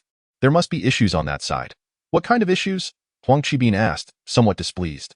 Aware that he was merely a 16-year-old boy, Gao Lung refrained from elaborating extensively and simply asked, how long have you been with the team? 5 years. In these 5 years, have any members of your team who became exorcists suddenly gone missing or met with untimely deaths? How do you know this? Thus, you ought to heed my words. Despite his youth, Huang Qibin was not foolish. On the contrary, his intellect surpassed that of his peers. His academic struggles stemmed from the coach's indoctrination that studying was of little value, and only those who became exorcists could be deemed true heroes. All youths harbor a dream of heroism. Teacher Wang, what on earth is going on? Huang Qibin inquired, his urgency palpable, for the beautiful sister he had just encountered seemed to possess an uncanny ability to foresee events. We suspect that the members who have gone missing may have been victims of foul play, so it would be prudent for you to refrain from visiting there anytime soon. Wang Yuansheng wished to preserve the child's dream of heroism, as exorcists were meant to be revered figures. Yet, some had tarnished that image. Why senior, my best senior, vanished 3 months ago. He had accompanied the coach to Kyoto for a competition, but only the coach returned. Huang Qibin recounted this fact with a vacant stare. Amidst the tumultuous waves of fate, Huang Qibin's phone rang, surprisingly playing an old song that seemed incongruous for someone of his age. Hello, brother? Oh? Our coach has gone for a competition. Right, he's not at Bay 11 is it serious? At the railway hospital? All right, I'm on my way. After hanging up, Huang Qibin addressed Wang Yuansheng. Teacher, I must leave. My brother has been injured and just arrived at the hospital. Wait, the call you just received was from your brother. Did he inquire about the coach? Is your brother named Huang Zhandong? Wang Yuansheng recognized the voice from the phone as quite familiar. Huang Qibin was momentarily taken aback. Not expecting his teacher to bombard him with questions, he then answered one by one. Yes, my brother is named Huang Zhandong, nicknamed Golden Mane Lion King, due to his dyed blonde hair. He works at a loan company and usually plays the role of a minor enforcer. Though his skills are quite lacking. As for his inquiry about the coach, there must be some unresolved issues. Having been beaten, he will undoubtedly seek to retaliate. Wang Yuansheng turned his gaze towards Gao Lung, who also felt that the coincidences were becoming rather exaggerated. He then recounted the events that transpired at Li Chang's company earlier that day. What? So it was you, teacher, who severely injured my brother. Huang Qibin was astonished to discover that this refined and somewhat dashing teacher could resort to violence, and that he had left someone in a dire state, which he found difficult to accept. Wasn't the principle to win people over with virtue? Is that not what teachers are meant to impart to their students? Chapter 102.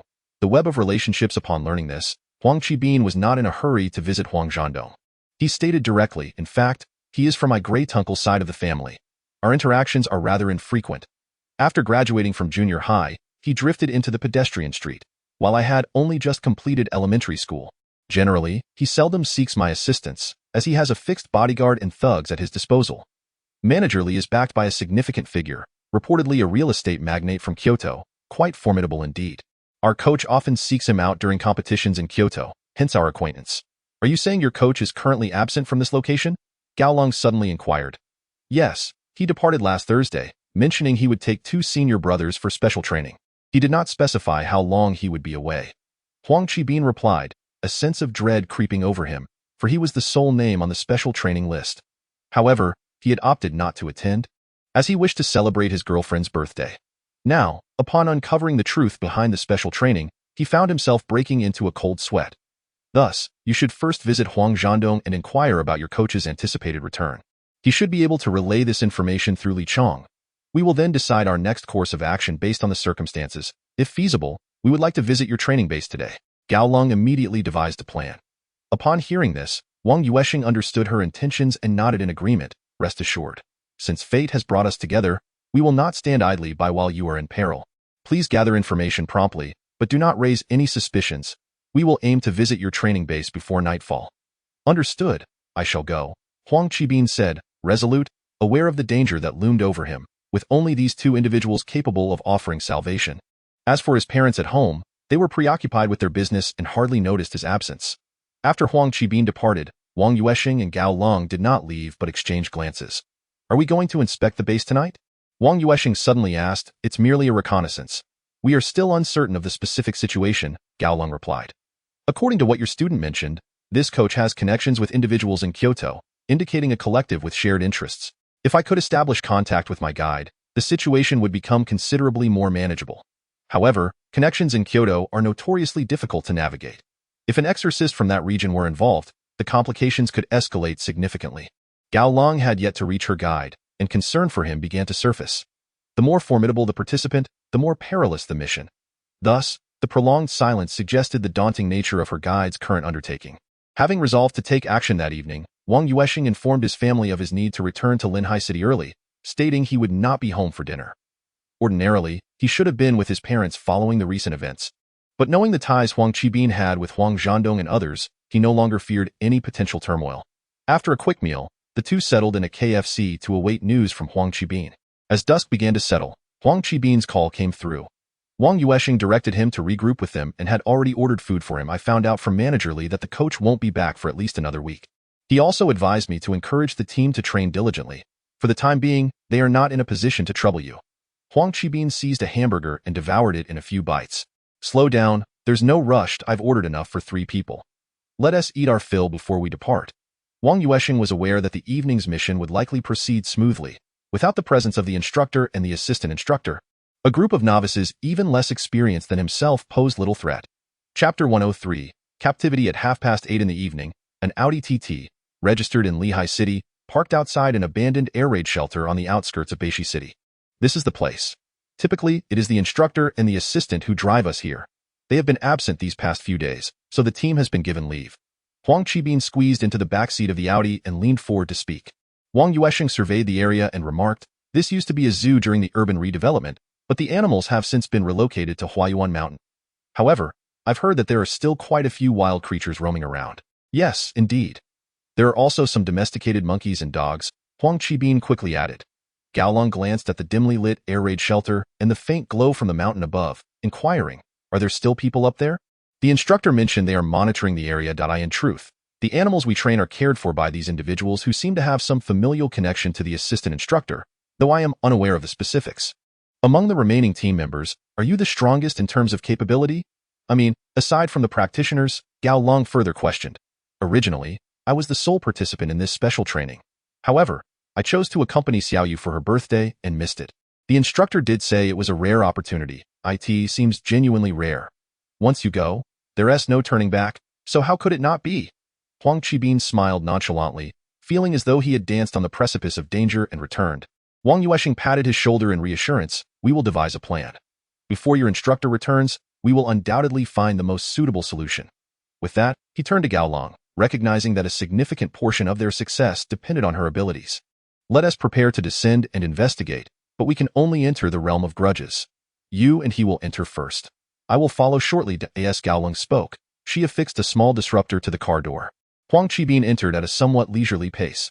Wang Yuansheng and Gao Long waited, and despite the delay, Huang Qibin did not emerge for a full 3 minutes, finally appearing in the gray world. "That was swift. Teacher, are you exceptionally skilled?" "I noticed the instructor and the assistant instructor entered the realm of grudges quite rapidly." In truth, Huang Qibin was among the quicker entrants in the current team. Some of his junior colleagues often struggled to succeed. "Let us proceed with caution and avoid attracting the attention of the vengeful entities. We're merely here to observe the conditions within." Gao Long felt reassured that there were not many formidable vengeful beings nearby. Her sensitivity to such entities was relatively strong, which could be deemed a talent. The structure of the air raid shelter within the realm of grudges mirrored that of the source world, so the sights encountered there were indistinguishable from those in the source world, the sole difference being that the inhabitants of the source world remained oblivious to the presence of outsiders. Certain passages within the shelter were sealed with iron bars, which Gao Long dismantled one by one with her dagger, knowing that any destruction would revert to its original state once they departed. As the locks were not from the source world, do not venture further. Those should be the animals being kept in captivity. During the day, it must have endured considerable mistreatment. Otherwise, it would not ceaselessly generate entities of resentment. Gao Long has already sensed the situation at a junction within an air raid shelter. There are no other locations. You have also seen the training chamber we utilized earlier. Huang Qibin, upon noticing that Gao Long had halted, immediately remarked, "Without human entities of resentment, have you been perpetually battling these animalistic manifestations? There are humanoid forms as well, yet they typically emerge only once every few months.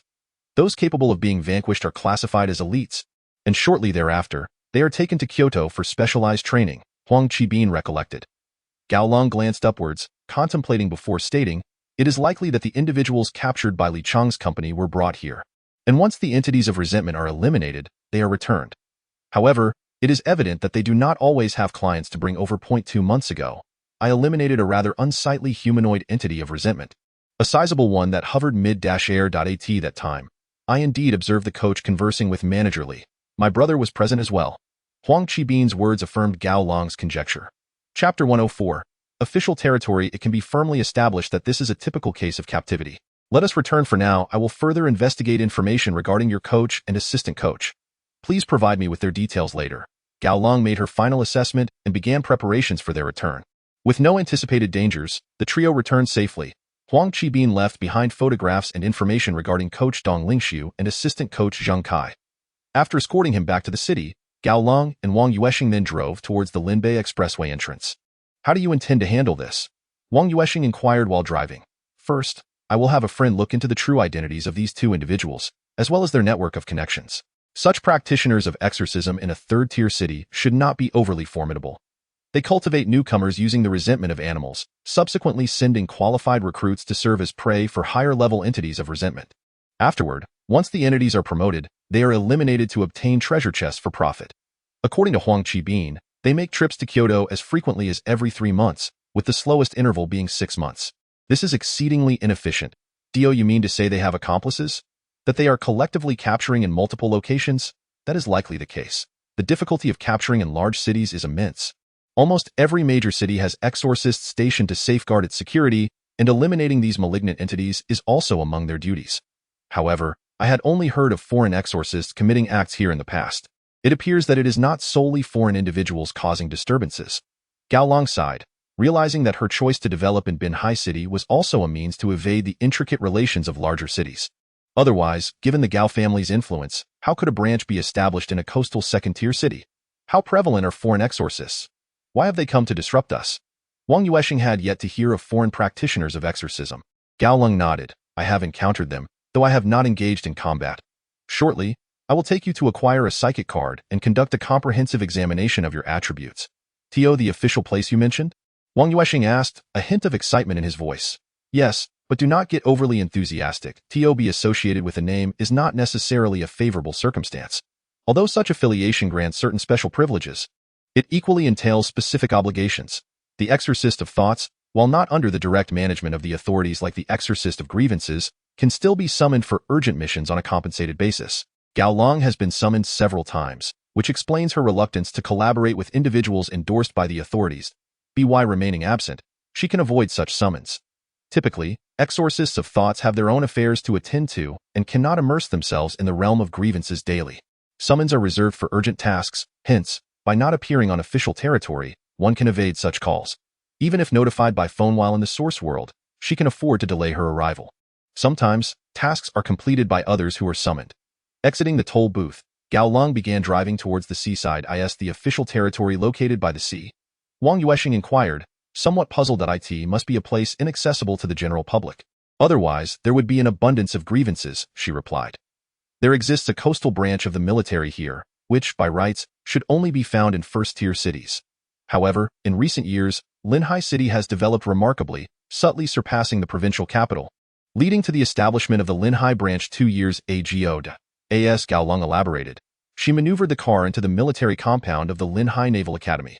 The gatekeeper merely recorded her vehicle information and identification before granting entry. Is it really that simple to gain access? This seems rather lax for a place supposedly fortified against grievances, Wang Yuansheng remarked. This is a public area. The true official residence lies within, Gao Long stated, evidently familiar with the locale. After navigating several turns, she parked in an individual garage within an underground parking facility. We are about to enter the realm of grievances. Allow me to show you the vibrant world of exorcists, she said, turning off the engine and settling into a comfortable position in preparation for their descent. Chapter 105. Psychic card. It turned out that this individual garage was designed with partitions to contain grievances, featuring a hidden door that led further underground. Upon entering the realm of grievances, Wang Yuansheng followed Gao Long at a brisk pace, estimating that above them, the sea should be present. The official branch located beneath the sea? He queried as they ran. Essentially, coastal branches are situated underwater, while those inland are elevated. The ground is far too perilous, Gao Long explained, drawing upon her extensive experience with various military cities. They finally arrived at a bright iron door, at which point Gao Long casually removed a mask hanging nearby and handed it to Wang Yuansheng. Have you ever attended a masquerade ball? She asked. During the new year, our department organized one, serving as a farewell event for us seniors. Receiving the mask, he noticed it was adorned with a fox motif. Gao Long's was also a fox, indicating that the masks in this passageway were all fox-themed. Wang Yuansheng mused that such a passage must be numerous, suggesting that constructing this building alone would incur considerable expense. Everything in the realm of grievances mirrors the source world, so when the iron door swung open, they were greeted by a spacious and brightly lit corridor, albeit predominantly shaded in gray. The brightness was merely due to the abundance of lights typical of the source world. The previous door was an artificial boundary. Here, entry at night is restricted solely to exorcists of thoughts or exorcists of grievances. Before darkness descends, there will be designated individuals responsible for clearing the staff within. Naturally, most of those working here possess special identities. Even if they are neither exorcists nor mind exorcists, they are individuals aware of our existence, much like Lu Danyang. Wang Yuansheng observed as various masked figures occasionally passed through the corridor, among them a man devoid of a mask. Typically, those without masks are exorcists from the local military, who do not require the concealment of their identities. Gao Long, understanding Wang Yuansheng's thoughts, recalled her own initial confusion upon witnessing such a scene. She led him directly towards a large vault-like apparatus. Upon entering, Wang Yuansheng discovered that this imposing structure extended several gray tubes, at the ends of which were devices resembling fingerprint scanners. Gao Long approached an unoccupied device, placed her finger upon it, and moments later, an individual approached. It was a young woman dressed in military attire. "How may I assist you?" she inquired. "Newcomer card," he replied. The military-clad woman glanced at Wang Yuansheng behind Gao Long, nodded, and said, "Follow me, I will wait for you here. Return once you are finished." Gao Long indicated for Wang Yuansheng to follow. He felt no apprehension regarding potential dangers. Ostensibly, this was the safest locale for mind exorcists in Linhai City. Inside the vault, there was an apparatus akin to a changing room, where Wang Yuansheng was assigned to a compartment, patiently awaiting the so-called card issuance process. "Sir, your mind power card is ready," announced the military woman from outside. Wang Yuansheng, his expression one of confusion, opened the door and looked at the seemingly ordinary yet poised military woman. "Where's the card?" he asked. The military woman paused momentarily, then smiled. "Try thinking of the words mind power value." With that, she extended her hand, and a red card materialized in her palm, strikingly vivid against the predominantly gray world. Wang Yuansheng followed suit, and to his astonishment, a precisely identical card appeared in his own hand. He sensed that the amount on the card was 128, yet simultaneously, the mind power value within the system had not diminished. What did this imply? He possessed a dual allocation of mind power, one from the system and another from the card. Upon returning to Gao Long's side, Wang Yuansheng noticed that the military woman had vanished. He inquired, could she have been a virtual entity? Such advanced technology is not available. The technology currently utilized in the realm of grievances is quite limited and can only be employed in established bases like this one. Outside, it is nearly akin to a return to primitive society. Thus, to engage in transactions, one must generally come to the official territory, Gao Long elucidated. Wang Yuansheng glanced around to ensure no one was listening and whispered, "Did you not mention the black clinics?" Gao Long, observing his cautious demeanor, chuckled. "There is no need for such wariness. The existence of black clinics is hardly a secret anymore. They charge lower fees, but the safety factor is also diminished. The official prices are standardized and, correspondingly, offer a higher degree of safety, i.e. the official body unconcerned. Why would they care? Assistance in establishing supply stations is a source of joy, and concerns about it are unwarranted. Unless someone harbors ill intentions, the authorities are typically indifferent." The aloof figure spoke as he guided him to a doorway marked with a prominent plus sign. Each examination requires a consumption of mental energy.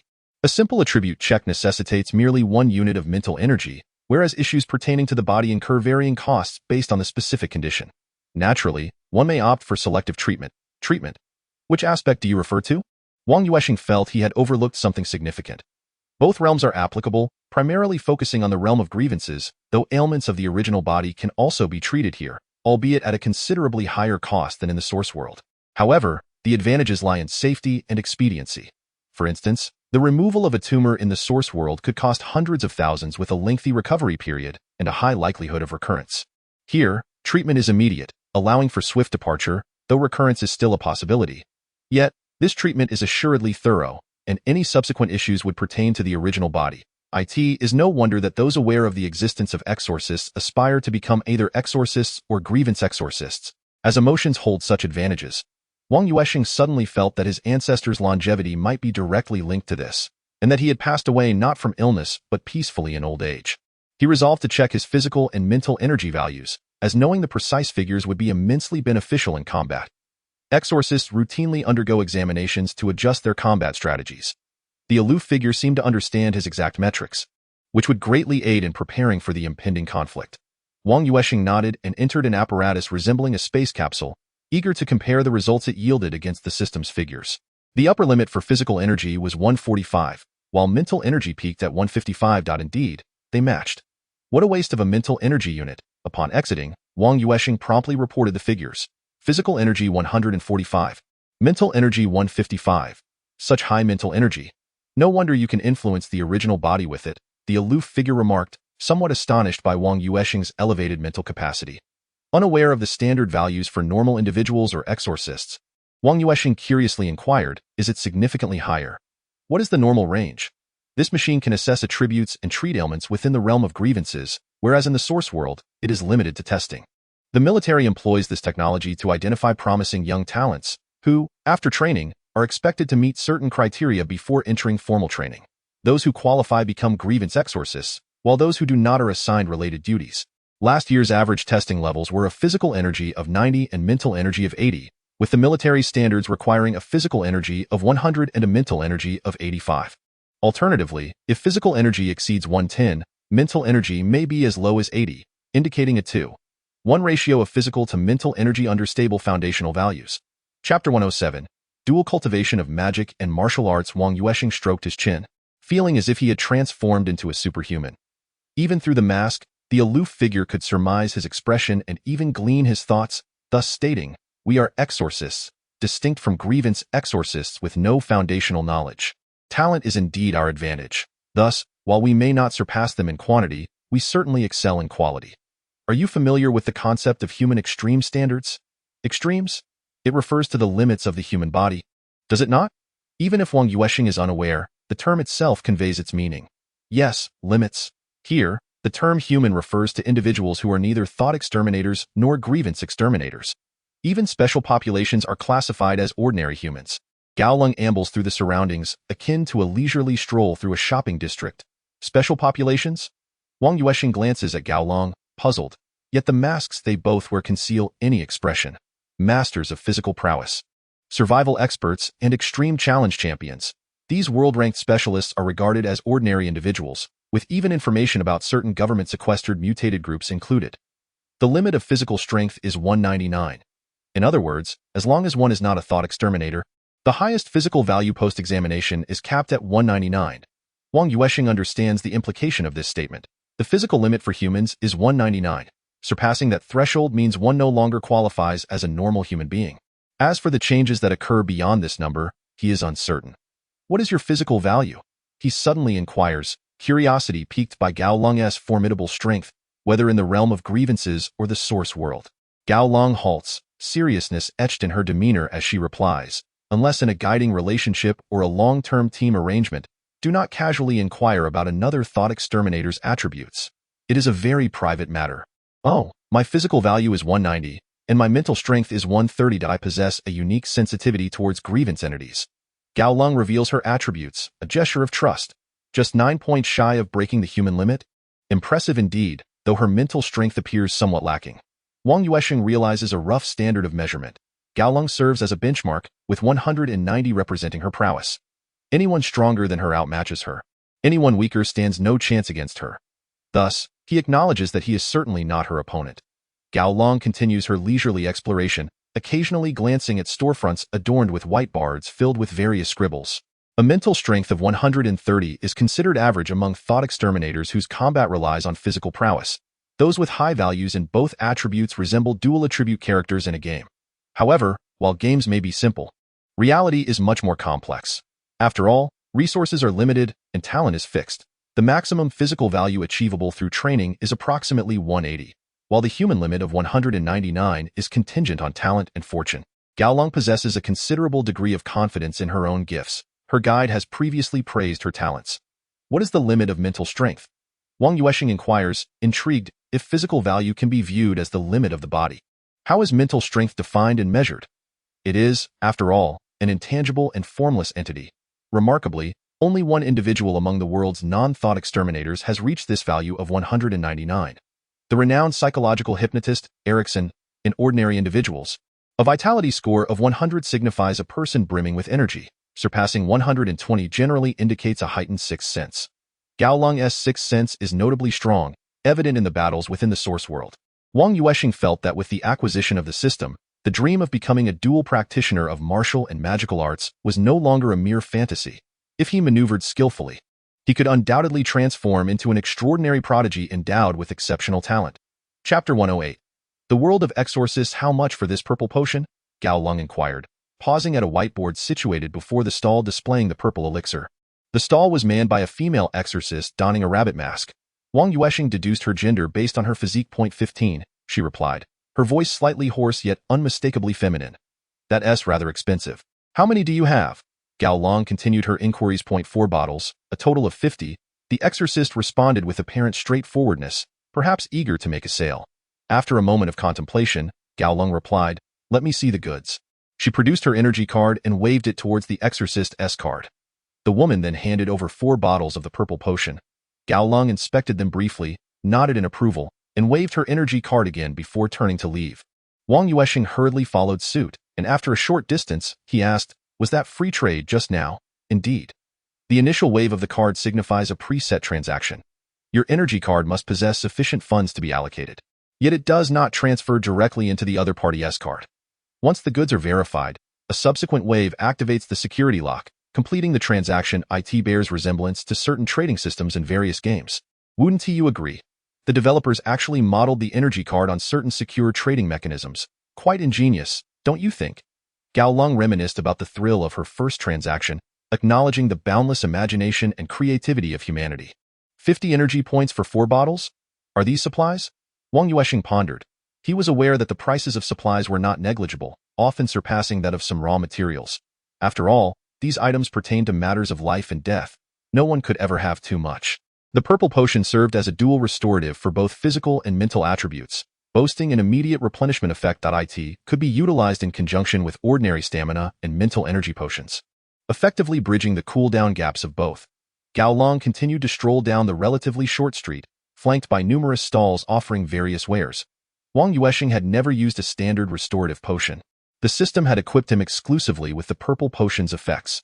However, he understood that even the purple potion was not infallibly swift.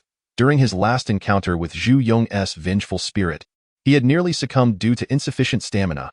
At the end of the shopping street lay an expansive arena, several times the size of a football field, partitioned into numerous segments, each boasting elevated platforms and railings akin to those found in boxing matches. The outermost area was a military training facility available for public rental, charged by the hour. When one amassed sufficient energy points, it would be a prudent choice to indulge in such an experience. The segmented rings hosted sparring matches, often accompanied by wagers. This was one of the military's unique offerings, where participants competed solely for victory, not life and death. The objective was to encourage exorcists to enhance their own prowess. Gao Long explained, gesturing towards the vast arena below. "And over there," she pointed, "do you see it? That's where we can exchange energy points for currency, essentially the money of our source world. The exchange rate is 1 to 1,000. Of course, the black market may fluctuate, but this is the official rate." Gao Long was well versed in these matters. Upon witnessing Wang Yuansheng gazing intently with eyes gleaming, she softly remarked, "It is indeed commendable that someone can exchange mental energy for currency. One must recognize that while earning money is relatively simple, acquiring mental energy is a far more arduous task. I find it quite challenging." Wang Yuansheng's response was aptly aligned with his current status. Once you navigate the realm of exorcists for a while longer, you shall comprehend this better. Of course, if you happen to possess any surplus mental energy, I would be willing to purchase it at a premium. It would undoubtedly be more advantageous than exchanging it here. It was easy to foresee that, given Wang Yuansheng's talent and diligence, accumulating a sufficient amount of mental energy was merely a matter of time. Moreover, the Gao group, to which she belonged, engaged in the clandestine acquisition of mental energy. Otherwise, they could not sustain a family of exorcists that resembled a bottomless pit. Chapter 109. Official Training Room. Gao Long led Wang Yuansheng on an extensive tour of the military base's various substations. Apart from the restricted areas designated for exorcists, they explored all publicly accessible sections. "Shall we venture to the training grounds for a trial? If not, we can return to rest." After all, you need to accompany your students to the Sanda competition tomorrow.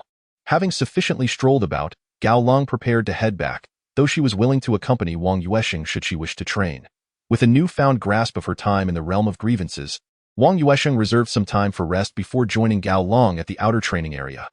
The training grounds were marked with distinct symbols. According to Gao Long's explanation, they corresponded to physical and mental training, both of which were categorized into stages. The higher the level, the greater the required expenditure of mental energy.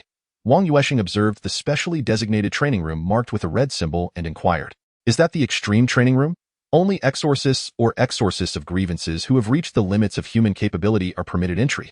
Indeed, one only needs to meet the criteria for either value to gain access. Furthermore, it is officially stipulated that as long as one follows the proper channels, they can receive 200 hours of free training each month. This equates to 200 hours in reality, which you should know how long that translates to in the realm of grievances." Gao Long gazed enviously at the red-marked training room. It represented not only a place for training, but also a symbol of status. When an exorcist surpasses the extreme threshold of one of the dual values, they gain the strength to become a guide, positioning them as a pillar within the ranks of exorcists in the realm of grievances. Do you prefer physical or mental training?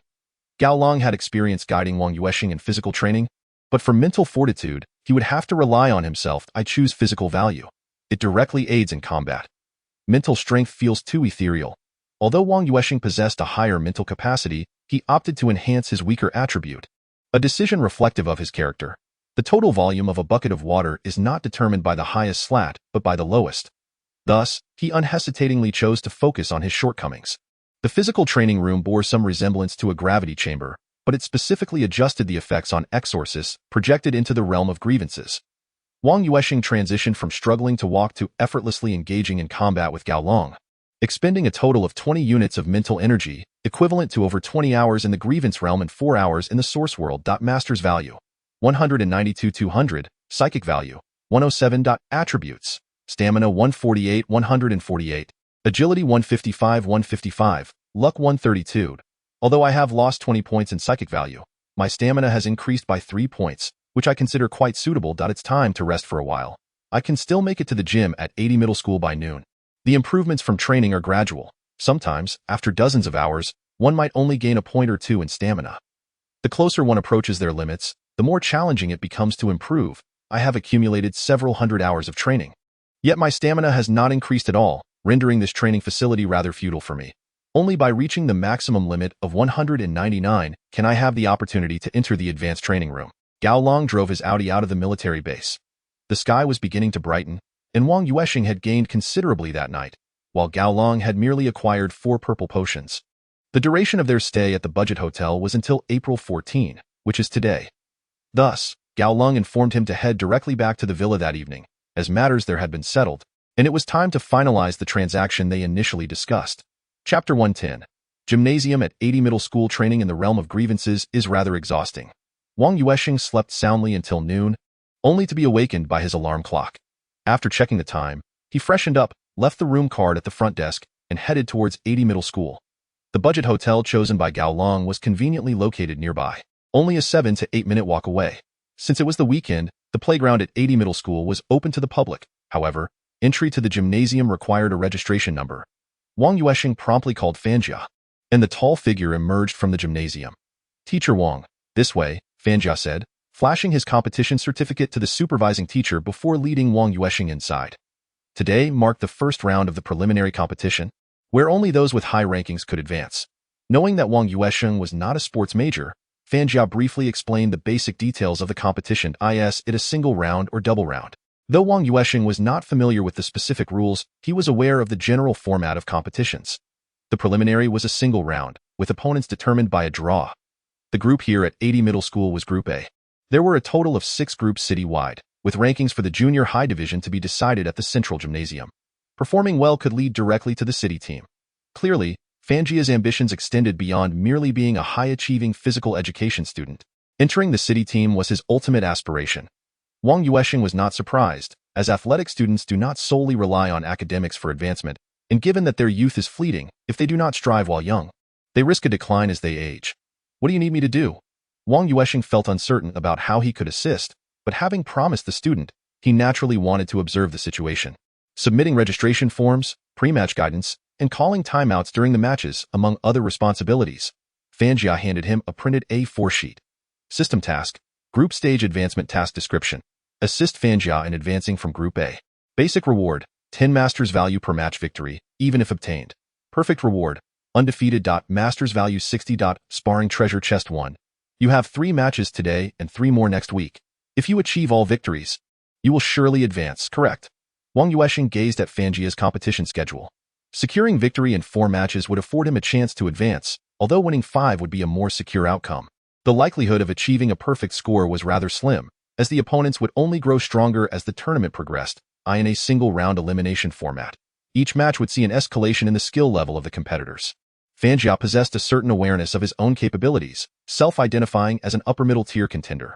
Wang Yuansheng, understanding his sentiments, could empathize with the anxiety of many candidates poised to enter the examination arena. Thus, he offered encouragement. Maintain a calm mindset during the matches. Achieving a complete victory would indeed be splendid. Moreover, your level will only continue to rise. He then suggested, engage in your warm-up exercises. I shall submit your competition application. Originally, all members of the 30 middle school Sanda team were expected to attend, but due to an unexpected absence from Tian Shuwen, only Fan Jia arrived to compete, while the other 4 opted to remain idle. Without a coach to provide guidance, mere observation would serve little purpose unless one had attained a certain proficiency. Hence, Wang Yuansheng refrained from bringing along the 4 junior students. He was not a professional coach and could barely manage to support Fan Jia alone. Adding 4 more junior students would likely detract from his ability to give Fan Jia comprehensive attention. The sports hall, vast in its dimensions, could accommodate 8 makeshift competition areas. Following the conclusion of the exhibition matches in the morning, the official competitions would commence in the afternoon. Students and teachers from various schools volunteered for the event. On his way back after submitting the competition application, Wang Yuansheng encountered an acquaintance. Lu Chong was orchestrating the arrangement of the referee's table and overseeing the distribution of complimentary mineral water. Teacher Wang, which arena are we in? Fan Jia inquired as he approached, noticing the competition schedule in Wang Yuansheng's hand. The 8th arena, Wang Yuansheng replied with a resigned shake of his head, knowing he would inevitably cross paths with Lu Chong. She was organizing the final venue, which happened to be the very arena for Fan Jia's match, and he would be the first contestant. Sensing a familiar gaze, Lu Chong turned to behold the handsome Wang Yuansheng. While he may not attract the same level of attention as certain women, he nonetheless captivated the eyes of many admirers. Of course, the men who looked upon him often felt a mix of envy and resentment. Having grown accustomed to the varied glances from individuals of different genders throughout his life, he remarked, I brought students to participate in the competition, a statement that came naturally to him as a man. Oh, you've taken up a position? Lu Chong acknowledged, aware that she had filled Wang Yuansheng's spot. While he had yet to be recruited by another school. 30 middle school, contract worker, Wang Yuansheng replied candidly. Just then, a referee from the 8th competition area approached to verify the list of participants and signaled for both teams' coaches to take their designated places. Wang Yuansheng equipped Fan Jia with protective gear and then took his place on the coaching bench. Meanwhile, Lu Chong continued her duties with the student volunteers at the venue, occasionally glancing back towards Wang Yuansheng, who was not faring particularly well himself. It was indeed a challenge for a mathematics teacher to lead a team into a Sanda competition. However, one cannot claim to be in a much better position. Lai Haoyu has severed ties with me, and although I have signed a 2-year contract with the 80 school, it would be all too easy for Principal Lon to create trouble for me. If she chooses to marginalize me and does not assign me classes, I would become utterly useless. Long before the contract expires, I would be compelled to leave. Lu Cheng's circumstances, as well as those of Wang Yuansheng, remain unknown to me, and I have no desire to delve into them. My sole focus is to assist Fan Jia in securing the qualification for Group A, ideally with a perfect record. Our first opponent is a second-year student from the 22 school. Despite Fan Jia being merely a year older than him, the advantage is glaringly apparent. With just 4 exchanges, he achieved victory by knocking out his opponent. The teacher value has reached 202 out of 200, and winning a match instantly grants 10 points. However, Wang Yuansheng has refrained from leveling up. Ever since he learned of the 199 cap, he has resolved to avoid utilizing the attribute boost from system upgrades until he reaches this limit. Otherwise, the training room would lose its significance, and entering the extreme training room now would likely result in being dissected for research by some individuals. There remains a 30-minute intermission before the second match, during which Wang Yuansheng encounters a familiar face. Li Haoyu, whose wrist is bandaged. Li Haoyu is accompanied by a well-developed girl as they enter, and he happens to spot Wang Yuansheng seated in the rest area of the 8th competition venue.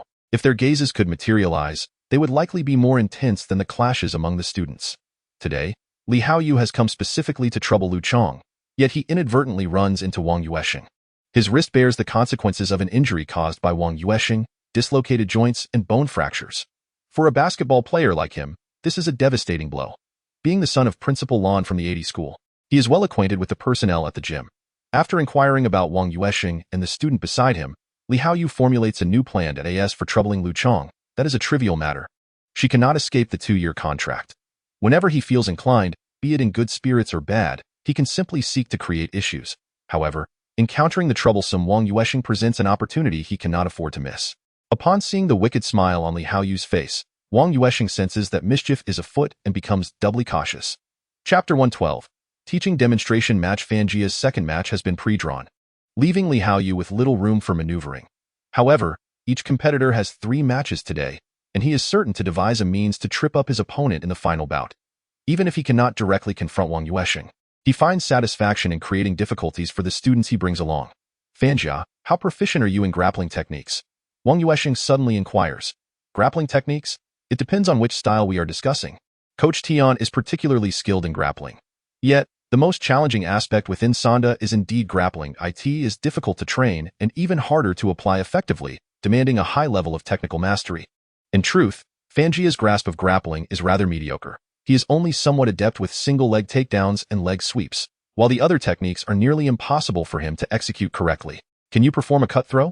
Since acquiring grappling techniques, Wang Yuansheng has also gained access to related information, including daily practice methods and usage precautions that a cut throw. Yes, but I seldom employ it in actual combat. The temperament of athletes is predominantly characterized by straightforwardness, and thus Fanjia did not conceal his abilities. Wang Yuansheng also preferred students who were candid, and he nodded in agreement, stating, the technique of grappling relies entirely on the methods of twisting and turning the human body, compelling the opponent's center of gravity to shift too rapidly, resulting in a loss of control and a tumble. The execution of this technique necessitates that one's feet remain as steadfast as the roots of a tree, with the waist serving as the pivotal axis for rotation. As long as your lower body is sufficiently stable and your waist is well trained, you can execute any grappling technique. The only difference lies in the timing of its application. Thus, come here, and I shall demonstrate a few techniques and their timing. The resting area also served as a zone for guidance, where many coaches would provide on-the-spot advice during their athletes' breaks. Given that this was only the preliminary round, the order of the competition was not overly strict, and many coaches would indeed offer live guidance. Wang Yuansheng paid no heed to Li Haoyu's occasional glances and began to assist Fanjia in enhancing his grappling skills through mental interference. System notification. Mastery points 5. Director Ho's long-term task contributed an additional 5 mastery points. You should experience this first. Try to utilize it during the second round if possible. Just ensure your safety. Wang Yuansheng remarked, noting that it was nearly time and allowing for a brief respite. Thank you, teacher. Fanjia expressed his heartfelt gratitude, only to notice Wang Yuansheng's gaze shifting towards a tall, slender man with a bandaged arm. Teacher? Fanjia whispered softly. Yes, focus on the competition and refrain from overthinking other matters, Wang Yuansheng advised, aware that his student might have perceived something amiss. Who says that athletes lack intelligence? These youngsters simply harbor a disinterest in academics, yet their cognitive abilities are undoubtedly high. Fanjia's second opponent was evidently more formidable than the first. However, having just learned grappling techniques, he executed a counter move using a cutting throw, successfully disrupting his opponent's balance and achieving a technical takedown. Excellent, now you can catch your breath, Wang Yuansheng said as he offered a towel and a bottle of mineral water. Fortunately, the practice of the cutting throw proved quite beneficial, and no wonder the coach mentioned that mastering grappling techniques can significantly enhance combat effectiveness. Fanjia, who had seldom employed grappling techniques before, was naturally exhilarated after tasting success. Wang Yuansheng, observing his mastery points at 217-200, resisted the urge to level up, enduring quite a struggle due to his mild obsessive-compulsive tendencies. Following the 2 matches, the coaches were to engage in a demonstration match, which was purely for show, an event he had no interest in participating in. However, an unexpected system notification compelled him to reconsider, and he found himself obliged to enroll in this exhibition match. System task: a skill showcase. Task description: skills possess no inherent superiority. Only the practitioner differentiates in proficiency. Use your best grappling technique to defeat all opponents. Task reward: level up by showcasing your grappling skills. Chapter 113. 3 for 2. The middle school youth Sanda competition hosted by 80 Middle School was, in fact, semi-official, particularly during such preliminary selections where interspersing exhibition matches was quite commonplace. Much like the performances at the opening ceremony, modern competitive events tend to lean towards a blend of competitive and entertaining elements. After all, where would sponsorships, viewership, and advertising revenue come from otherwise? While 80 Middle School did not place much importance on this revenue, the opportunity to enhance its reputation was indeed necessary. If one could earn a living through their skills while simultaneously gaining recognition, that would be even more splendid. Thus, the instructional exhibition match indeed involved several professional Sanzhou practitioners, though the majority were passionate amateurs from the community. Fu Wei served as the chief referee for this preliminary selection, as well as the head coach of the district Sanzhou team. After perusing the list of participants for the exhibition match below him, he pondered for a moment before inquiring, has Tian Wenxue from the 30th not arrived? Is a certain Wang Yuansheng leading the team?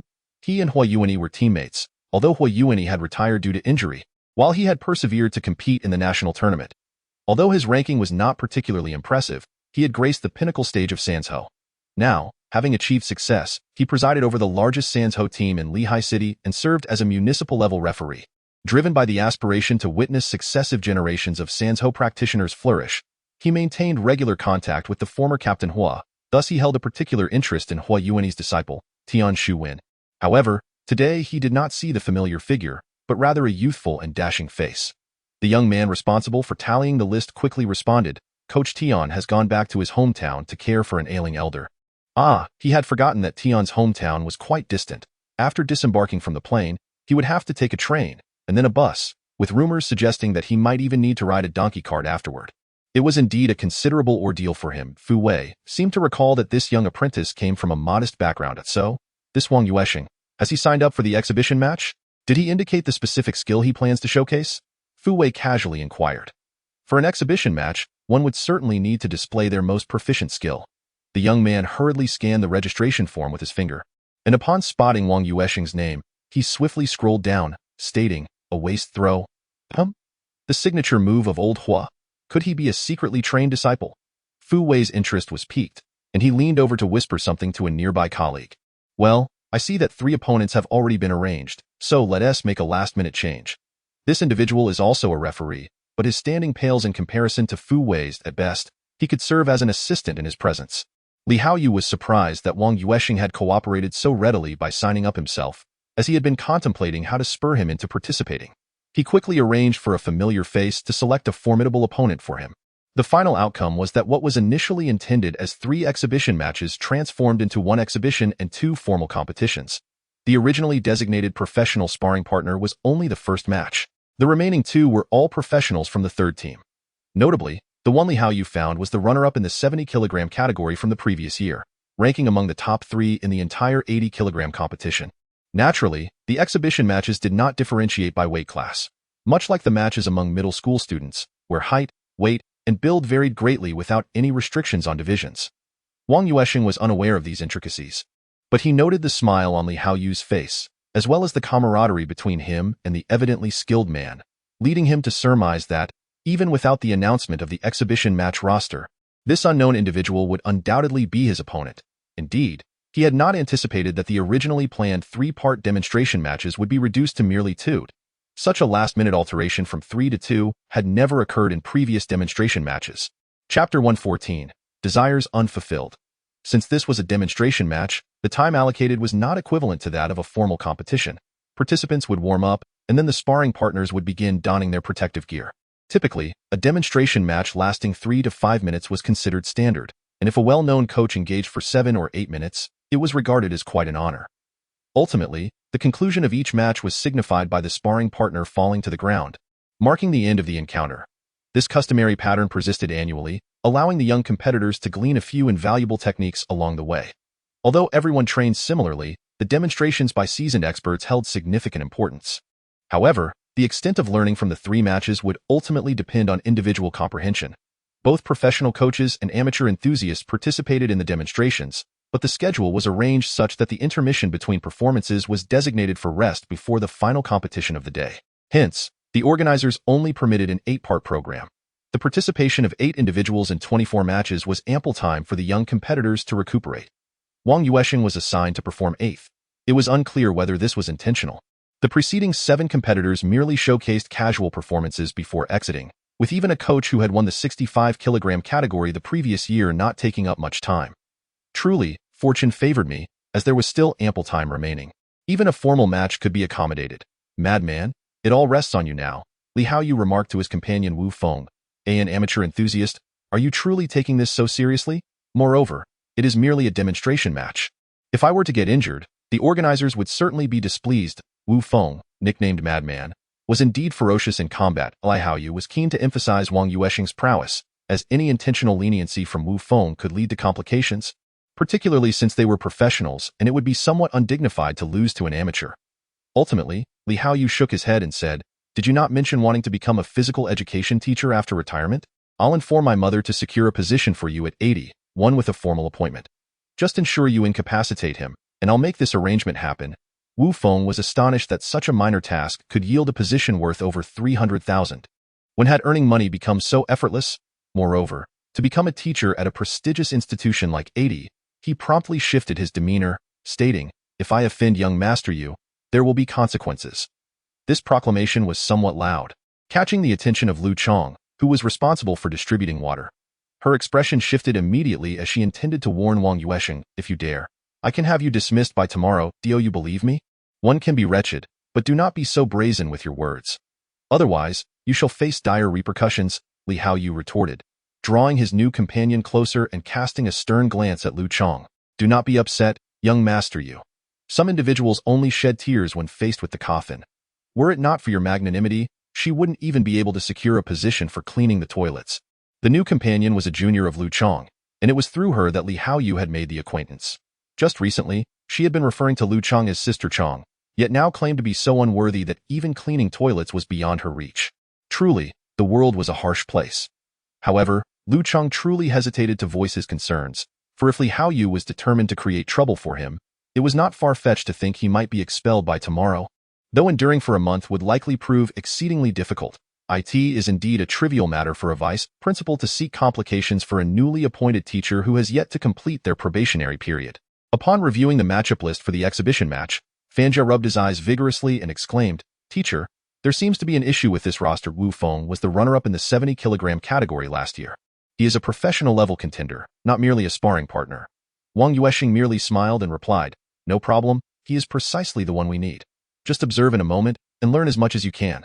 Would he be fearful? Certainly not. He was eagerly anticipating this opportunity.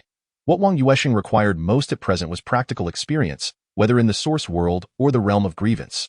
Only this could continuously enhance his physical capabilities, allowing him to safely elevate his level once he reached his limits and subsequently upgrade his attributes without squandering any resources.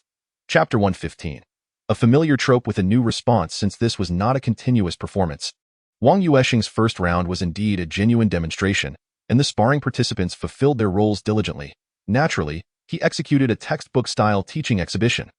The technical difficulty of the waist-hold shoulder throw was quite substantial, demanding not only exceptional physical fitness but also precise timing and control of force. And of course, an opponent in actual combat may not cooperate as anticipated. Successfully executing a shoulder throw would entail meticulous attention to numerous details.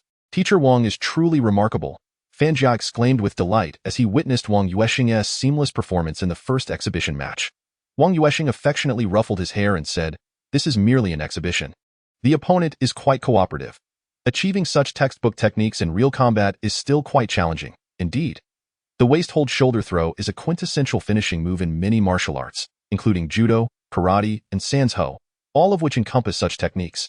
Fanja continued enthusiastically. It was evident that while he possessed no interest in studying per se, the subject of combat sports ignited a profound enthusiasm within him. System task. Teach a man to fish. Task description. Impart the technique of the waist-hold shoulder throw to Fanja, enabling him to employ it in official competitions. Task rewards, 30 mastery points, 1 skill advancement item. The sudden appearance of the system task left Wang Yuansheng momentarily stunned, prompting him to inquire, "What exactly is a skill advancement item, system? Would you like to use today's free inquiry opportunity?" "Yes, no, yes, system. This item allows for the direct fulfillment of advancement conditions for skills of the same type at an advanced level or higher, possessing uniqueness." Though Wang Yuansheng was uncertain of the precise definition of uniqueness, his past as a gaming enthusiast allowed him to surmise its implications, namely, that upon choosing to use this item for a skill's advancement, he would be unable to utilize similar items for future enhancements of that skill. The first skill that came to mind was the pinpoint targeting technique. The flying sword beckons him, although he currently lacked a sword. The telekinetic manipulation of chalk could also achieve remarkable feats. With this thought, he hastily activated a mental interference field and approached Fan Jia, stating, "The shoulder throw component of the waist hold shoulder throw is fundamental. You are aware of this, correct? One must grasp either the opponent's wrist or elbow with one's right or left hand, swiftly penetrating into their space while using one's hips to press against their waist, pulling them towards oneself. Subsequently, one should employ the principle of leverage to throw the opponent from behind. This process may exhibit minor variations. For instance, whether one embraces the waist or seizes the wrist signifies different wrestling techniques. The shoulder throw with the waist grip indicates a substitution of the wrist for the waist, and indeed, this waist can serve as a metaphor. As long as the shoulder throw is executed, it encapsulates the essence of the waist grip shoulder throw. With a mental distraction initiated, Fan Jia immediately grasped the concept and inquired, "What if the opponent weighs more than oneself? Wouldn't I be countered instead?" Indeed, one has gained insight. You may choose varying stances, lower for heavier opponents and higher for lighter ones. Although the force exerted in the throw may differ, the technical finesse and subsequent pursuit remain consistent. Furthermore, wrestling is not merely about brute strength. It is essential to learn the art of leveraging one's strength against that of the opponent. Applying 4 ounces to deflect 1,000 pounds. When I engage with that 70-kilogram opponent shortly, you must pay close attention if necessary. Record it and review it repeatedly. Wang Yuansheng began to impart wisdom. Fan Jia mused that this mathematics teacher, Mr. Wang, ought to instruct physical education instead. He recalled the old quip, "Was your math taught by the PE teacher?" To which Mr. Wang would proudly reply, "Indeed, my physical education was taught by my math teacher." After imparting some theoretical knowledge to Fan Jia, it was time for Wang Yuansheng's second exhibition match. Fu Wei observed his opponent and remarked to a nearby individual, "Did you arrange for Wu Feng? Isn't that a bit excessive?" "No, I scheduled the third match with our team's professional sparring partner, who is also a substitute." This revelation caused a bead of sweat to form. The boss might not be pleased, but I genuinely did not make that arrangement. This implication of malice is unwarranted. The professional facing an amateur might not be entirely accurate. Wang Yuansheng, while not amateur, was confirmed to be a mathematics teacher. Indeed, Fu Wei verified this repeatedly, even calling 30 middle school to confirm. Wang Yuansheng, a contracted mathematics instructor, absolutely certain it seems someone is seeking to create trouble for him, likely due to envy of his striking looks. Years ago, the same was true for Lao Hua. Fu Wei recalled how Hu Yuani had been injured out of jealousy. He too was quite the handsome figure, and moreover, his specialty was wrestling, which certainly upped his appeal. Prepare the medical team to be on standby at all times. Fu Wei was experienced in such matters. Halting the match prematurely would not align with the spirit of competition. However, arrangements for post-match protocols could certainly be initiated. "Very well, I shall arrange for a professional team to be present immediately." His assistant promptly acknowledged the directive. Initially, this was merely a middle school competition, the most elementary of preliminary rounds, requiring no professional medical team. Yet now, the scenario had evidently changed. With professional athletes involved, failing to prepare adequately would be a dereliction of duty. Should an incident occur, holding him accountable would be entirely justified. Wu Feng performed a few simple jumps and executed several stretches. Considering his preparation complete, and donned only a groin protector, neglecting to wear any other protective gear. Wang Yuansheng, who was originally slated to showcase his skills, primarily focused on offense and had no need for protective equipment. However, Wu Feng coldly remarked, "It would be wise for you to wear full protection. Otherwise, should any unfortunate incident occur, do not claim I did not forewarn you." The commentators and referee nearby were momentarily taken aback, then glanced at both parties, before turning their attention to Fu Wei on the other side of the stage. Observing no indication of a pause from him, they inquired if Wang Yuansheng required protective gear. "No need, just give him a head guard." Wang Yuansheng did not even bother with stretching, appearing rather unprofessional. Wu Feng chuckled heartily. "A head guard? Do you truly believe you can execute another shoulder throw? Allow me to teach you what true combat grappling entails, quite distinct from your flashy performances." As he spoke, he mimicked a hooking gesture with his fingers, exuding an air of confidence. Initially, he had no intention of being so audacious, but the allure of the 80-point formal instructor quota was too tempting. Even if he chose to retire from the Sanda circle after this bout, or was compelled to step away, it would still be worthwhile. Seeing that Wang Yuansheng showed no intention of donning a headguard, he refrained from further comment and leapt into the designated competition area, signaling to the commentators and referee that they could commence. The commentators sensed the situation was spiraling out of control and merely introduced both competitors. When Wu Feng's name was mentioned, a significant number of spectators shifted their attention towards him. Even professionals who had initially shown little interest in the exhibition match became alert. For Wu Feng's name held considerable weight within the Sanda community of Linghai City. Given that this was an exhibition, there were no prescribed rounds. After all, a teaching exhibition should ideally conclude in less than a round's time. Wu Feng launched an aggressive assault right from the outset, employing a variety of kicking techniques that forced Wang Yuansheng to either block from a distance or evade. Though facing an amateur competitor, he did not underestimate his opponent. This exemplified the spirit of professionalism that, of course, one could argue that the prospect of that $30,000 quota also played a role. In Chapter 117, the focus remained on teaching. Wang Yuansheng successfully blocked several of his opponent's kicks, perceiving their force to be rather moderate. Unbeknownst to him, his stamina had reached an impressive 148, exceeding that of many professional athletes. Even a professional special forces operative typically registers around 140, with only elite extreme sports athletes breaking the 150 mark. After all, reaching 199 is no trivial feat, and only the top 3 in that specific realm can achieve such figures, particularly during their peak. It remains uncertain whether these levels can still be attained now. If Wu Feng were to be assessed, his value would hover around 120, a measurement taken during competition. In this informal match, without an adjustment period, achieving 115 would be considered an extraordinary performance. After gauging the force and speed of his opponent, Wang Yuansheng transitioned from a defensive posture of blocking and dodging to an offensive stance. Although he lacked a systematic approach to punches and kicks, the techniques he had learned from the aloof instructor proved beneficial. Moreover, Sando itself does not impose stringent requirements, were it not for the competitive context. Scoring could be disregarded entirely, with the most straightforward rule being that a knockout signifies victory. Regrettably, there are few competitors of similar caliber capable of knocking down an opponent for a full 10 seconds. Thus, one must resort to recording points to discern the rankings. Wu Feng sensed that he had perhaps underestimated his adversary. After several rounds of intense offense, he had begun to gasp for breath. Having indulged himself the previous night, unaware that he would be competing today, and had stayed up late nursing a hangover, it was only by midday that he began to recover. At this moment, it was evident that his stamina was faltering. A swing of his fist, slightly lacking in precision, was effortlessly deflected by Wang Yuansheng, who raised his elbow to block the punch and then executed a swift, textbook shoulder throw. Impressive. Fan Jia, watching from the sidelines, was filled with envy. He had just attempted a shoulder throw himself, but it paled in comparison to Wang Yuansheng's execution. Wu Feng, not waiting for the referee to count, immediately sprang to his feet, feeling considerably more alert. He inwardly cursed Li Haoyu. What amateurism is this? This shoulder throw was executed with far greater finesse than mine. Having a penchant for kicking techniques, he decided to abandon punches altogether and unleashed a flurry of kicks. Wang Yuansheng effortlessly sidestepped, seemingly unperturbed, his movements still swift and devoid of any visible exertion. Even perspiration was scarce at this juncture. He had the leisure to glance down at Fan Jia, gesturing for him to observe closely. This maneuver was brimming with a certain audacity, nearly provoking Wu Feng to utter a curse.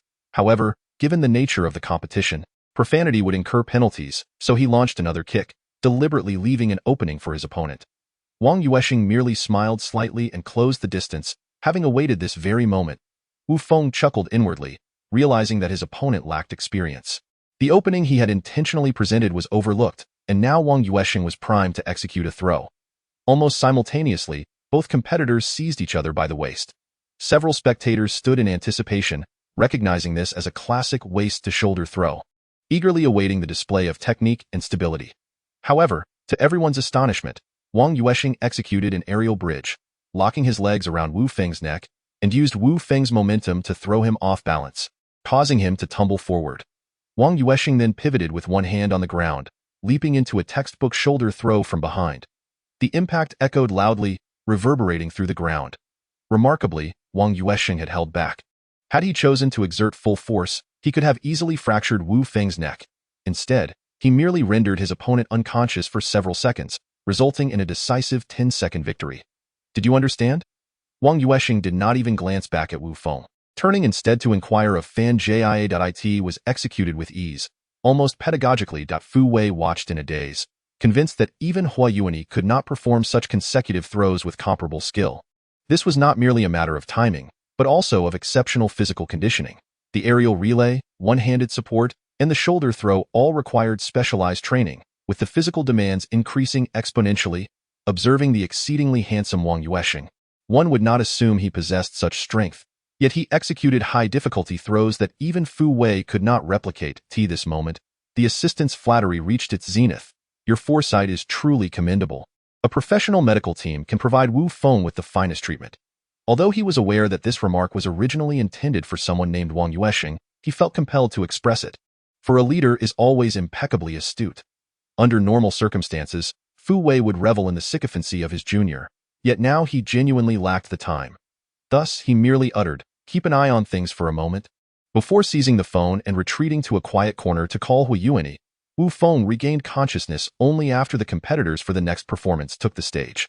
Despite still feeling slightly dizzy and vaguely unwell, the most fortunate aspect was that there were no injuries to his bones. A mild concussion, after all, is hardly a concern for combat athletes. Li Haoyu felt a surge of irritation, as he had not anticipated that Wu Feng would prove no match for Wang Yuansheng.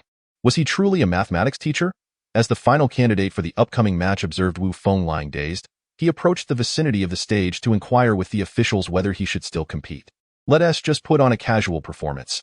I'll check in a bit." The assistant was uncertain of his necessity, pondering whether to forego the preliminary assessment, yet the submitted roster could not be easily altered.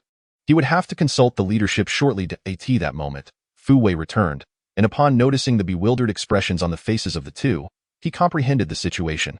Clearing his throat, he remarked, "Just accompany them in performing a few standard demonstrations, ensuring your own safety."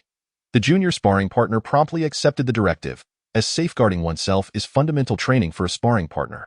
However, the opponent appeared rather formidable, necessitating a personal inspection of their protective gear. Once the performance concluded, Wang Yuansheng executed a complete set of wrestling techniques, delighting the audience below. The visual impact of wrestling is inherently striking, and his execution was nothing short of textbook quality. After all, the system had provided the most standardized skills. Provided that the opponent cooperated, he could undoubtedly perform the most precise maneuvers. Next came the final round of competition, and Fan Jia prepared with eager anticipation. Wang Yuansheng interjected from the side, "There is no need to insist on using wrestling techniques. Remember the rules of the competition, with victory as the ultimate objective. This is not a performance. Showcasing skills is of little consequence. What matters are the results." "Well said," came Hu Yuanyi's voice from behind, interspersed with heavy breaths, as if he had just sprinted over. "Director Hua." Both Wang Yuansheng and Fan Jia responded in unison.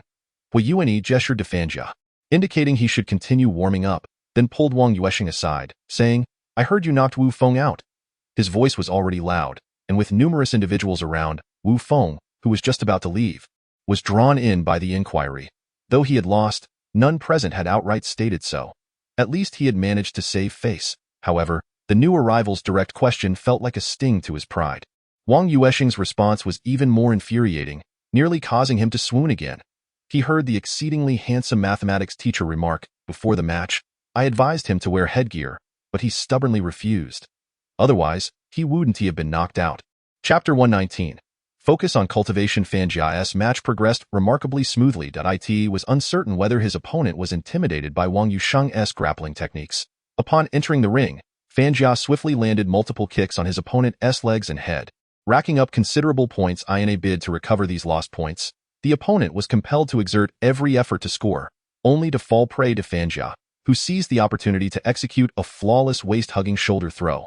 This was a true embodiment of Murphy's Law. System task. Teach a man to fish. Completed. Task reward. Mastery points 30. Skill advancement item 1. Soon after, another notification of mastery points 5 appeared, indicating the activation of a long-term task. Wang Yuansheng refrained from hastily utilizing his items, instead casting a glance at his attribute panel. Mastery points, 262 200, Psychic Energy, 107 Attributes, Strength 140 150, Agility 155 155, Luck 132. With the Teach a Man to Fish task yielding 30, Fan Jia's victory in a match contributed an additional 10, and when combined with the 5, precisely amounted to 262 mastery points. Furthermore, his stamina cap increased by 2 points, showcasing exceptional results. Yet, the excitement did not end there. Fan Jia eagerly approached, displaying a recorded video of Wang Yuansheng's match against Wu Feng, presenting it to Director Hua Yuanyi. "Director Hua, look, this is the footage of Teacher Wang versus Wu Feng. Observe the impressive grappling techniques he employed. So striking and fierce." Hua Yuanyi, momentarily neglecting his conversation with Wang Yuansheng, focused intently on the video. As he witnessed Wang Yuansheng executing a second waist-hugging shoulder throw, his eyes glistened with emotion. He could only repeatedly exclaim, "Bravo, bravo." Subsequent task. Gain Hua Yuan Es approval. Completed. Task reward. Mastery points 50. Hua Yuan Es treasure chest 1. Wang Yuansheng suddenly felt a wave of exhilaration wash over him. Not a concussion, but rather a dizzying thrill. He initially approached the competition with the intention of merely assisting his student, yet the outcome far exceeded his expectations. Ultimately, he attributed this success to his remarkable luck value of 132, which he believed to be exceptionally high. He was convinced that if there were instruments capable of measuring luck alongside physical and mental strength, he would undoubtedly rank among the top 3 in the world. Perhaps even 132 represented the pinnacle of luck. Gazing at his 312-200 mastery points, he struggled to resist the urge to upgrade his system, and likewise, he refrained from opening the 2 treasure chests. Once Hua Yuan dismissed Fanjia, he took Wang Yuansheng over to meet Fu Wei, introducing him. "Come, allow me to present you to Minister Fu." Fu Wei playfully landed a punch on Hua Yuan's chest, chuckling, "You're at it again. What is this about ministers? Old Hua, you've been sneaky, nurturing a closed-door disciple. How unprincipled of you." At Fu Wei's remark, Hua Yuan's face flushed crimson. Should Wang Yuansheng deny any connection to him, it would be quite the embarrassment. However, Wang Yuansheng was neither inclined to explain nor engage in conversation. Yet the system notification arrived promptly. System task. Residual heat task description. Allow Hua Yuan, who has just lost his grievances, to exert his residual capabilities by guiding you in a bout of Sanda techniques, enabling the old director to display his prowess before his former team members, akin to a display of might between the formidable A and C. Task rewards. Body 5, Spirit 5, Psychic Power 5. Once again, it is the legendary 3-5 cigarette series. Moreover, the system's use of cultured language is quite commendable, bridging the gap between the esteemed A and C. Wang Yuansheng harbors grave suspicions that the system possesses a subtly mischievous and playful nature. Minister Fu has overpraised me. I have only recently begun my studies under the old director. The director is invariably busy with work, and only during his rare moments of leisure does he offer me guidance, which has already proven immensely beneficial. While Wang Yuansheng remains modest, he nods in acknowledgement towards Hua Yuan. Instant comprehension. Hua Yuan truly grasps the situation in an instant. Young Wang speaks no falsehood. He has indeed provided guidance regarding physical training. As for how Fu Wei interprets this, it is of no concern to him. This young Wang is quite remarkable. His flattery is seamless, providing comfort and reassurance, devoid of exaggeration or pretense. He surpasses those youthful subordinates by a considerable margin. This individual must be cultivated with utmost priority. Chapter 120. Special Physique. Hua Yuan, comforted by Wang Yuansheng's praise, soon received the rewards for the residual heat task from the system. Both were elated. Hua Yuan initially intended to treat everyone to a meal. However, Fu Wei had subsequent work to attend to. Today marks the first day of the preliminary selection, an event where his presence as a primary leader is indispensable at the official banquet for the top 80. Thus, the old captain's plans were temporarily postponed. Yet he explicitly stated that the moment he has a spare moment, he will rush to the 30th middle school to reminisce with Hua Yuan, and he will also summon several other veteran team members still in Haicheng. With this assurance, Hua Yuan was willing to let him go, ultimately leading Wang Yuansheng back to his home for further conversation. Were it not for the fact that everyone must return to work the following day, Hua Yuan might have found it difficult to part with Wang Yuansheng. Old Hua is truly a conversationalist. Wang Yuansheng settled into the passenger seat of the aloof Audi TT, stifling a yawn. "Why must you be so meddlesome? Do you not understand the principle that a tree that stands out invites the wind?" The aloof demeanor clearly sought to keep Wang Yuansheng from drawing too much attention. As a practitioner of spiritualism, discretion is the true path. If I were to say that engaging in these activities aids in enhancing my abilities, would you be supportive? Wang Yuansheng understood that to preserve the secret of the system, or rather, to find a reasonable explanation, he needed a rationale. Indeed, the aloof one turned off the engine and inquired, "What do you mean?" "I mean that all these actions contribute to my personal enhancement, particularly in the realm of resentment. I cannot quite explain it. At times, it feels as though some unseen force compels me to act in such a manner. And so, I do, and afterward, I feel an overwhelming sense of comfort. That sensation is akin to being able to overpower even the most formidable of resentment entities." Wang Yuansheng's words ring true, much like the admiration he expressed towards Hua Yuan today. Completing tasks brings him immense satisfaction, a continuous source of joy. Unfortunately, the tasks assigned by the system exhibit little regularity. They seem to hinge on whim or perhaps a stroke of good fortune. With an air of aloofness, Gao Lung initially thought he was joking, But after a moment of serious contemplation, he replied, I have indeed heard from the guide about your situation. It is true that there exist some particularly unique individuals. Given the existence of the realm of grievances, our presence cannot be fully elucidated, who can accurately predict the matters that lie beyond our comprehension. If there is indeed a possibility for personal advancement, then pursue it.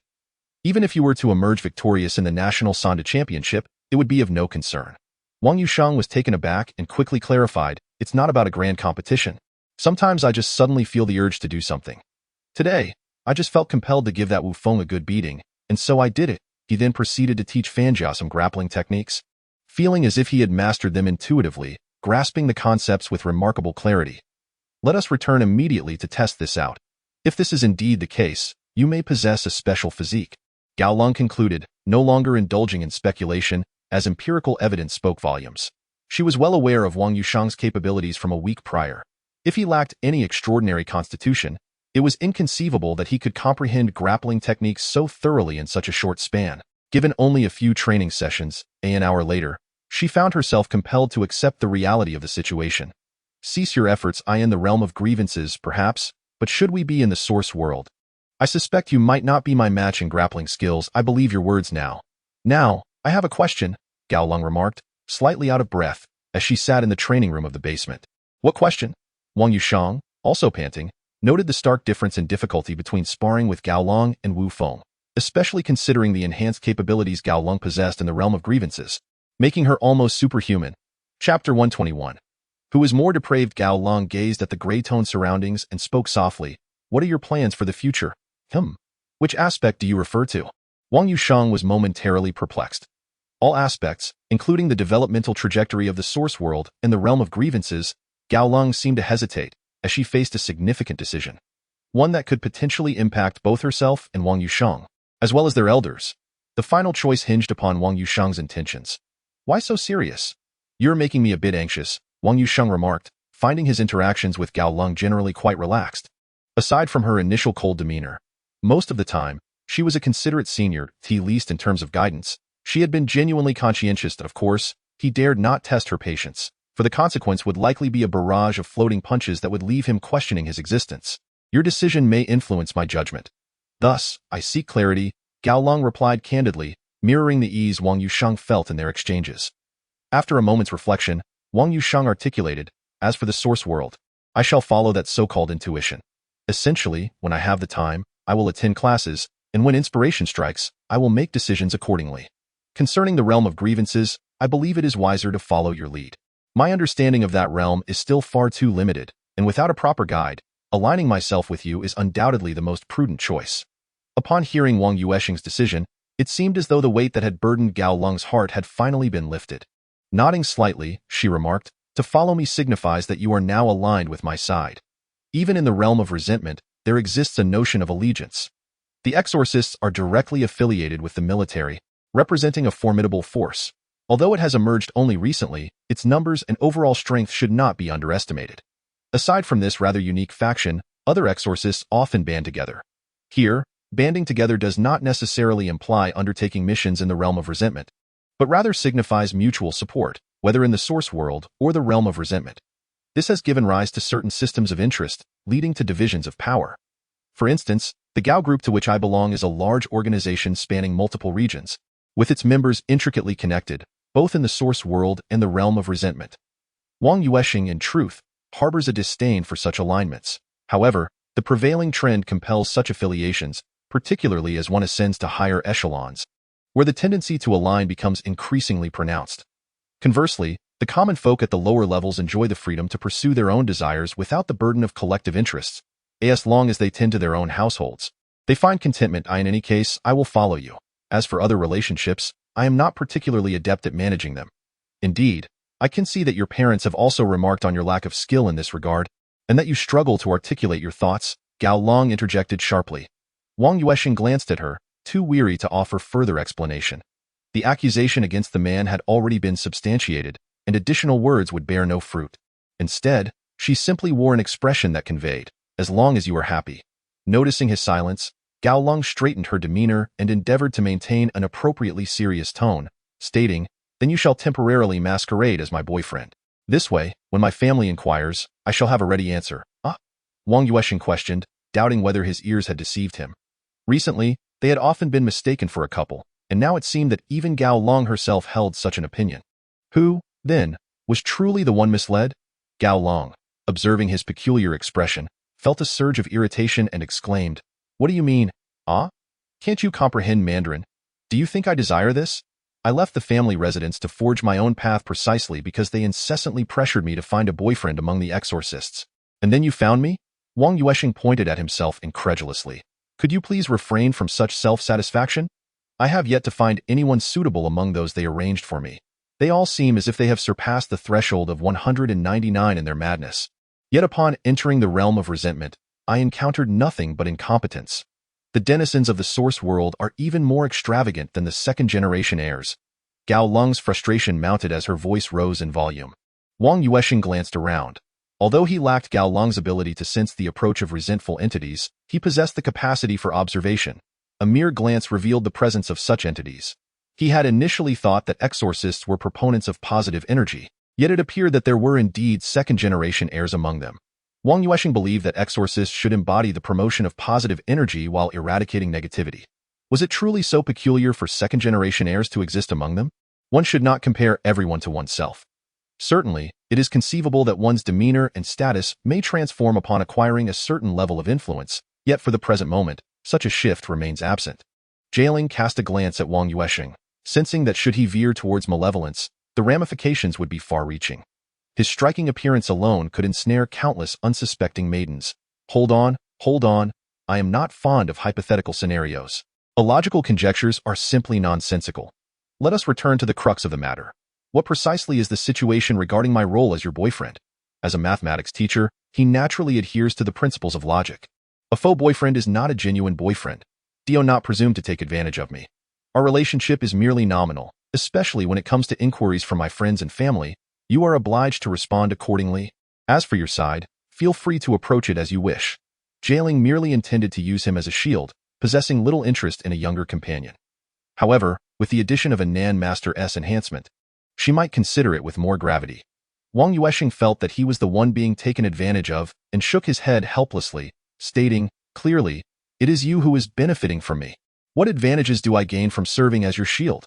Advantages? You have a place to stay, food to eat, and complimentary guidance in the realm of grievances. What more could you desire? Go on, name one. And I assure you, I won't harm you. Jialing began counting on her fingers. It was merely a query. Why take it so seriously? We are friends, are we not? Friends ought to assist one another. Correct. He sensed that if he continued to speak of benefits, Jialing would undoubtedly compel him to experience the full brunt of her wrath. Observing the time, Jialing remarked, "It is nearly time. We should head back. Tomorrow night, we shall visit my target." Upon realizing it was already the latter part of the night, Wang Yuansheng yawned and said, "So, it is indeed tonight. It is already April 15th. Yes, return home early this evening, and do not linger too long at that tutoring center." Jialing, aware of his work commitments, refrained from setting an overly early time, as it would hinder their endeavors. Breakfast was prepared, and the school bus, arranged by Jialing, awaited for his commute. Everything proceeded as usual, as though the so-called realm of grievances were merely a dream. Wang Yuansheng commenced his workday as per normal. After the mathematics class concluded, he meandered to the sparring team. With Tian Shuwen absent, Wang Yuanyi was conducting a lesson for the 5 team members. Noticing Wang Yuansheng's arrival, he immediately invited him to accompany Fanjia for practice. While he offered guidance from the sidelines, unwittingly, he completed the residual tasks assigned by the system. Task rewards, Physique 5, Spirit 5, Nin Power 5 were directly credited. Teacher value, 262-200, Nin Power, 115. Attributes, Physique 140-155, Spirit 155-160, Luck 132. Previously, Wang Yuansheng was unaware of the difficulty in enhancing attribute values, nor did he grasp the limitation of an upper cap of 199. Observing the situation now, it was evident that Lao Hua's series of 3 to 5 was indeed worthy of anticipation. The increase was in attribute values, which held substantial weight. It seemed there were no veteran members of Lao Hua's team present. Did this imply that satisfying Lao Hua's demands between the A and C tiers would suffice? Chapter 123. The Power of Thought. Wang Yuansheng waited for a while but saw no further tasks forthcoming. He clicked his tongue in slight disappointment. After engaging in conversation with the ever-contributing Lao Hua for a bit longer, He decided to return to Class 6, claiming he needed to observe the students during their self-study session. The atmosphere in Class 6 remained the most restless of all, yet it had improved considerably since Wang Yuansheng's last visit. The transformation was unmistakable. With more students engrossed in their studies, the chatter had diminished significantly. Glancing at Pan Li's empty seat, Wang Yuansheng felt his recent achievements in task completion lose some of their luster. He wondered about the fate of that brave girl. He hesitated to contact Ms. Guoping or classmate Pan Li, fearing it might lead to an awkward situation, especially since only a select few in the school were aware of the matter, and the other students remained oblivious. Those who knew would not dare to spread such rumors. Tarnishing someone's reputation could invite dire consequences. While casual jokes were harmless, should such gossip reach Principal Lin, the repercussions would be severe, with the potential of being labeled as a detriment to teacher ethics. With some idle time on his hands, Wang Yuansheng decided to organize the items from his recent tasks. He was particularly attentive to their attribute values, realizing it had been a while since he last accounted for his possessions. Thus, he summoned the item interface, where an array of information visible only to him materialized before his eyes. 208 white chalk sticks, 32 red chalk sticks, 33 blue chalk sticks, 6 bottles of beer, the essence of thought, Wang Yuansheng, 3-3, remnants of resentment 60, a banner with a time of 1 hour, 0 minutes, and 0 seconds, a ruler, and 10 examination papers, 10-10, along with a skill advancement item, 1 and a treasure chest from Huiyuni Wand. Let us open Lao Hua's chest first. Wang Yuansheng instructed. As he did so, Lao Hua's treasure chest vanished, replaced by a complete set of skill books. Indeed, a complete set comprising techniques for legwork, boxing, grappling, and defense in free combat. Upon directly utilizing the items, Wang Yuansheng found his combat skills enhanced with boxing, intermediate, legwork, intermediate, defense, intermediate, and grappling advanced, with the shoulder throw move within grappling reaching a master level. For the advanced grappling skills, he opted to enhance his foundational values, as he felt that aside from the shoulder throw, which held a certain allure, the other skills would benefit more evidently from a basic enhancement. For the master-level shoulder throw, he chose to advance it towards aerial techniques. The first idea that sprang to mind was the aloof triple aerial strike. Clearly, utilizing such a skill in the source world would be rather exaggerated. It could only be performed in the realm of resentment, where all indicators were bolstered. Lastly, he was eager to try the long-awaited advanced item, which would allow him to strike precisely where he pointed. As the item vanished, Wang Yuansheng felt an incredible power surging within his mind, akin to having learned a new method of problem-solving. Without hesitation, he activated it, causing a piece of chalk to levitate in his hand. Fortunately, he was seated behind the podium, with his hand concealed within. Otherwise, onlookers might suspect a supernatural occurrence. Resisting the urge to experiment further, he twirled the chalk in his grasp, ensuring it did not shoot away. With merely a thought, the chalk transformed into chalk dust, more thoroughly reduced than if crushed by his fingers. Telekinesis, this elusive and intangible ability, which he had struggled to comprehend, surprisingly resided within the confines of his mind. Following his preliminary attempts, he began to sense the terrifying potential of this force, an ability available in the source world. This alone was sufficient to render it formidable. In Chapter 124, Task Status. According to the aloof individual, Wang Yuansheng did not prolong the after-school program unduly. After presenting a set of meticulously organized shape transformation problems to the majority of the students, he allowed them to leave. The students did not attend the after-school program for its own sake, but rather for the opportunity to receive instruction from a teacher. Consequently, the parents typically awaited outside the school, and as soon as the program concluded, they almost simultaneously retrieved their children. Today, the aloof individual did not arrive to pick him up. Instead, the school bus driver had to bear the burden. During the journey, Wang Yuansheng engaged in casual conversation with the driver while simultaneously perusing his attribute panel. The increase in skills corresponded with an enhancement in his attribute values. Mastery points, 262 200, telekinetic points, 115. Attributes, physical strength 170 170, agility 165 165, luck 132. It was evident that as he progressed, the attribute enhancements derived from skill improvements became increasingly marginal.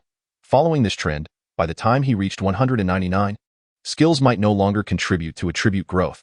He would have to rely on completing tasks from the Sangu series or hunting fully formed resentful entities in the realm of grievances to have any chance of gaining such enhancements. The advanced version of pinpoint accuracy would undoubtedly provide a boost to his mental attributes, while the series of skills related to free fighting pertained to physical strength. He idly fantasized about the dual cultivation of magic and martial arts. surprisingly finding that he was indeed following this very path. This arrangement was advantageous. Others lacked a system and could only strive in one direction, as resources would invariably prove insufficient. In contrast, he could elevate everything, attributes, skills, equipment, relying solely on his system. He wanted it all. The school bus driver, observing the foolish grin on Wang Yuansheng's face, sensed that this exceptionally handsome young man might not be entirely sane. However, after 4 years of driving the school bus for the aloof individual, he had grown accustomed to the eccentricities of certain individuals. Though he was uncertain of the reasons, he felt that few closely associated with Director Gao were entirely normal. After safely delivering Wang Yuansheng to the villa, the driver considered his task complete. He quickly parked the vehicle in the garage and dashed to the student area to scroll through Douyin. The aloof individual was not in the underground training room, likely situated in the upstairs secret chamber, most probably having entered the realm of grievances. Wang Yuansheng wasted no time. Changing into a set of sportswear, he proceeded to the designated secret chamber prepared by the aloof individual, locked the door, and directly entered the realm of grievances. As anticipated, he spotted the aloof individual's figure above the villa's lighthouse, clad in indistinct dark attire and a black mask. "Have you arrived?" The aloof individual revealed only a pair of piercing eyes as they scrutinized Wang Yuansheng in the courtyard. "What are you doing?" "Conducting a survey." Wang Yuansheng had never witnessed the aloof individual dressed in such a manner before. Was this a form of cosplay? With a few graceful leaps, the aloof individual descended lightly from the towering lighthouse to Wang Yuansheng's side. After appraising him for a moment, they remarked, "Today, I went to scout the area. If conditions permit, we shall eliminate that colossal entity directly." Wang Yuansheng understood that this was the fundamental reason for his acquaintance with the aloof individual. Had it not been for this colossal entity, they would still be mere strangers. As for the identity of that formidable being, it has never been inquired about. This attire is precisely what I donned during the mission, encompassing not only the appearance but also the enhancements granted by my equipment. In the future, you too shall have the opportunity to choose the direction you wish to pursue, and subsequently prepare the corresponding gear. Gao Long had never previously offered any guidance on this matter, as Wang Yuansheng had yet to align his developmental trajectory with his own positioning. However, after discussing future plans yesterday, it is only natural that she would extend a degree of assistance and mentorship should he choose to follow her path. Were they in the source world, Gao Long would have unhesitatingly provided him with hundreds of thousands, even millions. However, in the realm of resentment, the material support she can offer is lamentably meager, as she herself is not affluent. She barely manages to sustain her solitary endeavors through the fixed monthly support from her family. "Let us embark, stay close to me, and we shall converse as we proceed." Gao Long dashed directly towards the door, continuing her sprint until she reached the shoreline. Chapter 125. The ultimate entity. Gao Long began to run along the beach heading due north, speaking to Wang Yuansheng who followed behind. "Do you understand why we run along the shore?" "I do," he replied. Both the practical and selection segments have mentioned that the beach is one of the locations with the least presence of resentment entities. Therefore, when undertaking a long journey, it is advisable to navigate through such terrain. Wang Yuansheng maintained a steady pace behind Gao Long. Although the world was shrouded in gray, the surrounding sounds continued to resonate vividly. The breathing of the sea and the scent of coastal flora were distinctly clear. Were it not for the surrounding monochrome ambience, Wang Yuansheng might have doubted whether he was indeed running along the shores of the source world. "What do you mean by forced stay and emergency exit?" Gao Long inquired further, her questions revolving around the essential knowledge of the realm of resentment. Though they appeared straightforward, they were of utmost significance. A forced stay occurs when the source world transitions to daytime. Yet the exorcist has not exited the realm of resentment, resulting in their enforced retention there. With the source world experiencing 12 to 14 hours of daylight, the realm of resentment would remain for approximately 60 to 70 hours. An emergency exit refers to the source world's primal essence being forcibly awakened, which can yield perilous consequences for the exorcist, death, or becoming a vegetative state being the most common outcomes. There are those who manage to survive against the odds, yet they require extensive recuperation before re-entering the realm of resentment. Unless absolutely necessary, an emergency exit should not be executed. An exorcist cannot initiate an emergency exit independently. It requires external force and specialized equipment to accomplish this step. Wang Yuansheng, a prodigious scholar, was unperturbed by any form of examination. Knowing this is sufficient for now. There is little else that must be committed to memory. As for the levels of resentment entities, it matters little whether you remember them or not. Should you encounter an entity vastly superior, escape would be impossible and death inevitable. Are you going to tell me what level the formidable being we are about to face belongs to? Wang Yuansheng had long been curious about the nature of this formidable entity that both he and Gao Long would encounter. Gao Long maintained a steady pace, her speed several times faster than in the source world, a distinctive trait of the realm of resentment. The abilities of exorcists would be augmented. In the source world, one might be a mere special forces operative, but in the realm of resentment, one could ascend to the status of a minor superhero. Of course, the extent of this enhancement would hinge upon one's innate talent and skills. It is a resentment entity of a bear-like form that has already perished. What? Are you determined to confront the ultimate embodiment of nature? Wang Yuansheng felt as though he was inexorably advancing towards his own demise. The aloof figure sensed that the footsteps trailing behind had begun to slow, prompting her to halt and turn. Are you afraid? Wang Yuansheng also came to a stop, shaking his head in response. This is not a matter of fear. You should be more aware than I of what you are challenging, the ultimate embodiment of nature. Indeed, the vengeful essence born from the demise of the original entity is not something we can contend with. Thus, I assert that the concept of rank holds little significance. The vengeful essence that emerges following the death of the original entity is termed the ultimate embodiment of nature. But have you ever contemplated the temporal gap between the death of the original entity and the emergence of its vengeful form? This detail was not recorded in any documentation. Strictly speaking, any temporal gap of less than 3 years cannot be classified as an ultimate entity. At best, it could be regarded as a uniquely evolved form. If you are indeed afraid, turn back now. I do not wish to compel you. The coldness in her voice remained unyielding. Are you jesting? Am I to return and watch you march towards your own demise? I might as well render you unconscious and carry you away. Wang Yuansheng felt a surge of irritation. This aloof girl was rather inconsiderate, revealing such explosive information at this juncture. Render me unconscious? You think you can manage that? The aloof figure scoffed dismissively before continuing towards a cluster of rocky outcrops by the sea. Wang Yuansheng shrugged in resignation. Encountering such a pretentious girlfriend was indeed unfortunate, especially compared to his previous serious relationship.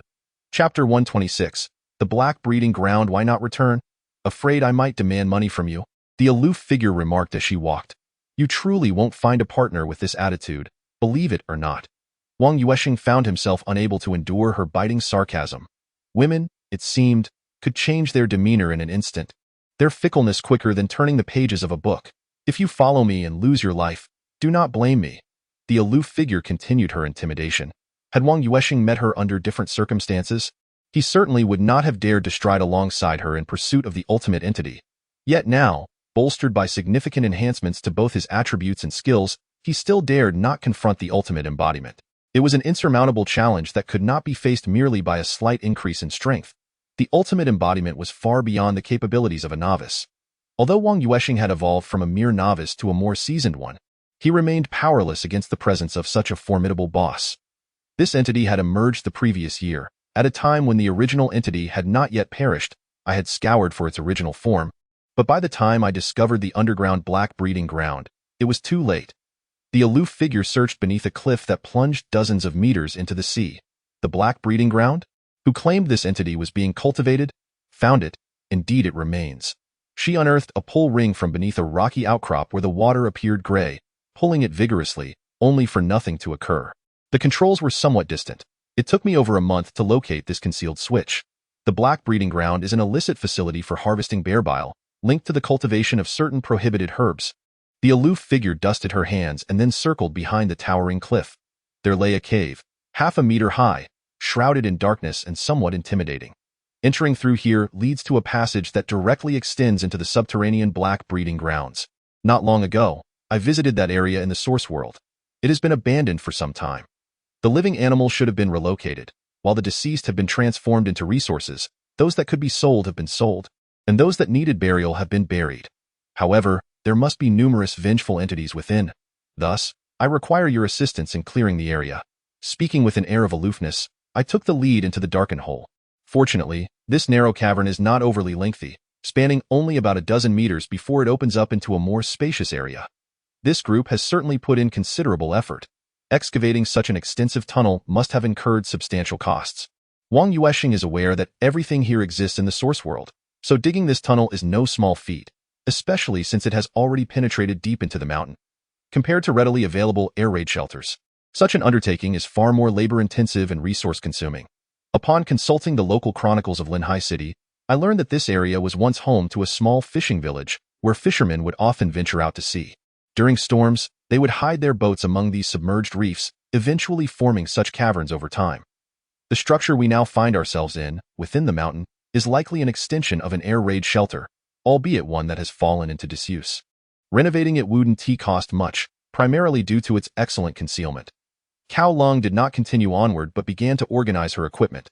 Unlike in the source world, where the weapons and supplies of the exorcists must be carried on their person, here they can be stored in a personal space. However, to utilize them, they must manifest on the body. Otherwise, they will serve no purpose. For instance, equipment must be worn to confer attribute bonuses and properties.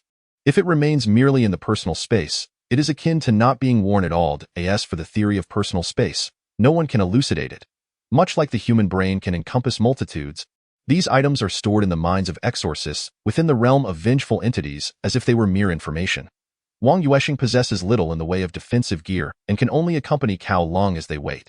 Given that these individuals have departed, why are there still so many vengeful entities here? There is a seaside zoo 5 kilometers to the north. Have you forgotten? Cao Long remarked while organizing her gear and supplies. Is it possible that vengeful entities from there could come here? Just the two of us?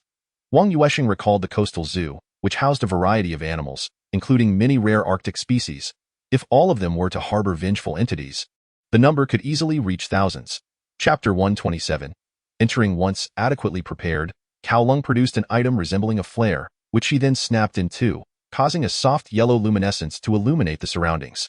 It's unlikely that all of them would be vengeful entities. The way animal vengeful entities manifest differs somewhat from that of humans. Thus, it would be quite remarkable if there were around 100 vengeful entities among thousands of animals in the zoo. The primary concern remains the potential emergence of human vengeful entities. I've heard that the zoo has a number of permanent caretakers. The two continued their hushed conversation as they ventured deeper. Abandoned air raid shelters truly seem to be favored haunts for vengeful entities. There are some in Beishi City, and now here in Linhai City as well. Wang Yuansheng felt as though this air raid shelter had been specifically designed for these vengeful entities. There exist subterranean wastewater conduits, cable passages, and subway tunnels, all of which are favored by entities that dwell in the shadows, far from the sun's reach. Although the realm of resentment lacks sunlight, the potency of these entities diminishes during the daylight hours of the source world. Regrettably, aside from the practitioners of thought, few are willing to remain in the realm of resentment for extended periods. Most are compelled to stay, with only a rare few choosing to linger voluntarily. The aloof individual has indeed heard of several instances from the guide regarding those who opted to remain in the realm of resentment, even during the day. Beyond the two preceding gates lies the domain of that dark breeding ground, where one might encounter various manifestations of resentment. Prepare to respond to my every directive. Typically, those capable of flight are weaker, incomplete entities, which you should swiftly dispatch. Those that might explode can be disregarded for now. Simply collect what you can afterward. Do bring forth your calendar card to initiate team mode. The aloof individual summoned their thought power card, gently shaking it in their palm. Wang Yuansheng followed suit. And suddenly, the two thought power cards seemed to enter an intangible space, yet remained under their control. Very well, this way, the rights to any entities we eliminate belong solely to the two of us. Outsiders are unlikely to intrude, and even if they do, they would gain no advantage from scavenging. I have configured a mode of equal division, with no distinction between primary and secondary cards in future team engagements. Ensure you understand the mode being utilized. Equal division is generally the norm, while mercenaries typically employ a captain mode, where the financier assumes the role of the primary card, granting them priority over kill and loot. Nevertheless, the allocation of thought power remains proportional to output. After this brief explanation, the aloof individual cautiously opened an iron gate before them. The air raid shelter serves as a reserve for materials and a refuge in emergencies. Thus it is not a straightforward passage but rather a labyrinth of twists and barriers. Some air raid shelters even contain rows of individual cabins for use during emergencies. The distinction between military and civilian shelters is crucial. Abandoned shelters are often repurposed for construction, such as cable laying. Behind the iron gate lies a zigzagging corridor, and upon turning the corner, Wang Yuansheng was met with a pungent odor, mingled with the stench of decay. The aloof individual handed him a mask, saying, "Prepare your own in the future. This one is a gift." The small triangular cloth, though modest in size, significantly alleviated the foul odor once donned. It is likely an item purchasable only with thought power. Well, at least I can consider myself somewhat equipped. In the realm of resentment, any item capable of serving a function can be deemed equipment or consumables. Here it comes. No sooner had the aloof individual spoken than a parrot-like entity of resentment flew towards them. With a swift flick, It struck the creature's forehead, instantly reducing the parrot to ash. Indeed, my recent attack power has increased. This is splendid. The aloof individual could discern from that single strike that Wang Yuansheng's skill had significantly enhanced in lethality. This attack likely inflicted between 50 to 80 points of damage. It appears this parrot's manifestation of resentment was merely a primary incomplete entity. How curious that it could exist apart from its source. Wang Yuansheng found the act of dispatching this little creature rather effortless, yet its very existence filled him with a sense of unease. Chapter 128 contains quite a lot. The aloof figure, undeterred, remarked, "It's normal. That bear has undergone mutation, thus possessing abilities to ensnare vengeful spirits is entirely to be expected. Many advanced vengeful entities exhibit such capabilities, as their very existence provides the necessary malevolent energy for the growth of lower-tier spirits. Of course, in such scenarios, they are primarily vengeful entities, with the probability of encountering thoughts being rather low. As the passage widened, Wang Yuansheng felt himself gradually distancing from the seaside. The coastal humidity dissipated, replaced by a foul odor, even tinged with the scent of disinfectant. After navigating a sharp right turn, he found himself in a semicircular space approximately 7 to 8 meters high. It was more appropriate to refer to it as a space rather than a room, as 6 passageways extended outward from here.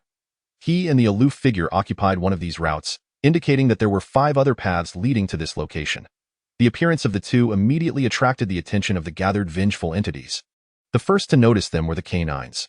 Even in their transformed state, their keen sense of smell remained intact. Wang Yuansheng cast a cursory glance and identified several breeds. Although the human vengeful spirits appeared somewhat distorted, the animals largely retained their original forms, making it challenging to distinguish between complete and incomplete entities at first glance. Unless one of them, which should be walking on the ground, suddenly floated in the air, it would be nearly impossible to discern the difference. Prepare yourself. The true target resides within that large iron cage over there. The aloof figure indicated towards the biggest cage against the wall. Wang Yuansheng was initially captivated by the pack of dogs in the center, thus failing to notice the vengeful spirits within the distant cages. After all, the lighting was poor, relying solely on the glow from the fluorescent stick in the aloof figure's hand and the dim, grayish light characteristic of the realm of vengeful spirits, making it quite difficult to see objects several meters away. It was evident that the source world here would not have any lights on. With humans long gone, could one truly expect the animals to turn on the lights themselves? As the aloof figure had mentioned, this place had become desolate, with the only surviving creatures likely being rats and feral cats and dogs. Provide long-range support. I'll handle the close encounters. Let's clear the area first. The aloof figure unsheathed a dagger, standing guard beside Wang Yuansheng. Fortunately, Wang Yuansheng could strike accurately without needing to occupy a high vantage point. As long as he maintained a reasonable distance, he could promptly launch his attacks. With both hands, he continuously propelled white chalk projectiles, each striking a vengeful entity and enveloping it in crimson mist. In merely 30 seconds, a considerable number of dogs in the center were dispatched, along with 2 patterned snakes among them. Observing the cleared sections of the area, the aloof figure felt a slight sense of relief. Wang Yuansheng's performance exceeded expectations. She had anticipated that these vengeful entities might require her assistance in eliminating a few, yet most had not approached at all, having been decisively struck down along the way. Wang Yuansheng had no time to review the battle records, and any items that dropped were promptly collected, as the aloof figure had stated that anyone could take them. Finally, the bear boss discerned the presence of these 2 atypical beings, unleashing a roar as it charged from the iron cage. Continue dealing with the smaller ones. I will engage it, the aloof figure declared without hesitation, gripping her dagger firmly and preparing for a sprint. Wang Yuansheng only caught a glimpse of a dark blur racing past him, strikingly noticeable against the gray-toned environment. Then, a billowing mist of blood manifested around the body of the black bear. Simultaneously, the others confined within the iron cages began to surge forth, with the bears being the most numerous.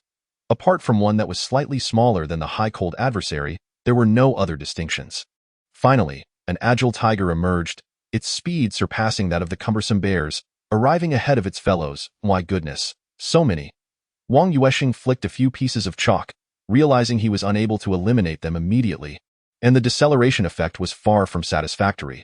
The minuscule cloud of blood produced upon impact resembled the aftermath of a mosquito bite. It was evident that these were not merely incomplete specters of resentment, and their numbers were rather overwhelming. Chapter 129. Blood-grinding tactics. Lacking experience in dealing with animal specters of resentment, Wang Yuansheng was caught off guard as the tiger pounced, delivering a swiping blow to his left arm. It hurt significantly, yet not to the extent of rendering him unconscious as he had feared. Could it be that his vitality had increased, thereby enhancing his defense? A glance at the crucial data in the damage record revealed that the tiger inflicted only 15 points of damage, which was quite manageable. The precision of targeting was temporarily abandoned as he resorted to brawling with fists and feet. Facing a tiger and 4 smaller bears posed a considerable threat to Wang Yuansheng. He retreated into the corridor, where the spaciousness favored group combat, a disadvantage for them. The high-cold individual was tasked with wearing down the black bear's resentment value. However, it was estimated that the bear's health was no less than 6,000 or 7,000, potentially exceeding 10,000 in the case of a mutation. Wang Yuansheng took the opportunity to cast a piercing gaze, only to be met with a series of question marks. It appeared that the level disparity was rather significant. Retreat was imperative.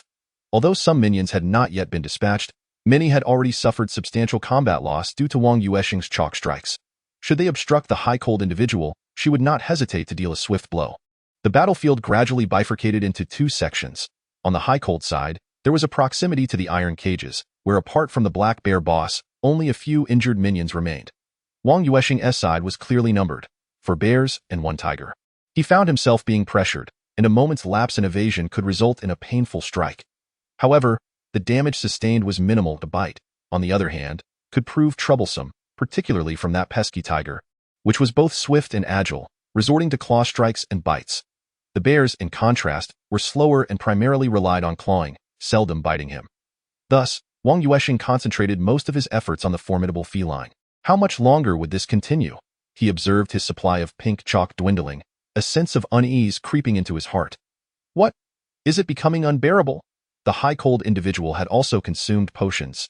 Despite her seemingly relaxed demeanor, a strike from the boss would inflict double-digit damage. She was compelled to rely on a mixture of purple potions and restorative elixirs to barely maintain her health. Of course, this was contingent upon her equipment. Without her armor that reduced damage and increased vitality limits, she would have to continuously consume purple potions to avoid being incapacitated. Defeating this boss would undoubtedly require more than a fleeting moment. Wang Yuansheng was clearly under as much pressure as she was, a miscalculation on her part. When she had scouted, she had noted 8 cages, but given the evidence on site, it seemed that aside from the deceased black bear, there was likely only 1 missing bear. It is reasonable to assume that the others have been transported away. Moreover, logically speaking, these cages should not be completely filled. Some must remain empty for the purpose of exchanging cages. Yet, to my dismay, it appears that nearly every cage contains a formidable beast. This situation is untenable. If it continues like this, I shall either be swiftly defeated or ground down to nothing. Wang Yuansheng felt that although he possessed a system, the red chalk was not available in infinite quantities. Even if the damage dealt was between 15 to 20, it could not withstand the sheer volume. 4 bears and 1 tiger, each delivering 3 to 5 strikes, would soon become unbearable. Additionally, that insufferable tiger had a tendency to unexpectedly bite him, inflicting a bleeding effect that caused fixed damage of 50, compounded by a 5-second bleeding duration, resulting in a loss of 2 health points per second, totaling 10 health points. Thus, a single bite would lead to an approximate loss of 60 health points. Truly, he could not endure this any longer. Gao Long calculated her damage output. From the beginning until now, she had likely dealt between 2,000 to 3,000 damage. However, her adversary showed no signs of fatigue, leading her to preliminarily conclude that they were a mutated entity of vengeance with enhanced defenses and health. Fall back, come to my side. She resolved to assist Wang Yuansheng in eliminating the smaller foes before devising a strategy to vanquish the larger ones. This was characteristic of animal-type vengeful entities. Were they to take human form, she would not dare to engage in such a manner. Chapter 130. The effect of the banner. Wang Yuansheng hurried over, nearly rolling and crawling, having sustained a bite from the tiger along the way. Fortunately, the intelligence of these creatures was low, lacking any tactical coordination. Once Gao Long and Wang Yuansheng had selected their targets, the beasts did not reposition themselves. After skillfully dispatching a few remaining foes, the battlefield was left with just 5 bears and 1 tiger. Oh, not let the boss touch you. A critical hit from it would likely spell your doom, Gao Long cautioned. She was managing to withstand the creature's onslaught thanks to her equipment enhancements and damage reduction effects. Wang Yuansheng, being a novice, faced dire consequences if caught even once. Bad luck could lead to his immediate demise. Wang Yuansheng had attempted to utilize mental interference, but it proved ineffective. Evidently, his mental disruption had no effect on animal-type vengeful entities, as it only worked on high-intelligence human entities. He also tried to employ the fusion of thoughts, but due to the overwhelming number of adversaries, he was unable to remain stationary long enough to establish the formation beneath his feet, forcing him to evade and ultimately abandon the use of this highly effective skill. Running low on recovery items?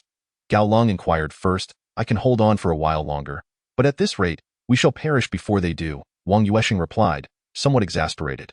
Didn't I instruct you to prepare thoroughly? I have prepared adequately with around 1,500 worth of health recovery items, but these creatures deplete health far too swiftly. Wang Yuansheng lamented, realizing that over 30 sticks of red chalk amounted to 1,500 health points. Gao Long crossed her dual daggers to block the boss's dual paw strike, skillfully absorbing the impact. After slightly bending her body to dissipate the force, she continued to maneuver, occasionally sneaking in an attack on a nearby small bear while passing by Wang Yuansheng's side. 1,500 is insufficient.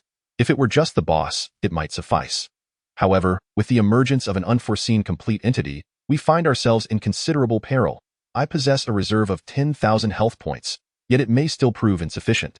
Let us take a gamble. If it does not succeed, we shall retreat and return when we are better prepared. Gao Long appears nonchalant, clearly recognizing that returning from a hunt empty-handed is a commonplace occurrence for those other than the mind masters.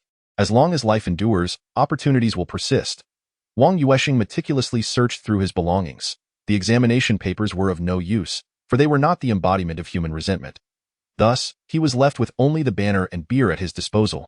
Although the latter was evidently ill-suited for a prolonged battle, reserved solely for moments when one seeks to avoid instant demise. Lastly, there was the ruler, an instrument he had yet to employ, though he surmised it would not be as effective as Gao Long's dagger. Yet, it was certainly preferable to facing the fray unarmed. He had refrained from using this weapon, fearing the depletion of its durability. His reserve of psychic energy was limited, unlike Gao Long's, which could be squandered with impunity. In a while, I shall utilize a restorative item, which, albeit slow in effect, is far more economical than incessantly consuming potions. This may afford an opportunity to recoup our investments. Wang Yuansheng was unwilling to squander his dustless chalk without reaping any rewards. Why didn't you bring this out sooner? Hurry up! Gao Long's frustration was palpable. The restorative item was indeed the prime choice for such a depleting battle, yet she had not encountered any available for purchase recently. Perhaps they were on the market, but these sought-after goods were snatched up almost instantly. Even at a slightly elevated price, there would be eager buyers. Without hesitation, Wang Yuansheng activated the banner within the system. Instantly, a banner materialized above him, enveloping a modest area, yet sufficient for two combatants in that moment. Both Gao Long and Wang Yuansheng felt their fatigue gradually replenishing at a rate of 10 units at a time. We shall employ a blood exchange tactic. You control one while I endure a few hits. So long as I am not eliminated, I shall assist you in dispatching the lesser foes. Upon witnessing the banner's effect, Gao Long felt a surge of confidence. There is only an hour. Make haste. It would be prudent to conserve some for potential future use. Wang Yuansheng, though unaware of the banner's true value, could discern its rarity simply by the fact that Gao Long could not produce one. The mutated boss would undoubtedly yield more valuable spoils than what he possessed. It was merely a matter of whether they could seize it. You handle the lesser foes. If you can secure one, I shall aid you in vanquishing it. However, I must draw the boss's aggro, necessitating constant movement. As Gao Long withstood the boss's onslaught, she prepared to strike at the foe that Wang Yuansheng was about to ensnare. Wang Yuansheng's most loathed adversary was undoubtedly the tiger, that unfortunate creature having drained over 300 of his health points, nearly equivalent to the total depletion caused by the other 4 smaller bears combined. After exposing his back to the tiger, Wang Yuansheng feigned resistance against a small bear. The tiger, not one to squander such an opportunity, lunged forward in a bid to bite his nape. It was as though Wang Yuansheng possessed eyes in the back of his head.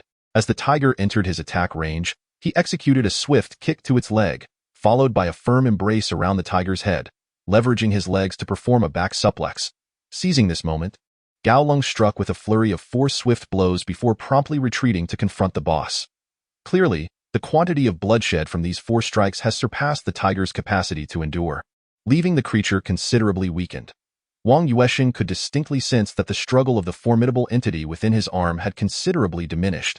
He decided to remain still, simply clutching the head of the great beast and swinging it about. Any audacious little bears that dared to approach were directly struck by the flailing motion. While this action may not inflict substantial harm, it at least prevented them from launching close-range attacks. Simultaneously, he activated the fusion of thoughts, causing the formation beneath his feet to rise, with the 5 formations representing benevolence. righteousness, propriety, wisdom, and trust, directly absorbing the tiger's lingering resentment into a condensed form. This time, rather than being reduced to mere shards like porcelain, the essence of the resentment was directly drawn into the black hole at his feet. Now, he could not afford to concern himself with the specifics of the acquired psychic energy and remnants of the resentment. Without the tiger to wield as a weapon, Wang Yuansheng was compelled to confront the 4 smaller black bears head-on. Gaolong, having to remain fully focused on dealing with the boss, was unable to assist further after aiding with the 4 strikes. When she turned back, she observed that the tiger's lingering resentment had vanished, evidently resolved by Wang Yuansheng, allowing her to exhale in relief as she sought another opportunity to lend her support. The threat posed by the 4 little bears was evidently diminished, especially with the buff from the banner, enabling him to almost entirely forego self-healing. It was only 5 minutes later that Gaolong managed to extricate herself to provide assistance once more. However, she discovered that Wang Yuansheng was now facing only 3 little bears. Although that dashing classmate of hers appeared somewhat disheveled, with his movements appearing rather distorted, he had nonetheless succeeded in single-handedly dispatching one amidst such challenging circumstances. One must acknowledge that this was indeed a formidable task.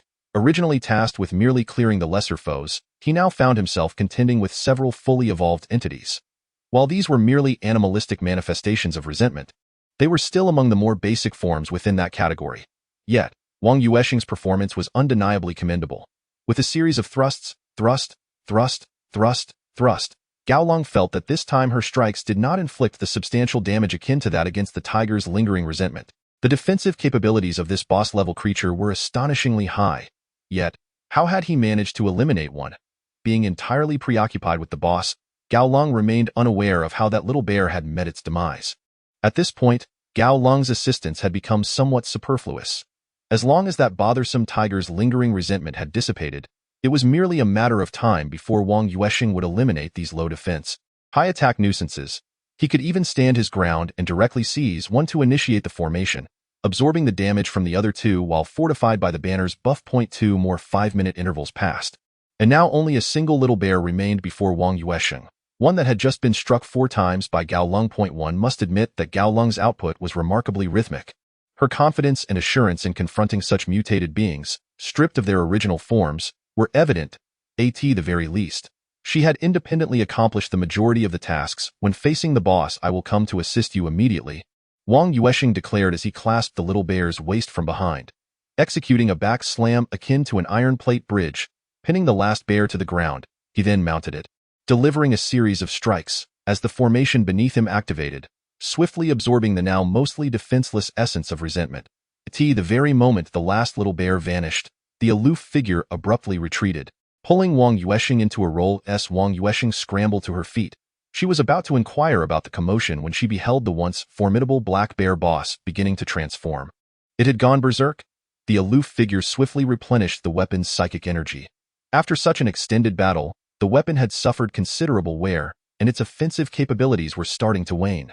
Seizing this moment to restore some psychic energy, she acknowledged that although this direct replenishment was less effective than utilizing the official resources, it would at least mitigate some of the losses for the increased consumption from outdoor replenishment. She could hardly afford to concern herself with that. The black bear's size suddenly ballooned significantly, and its entire visage began to alter. What was once a bear-like face now bore a resemblance to a mutated monster from a survival horror game. Even the exposed grayish-white fur began to recede, replaced by a metallic sheen akin to armor plating. Goodness, an armored war bear? Are you certain this isn't merely a game? Wang Yuansheng felt as though she had stumbled into the wrong scene. Just moments ago, the black bear boss had been somewhat comparable to the other smaller bears, at least recognizable as a creature from the real world. But now, it was unmistakably a war bear from some video game, a warrior in a standing bear form, no less. The aloof figure observed the boss's transformation closely. While she had anticipated some changes, the emergence of this so-called armored war bear was beyond her expectations. She had initially presumed that the enraged boss would merely enhance its basic attributes, such as defense and attack power. However, it seemed she had been overly naive. This entity, devoid of its original form, though not classified as a natural ultimate being, still possessed certain characteristics of one, such as armor-like features and anthropomorphism. Should it employ a few skills unrelated to bears, it would essentially embody a standard natural ultimate being, albeit a nascent one. What are we to do? Wang Yuansheng queried, a sense of trepidation creeping in. It was already half an ultimate being, Yet its power fell short of the requisite standards. The level of resentment and defense still did not meet the criteria. Although the aloof figure had not yet engaged, she could gauge the other's strength from its imposing aura.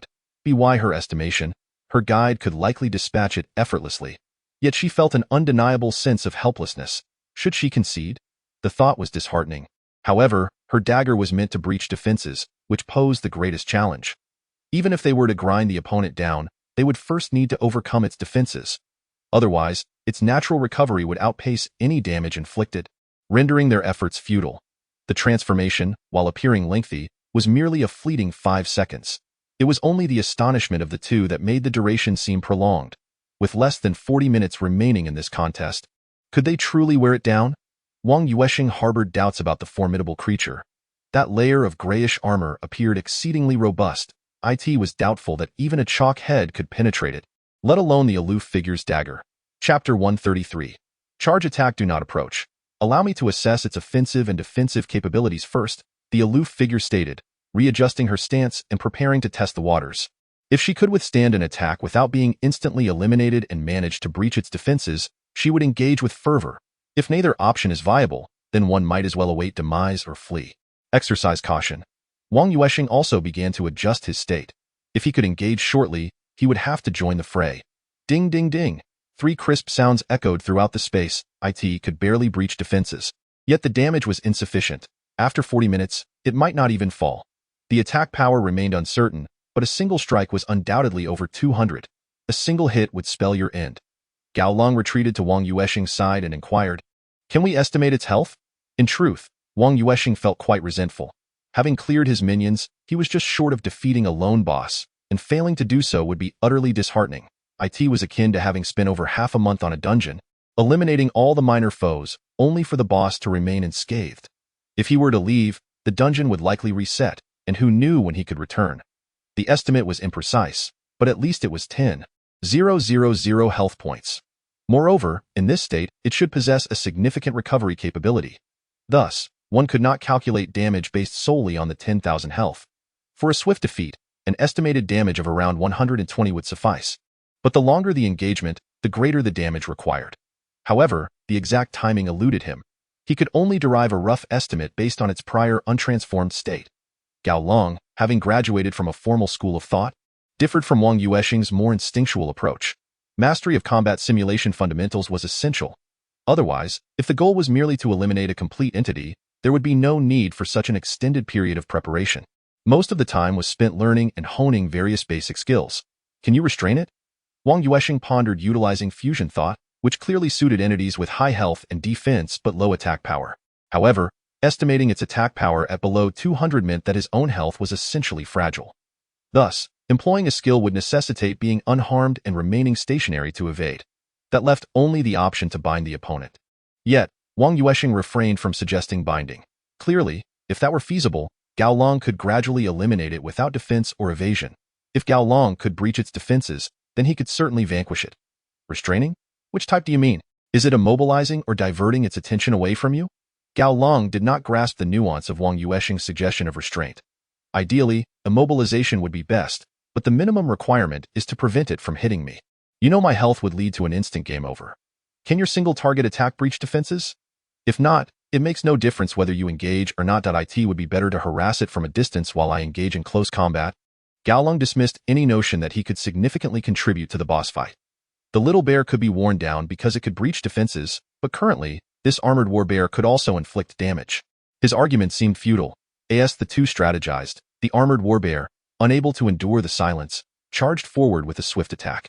Its speed resembled that of a turbocharged Audi rather than that of a bear. Clearly, Wang Yuansheng and Gao Long were both unprepared for the explosive speed exhibited by one another. In the end, they could only manage a swift sidestep, striving to evade a direct collision. However, the residual force sent both of them hurtling away. Chapter 134. Adding insult to injury. Wang Yuansheng felt as though he had been struck by a train, his entire body uncontrollably soaring through the air. He watched helplessly as his stamina plummeted from full to a mere 30, with a continuing downward trend. Without hesitation, he consumed a beer, entering a state of inebriation that dulled the pain by half. His mental capacity surged by 50, locking his health for 5 seconds. when his body collided with the wall and rebounded to the ground like a lifeless dog. He lay completely still. Though Gaolong suffered significant damage, her equipment mitigated harm and augmented her stamina, preventing an immediate defeat. Yet, she still endured a triple hit of 150, 100, 50 from the residual force. One could only imagine the dire consequences for Wang Yuansheng, who had nothing to shield him. In that moment, she was engulfed in regret. Regret for persisting in the fight against this transformed boss, for bringing him to this place, and for agreeing to let him stay and assist her in completing her mission. It was fatal. A total damage of 300 within the span of 3 seconds. Though the damage was not simultaneous, 3 seconds were undeniably insufficient for recovery, especially since the moment of being flung away left no time for immediate healing. She swiftly consumed a purple potion, replenishing her stamina before rushing to Wang Yuansheng's side. If a fallen minecaster could return to their original form quickly, there might still be a glimmer of hope for revival. Although she had never encountered such a situation, the guide had once casually recounted an experience of a teammate being saved in this manner. She hoped it was not too late. "Hold on, you filthy boy." Gaolong's tears were nearly blinding. "I can be revived just by your anger." Wang Yuansheng could indeed hear the voice, but the aftershock of the impact had not yet subsided, leaving him with limited control over his body. It was only when Gaolong called him filthy boy a second time that he regained the ability to speak. "You are not dead?" Gaolong stared at Wang Yuansheng in astonishment. A continuous onslaught of 300 stamina points lost, accompanied by a moment of rigidity. There hadn't even been time to drink a potion. Wang Yuansheng was still under the effect of the banner. Thus his stamina was fully restored in that brief moment. He managed to rise, albeit unsteadily, and said, "I felt unwell, so I immediately drank a bottle of beer." "Beer? A status item?" Gaolong understood that the name was merely for reference. The true effects were to be gleaned from the item's functional description. A 5-second lock on stamina to prevent instant defeat. With that, he promptly produced a bottle of beer and handed it to Gaolong. Upon inspection, she confirmed its effect of locking stamina. Such minor invincibility potions were exceedingly rare. She could hardly fathom how this novice had acquired such a treasure. If they survived this ordeal, she would certainly demand a full account from him. "No more fighting. Let us retreat." Gaolong ultimately resolved to abandon the confrontation. Just because he had survived this time did not guarantee another chance. Engaging in such high-risk endeavors was ill-advised, especially given the uncertain rewards. Even if they withstood the attack, it was not certain that they could vanquish this armored battle bear. Wang Yuansheng felt a twinge of reluctance, yet he had only 4 bottles of beer remaining. At most he could endure for 4 more exchanges. He truly lacks the confidence to eliminate his opponent in all directions. The little bear took over 2 minutes. With such a large one, it seems unlikely to succeed in less than 10 minutes. The fish has been caught. "Open the gate." At this moment, 2 figures emerged from one of the 6 channels, accompanied by a dozen resentful spirits of German shepherds. As soon as the words were uttered, substantial gates appeared between the other 5 channels and the central area, effectively blocking the escape route. Chapter 135. 1 against 2. Oh no, it's the resentful spirits from the zoo. Gaolong had been focusing his attention on the boss, and thus had not released his perception, which caused him to overlook the resentful spirits in this channel. This time, Wang Yuansheng felt every hair on his body stand on end. He immediately executed a series of rapid strikes, managing to eliminate half of the approaching German shepherd spirits. The remaining ones, now in close proximity, did not intimidate him, as he unleashed various martial arts techniques. Gaolong, armed with a pair of daggers, dispatched the charging spirits with swift precision. This delay provided the ironclad war bear with another opportunity to charge. Its charging attack required a buildup of energy, clearly a unique skill. Fortunately, Wang Yuansheng and Gaolong had maintained a safe distance, thus avoiding a simultaneous impact. Although Gaolong was relatively close to the ironclad warbear, the boss evidently recognized who was the easier target. Directing its charge towards Wang Yuansheng at that moment, Wang Yuansheng found himself entangled by 2 dogs, leaving him no choice but to brace for the assault. Reluctantly, he had indeed indulged in beer beforehand. Otherwise, being struck head-on would likely have resulted in instant annihilation. Thud, thud, bang. With 3 consecutive sounds, the 2 dogs were sent flying and turned to ashes, while Wang Yuansheng collided with the wall, then bounced to the ground, finally rolling a few times before crashing into the bear's cage. Gaolong merely watched, feeling a pang of pain. One could only imagine the intensity of the experience for the one involved. How did Wang Yuansheng feel? He could not articulate it, likening it to the sensation of being thrown by an Audi after a drunken stupor. Spurt, spurt, spurt. 3 more jets of blood erupted from him. Fortunately, He was in a state of stamina lock, or these three would have surely claimed his life. The automatic recovery had activated, yet the Jinchi buff was evidently insufficient. TSK. How mesmerizing is the charge of the old black bear? How many times has it been now? A middle-aged male resentful spirit wielding a harpoon emerged from the channel entrance. This was the third wave, at an average of 1 wave per month. The pace is rather sluggish. Following closely was a short, stout middle-aged female resentful spirit brandishing a whip. Once the effects of the alcohol faded, Wang Yuansheng felt as though his body was falling apart. Helpless, he downed another bottle and shouted, "Forget about me and the boss. Take down those two first." Gao Long glanced at him, understanding that as long as he had beer, he would temporarily survive, while the boss seemed to have set its sights on him, providing a perfect opportunity to confront the two resentful spirits. But could he truly contend with both of them? A preliminary assessment suggested that the female spirit had some formidable presence, yet had reached an intermediate level. The male spirit, enveloped in a dark gray aura of resentment, was evidently a high-level spirit that had consumed the essence of other practitioners in his prime. Gao Long would have had confidence in a one-on-one engagement without succumbing to defeat. Indeed, merely avoiding defeat is a daunting task. Achieving victory is an even greater challenge, particularly when one must consider the opponent's unique abilities. If the adversary possesses skills that counter one's own, then even the goal of not being defeated may prove elusive. As I pondered this, the boss charged forth once more, gathering strength for another assault. Wang Yuansheng had taken refuge behind the cage, seemingly contemplating a strategy while leveraging the 5 seconds of true man attributes granted by the beer. The priority was to eliminate that woman first. With steely resolve, he propelled the dagger in his left hand towards the woman and then advanced towards the man. What a stroke of good fortune! The man remained unfazed, effortlessly deflecting the dagger with his harpoon, then thrusting the harpoon's handle towards the icy demeanor of Wang Yuansheng. The woman, clearly in sync with the man, paid no heed to the incoming dagger. Instead, she raised her whip and ensnared the wrist of Wang Yuansheng, who clutched another dagger. With a powerful tug, she yanked the dagger away from the man's trajectory. In that fleeting moment, Wang Yuansheng pivoted, following the direction of the dagger being pulled, exposing his entire back to the man's assault in a 1-against-2 scenario. Even he found himself at a disadvantage. Chapter 136. Quick Wit Seeking Death. The man bellowed, thrusting the harpoon towards Wang Yuansheng's nape. Should he connect, the strike would undoubtedly deal a devastating blow. After all, this was a vital area. Although it lacked the gruesome spectacle of a shattered skull as seen in the source world, significant damage was a certainty. A critical hit could easily inflict 400 points of damage. The woman, witnessing her opponent disregard her husband's attack in favor of directly stabbing at her, gritted her teeth, resolved to exchange injury for injury. As long as her husband's strike proved effective, she might emerge unscathed from the battle. Wang Yuansheng's tactical choice hinged upon having consumed that bottle of beer. Without it, exposing his back to the adversary would have been a fatal blunder, one that a formally trained exorcist of her caliber would never commit. Yet, with the beer, this misstep transformed into a glimmer of hope. Within this seemingly erroneous decision lay the sole opportunity for victory. As Wang Yuansheng reached his conclusion, he was not alone in his resolve. His decision was even more audacious. Those present believed he was desperately evading the ironclad warbear's onslaught, searching for a sliver of survival. Yet, he alone understood that he was not seeking an opportunity to survive, but rather a chance to vanquish the boss. The moment he collided with the bear's cage, this revelation struck him like lightning.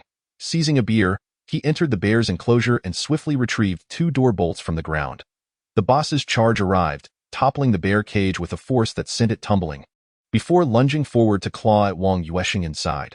Without hesitation, he wedged the 2 door bolts against the bear's claws, then summoned his ruler to insert it into the other paw. Everything transpired in a flash. Even as the 5 seconds of true man time just concluded, that moment, half of the cage Wang Yuansheng occupied was already deformed, having been pushed into the wall by the boss. In the final second, he unhesitatingly consumed another bottle. Did it pain his heart to drink? The answer was undoubtedly yes. But could he afford not to drink? The answer was a resounding no. To drink was to live. To abstain would likely lead to his demise within 5 seconds. Gazing at the 2 remaining bottles of beer, Wang Yuansheng understood that should the need arise, he would not hesitate to indulge once more. After all, in death, nothing remains, rendering the beer useless. Fortunately, the successfully pierced through the bare paw, confining both paws within the cage. Here it comes, the moment of truth. Wang Yuansheng clasped the bare paw, which was several times larger than his own hand. The activated, unleashing a radiant barrier invisible to others in this monochrome world. Wang Yuansheng emerged as the vibrant protagonist. 5 seconds passed, yet this time the proved its efficacy. Wang Yuansheng felt no pain, no discomfort. The vengeful energy of the ironclad war bear was continuously absorbed into his body, subsequently transmitted to the array. It was as if he experienced the life of this black bear. The agony of having its bile extracted while alive instilled in him a profound hatred for those cruel farmers. Ultimately, this black bear took the lives of several cubs before ending its own life. The weight of its resentment was beyond verbal expression, and its loathing for humanity was equally indescribable. Thus, it sought vengeance in its own way. All low-level vengeful entities entering this realm would be restrained, and any exorcist who ventured in would meet their demise. Just as the male and female vengeful entities had stated, 3 waves of exorcists had infiltrated this place, yet all 5 had been annihilated. Chapter 137. A Pyrrhic Victory Among the Slain. 2 waves consisted of pairs, much like the combination of the aloof figure and Wang Yuansheng. The other was a lone wolf. 3 of them were directly consumed by the black bear boss, which was why it had mutated into its current form, evolving toward a natural ultimate entity. The remaining 2 were devoured by the male and female vengeful entities, acquiring the exorcist weapons and gear. The male's harpoon was among the spoils. However, the vengeful entity could not utilize the exorcist's items, relying instead on readily available weapons and equipment, which could not unleash the inherent effects or special abilities of the weapons. Once Wang Yuansheng activated this 5 constant array, the boss could neither attack him nor escape. It was essentially secured. Now, it remained to be seen how much psychic energy and remnants of vengeful entities this plump boss could yield. In contrast to Wang Yuansheng's situation, the aloof figure, leveraging the 5 seconds of stamina lock, completely abandoned defense, slaying the female vengeful entity in a mere 3 seconds. This was due to a miscalculation on the part of the female vengeful entity, who believed she could withstand a hit without fatal consequences, even managing to control her opponent to afford her partner sufficient time to deliver a fatal blow. Yet, unexpectedly, a dagger appeared in the aloof figure's empty hand, and coupled with the whip he had drawn, he aimed directly at the vital point of her head. In 3 seconds, he struck 12 times, 6 with each hand, achieving an exceptionally efficient assault. 1 strike resulted in a critical hit, while another caused a bleeding effect. The 12 strikes swiftly dispatched her, as the female vengeful entity disintegrated into ash. A plethora of equipment, weapons, and treasure chests littered the ground. However, the aloof figure had no time to attend to these spoils. He swiftly threw the dagger back and seized the opponent's harpoon. With a final, desperate lock on the harpoon, it was thrust into his left leg, forcefully wedged between the bones. This act effectively disarmed his opponent, allowing him to close the distance. The dagger in his other hand lunged towards the bewildered male specter. Alien, I shall end you. After the blade pierced the specter's neck, a torrent of blood erupted. Yet it failed to diminish his fighting spirit. Instead, in a fit of rage, he forcefully snapped the harpoon lodged in his leg bone. The weapons of the realm of resentments exist in a liminal state between the tangible and the ethereal. Thus exceeding a certain threshold of resistance would result in their fracture. Wielding the severed harpoon as a weapon against his adversary was an undeniably ferocious tactic. Gao Long, enduring excruciating pain, consumed a vial of purple elixir, and subsequently partook in a restorative potion as well, both for the sake of security. After all, they had strayed far from Wang Yuansheng's banner, and that buff would only linger with him. Once beyond a certain distance, the benefits of dual recovery could no longer be enjoyed. Although the male specter had devoured other resentment practitioners, he was merely a caretaker with little combat experience. Thus, despite possessing a formidable fade and slightly enhanced defensive capabilities, he was no match for the seasoned Gao Long, who was adept at utilizing restorative items. Ultimately, the two engaged in a fierce grapple, Gao Long stabbing with her dagger while the specter retaliated with his harpoon. This continued until the specter was rendered incapable of wielding his weapon, at which point Gao Long swiftly delivered 3 decisive strikes. Battling through intense agony and fatigue, Gao Long painstakingly crawled towards the open arena, having rolled and fought her way into this passage leading to the zoo. Dragging her battered body, she finally reached the edge of the arena, where she glimpsed the silhouette of the boss. But Wang Yuansheng was nowhere to be seen, causing her heart to plummet. Chapter 138. Negative Review. Indeed, she had pushed herself too far. He had willingly sacrificed himself for her. Wretched man. Safe travels. Overcome with emotion. Gao Long wept anew. Call out one more time, and I swear I shall die right here. Wang Yuansheng's voice rang out, robust and unwavering, devoid of any sign of fatigue. Yet, He remained unseen, his presence only audible. Gao Long shivered involuntarily. Could he be the fabled ghost? Did this fiend intend to haunt her even in death? No wonder. Had it not been for her, he would not have perished. At most, she could fulfill her filial duty by caring for his parents. Surely, that would suffice. She implored him to cease his torment. I am a resentment practitioner. Tread carefully, or I shall purify you directly. As Gao Long's voice grew stronger, she reminded herself of her identity as a practitioner, dismissing her fear of ghosts. After all, were not ghosts merely incomplete manifestations of resentful souls? How foolish of her. If you truly wish to assist in caring for my parents, I would not object. But can you help me remove this empty shell? I am trapped inside and cannot escape. Wang Yuansheng feigned innocence. He had indeed vanquished that boss and contributed an abundance of treasures. However, to his misfortune, the outer shell had not vanished. It remained stuck outside the cage, rendering it impossible to unlock from within. On the other side, the colossal creature was thrust directly into the wall from the outside. One could only glimpse the boss's back armor, entirely unaware that there was a cage on the other side, containing a living soul. Gao Long, enduring excruciating pain in his legs, managed to rise and hopped on one leg to the location of the armored shell. He peered inside to find Wang Yuansheng, wearing an expression of utter desolation. Upon touching the shell, it shattered into a multitude of pieces.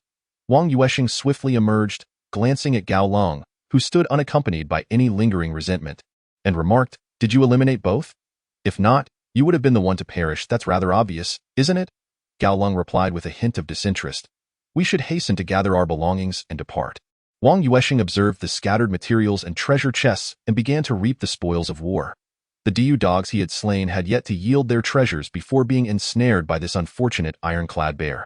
Gao Long, limping back to collect the spoils, inquired, "How did you manage to kill it? Don't tell me it was some unfathomable reason. And what of that beer? If you don't provide me with a clear explanation, I shall make you aware that incurring my ire is far more dreadful than facing this boss." Was a form of liberation, I suppose. This fellow's life was a tragedy. He took the life of the child he had nurtured and then chose to end his own. All of this stemmed from the avarice and cruelty of those unscrupulous breeding merchants. In response to Gao Long's jest, Wang Yuansheng was too preoccupied to engage further. After the exhilaration of vanquishing the boss subsided, he was left with only a sense of compassion for the bear. Gao Long, understanding his sentiment, patted his shoulder and said, "That is precisely why our existence is necessary. If we could eradicate the resentment born from the greed and cruelty of these individuals, such occurrences would diminish significantly in the future." I concur with your use of the term liberation. Collecting what was necessary and gathering the materials was indeed a labor-intensive task. Wang Yuansheng couldn't help but grumble. If only we had a master system to facilitate this. The items don't automatically enter the inventory. It's not intelligent at all. Truly disappointing. Chapter 139. Abundant harvest. After surveying the area to ensure nothing was overlooked, Gao Long declared, "Let us prepare to return." "How did you fare? Do not return with injuries. We wouldn't want a repeat of last time." "I'm fine, but your leg injury seems rather severe," Wang Yuansheng remarked. Observing Gao Long's limp, "It's merely a wound to the body in the realm of resentment. It's nothing serious. I can recover swiftly after a visit to the military base." Gao Long replied nonchalantly. "Oh, don't you have any healing potions?" Wang Yuansheng inquired. Gao Long shook his head. "Even if I did, there's no need. The battle has concluded. Using them now would be wasteful. Compared to the military's treatment, healing potions are significantly more expensive. But you're quite wealthy, aren't you?" Wang Yuansheng retorted with a smirk. "Having money doesn't mean I squander it frivolously. Besides, I'm not as affluent as you." Gao Long countered. "The battle is over, yet you stand there flaunting your banner. You are the real tycoon." Gao Long glanced upward at the banner in the sky, noting that it seemed to have undergone some alterations since the battle. Wang Yuansheng glanced up and couldn't help but exclaim a curse. "Damn it, I actually forgot to collect it." There were only 9 minutes and 12 seconds left. Why is there something extra? As he grasped the banner in his hand, he sensed a transformation occurring within it. "Let us head back. We can analyze it further in the training room." "This place is not secure," he suggested. The cold and aloof companion surveyed the end of the passage. Although nothing was visible, it was likely teeming with resentful entities.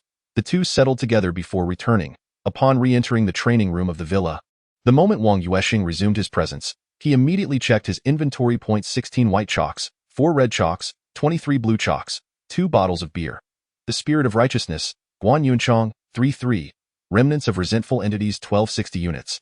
Examination papers, 1010. ruler 12100, and the banner 0 hours 9 minutes 12 seconds. Additionally, he possessed 23 bronze chests, 5 silver chests, 1 gold chest, and 1 bear hide armor, along with a hodgepodge of materials such as bear skin, tiger bones, wolf hair, and various claws. The quantity of dustless chalk had plummeted below a historical low. This meager supply would hardly suffice for another battle, especially the white chalk, which would be depleted after just a few uses. His companion was brimming with excitement. They had banded together to vanquish a bear boss that rivaled the ultimate natural entity. Although Wang Yuansheng delivered the finishing blow, she still shared in the rewards. The influx of over 500 psychic points particularly thrilled her. She began organizing the spoils of their latest endeavor before considering any potential exchanges, ultimately deciding to sell off anything unnecessary for more psychic energy. Upon entering the training room, she immediately began to sort through her acquisitions. Since each person's inventory remained concealed unless they chose to reveal it, Wang Yuansheng could only observe her animated gestures. He too commenced opening his chests. Although this time had incurred greater expenses, the treasures obtained were plentiful. First, he opened 23 bronze chests in rapid succession. The resulting display of light was akin to a dazzling fireworks show. The addition of 25 boxes of dustless chalk brought him considerable satisfaction, along with 10 sets of basic recovery potions, each containing 6 bottles, each restoring 30 health points. There were also 8 sets of mental potions, similarly packaged, each restoring 30 mental energy. Indeed, bronze chests predominantly yielded recovery potions, providing no equipment whatsoever. Nonetheless, Wang Yuansheng retained a fondness for the dustless chalk, which he deemed essential. The red and blue chalks proved even more potent than the basic recovery potions. In Chapter 140, I confess, the silver chest yielded equipment: a set of 20 peak needles, a bone knife at 100-100, a vampire's kiss 1, and an item that raised the maximum stamina by 1, usable for 0 to 199.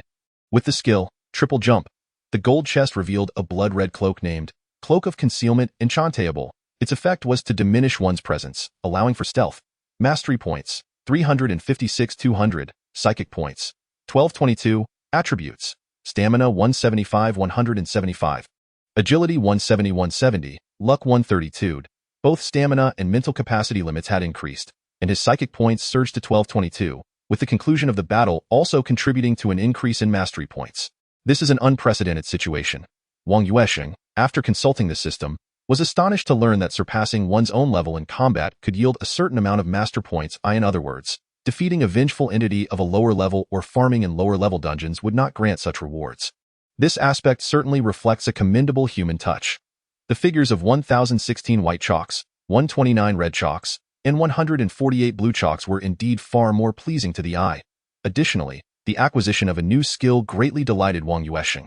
Upon opening the skills interface, he was surprised to discover a new domain skill added alongside the skill tree of mental disruption, battle flag, beginner, with attributes identical to those of the item, the banner. The distinction, however, lay in its potential for upgrading. The system did not provide an explanation for the acquisition of this skill, but after careful contemplation, Wang Yuansheng arrived at a conclusion. During the use of fusion thought, the 5 constants formation surged skyward, while the banner was fluttering above his head. By absorbing the boss's resentment, he had inadvertently also assimilated some attributes of the banner, resulting in the sudden acquisition of this domain skill. Nevertheless, his understanding of domain skills remained insufficient, leaving him with no choice but to make such an assumption. Hey, you know that at least I am your nominal boyfriend. Could you not extend me a modicum of respect? Wang Yuansheng refrained from looking up, fully aware that it was the aloof one speaking. Only she would address him in such a manner. Fine, Wang Yuansheng. I suppose I shall just call you Xiao Sheng. Call me Xiao Sheng, or a Sheng.it is simply the combination of Yuansheng. Wang Yuansheng continued to lower his head, sorting through the chaotic materials which had been classified by the system, albeit less conspicuously than items. Following this battle, the aloof one conducted a fresh assessment of Wang Yuansheng, only to discover that her score was, astonishingly, lower than his. At the very least. The performance of an ironclad war bear left her in the dust, though she regretted not witnessing the specific combat scenario at that time. Where's my explanation? Last time, I let you young off the hook, but if you try to brush me off again with this boss, I shall certainly confront you in person, she remarked half-jokingly, half-threatening. Well, to be honest, it truly was a feeling. It was precisely because of that feeling that I was able to explore and act. This time, I was indeed cornered by the ironclad war bear, which compelled me to unleash my latent potential and employ the legendary, long-lost ultimate skill to defeat it. Wang Yuansheng himself was unsure how to elucidate the ability of fusion thought. Seeing the aloof one limping over, counting on her fingers, he realized she was serious. However, her injured leg evidently hindered her movement. "All right, I confess." Wang Yuansheng raised his hands in surrender, recognizing that he would inevitably have to interact with her frequently in the future. He could not continue fabricating tales of being pushed to the brink of despair followed by sudden inspiration. Such fabrications would be hard to believe even for himself. Chapter 141. 10,000 Psychic Power Points. While recounting a story laced with half-truths, Wang Yuansheng finally managed to catch his breath after organizing all the clutter. Did you really suddenly inherit your great-grandfather's legacy? Have you truly embraced his mantle? The aloof one regarded Wang Yuansheng's words with a skeptical eye. After all, the existence of exorcists with a lineage is indeed a matter of record, albeit with a remarkably low probability of occurrence. Thus, she is quite knowledgeable about the specifics of the situation.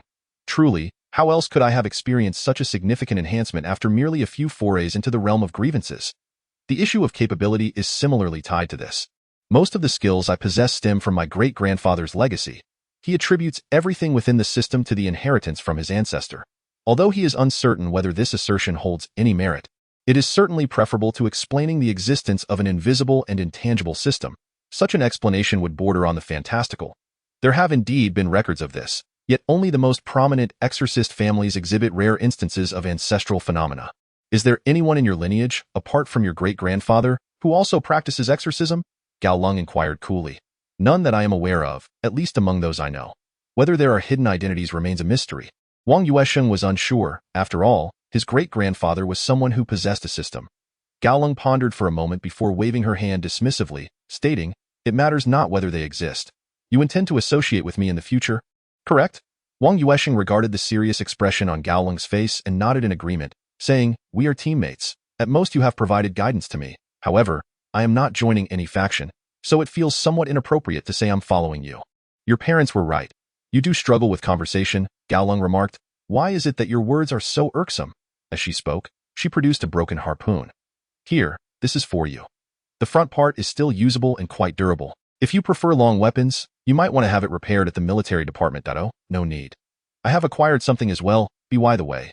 This is for you," Wang Yuansheng replied, retrieving an item that could enhance physical strength and handing it over. Gao Lung examined the exterior but was unable to discern its nature. Upon receiving it, she gasped. "Where did you obtain this? Did it drop from a boss?" "It came from a chest. I can't recall who contributed it specifically," Wang Yuansheng explained. "Why? Is it particularly special?" he inquired, as he felt no distinct significance about it. It was merely a stat point used prior to reaching the limit, which held little value for him. Given that he could undertake tasks that awarded attribute points through the system, such as the commonly encountered series of tasks from the 3-5 directors, the IT should be about right. Generally, only advanced complete entities have the chance to yield such items, primarily the product of golden chests. Gao Lung refrained from accepting it, understanding the item's rarity. Wang Yuansheng, aware that she did not take it, surmised that it might indeed be something valuable, yet he nonchalantly urged it upon her. "You are nearing your limit. Gaining even a single point must be quite challenging, no?" Gao Lung nodded, then gazed at the unassuming object resembling a Ferrero. After reaching level 190, one can no longer increase values through combat. Only items in certain special circumstances can augment dual attribute values. "I'll buy it," Wang Yuansheng offered. Typically, items that enhance physical attributes by 1 prior to level 199 are priced around 10,000 psychic energy. Of course, that's based on the average trading price in the past. Occasionally, large cities host official auctions of this nature. Most of the statistical data is derived from these auctions. The aloof figure retrieved a psychic card. In the meantime, Wang Yuansheng received a notification from the system. Psychic value 10,000. Chapter 142. The Cloak of Concealment. Wang Yuansheng shook the psychic card, and indeed, the system had credited him with 10,000. Furthermore, his psychic card reflected an additional 10,000 credits. "Could you possibly grant me one more psychic value?" Wang Yuansheng suddenly requested, eager to validate a particular notion. The aloof one glanced at him, posed no further inquiries, and directly transferred another psychic value. It is well known that psychic practitioners often exhibit traits that diverge from the norm, possessing a somewhat neurotic disposition. Thus, Wang Yuansheng's unusual request was deemed a typical occurrence. As expected, the psychic value offered without charge could only augment the numerical value within the psychic card, and could not increase the upper limit of the psychic value recorded in the system. It appeared that the system accounted solely for its own accrued benefits. Even sales were required to pertain to one's own possessions.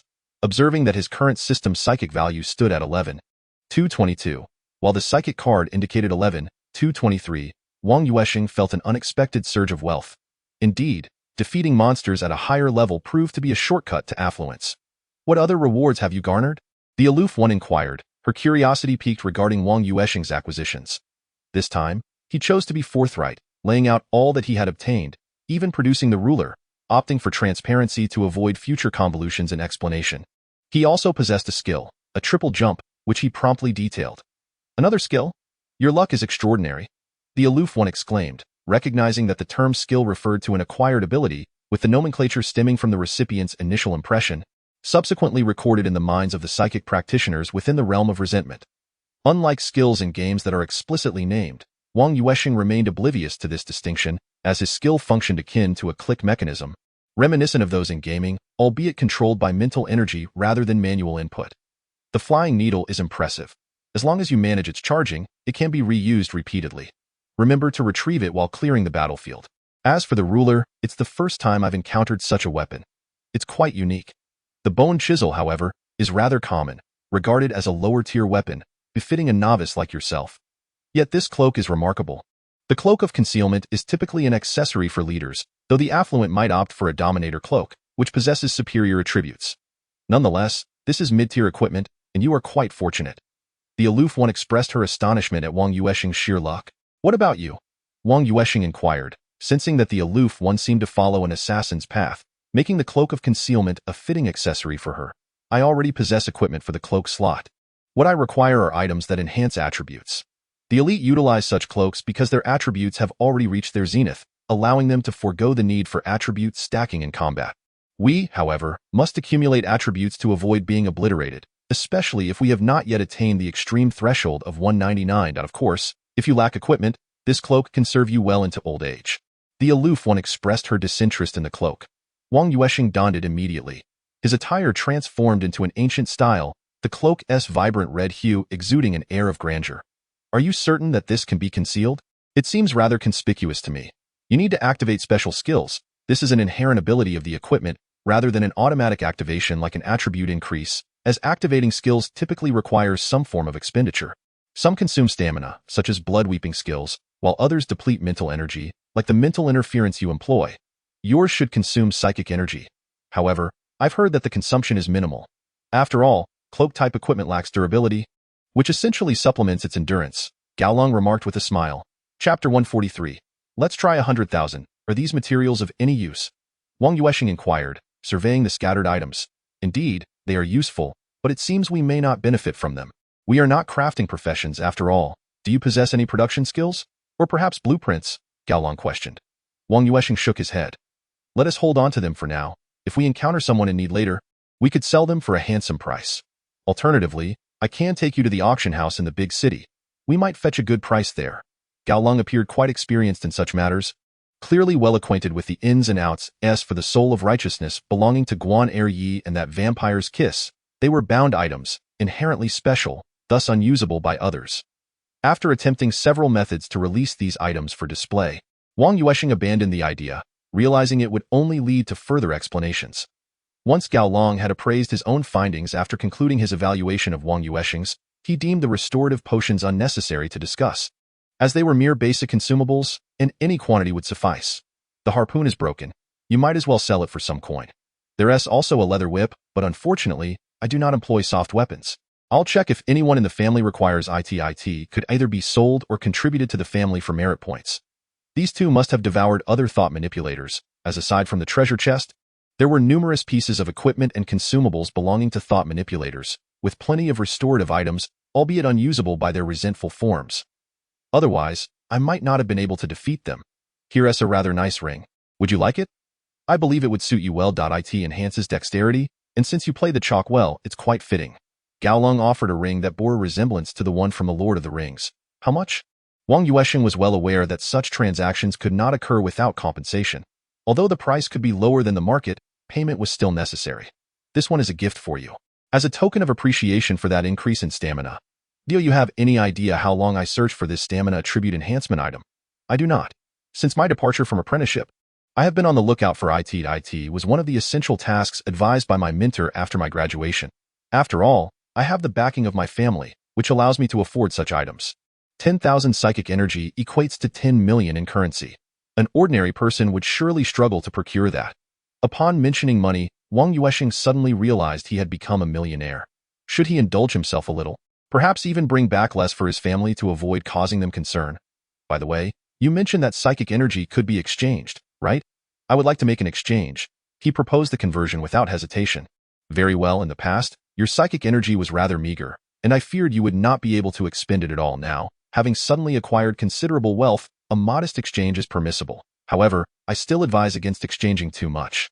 Money holds value in the source world, yet it is of little use in the realm of grievances. The most liquid asset remains the psychic energy, a form of hard currency. Gao Long, hailing from an affluent lineage, has never experienced poverty and thus cannot fathom the struggles of Wang Yuansheng. Let us proceed with an exchange of 100,000. Wang Yuansheng feels that spending 1,000 points of psychic energy is still manageable. Especially since he currently possesses double the psychic energy. It is advisable to utilize the system's inherent resources for combat consumption, reserving external transactions for the psychic energy card. Gao Long is aware that he possesses over 10,000 points of psychic energy. Exchanging 1,000 is not excessive, so she lightly shook the psychic energy card and withdrew 1,000 points. She then stated, "Once we step outside, I will transfer 100,000 to you. Please provide me with a bank card." Given the substantial amount, it is best not to use WeChat. In Chapter 144, regarding the enchanting function, Gao Long continued to acquire various gear and items. While her kills may have been fewer, the two individuals she dispatched collected numerous items beyond those of grievance masters. If merely counting the number of items, Gao Long would certainly surpass Wang Yuansheng, provided that we exclude materials from animals. It is well known that the materials from grievance entities of animal and plant origins are abundant. Human grievance entities serve as the primary source for equipment and weapons. I want those bearskin leg guards and shoes. Wang Yuansheng immediately identified two pieces among the gear Gao Long presented, which belonged to the bearskin light armor series. Having obtained armor for the upper body and head, he considered that, according to the standard configuration for grievance masters, the complete set would include headgear, upper body, lower body, and footwear. As for rings, necklaces, and cloaks, these three non-durability items are classified as special accessories. Gao Long offered the two pieces of leather armor for 100 points of psychic energy, which is approximately 40 to 50 points below market value. Finally, she inquired, "Do you still have that beer? The one that provides a 5-second boost to stamina. I have 2 bottles left. What do you need it for?" Wang Yuansheng asked, lifting his gaze. This item is quite useful, akin to an invincibility potion. Although it does not grant true invincibility, one could still suffer against continuous damage. It can indeed mitigate one-time damage if timed correctly, making it a valuable asset among consumable medicines. I'll share a bottle with you. I must reserve one for my own safety. Should I acquire more, I will share again. Wang Yuansheng pondered whether he could procure the beer from Guoping again at the price of $500 per bottle. If so, it would indeed be a lucrative venture. Gao Long did not pry into the beer's origins. After all, everyone has their own channels. She promptly transferred the 100 points of psychic energy back to him, stating, "Let us settle on 100 points of psychic energy per bottle." This is non-comparable, but similar items are generally priced at around 100. Unless it possesses an extraordinary status-clearing function, an invincibility potion might fetch 500 points. Otherwise, basic items that offer distinct locking abilities are typically priced at this rate. As Wang Yuansheng recovers 100 units of energy, it effectively translates to an influx of 200 units, albeit with half of it being allocated to the system's energy value. The balance on his card remains at 10223, while the system reflects 11322 attributes: stamina 275 175, spirit 170 170, luck 132. It is worth noting that the 100 units of stamina are merely an enhancement from his equipment and do not contribute to his personal limits. However, during combat, the immediate values are taken into account. After a flurry of activity, the two finally departed from the realm of grievances. Although it was already past midnight, Wang Yuansheng still had to drive Gao Long to the military base by the seaside for treatment of his leg injury. He also needed to replenish the durability of his ruler, taking a moment to peruse the market. Now that he had become a man of means, in the end, restoring the durability of the ruler cost him a mere 13 units of energy. A truly reasonable price, especially considering Gao Long's estimate that such recovery during combat would typically be 5 or 6 times that amount. Of course, this also depends on the attributes and levels of the weapons involved. While wandering through the market, He pondered the branch of the fusion energy skill that contained the slot for the remnants of grievance bodies, as indicated by the 1260 standing emblem that encompassed a wealth of information. One aspect particularly delighted him: vampiric enchantment, required items, vampiric artifacts, -100 remnants for the basic level, -500 for the intermediate, -1000 for the advanced, and -10,000 for the perfect level. But it turned out that this branch was dedicated to enchanting. Chapter 145. Habits of Identity. The fusion energy skill is divided into two main components. The first is the Wu Chang formation, known as the battle array. The second involves enchanting using the remnants of grievance bodies absorbed by the battle array, although one can also expend energy to facilitate the enchanting process. Some special enchantments, however, require additional materials. For instance, the vampiric enchantment necessitates corresponding vampiric items. Wang Yuansheng settled outside the medical department, then cast the kiss of the vampire into the designated slot for special items required by fusion energy. There, a miniature Wu Chang formation lay concealed, not for external release, but as a self-contained backdrop within the system. He also placed the cloak of concealment within, before finally selecting the advanced vampiric enchantment. According to the enchantment's description, the basic level can absorb 1-5 of the damage dealt as healing, the intermediate level 5-15, the advanced level 15-30, and the perfect level 30-50. The cap for vampiric absorption stands at an impressive 50. This represents a truly formidable value. Imagine inflicting 200 points of damage and recovering 100. What a sensation that would be! If he were not to be swiftly defeated with a sufficiently rapid attack speed, he might even forego potions altogether, an unscathed journey becoming a feasible dream. Observing the cloak now imbued with enchantment, its blood-red hue appeared even more pronounced, subtly shimmering with a hint of brilliance. He recognized this as the manifestation of the activated enchanting effect. Satisfied, he stored the cloak away, mindful of discretion in such public settings. It is prudent to keep one's wealth concealed. This is the way to navigate affairs here. Gaolong's treatment was not a brief affair. Over 5 hours had elapsed in the realm of grievances, while more than an hour had passed in the source world. Upon their return to the source world, it was already past 4 in the morning. Wang Yuansheng finally understood why Gaolong often slept soundly until midday. With such a schedule, if he did not indulge in a long slumber, he would surely risk an untimely demise. "Let us find a budget hotel for a brief respite, as you still have work to attend to," suggested the aloof yet considerate companion. Agreed. Wang Yuansheng did not hesitate. This was indeed the most prudent course of action. Should he spend an additional hour driving back to the villa, sleep would be an unattainable luxury. There exists a budget hotel nearby the Naval Academy, where the two secured separate rooms and promptly succumbed to slumber. It seemed to Wang Yuansheng that he had barely drifted into sleep when the alarm clock blared. Upon reaching for his phone, he confirmed that it was indeed time to rise. Yawning incessantly, he nearly performed his morning routine with his eyes shut. As he descended to the lobby to check out, the receptionist, observing his fatigued yet still handsome visage, inquired, "Are you checking out? Since you stayed only 3 hours, the full-day rate still applies." "Yes, I understand. Please proceed with the checkout, as I am pressed for time." He opted not to disturb the occupant of the other room, allowing her to sleep a while longer. He was well aware of the aloof habits of his companion, predicting she would not awaken until the afternoon. "How considerate of you," the receptionist jested, "even in such exhaustion. You still think to let your girlfriend rest a little longer. Truly a model boyfriend." Wang Yuansheng responded with his signature smile, realizing he must acclimate to being perceived as the aloof boyfriend. Immersing himself in this role swiftly was essential. After receiving confirmation from housekeeping that all was in order, the front desk refunded his deposit and requested his WeChat.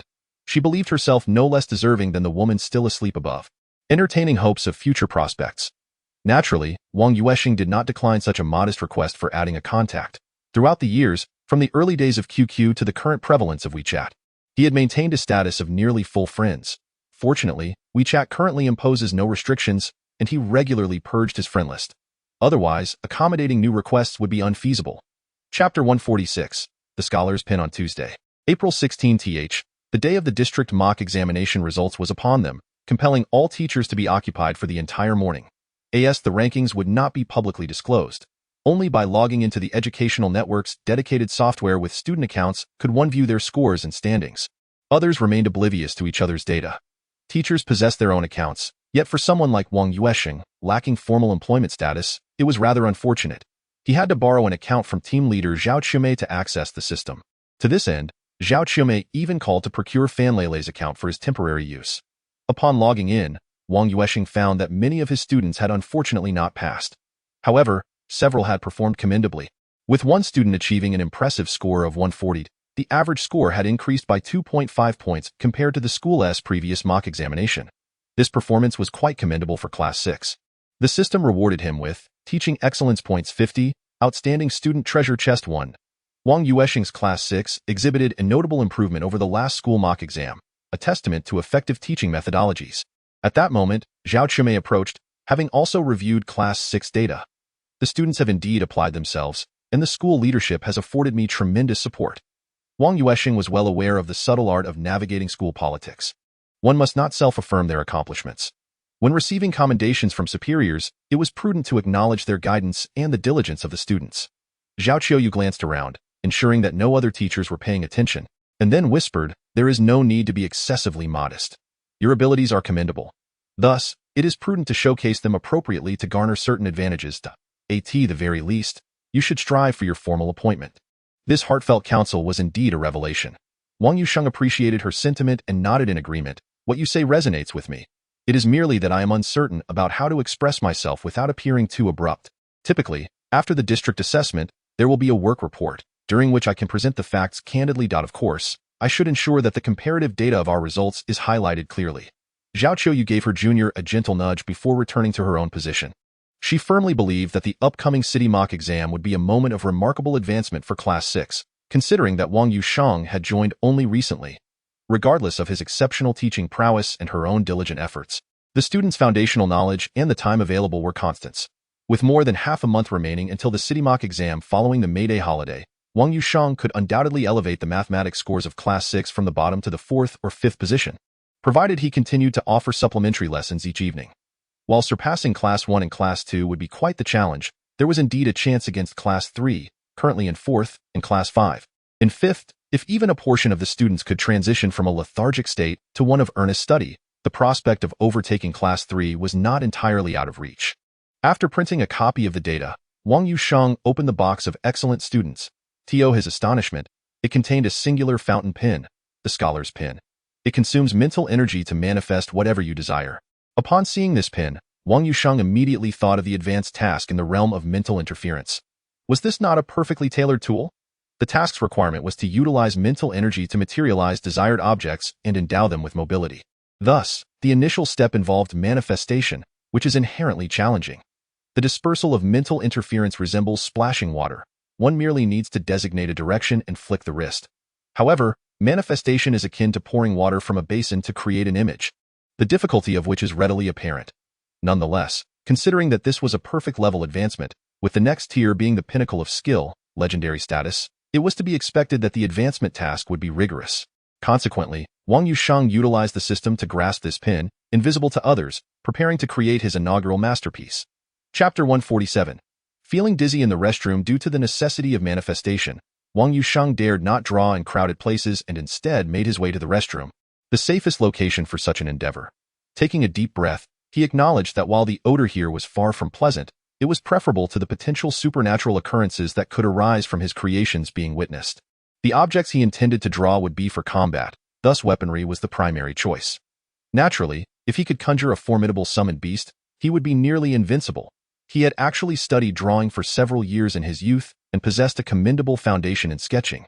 Regrettably, once he reached middle school, his focus shifted to academic subjects, leaving behind the extracurricular artistic pursuits from elementary school. Sketching demands keen observation. One must be thoroughly familiar with the subject to be depicted, which is why most sketch training begins with observation and progresses to later stages of live drawing. What, then, was he most familiar with? Wang Yuansheng could not help but ponder in his mind. Suddenly, an ethereal chalk appeared before his eyes, and the non-existent pen of a top student in his hand began to move on its own, swiftly and skillfully sketching a chalk within mere seconds. It was indeed a remarkable likeness, for the depiction was exceedingly delicate, capturing the nuances of both light and shadow. Naturally, achieving such detail in reality within 5 seconds would be impossible. However, conceiving and creating it in one's mind was entirely feasible. Just a moment of distraction left Wang Yuansheng feeling lightheaded. He hurriedly grasped the bathroom door handle for support. Upon checking his attributes interface, he noticed his mental energy had plummeted by 110, leaving him with only 6 zeroed, and a wonder he felt dizzy. "Oh dear, what is happening to you?" "Teacher Wang," exclaimed Zhou Guoqing. who had just exited a stall, witnessing Wang Yuansheng swaying unsteadily. Nothing. Perhaps just a bit of low blood sugar. I stayed up late and didn't eat after finishing. Wang Yuansheng quickly consumed a blue chalk to replenish himself, ensuring he regained more than half his strength. Otherwise, he would truly embarrass himself. Zhou Guoqing rushed over to assist him, saying, "You mustn't push yourself too hard at such a young age. Your class has shown significant improvement this time, with a score of 140. If your health deteriorates, it would surely dishearten your students. Thank you for your concern, Teacher Zhou, but truly, I'm fine. It's just that I slept late last night and didn't have time to eat, which led to the low blood sugar. I'll take a moment to eat something, and I'll be right as rain," Wang Yuansheng replied, reaching into his pocket and swiftly conjuring a piece of candy, which he took out. "Knowing you have this issue and still behaving this way is quite concerning. As your senior, I must earnestly warn you. Health is the foundation of one's endeavors. This is a teaching from Principal Lin that we must always keep in mind and act upon," Zhou Guoqing said with a serious demeanor. Wang Yuansheng suddenly realized that the seemingly unambitious Zhou, as described by Zhao Qiuyue, had not extinguished the fire within him. Rather, he had yet to find the opportunity to ignite it further. Zhou Guoqing was facing the bathroom door, allowing him to see who was entering just outside. Although the curtain obscured the upper half of the figure, he could recognize the person by their shoes, without a doubt. It was Principal Lin Yun. His voice was particularly loud, seemingly to ensure that the approaching individual could hear the name Principal Lin. Had it not been for Wang Yuansheng's mental energy surging to 170, he likely would have struggled to sense the newcomer from such a distance. However, since becoming an exorcist, his perceptive abilities had increased exponentially. He was acutely aware of Lin Yun's arrival, even earlier than Zhou Guoqing, relying not on sight but on the probing of his mental domain. Since old Zhou was putting on a show, he decided to play along. After all, being over 50 is no easy feat. And he had his own small needs as well. He promptly popped the conjured candy into his mouth and declared, "Indeed, I shall not forget Principal Lin's words in order to ensure that the students in this special class do not adversely affect the overall average of the school. I found myself burning the midnight oil to meticulously organize the types of questions and tailor specific plans for each individual circumstances. After all, there remains just over half a month until the crucial municipal examination." Chapter 148. Displaying skills. Zhou Guoqing was taken aback. He was certain that Wang Yuansheng could not possibly see Lin Yun, who still had at least 3 steps to traverse before reaching the curtain of the restroom. He mused to himself, could this fellow really be staying up late to handle such matters? It's no wonder Zhao Qiumei holds him in such high regard. A teacher who is not only youthful but also possesses teaching experience, coupled with an admirable appearance, is the quintessential star teacher, is it not? Should he secure a permanent position, wouldn't it be a soaring success? Since I am set to retire anyway, it would be wise to cultivate a good relationship. Thus, he nodded and remarked, "Indeed, Principal Lin is genuinely concerned about our academic performance and our well-being. Alas, I, old Zhou, am of an age where I might soon retire from teaching altogether. I hope to alleviate the principal's worries while I still have the chance." Wang Yuansheng had just materialized a piece of candy. Although it took merely 2 seconds, it consumed a portion of his spiritual energy, reducing it from 110 to 80, just slightly over half. He then offered support to Zhou Guoqing, saying, "Teacher Zhou has it tough as well. I heard you are just half a level away from achieving a senior title. This evaluation should surely grant you a promotion, correct? It is rare to find veteran teachers like yourself who have devoted half a lifetime to know." 30 Middle School. Before the reform of teacher titles, the secondary school series was primarily divided into senior secondary school, intermediate secondary school, first level, junior secondary school, second and third levels, corresponding to the vocational school series. Senior lecturer, and teaching assistant. Senior secondary school teachers and senior vocational school lecturers equate to associate professors at universities. Teaching assistants correspond to secondary school second-level teachers. The new classification is as follows. The title system includes 5 levels, from the highest to the lowest: senior teacher, advanced teacher, first-level teacher, second-level teacher, and third-level teacher, corresponding to the categories of senior, associate, intermediate, assistant, and staff level. Zhou Guoqing, being a veteran educator, has seen his title transition from the previous system, resulting in some discrepancies in ranking.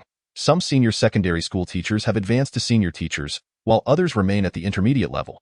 He, having no one to advocate for him, only attained the title of advanced teacher. But he still needs to undergo evaluation to qualify for the associate senior position.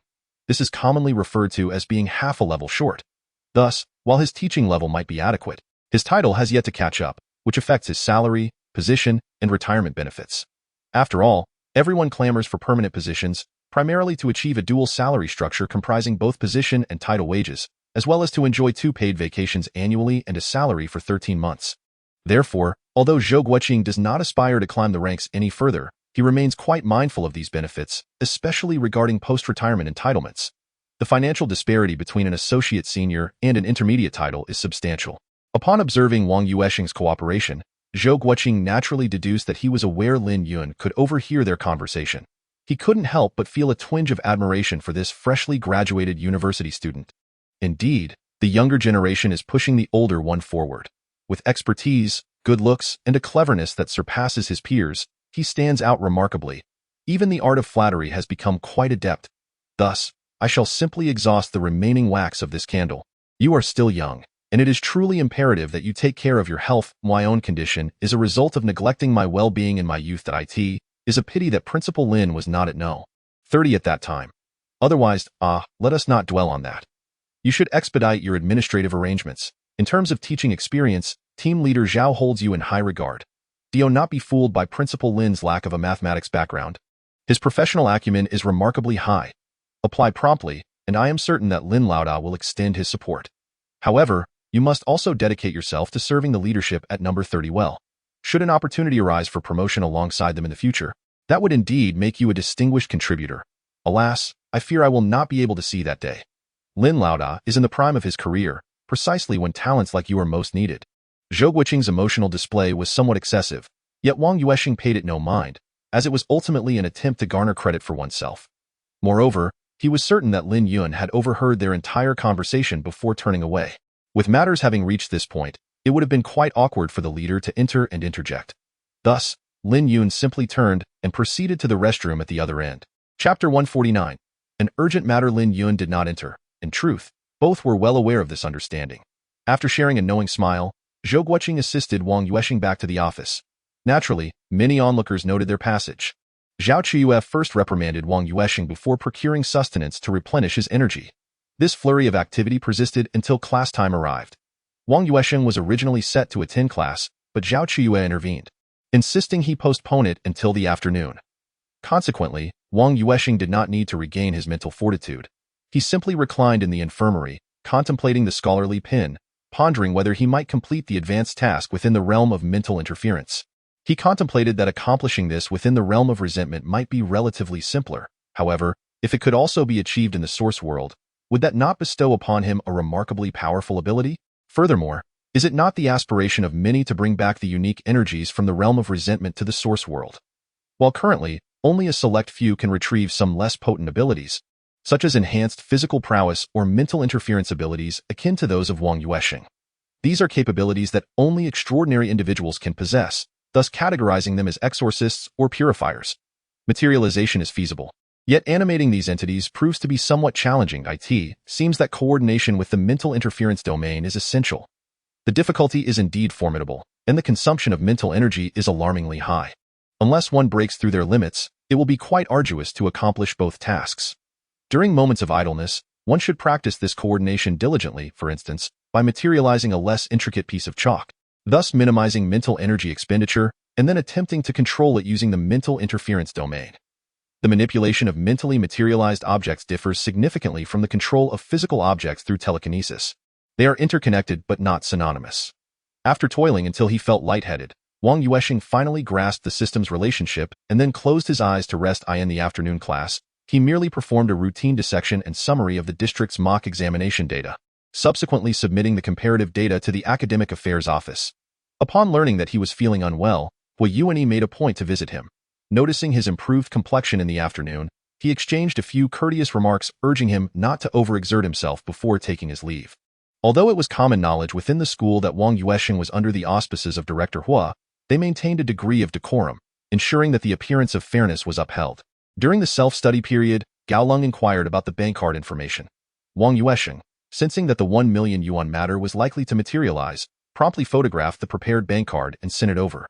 10 minutes later, he received a notification of the 1 million yuan deposit, accompanied by a text message announcing an upgrade to VIP status in credit rating. After relaying a brief instruction, he departed from the classroom. As there were no teachers present to oversee the self-study session in Class 6, upon returning to the office, he dialed his mother Lu Yu's number. "Hello, Mom. It's me, Xiaosheng. I'm still at work, but I have something to discuss with you." Are you still using that bank card from the construction bank?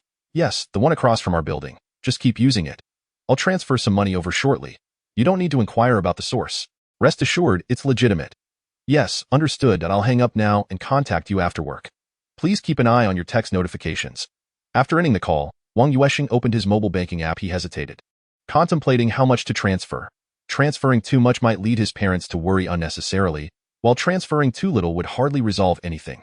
He was aware that his family still owed a considerable debt of several 100,000 yuan. Most of those willing to lend money to his family were friends and classmates of his parents. Meanwhile, relatives had offered no assistance whatsoever, even going so far as to change their phone numbers to avoid contact with his parents. These matters came to his attention during inadvertent eavesdropping on his parents' conversations. Ultimately, he decided on transferring 300,000 yuan, which would alleviate their immediate financial strain and allow him to buy some nice food for his grandfather. As for an excuse, he would simply say it was an advance payment for 2 years' worth of salary. A discreet heads-up to Gao Long was in order to keep everything above board. Chapter 150. A major incident. Lu Yu was taken aback upon receiving the text notification of the 300,000 yuan transfer. She immediately called her son to inquire about the source of the funds.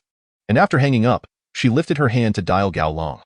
This was the contact number she had obtained during her previous conversation with Gao Long, as she sensed a potential opportunity for her son and the young lady. Gao Long, having been preemptively informed by Wang Yuansheng, straightforwardly confirmed the advance of 2 years' salary. Lu Yu, feeling a mix of apprehension and relief, proceeded to transfer the funds. Zhao Qiumei approached Wang Yuansheng before the end of the school day, informing him that she would be providing supplementary lessons for the top students from classes 1 and 6 at the tutoring center, allowing him to return home for a proper rest. Wang Yuansheng initially intended to decline, but upon recognizing Zhao Qiumei's genuine concern for his well-being, and fearing that her insistence might provoke her ire, he ultimately acquiesced. Once Gao Long learned of his early departure, she drove over to pick him up, and they headed straight to the small base near the Naval Academy. While Wang Yuansheng immersed himself in the training room, she opted not to join in the practice, instead wandering about to return some unnecessary items and scout for anything of interest.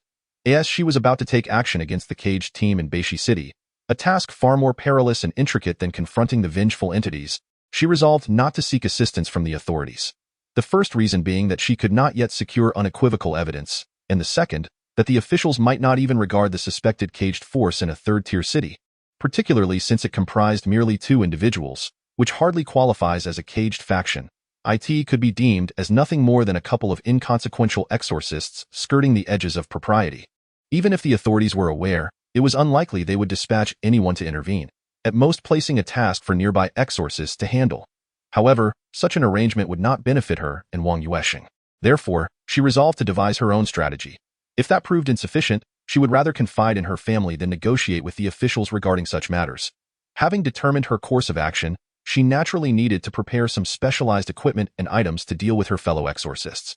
Unlike vengeful entities, exorcists themselves would also be enhanced within the realm of vengeance.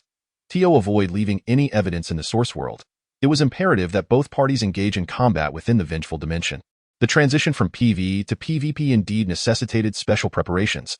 All potions needed to be of the purple variety. Restorative elixirs and the like would not be afforded the opportunity for use by the opponent. Moreover, it was uncertain how many potions the adversary possessed, thus it was prudent for her to procure as many as possible. In truth, exorcists who dispense restorative items are quite rare, as such commodities are life-saving. Provided one has the means, no one would begrudge the excess. After several rounds of exploration, Gao Long managed to acquire merely 3 bottles of purple potions and 2 sets of intermediate stamina restoratives. This was insufficient. If matters did not improve, she would have to resort to purchasing the official supplies at a premium. Gao Long was reluctant to buy the purple potions from the officials, as their prices were exorbitantly inflated, often exceeding double the market rate. Furthermore, there were times when they ran out of stock, necessitating advance payment before collection.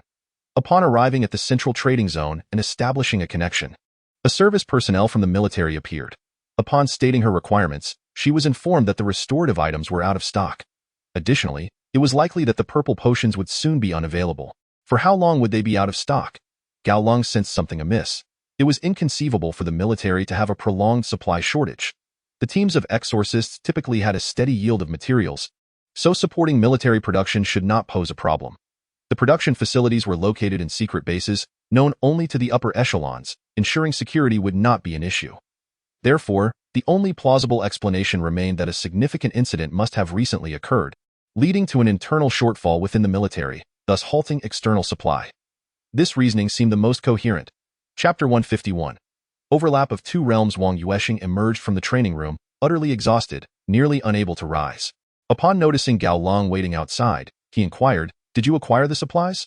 "Not yet. Let us discuss while we walk," Gao Long replied, wishing to avoid any conversation about the military in that vicinity. Thus, she suggested they return to discuss matters further. Neither of them was in a combat state, allowing for a prompt return to the source world at any moment. As soon as they returned, Gao Long swiftly drove out of the base's confines, cruising leisurely along the slow lane of the road. "The military has ceased external supply of the purple potions," Gao Long abruptly stated. Has something gone awry? Wang Yuansheng's reaction was astute, a direct consequence of his heightened mental acuity at 170. The aloof individual did not expect that a mere statement would lead him to ponder the situation at hand. Without further ado, he nodded and remarked, "Although there is no official confirmation, I surmise that a significant event must have occurred, resulting in a shortage of the purple elixir. What could this major event be? Collective actions in large cities happen annually, yet such a scarcity of supplies is unusual, is it not? It is quite possible that this is a sudden crisis. I need to make a phone call to my family for verification." Decisively, he parked the vehicle and, in the presence of Wang Yuansheng, retrieved his satellite phone. Wang Yuansheng was aware that she possessed a satellite phone, yet he seldom witnessed her using it. This incident must indeed be serious. He listened as she exchanged pleasantries before swiftly addressing the core issue, inquiring if something significant had transpired. The person on the other end of the line was evidently slow to respond, but Gao Long remained unperturbed. She understood that such matters required protocol. The individual she was questioning might not possess the necessary authority and would likely need to seek higher clearance to ascertain whether she was entitled to access this confidential information. Sure enough, after 3 minutes, a response came through. Gao Long merely offered affirmations while she listened intently to the account being relayed. Once she concluded the call, she turned to Wang Yuansheng, her brow furrowed, and said, "There has been an issue with the military in the city of Hu. The Dark Realm has extended its malevolence into the grievance domain of Hu, resulting in the erosion of the military base. And multiple skirmishes have occurred, with a ceasefire yet to be fully realized." "How long has this been going on?" Wang Yuansheng inquired. "It began a month ago and only stabilized somewhat last week. However, I have heard that the resident team of grievance exorcists in Hu has suffered severe losses, prompting headquarters to dispatch the second team from Kyoto to restore order. The casualties on both sides have been immense, with at least 3 ultimate entities involved, all reportedly possessing formidable strength." Gao Long's expression darkened considerably, for her mentor had mysteriously disappeared over a month ago, and she had been unable to establish contact since. Noticing her distress, Wang Yuansheng delicately broached the subject. "Is your mentor, your guide, involved in this mission?" "Yes, he is an instructor at the Kyoto headquarters. My family has a long-standing camaraderie with him, which is why he was invited to mentor me. Even when he would return for duty, he would frequently keep in touch. Though I have officially graduated, he still cares for me as though I were his own daughter," Gao Long replied, her eyes suddenly glistening with unshed tears. Wang Yuansheng was taken aback, witnessing her shed tears for the first time in his mind. It seemed implausible for such a strong-willed woman as Gao Long to be reduced to tears. "I hope he is under the protection of fate. We are utterly powerless in such profound battles," he consoled, offering her a tissue. "Thank you, but I'm all right. I'm merely excessively worried. My mentor has no wife or children. He has always been single. He once mentioned that he might perish in the realm of grievances tomorrow, and thus has no plans to start a family. His relatives have long since passed away, leaving him all alone," Gao Long said, wiping away her tears. Chapter 152. The abyss of Hu. Wang Yuansheng glanced at the sky outside. It was overcast today, with neither moon nor stars visible. The wind had a chill to it, indicating that a cold front or a typhoon might be approaching. The two realms often overlap. He possesses only a limited understanding of the realm of grievances, and even less so of the deeply rooted dark domain. After a moment of contemplation, Gao Long remarked, "I have heard from the guide that the Dark Realm has been expanding relentlessly for the past decade or so, causing the territory of the Grievance Realm to shrink significantly. Consequently, they have been incessantly extending their reach underground. Numerous major cities have established permanent teams specifically to guard against these subterranean forces.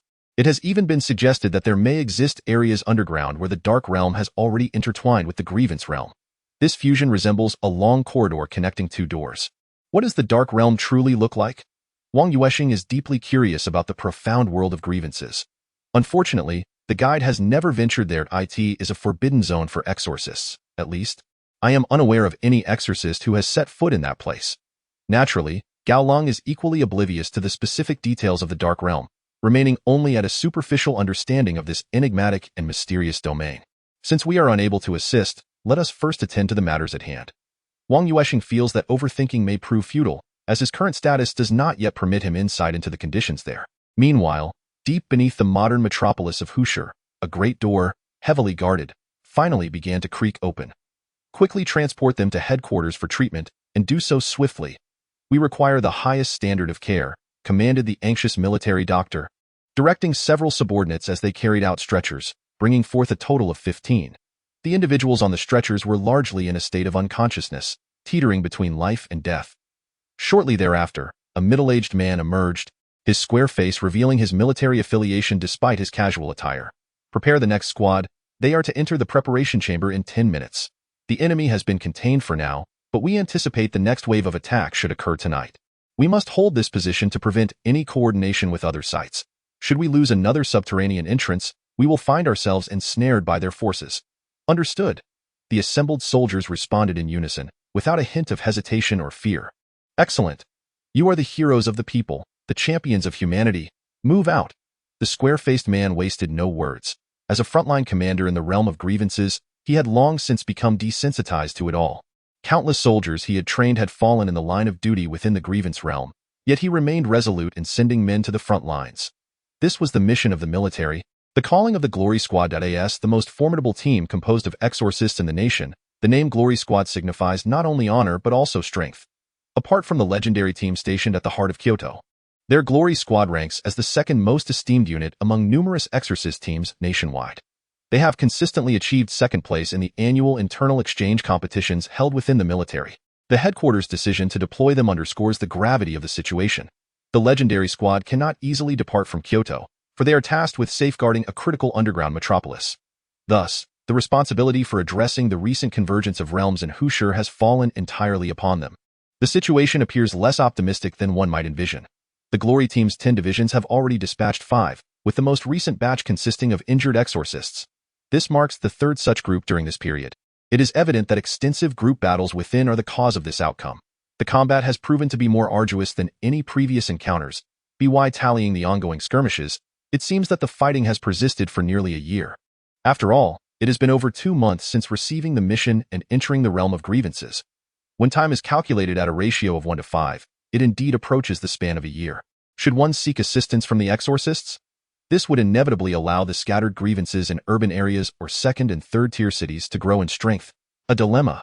With a helpless expression, the square-faced individual let out a deep sigh before re-entering the threshold. Chapter 153. For the glory of the school, the ongoing battle in the underground of the Shanghai metropolis is beyond the purview of Wang Yuansheng and Gao Long, leaving them to focus their thoughts on the group they are monitoring. However, as Gao Long is still in the process of gathering information, they have yet to take action. I'll buy you a car tomorrow. That would certainly make things more convenient. Have you decided on a brand? Gao Long restarted the vehicle, steering towards the villa. I don't know. I haven't researched cars, came Wang Yuansheng's reply. Do you have any suggestions? Although Wang Yuansheng had discussed some world-class luxury vehicles with classmates, it was clear that such options were beyond his reach. He had not had much exposure to practical vehicles. If it's a male driver, perhaps a Ford Mustang. Something wild, Gao Long casually suggested. Wang Yuansheng glanced at her, taking a moment before responding. I'm a contract worker. Do you really think I could drive a Ford Mustang to work? Wouldn't I be unemployed by the next day? Oh, I forgot you were still a contract worker. That's troublesome. Can't you change jobs? It could complicate future missions. Gao Long suddenly realized that assigning him this role might have been a miscalculation. Long-term tasks do come with winter and summer breaks, right? Teaching is relatively decent. At least there's a break. If I were a doctor, I might not even have the opportunity to enter the realm of grievances. They work 25 hours a day. Wang Yuansheng scoffed, recalling that a parent of one of his classmates was a surgeon, who seemed to spend every day in surgery, with little time beyond eating and sleeping. As Gao Long turned the car towards the seaside villa district, she remarked, doctors who possess the talent of exorcists are even more coveted. Such individuals are typically controlled by the authorities or prominent exorcist families. There's no opportunity for outsiders. That's sought after? Of course. Don't forget that exorcists can also get injured. They can't always wait until after battles to receive treatment. Thus, having a military doctor accompanying them is crucial for sustaining their efforts in a major conflict. Even if these individuals lack high combat prowess, Their ability to swiftly alleviate pain or restore functionality to injured limbs and organs contributes to the fight in another way. Gao Long, being more knowledgeable than Wang Yuansheng, benefited from her formal education. Even if she had not encountered such situations firsthand, she at least possessed an understanding. As the conversation drew to a close, one found themselves back at the villa, where the aloof figure casually tossed their bag into the hall, stating, "You should rest early tonight. I will venture into the realm of grievances to assess the situation. There should be no formidable entities of resentment around. I shall handle the minor nuisances myself." The night passed in silence, and the following day, the aloof one remained unperturbed, evidently having engaged in yet another bout the previous evening. Wang Yuansheng arrived at school in a routine manner, and the morning classes unfolded without any peculiarities, as he typically lectured on similar types of problems concerning area models. Presently, the entire ninth grade cohort was utilizing the review questions he had meticulously crafted. During lunchtime, Wang Yuanyi approached Wang Yuansheng with a tray in hand and inquired, "You have no classes this afternoon, correct?" "Indeed, no classes, Director Hua," Wang Yuansheng promptly replied after swallowing his food. "Why the rush? Focus on your meal." Hua Yuanyi chuckled, "I have arranged an opportunity for exchange learning with Principal Lin, and you are the sole representative from the ninth grade mathematics group. Make sure to seize this chance." Wang Yuansheng expressed his gratitude without hesitation, for such opportunities were not easily come by. Although there were only 4 members in the group, it was apparent that his credentials were the least established. Typically, such an opportunity would be afforded to a teacher of Liang Yang's seniority. Zhou Guoqing, being too advanced in age, rendered the exchange somewhat meaningless. Zhao Qiuyue, already the group leader, had no need for further professional development. Her primary responsibility was to guide the graduating class effectively. Additionally, there was the 4th competition of Fanjia that evening, and Xiao Tian would not be able to return in time, so he invited Wang Yuansheng to accompany him. The venue would be the district sports hall, and he encouraged a commendable performance, as many of his seasoned team members would be present as he spoke. Hua Yuanyi patted Wang Yuansheng on the shoulder. Originally, he intended to mention that the competitor was his student, Fanjia, rather than himself, but the system's notification sound prompted him to withhold that thought. System task. Hua Yuanyi's prestige task description. Hua Yuanyi, who always seeks to shine in front of his teammates, is no longer able to grace the stage himself. Yet his prot-GS have matured and must now triumph over their peers who are also his disciples. Task rewards. Stamina 15, Energy 15, Psychic Value 15. This the legendary enhanced version? Wang Yuansheng had grown indifferent to the prospect of Psychic Value 15, but the allure of Stamina 15 and Energy 15 was substantial. It should be noted that the aloof one had expended 10,000 points of Psychic Value for a mere increase in stamina limit. That equated to an astronomical sum of 10 million. Old was offering of 15, and particularly in dual attributes, was indeed remarkable. When meticulously calculated, this amounted to a total of 30 attribute points, translating to a staggering 300 million in monetary terms. "Old Hua, I adore you." Wang Yuansheng nearly exclaimed. In the afternoon, the list for exchange learning was released, and, as anticipated, Wang Yuansheng's name appeared in the 9th grade mathematics exchange group. This elicited a frown from Liang Yong. Wang Yuansheng could discern without needing to stare that this colleague was likely harboring some resentment towards him. Nevertheless, such opportunities were rare, and with a task at hand, he had no choice but to accept.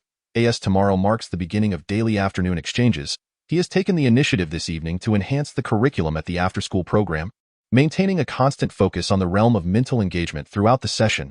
He has once again accumulated over 43 points from esteemed instructors. Now, whenever he introduces a mental engagement segment in the larger class, it is almost guaranteed that he will receive points from renowned teachers, albeit the quantity may vary. During such after-school sessions, delivering lectures to diligent students yields significantly more rewards than addressing his own class, where receiving a mere dozen points is considered commendable. After all, genuine learners are scarce, while those merely coasting through are abundant. If students are not attentive in class, how can there be any contributions to the point system? Gao Long remains quietly poised outside the 30th middle school, as if this outie has become a picturesque sight after school hours. Fortunately, she arrives only after nightfall. Otherwise, she would undoubtedly attract considerable attention. "Are you training today?" Gao Long inquires. "Tonight, Director Hua has invited me to attend Fanjia's competition." Fanjia is from our class's Sanda team and is representing the 30th middle school in the competition. Wang Yuansheng explains. Gao Long is not surprised, having previously discussed with Wang Yuansheng his unique intuition which compels him to follow his instincts. "What time? Where?" she directly asks. "The match starts at 19:30 at the District Sports Center." "We should arrive half an hour early," Wang Yuansheng replies, glancing at the clock, which reads 16:40. 45. Today, Director Hua has requested leave from Zhao Qiuyu on his behalf, acknowledging that Fanjia's representation of the school in Sanda is indeed a significant event at the school level. While Lin Yuan may remain indifferent, Zhao Qiuyu must grant approval. Shall we browse the 4S dealership first? I want to take a look at some cars, Wang Yuansheng proposes, feeling that there is still ample time. Given that old Hua's tasks have escalated, he wonders if he should also adopt a more stringent approach towards himself. Chapter 155. The car enthusiast Gao Long's Audi TT is parked at the Ford 4S dealership, where a welcoming hostess promptly greets them. Both Gao Long's aloof demeanor and Wang Yuansheng's handsome appearance add a splash of color to the otherwise desolate showroom. Wang Yuansheng is taken aback by how she has directly brought him here. Initially, he intended to merely browse for a modest vehicle priced around 100,000, not seeking anything extravagant. However, Gao Long is evidently insistent on her suggestion of the Ford Mustang, leading them straight to this location. She approaches the display sign that reads, Ford Mustang 2018 Model 2.3T EcoBoost, and firmly instructs the welcoming hostess, please summon your manager to discuss the pricing for this blue model. Meanwhile, Wang Yuansheng feels a surge of annoyance. After all, it is he who intends to purchase a car, yet the situation suggests otherwise. Shortly thereafter, a young woman in professional attire descends from the second-floor office, greeting Gao Long and Wang Yuansheng with a polished smile. Good evening, how may I assist you both? She inquires. Please provide me with the parallel import price for this blue model, and do you have any in stock? Gao Long disregards the vehicles and focuses her attention on the manager, who appears to be in her 30s. Wang Yuansheng senses the urgency to interject before the manager speaks. Otherwise, if there happens to be stock available and a price set, it could lead to complications. I don't think this would be suitable for my daily commute. Perhaps something more understated would be better. He remained silent until he spoke, and as soon as the words left his mouth, the somewhat hesitant store manager immediately discerned that these two individuals were indeed wealthy enough to purchase the vehicle. With a swift smile, he remarked, How could that be? Your status is perfectly suited for this powerful Mustang. Consider it an internal company vehicle. You may drive it as you please. As for work, there are no stipulations regarding the type of car one must drive. Moreover, you can take it to pick up Director Hua shortly. It would be a pleasant respite. He gestured dismissively at the others, indicating that their vehicles would not suffice.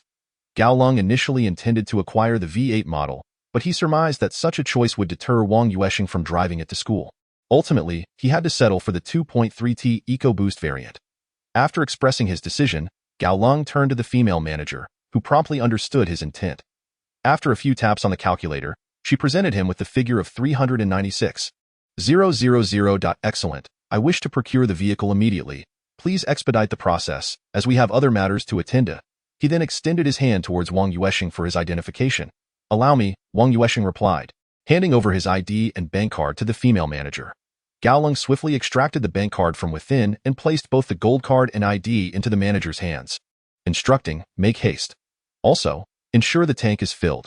The store manager, accustomed to dealing with affluent clients who never haggle, wasted no time in directing her staff to retrieve and inspect the vehicle, while hastily processing the paperwork. Although there would be no time for tax formalities and photographs, there were dedicated personnel to handle these tasks. As long as the relevant documentation was provided, everything would be meticulously arranged.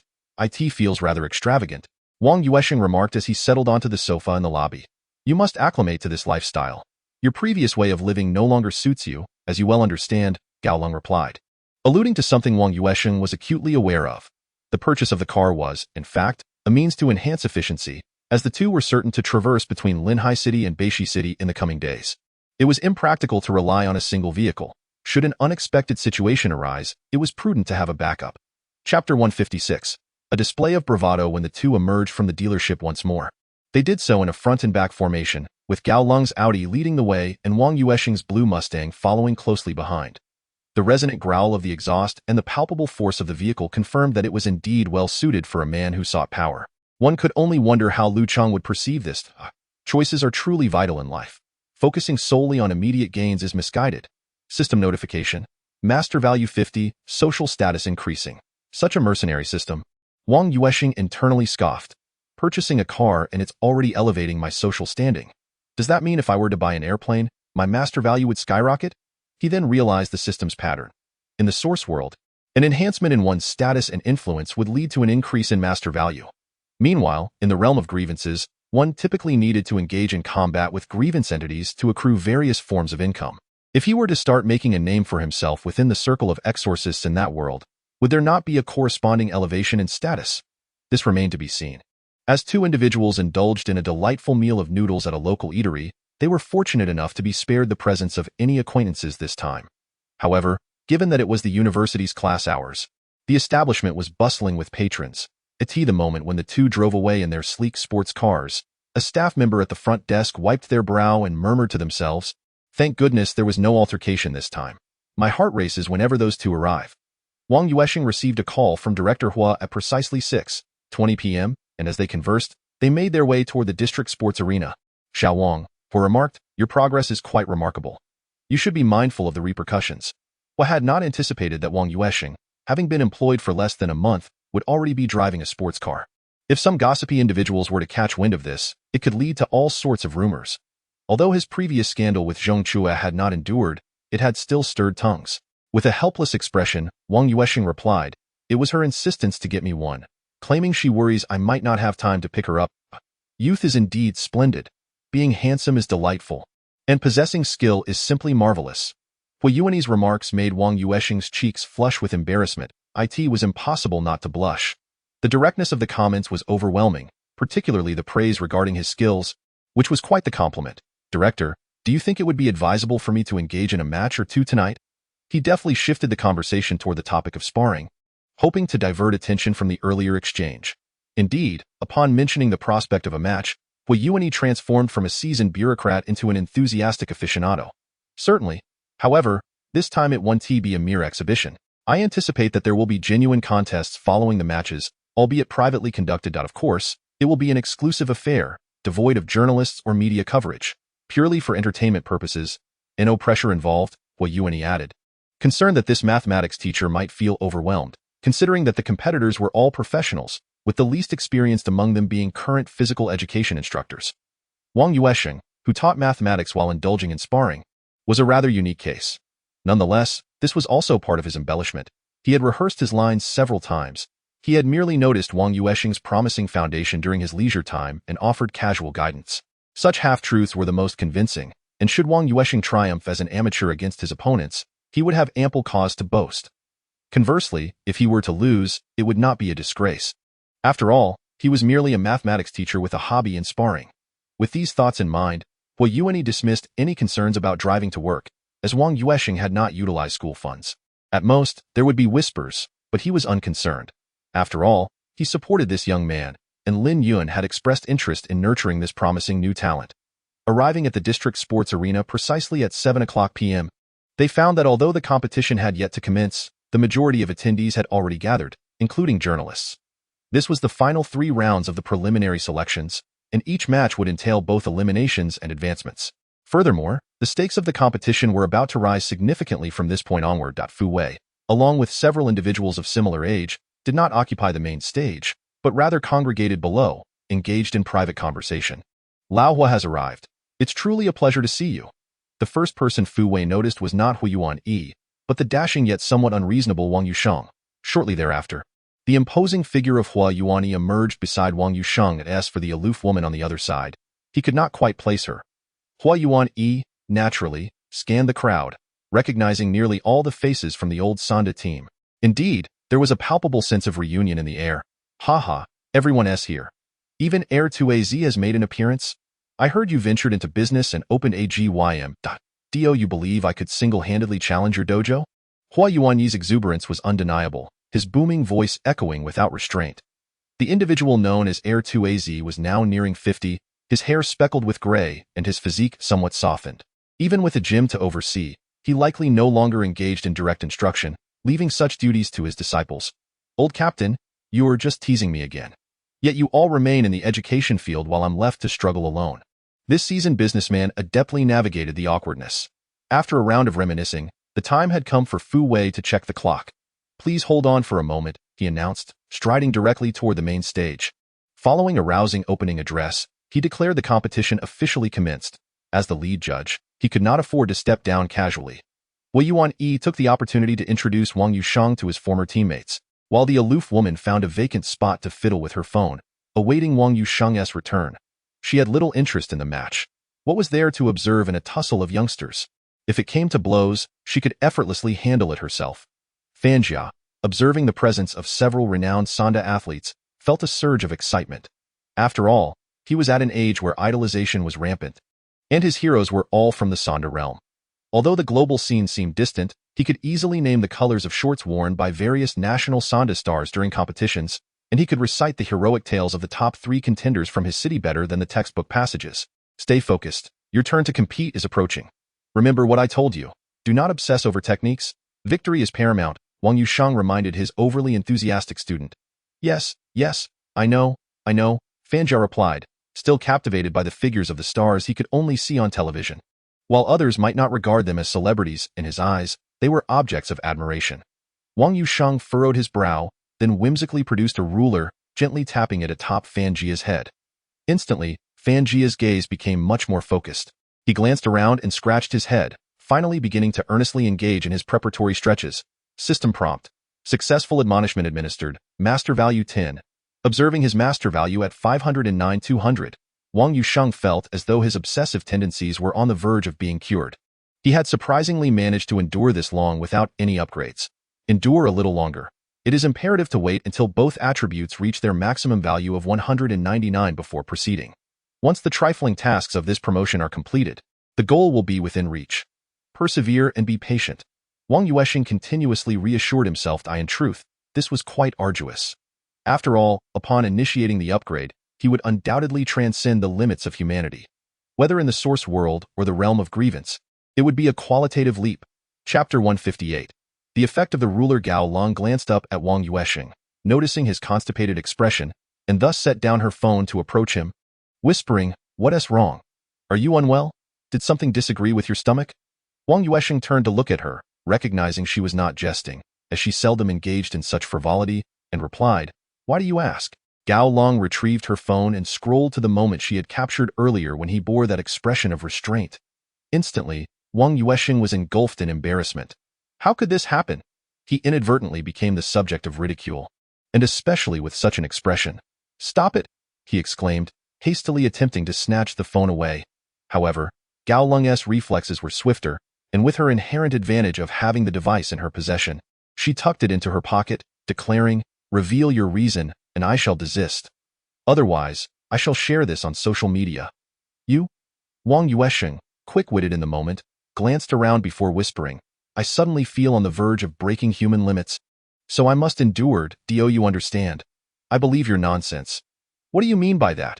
Show me your breakthrough, and if you can indeed achieve it, I will gladly relinquish my hold. Not to mention, I shall smash this newly acquired phone as well." Gao Long regarded him with an expression of disbelief. Wang Yuansheng gently rubbed his forehead. "If you have a crush on me, just say so. Why must you mock me? Do you believe I could make you lose control on stage?" Gao Long's demeanor instantly turned frosty, her already aloof nature seemingly lowering the temperature of the surrounding air by several degrees. "I'm not joking. I genuinely felt something just now," Wang Yuansheng stated earnestly. Gao Long understood that when he jested, his expressions were often exaggerated, but when he became serious, it was likely to be the truth. "Has your special constitution been activated?" Gao Long had not forgotten the peculiarities surrounding her reputed boyfriend's unique physical condition, which he had verified. Wang Yuansheng nodded slightly, choosing not to elaborate. He understood that the more he explained, the more mistakes he might make. It was best to allow her to imagine the circumstances. After all, his constitution had indeed changed, which could hardly be deemed a lie. Otherwise, explaining the system's issues would prove quite troublesome. Thus, it was acceptable to proceed with his special constitution. Fanjia had not performed well today, evidently affected by pre-competition stress. After all, he was young, and emotional fluctuations significantly impacted performance. As the team leader, Wang Yuansheng had the authority to call a halt, and upon noticing Fanjia trailing behind in points, he decisively intervened. When Fanjia, drenched in sweat, removed his headgear, Wang Yuansheng swiftly dealt 3 strikes with the ruler. However, it was evident that this time, he did not receive as many points as during the first round, only garnering 15 points for 3 strikes. He then advised, "Do not harbor concerns. Winning or losing is important, but once you are on stage, do not dwell on it." Viewing the competition as a life-or-death struggle, where a loss equates to a fatal outcome, instills a sense of urgency within oneself. You appeared somewhat distracted during your recent performance, and your constant desire to showcase your abilities and overpower your opponent proves challenging when skill levels are comparable. I understand now. I shall strive to perform earnestly. Fan Jia felt a twinge of fatigue, for his opponent was indeed formidable. Moreover, with so many of his idols watching from the sidelines, the urge to impress was almost unbearable. Wang Yuansheng gently patted his sweat-drenched face and instructed, "Look into my eyes and concentrate." Initiating a mental distraction was essential. Otherwise, a defeat would jeopardize his mission.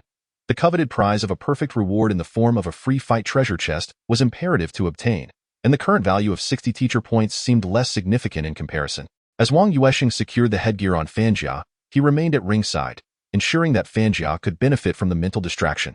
Indeed, upon returning to the stage, Fan Jia transformed his earlier lethargy, unleashing a flurry of diverse maneuvers, and gradually began to close the scoring gap with a series of consecutive combination punches. The opponent's coach, recognizing the shift, promptly called for a timeout.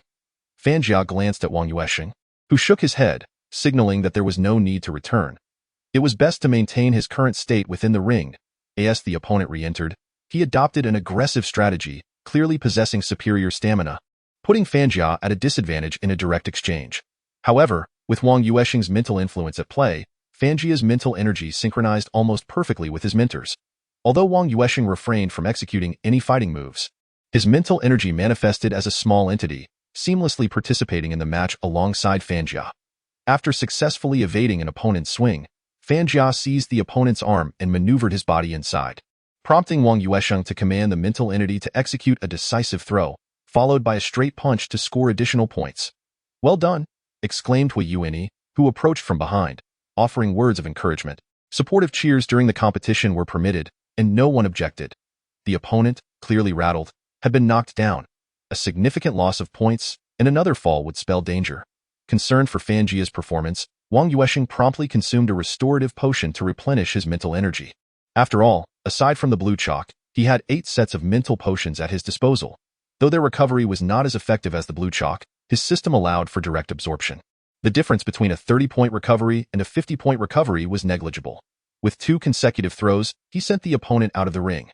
Fan Jia gestured triumphantly towards Wang Yuansheng, and the system promptly awarded him an additional 10 teacher points, bringing his total to 534. Clearly, earning teacher points had become considerably easier. The remainder of the matches lacked intrigue. However, as the chief referee, Fu Wei could not leave prematurely. He patiently observed the final match before eagerly announcing its conclusion. The statistical results appeared on the large screen within minutes. Journalists posed a few token questions, and after Fu Wei responded with a smile, he pushed his assistant forward and proceeded to engage with Wang Yuansheng and the veteran team members. The topic undoubtedly revolves around the scene where Wang Yuansheng guided the match. Given the youth of the team members, the significance of a coach becomes immensely pronounced. Everyone present is perceptive and knowledgeable in their domain. Although Fan Jia's performance in the first half was rather unremarkable, there was a marked improvement following Wang Yuansheng's timeout. He achieved victory through 3 direct knockdowns of his opponent. "Ah, the prodigy rises above the master. Lao Hua, your young apprentice is exceptional. Why then, is he being instructed in mathematics? Is that not a squandering of talent?" Fu Wei, being the highest-ranking official here, voiced this thought without hesitation. Wang Yuansheng would certainly refrain from engaging with such a remark, for he believed that teaching mathematics was not a waste at all. After all, the income derived from being a renowned teacher is substantial. Teaching a bit of Sanda on the side is entirely feasible. As long as there are accolades to be earned, what does it matter what one teaches? It is not as if he did not initially study mathematics. Indeed, he comes from a scholarly family with a rich tradition. Sanda is merely a hobby, a fortunate coincidence that he encountered me, aligning our interests. Wang Yuansheng felt a swell of pride. The students he had mentored could now guide others to victory. What could be more impressive than that? System notification. Wang Yuansheng is in high spirits, and your recognition level has surged. Physical 5, mental 5, mentor value 5. The long-awaited original version of the 3-5 has appeared unexpectedly, without even the need for a task. The system has directly rewarded him. Wang Yuansheng had to suppress his urge to burst into laughter and remarked, "Director Hua not only instructs me in Sanda techniques, but also offers guidance on tactical strategies during competitions. At the time, I felt it was of little utility, considering I am not a professional athlete and seldom have the opportunity to compete. In hindsight, however, the director's foresight is commendable." Nearby, the aloof one captured a close-up shot of him, subsequently sending it to Wang Yuansheng with the accompanying message. "Are you enhancing your skill in flattery?" Chapter 160. The Experiment of Skills. Wang Yuansheng, after subtly complimenting, noticed his phone vibrating in his pocket. He then made some space for Director Hua to savor this moment. Upon reading the aloof one's message, His smile diminished somewhat. The biting wit contained in those words possesses an impact rivaling that of combat records. The inquiry posed could indeed drive one to despair. I will cover the expenses for tonight's training session. Dear sister, please show some mercy. Wang Yuansheng, in high spirits, decided to reciprocate the gesture as the aloof one had indirectly gifted him a wild horse. Thus, he promptly sent a message in return. The aloof one, upon receiving the message, nodded and resumed her seat, continuing to fiddle with her phone. Once the extraneous individuals were cleared away, Hui Yuani and Fu Wei selected a larger arena and allowed their respective apprentices to warm up. The aloof one had dragged a chair over, settling in to watch. This level of competition was somewhat engaging, as it would provide Wang Yuansheng with the opportunity to participate. She was curious to see how much he had improved in the source world. Wang Yuansheng would soon compete in 2 matches, though the first would not feature him, as Hui Yuani had only him as a disciple, while someone of Fanjia's caliber was simply not worthy of consideration. Thus, arrangements were promptly made for the latter to be sent away, as this competition was beyond his comprehension. Hui Yuani, while pointing out the 2 combatants, conversed with Wang Yuansheng about their characteristics, strengths, and weaknesses, as well as various vulnerabilities in their combat strategies. Had Wang Yuansheng not acquired the Sanda skill set, he would still have been keen to listen. However, the current minimum skill level in Sanda has progressed to an intermediate standard, far surpassing that of Hui Yuani. Notably, his grappling techniques have reached an advanced level, with his waist-over-shoulder throw approaching a mastery level. In fact, he could easily guide Hui Yuani in this regard. Nevertheless, as a junior, he remains attentive, for although he has imprinted this wisdom in his mind alongside his newly acquired skills, listening once more is akin to enjoying a familiar melody. Prepare yourself. Your first opponent is the coach from the Air 2AZ's Divine Leg Boxing Gym. Renowned for his exceptional leg techniques, do not underestimate him. Although he has not participated in national competitions, his strength should not be taken lightly. Hui Yuani feigned calmness, for the stakes involved a matter of pride. A loss in the first match would be quite embarrassing. Wang Yuansheng nodded in agreement, adjusting his attire and donning his protective gear, opting solely for a groin guard. His opponent made a similar choice, as other areas could withstand a hit given their experience. Even when struck, they could minimize damage. Only the groin remains particularly vulnerable, necessitating special protection. Having been introduced by the older generation, both competitors were familiar with each other, thus avoiding any formal pleasantries upon stepping onto the stage. They understood that this closed-door sparring held significant implications. No rankings, no accolades, yet it represented the dignity of the older generation and the reputation of their own. Sanda exists as a distinct circle. Even without formal competition standings, an internal hierarchy of strength persists among its members. Wang Yuansheng, maintaining a respectful attitude towards all, ascended the stage and observed his opponent's long legs, sensing that this match might not be as effortless as anticipated. After all, those who rely on leg techniques can prove more challenging than those who favor punches. However, having recently acquired several new abilities, he thought it prudent to test them in the source world, potentially yielding unexpected benefits. Chapter 161. 3 strikes. What are the new skills? The first is a triple jump, which he had experimented with in the realm of grievances and had preliminarily mastered the technique, as it is not an advanced ability but rather one requiring personal exploration. The skill's effectiveness cannot be gauged solely by its level. Such skills possess greater malleability. Identical skills employed by different individuals or in varying contexts may yield diverse outcomes. As the opponent initiated a powerful combination of leg techniques, the absence of judges meant there were no points recorded. It was a straightforward exchange, with victory determined by the participants themselves. Wang Yuansheng adeptly countered each attack with footwork and defensive maneuvers. Handling the situation quite appropriately, he refrained from retaliating hastily, choosing instead to maneuver within the arena. This, too, is a tactical approach. By not striking readily, the opponent cannot accurately gauge his strength, whether in force or speed, thus leaving them uncertain and restrained in their own performance. Evidently, his opponent was well versed in combat. Upon observing Wang Yuansheng's tactical choice, he promptly reduced the frequency of his attacks, shifting to feints and incorporating techniques designed to lure Wang Yuansheng into an offensive response. Old Hua, your disciple's style differs quite significantly from yours. He appears remarkably composed. Fu Wei discerned Wang Yuansheng's strategy. This conservative approach was far from the aggressive style of the once-renowned king of throws, Hui Yuani. Hui Yuani chuckled, declaring, a versatile technique is the true path. Simply observe. His enigmatic smile led many to speculate whether Wang Yuansheng had a formidable move in store. In reality, Wang Yuansheng aimed for a single decisive strike to knock out his opponent. While he possessed the confidence to outlast his rival in a straightforward exchange, that reliance was merely on his extraordinary stamina. Now, he sought victory through technique rather than sheer strength. As his opponent feigned a move once more. Wang Yuansheng astutely identified a slight flaw in the deceptive maneuver, executing a swift cut that left the audience momentarily stunned. He then executed a shoulder throw, a signature move of Old Hua. Many seasoned competitors recalled Hua Yuan's former glory, while the dashing athlete on stage surpassed even Hua's peak in precision and speed. The opponent, momentarily dazed by Wang Yuansheng's lightning-fast execution, felt the world tilt as he was swiftly thrown to the ground. Recovering quickly, the young man adjusted his stance. Although a single throw might not seem significant, being taken down by a throwing technique certainly counted as a fall, which could lead to considerable points lost. This young man was impressively quick.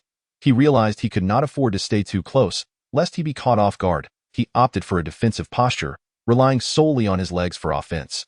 However, he overlooked one crucial detail. Specialized moves exist within throwing techniques for leg grabs. Consequently, he fell victim to consecutive leg throws, culminating in a series of throws that rendered him unable to rise again. Fortunately, Wang Yuansheng had held back, using merely the strength of an average person. Had he unleashed his full power, with a stamina attribute of 180, his opponent might have faced catastrophic injuries, in that final series of throws.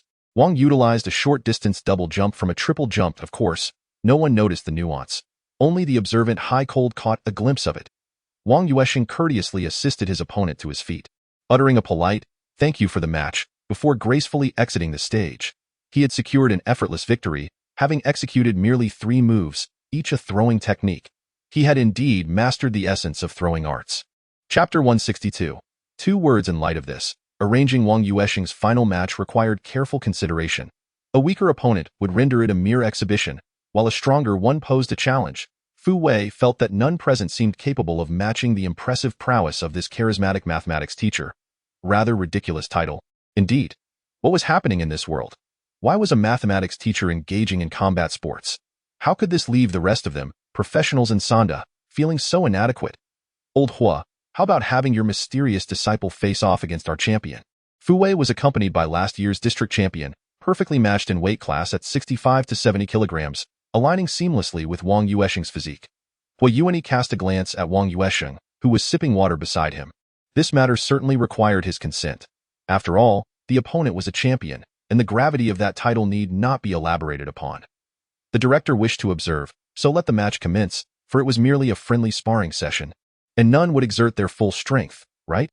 Naturally, Wang Yuansheng would not admit to being invincible within the dojo, as such a statement would merely provide an easy out for the defeated. There was no animosity among them, and there was no need to create a rift. Indeed, upon hearing this, those who had lost felt that this handsome fellow was quite adept at navigating social situations. Who said that good looks equated to arrogance and a lack of eloquence? He was rather considerate. Very well, let this final bout take place, and afterwards, they could all share a meal together. There was no need to make a fuss and linger too late. After all, there was work to attend to the following day. They could continue reminiscing during the upcoming May Day holiday. Fu Wei decisively made the call. Gao Long approached Wang Yuansheng and whispered, "Impressive. Your control over strength has reached this level, hasn't it? Quite unexpected. Are you complimenting me or criticizing me?" Wang Yuansheng found the ambiguity in Gao Long's words perplexing. Is your stamina surpassing the previous test results? Has it reached 150 or 160? Gao Long was clearly invested in this. Wang Yuansheng smacked his lips. When he had measured it with her previously, his stamina was 145, and now it was 180. Would revealing this lead to him being sent to the Research Institute for dissection? I'm not sure, perhaps around 160? I lack a concrete assessment, but it should have increased. Ultimately, he could only provide a somewhat ambiguous answer. Gao Long suddenly sank back into her thoughts. Though Wang Yuansheng was uncertain of her musings, he sensed a hint of unease in the air. "Yuansheng?" Hua Yuan called out. "Yes, director. I'm here." Wang Yuansheng quickly set aside the water bottle and leaned in. Competing against a champion should not weigh heavily on his mind, for they were professionals, after all, those with accolades to their name. Hua Yuan clearly held reservations about this match. Sparring with a coach was one thing, but facing a true professional champion, even one from the district, was still a formidable challenge. Having participated in official competitions, Hua Yuan understood all too well the significance of a champion's title, and no matter how weak or out of form, they possessed undeniable skill and physical prowess. "Do you have any technical advice, director?" Wang Yuansheng inquired, hoping to glean some additional insight. After all, Director Sanwu was well-versed in such matters and had a reputation for rewarding excellence. He was particularly keen on securing those coveted 5 to stamina and 5 to agility bonuses. Wang Yuansheng stroked his chin, contemplating this district champion. He was someone who always watched competitions, hence he had some familiarity with this young contender. Skilled in grappling, his other techniques were also commendable. A worthy adversary indeed. Old Hua felt he had little to offer. Even in his prime, he might not have stood much chance against this individual. I see, Director. You're suggesting I counter grappling with grappling, correct? No problem. You've taught me some impressive techniques. It's the perfect opportunity to put them to the test. Though Wang Yuansheng's voice was low, those around him were attentive, particularly Fu Wei, who was all ears. Gao Lung sent a text message with 2 succinct words. Shameless. Chapter 163. The pride of champions. She was painfully aware of this lewd man, who had now evolved from merely being crass to a sycophant with a sharp tongue. He was nothing more than a prime example of how to be a complete failure. Aside from his good looks, Wang Yuansheng paid little heed to those 2 words. After all, given the physical prowess of an exorcist, it felt somewhat unfair to compete against this so-called professional. Nevertheless, he had no choice. He needed rewards, he needed practice, and he needed to acclimate himself to everything within the source world. As usual, he performed a silent bow, creating distance between himself and his opponent. Wang Yuansheng and his rival positioned themselves on opposite sides of the competition arena. At the sound of Fu Wei's start signal, neither moved initially, both adopting a watchful stance. After a few tentative steps, Wang Yuansheng altered his strategy. In the previous round, he had only made 3 attempts and had taken a defensive approach. This time, he shifted from defense to offense, launching into a series of combined kicks and punches, applying just the right amount of force. Painful enough to be effective, yet not enough to cause any fractures. His current power output hovered around a stamina level of 155, without exerting his full strength. After all, applying force requires skill, and his lack of technique was intentional. He wanted to observe how his opponent would respond. Should his adversary perceive a deficiency in his technique and attempt to exploit it, Wang Yuansheng was prepared to counter with an array of skills. This was a clever ploy, a way of feigning vulnerability far more sophisticated than simply revealing a flaw. It was a tactical application of strategy. His opponent was evidently seasoned, worthy of the championship title. He did not attempt to counter Wang Yuansheng's apparent lack of technique, but continued to move, searching for an opening. This round bore some resemblance to the previous one, only with their roles reversed. Wang Yuansheng was now the aggressor, while his rival took on the defensive mantle. It was quite a spectacle. Who would have thought that a mathematics teacher could perform so admirably? Fu Wei remarked to Hua Yuanyi beside him. They were seasoned veterans. Surely, they could recognize that Wang Yuansheng's technique had reached a commendable level of proficiency. Meanwhile, his opponent refrained from falling into any traps, persistently seeking opportunities instead. After a few exchanges, Wang Yuansheng began to feel a sense of tedium. Taking a step back to create distance, he glanced at the aloof beauty in the audience, who appeared to be stifling a yawn. Though subtle, this action did not escape the notice of many, who followed his gaze to the striking woman. Whispers of discontent circulated among the spectators. Is this a competition or a casual outing? Focus on the match, will you? Show some professionalism, for goodness sake. Yet, Wang Yuansheng's subsequent display indeed showcased his professional spirit. He seized the moment, utilizing the distance to execute a soaring kick. However, he was still somewhat youthful. Displaying a hint of impatience, Fu Wei shook his head in mild disappointment. Though such a jump kick possessed great power and appeared impressive, it also bore significant weaknesses in combat. It temporarily removed both feet from the ground, rendering him unable to leverage further strength while airborne. If his opponent made a precise judgment, they could easily evade the kick and retaliate. If faced with an adversary skilled in grappling techniques, it would be entirely reasonable for them to wait for Wang Yuansheng's descent and then execute a takedown maneuver. As anticipated, his opponent made a move. He crouched low and glided to the spot where Wang Yuansheng was about to land, poised to deliver a powerful shoulder throw as soon as he hit the ground.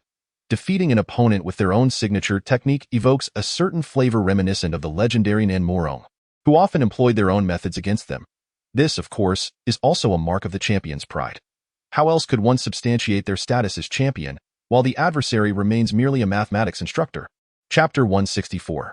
The spell. This scene had captivated the attention of all present, save for the aloof observer. The latter, disinterested in the unfolding match, merely glanced at the time, noting it was nearly 10 p.m. Wang Yuansheng was acutely aware that his opponent would undoubtedly fall into a trap. Failing to do so would be sheer folly.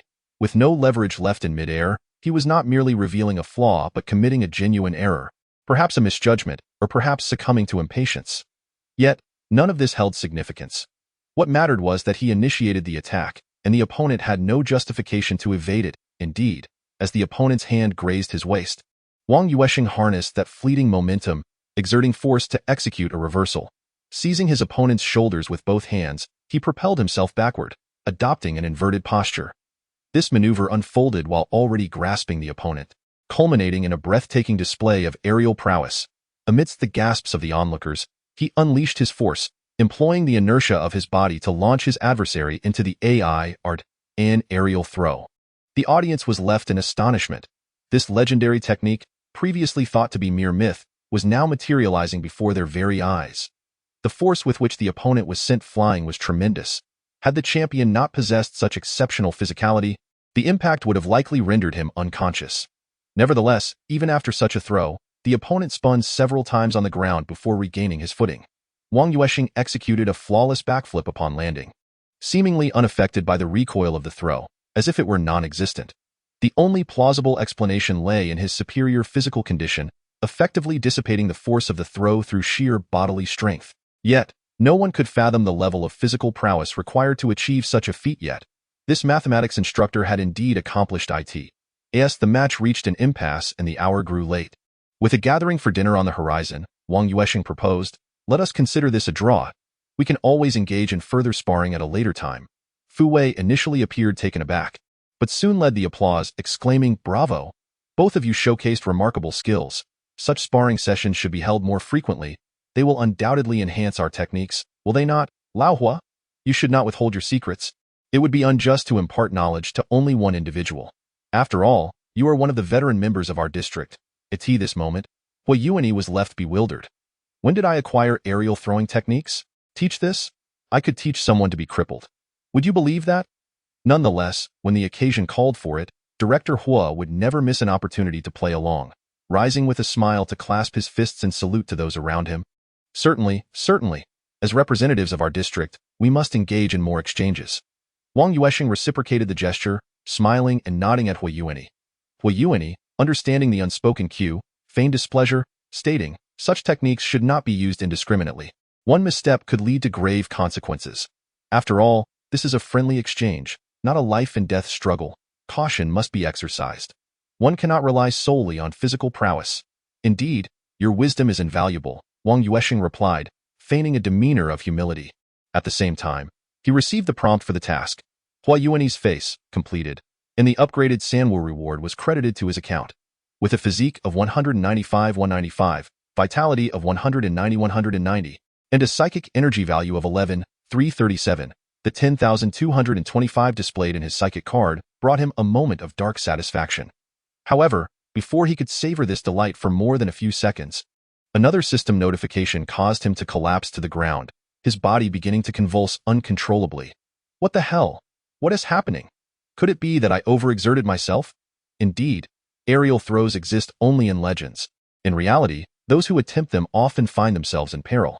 Many from the older generation let out a collective sigh. There were indeed those who had attempted aerial throws in the past, only to meet with dire consequences. Hua Yuani had also tried practicing them once, resulting in a back injury that affected his subsequent matches, ultimately leading to his regrettable departure from the Sanda team. Aerial throws had become a curse in the world of Sanda. Chapter 165. Breaking through limits. Gaolong was the first to rush to Wang Yuansheng's side, checking his heartbeat and pulse. Then peering into his eyes, "Director Hua, I'm taking him to the hospital. The gathering is off." "What gathering?" "Let us go to the hospital together and see what's wrong." Indeed, aerial throws should never be attempted. It's a curse. At that moment, Hua Yuani found himself swept up in the current, as if this aerial technique truly was something he had imparted to Wang Yuansheng. Gaolong, sporting a smile, reassured, "It's nothing serious. He's just having an old issue flare up. It has nothing to do with the aerial throws." "Old issue? Epilepsy? That doesn't seem likely." Hua Yuani approached to examine Wang Yuansheng. "It's fine. Everyone stay back and give him some space.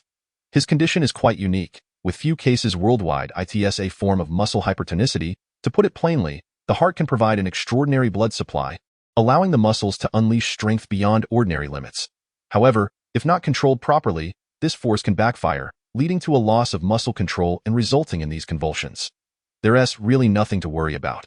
See, his pulse and heartbeat are still present." As he spoke, Gaolong pressed firmly on the back of Wang Yuansheng's spine.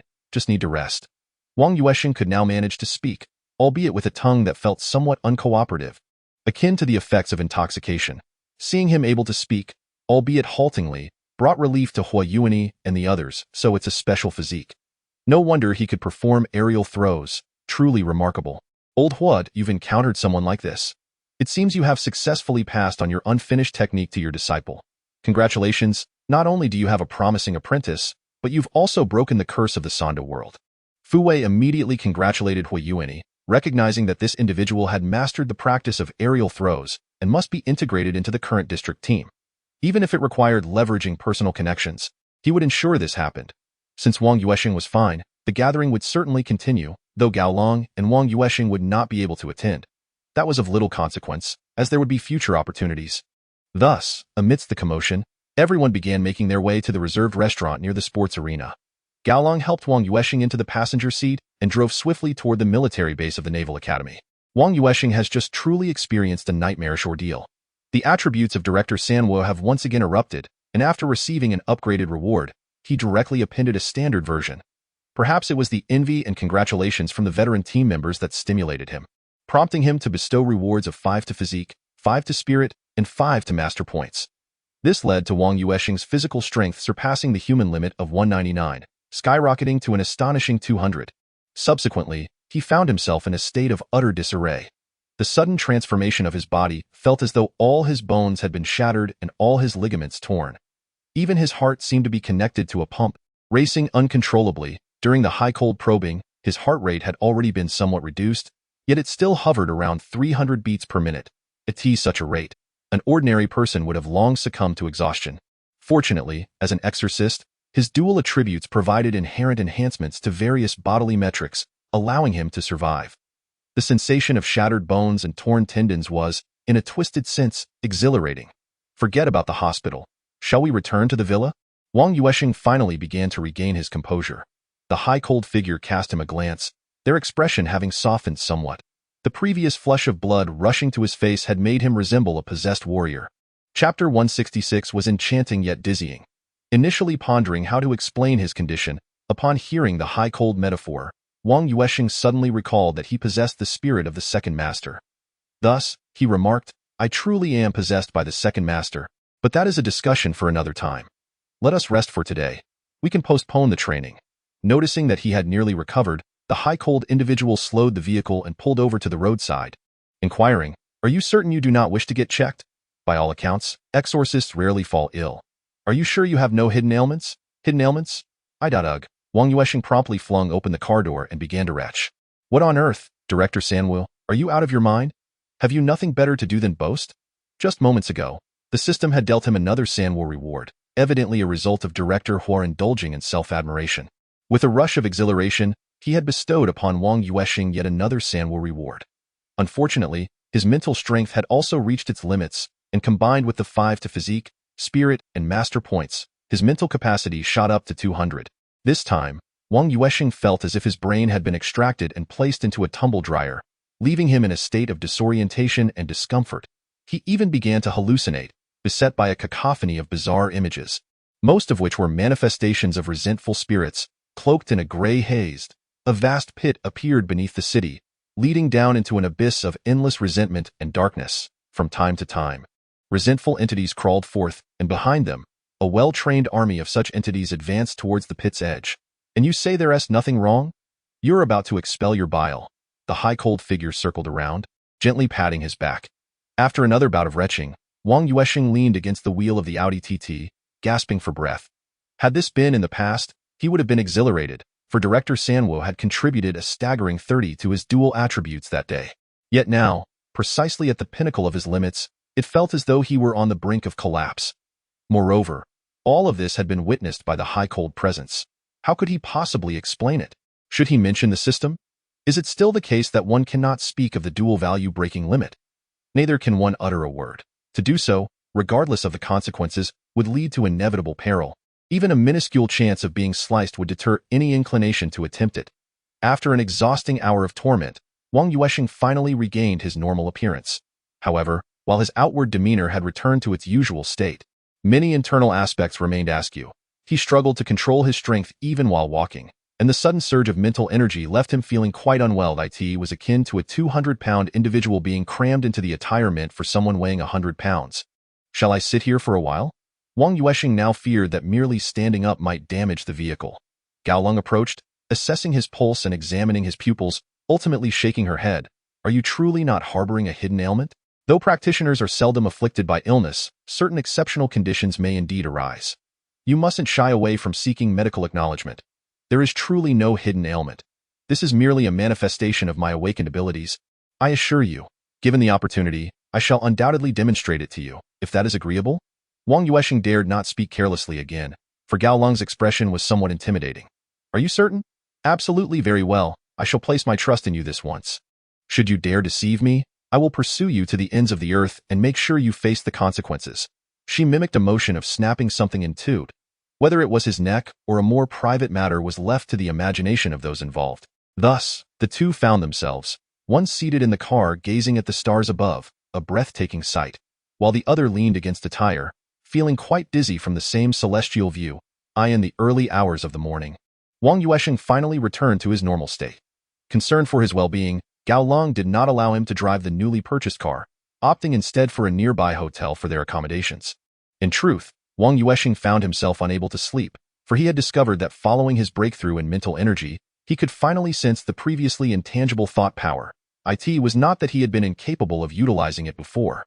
Rather, his mental energy had not been sufficiently potent. It was evident that such thought power required transcending the limits of human mental capacity to be perceived.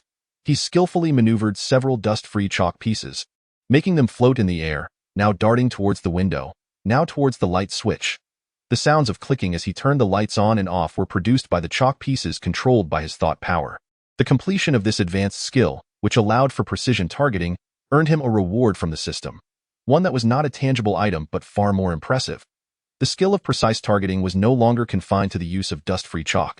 It had now evolved to be unrestricted. This meant that anything capable of being launched or controlled by thought power could be activated using this skill. Just how formidable was this skill? For instance, if Wang Yuansheng were to obtain bullets, he would not require a firearm to fire. The skill would activate with a mere thought. The power would be comparable to that of a gunshot, albeit with a shorter range. As for the realm of resentment, where conventional firearms were not mentioned, that was easily resolved. The 20 newly acquired bee needles served as the perfect weapon, entirely capable of substituting for bullets. Most importantly, with the ability to control thought power, there was no need for manual extraction of the needles. He could directly control them to re-embed for secondary damage. The progression of skills entails a continuous advancement towards higher echelons. Although the concept of proficiency is absent here, there exists the notion of becoming increasingly adept through repeated application. Upon reaching a certain level of mastery, one can indeed trigger an automatic elevation. Otherwise, the plethora of advancement items and skill tomes would not be so prevalent. However, this process of elevation can be exceedingly protracted, potentially requiring thousands, if not tens of thousands, of effective applications to achieve. Ultimately, he conducted another experiment regarding the advancement within the realm of mental interference, but met with no success yet again. While his mental fortitude had strengthened, accelerating the manifestation process, the difficulty of manifesting identical entities had diminished. Still, he found himself unable to instigate movement. Even the simplest task of manifesting a bee sting remained unachievable. The object, suspended between the realms of reality and illusion, could neither be propelled nor even stirred. Nonetheless, he sensed a pivotal equilibrium. If he could seize that fleeting inspiration and maintain the manifested object at that balance point, while persistently exerting mental control, the moment would surely arrive when the manifestation would animate. With a clear direction for his efforts, Wang Yuansheng felt reassured, recognizing that his current mental capacity merely fell short of the requisite threshold. Leading to his predicament, it was not a matter of flawed cultivation direction. The final consideration was whether to ascend in rank. Having surpassed the dual thresholds, it was indeed time for an upgrade. While leveling up in battle allows for instantaneous recovery of stamina and mental strength, preemptively honing one's skills is significantly safer than risking an upgrade amidst combat. With the lessons learned from 2 prior breakthroughs, Wang Yuansheng adjusted his posture, reclining on his bed as he quietly selected the upgrade option. 9th generation successor, Wang Yuansheng Master Level, Junior Master Points, 349, 1000 Telekinetic Points, 16337 Telekinetic Card, 15225 Attributes, Body 255 255, Spirit 24240, Luck 139, Not only had his attribute value seen a substantial increase, but even the notoriously challenging luck attribute had risen by 7 points. Additionally, he received a reward of 5,000 telekinetic points. Furthermore, there was the Junior Teacher Qualification Certificate, which bore a striking resemblance to a legitimate certificate on the front. Yet the reverse indicated Junior Telekinetic Master Qualification Certificate. To his astonishment, it was a dual-purpose certificate, truly a system marvel. Saving where one can, isn't that right, Black System? Wang Yuansheng mused inwardly, reassured by the absence of negative impacts from the enhanced attributes. He promptly surrendered the certificate to the system in exchange for item privileges. System. Would you like to activate the Dual World Certificate? Yes. Upon affirming his choice, the certificate vanished, replaced by a dual interface option. The source world appeared on the left, while the realm of grievances occupied the right, with a large, oven-like apparatus situated in the center. It lacked a power source and buttons, but bore some markings. The left interface featured a ring connected to the apparatus, and the right interface mirrored this setup, albeit the right ring was currently gray, indicating it could not be activated until entering the realm of grievances. After examining the device, Wang Yuansheng had to concede that his imagination fell short, prompting him to seek assistance from the system. The system's response was, "Weapon cultivation device. Is this a weapon cultivation device? Or is it merely an oven?" he exclaimed in frustration. "How can one possibly place a weapon inside? Am I to insert dust-free chalk? How is this contraption to be utilized?" Wang Yuansheng inquired once more. System. Place the weapon intended for nurturing within, and by expending a certain quantity of consumables, you shall obtain a corresponding evolved weapon, which will manifest in distinct forms across the two realms. Wang Yuansheng surveyed the weapons he possessed: dust-free chalk, a bee needle, a bone-cutting knife, a ruler, and the pen of an academic prodigy. Only these 5 items were at his disposal. Thus, he first decided to place the beloved dust-free chalk within, only to receive the disheartening message that it could not be nurtured. Next, he tried the pen of the academic prodigy, but again met with the same result. Then came the bee needle, which, to his surprise, was accepted, though the indication was of a gray nurturing status. What does gray signify, he pondered. System. Would you like to expend your free inquiry for today? Yes, no, yes. System. The nurturing levels for weapons are categorized into 7 grades: gray, white, green, blue, purple, orange, and gold. Each level signifies the maximum enhancement of capability and the extent of form transformation. Post-nurturing it was evident that this master system's weapon cultivation device differed from the 3 sources of weaponry possessed by the thought practitioners, highlighting the system's uniqueness. Wang Yuansheng mused, is the nurturing level of a weapon correlated with its rarity or its inherent form? System. Would you like to expend your free inquiry for today? Yes, no. Wang Yuansheng understood that upon advancing to the novice tier, he would gain an additional inquiry opportunity. Thus, he could pose 2 free questions within a 24-hour period. Of course, he could opt to pay. But he was reluctant to squander resources on this obscure system, even for a single master point. After selecting yes, the system provided an answer. It is related to the degree of self-matching. Self-matching degree. As a mathematics instructor, the dust-free chalk and the pen of an academic prodigy should be the most compatible, yet both proved unsuitable for nurturing. Left with only 2 weapons, he placed the bone-cutting knife within, which yielded a mere white grade. Finally, he turned to the ruler, speculating that it should align well with his expertise, at the very least achieving a green grade. Following the established pattern of gray and white, he anticipated a green result. To his astonishment, however, it emerged as orange. Could it be that I am inherently suited to be an educator? He mused. An orange weapon certainly warrants cultivation. After placing it inside and selecting nurturing, the device commenced its operation, requiring a diverse array of items, nearly all of which could be sourced from the realm of grievances. For instance, those enigmatic materials with unclear purposes, alongside weapons and remnants of broken weaponry, ultimately included the remains of grievance entities. Now that's promising. Wang Yuansheng promptly summoned some remains from the realm of grievance, intending to test their effects first. Chapter 169. The orange weapon ruler. He initially experimented by placing 60 units, and the ruler merely became more solidified. Evidently, its form in the source world remained that of a ruler, transitioning from the intangible to the tangible. Simultaneously, changes occurred in the realm of grievances, as the ruler elongated and sharp edges emerged on both ends. It was clear that it was evolving towards a blade-like form.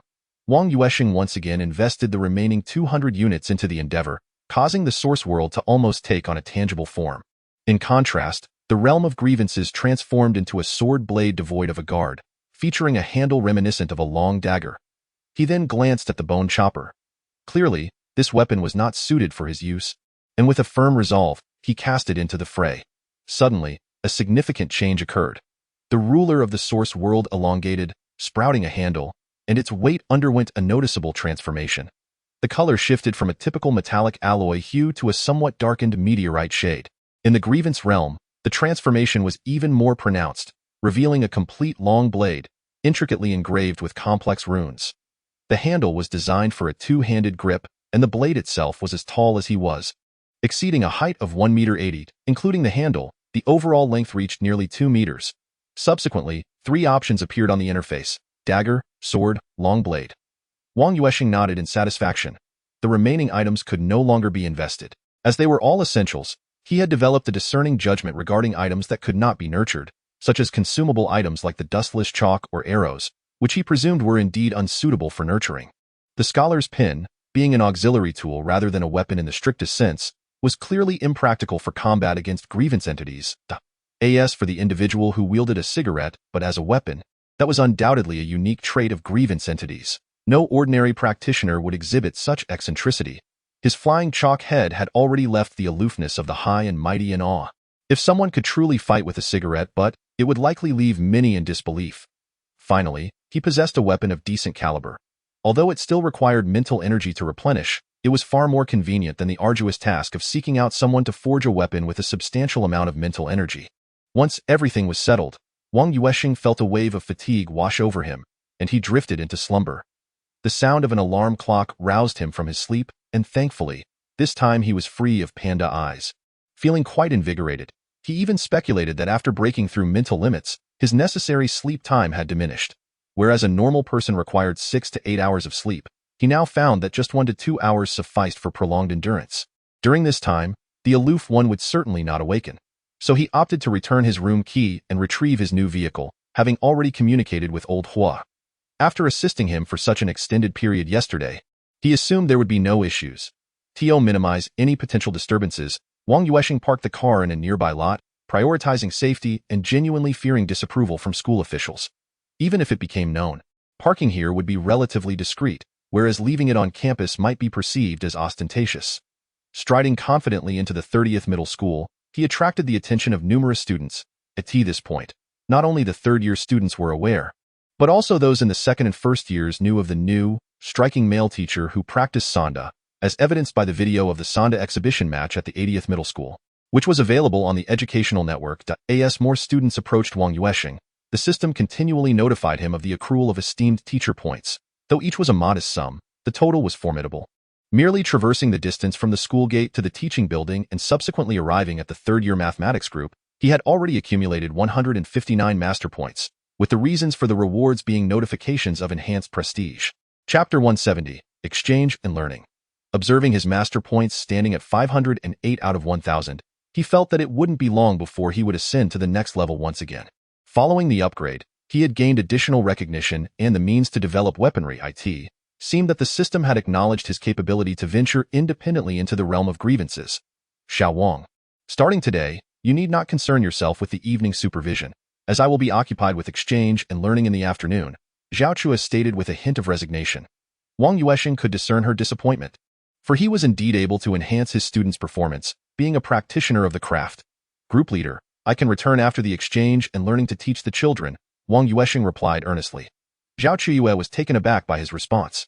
After a moment of stunned silence, she nodded in appreciation. All right, that's wonderful. System notification. Recognition from peers, Master Points 20, Group Leaders Treasure Chest 1. Open Chest, System. Mental Power 1 item, usable 1 to 199. Goodness, Lao Zhao is impressive. This must be another 10,000 mental power points. He exclaimed inwardly, I can't let the aloof one know just yet. How would I explain it? I haven't even ventured into the realm of grievances and already received an item. He decided to wait and, when the time came to enter that realm, he could casually attribute any item obtained to sheer luck, claiming a burst of extraordinary fortune instead. With the morning classes concluded, he hurried to have lunch and then joined the other teachers attending the exchange and learning session, setting off together to visit other schools. Typically, such exchanges entail learning from prestigious institutions, where teachers from lower-ranked schools are dispatched to attend a few public classes at higher-ranking establishments, listening to lectures, after which district and city leaders provide a rating, marking the completion of the event. However, the subsequent collective dinner and the certificate of exchange and learning are of paramount importance. They serve as essential tools for promotion.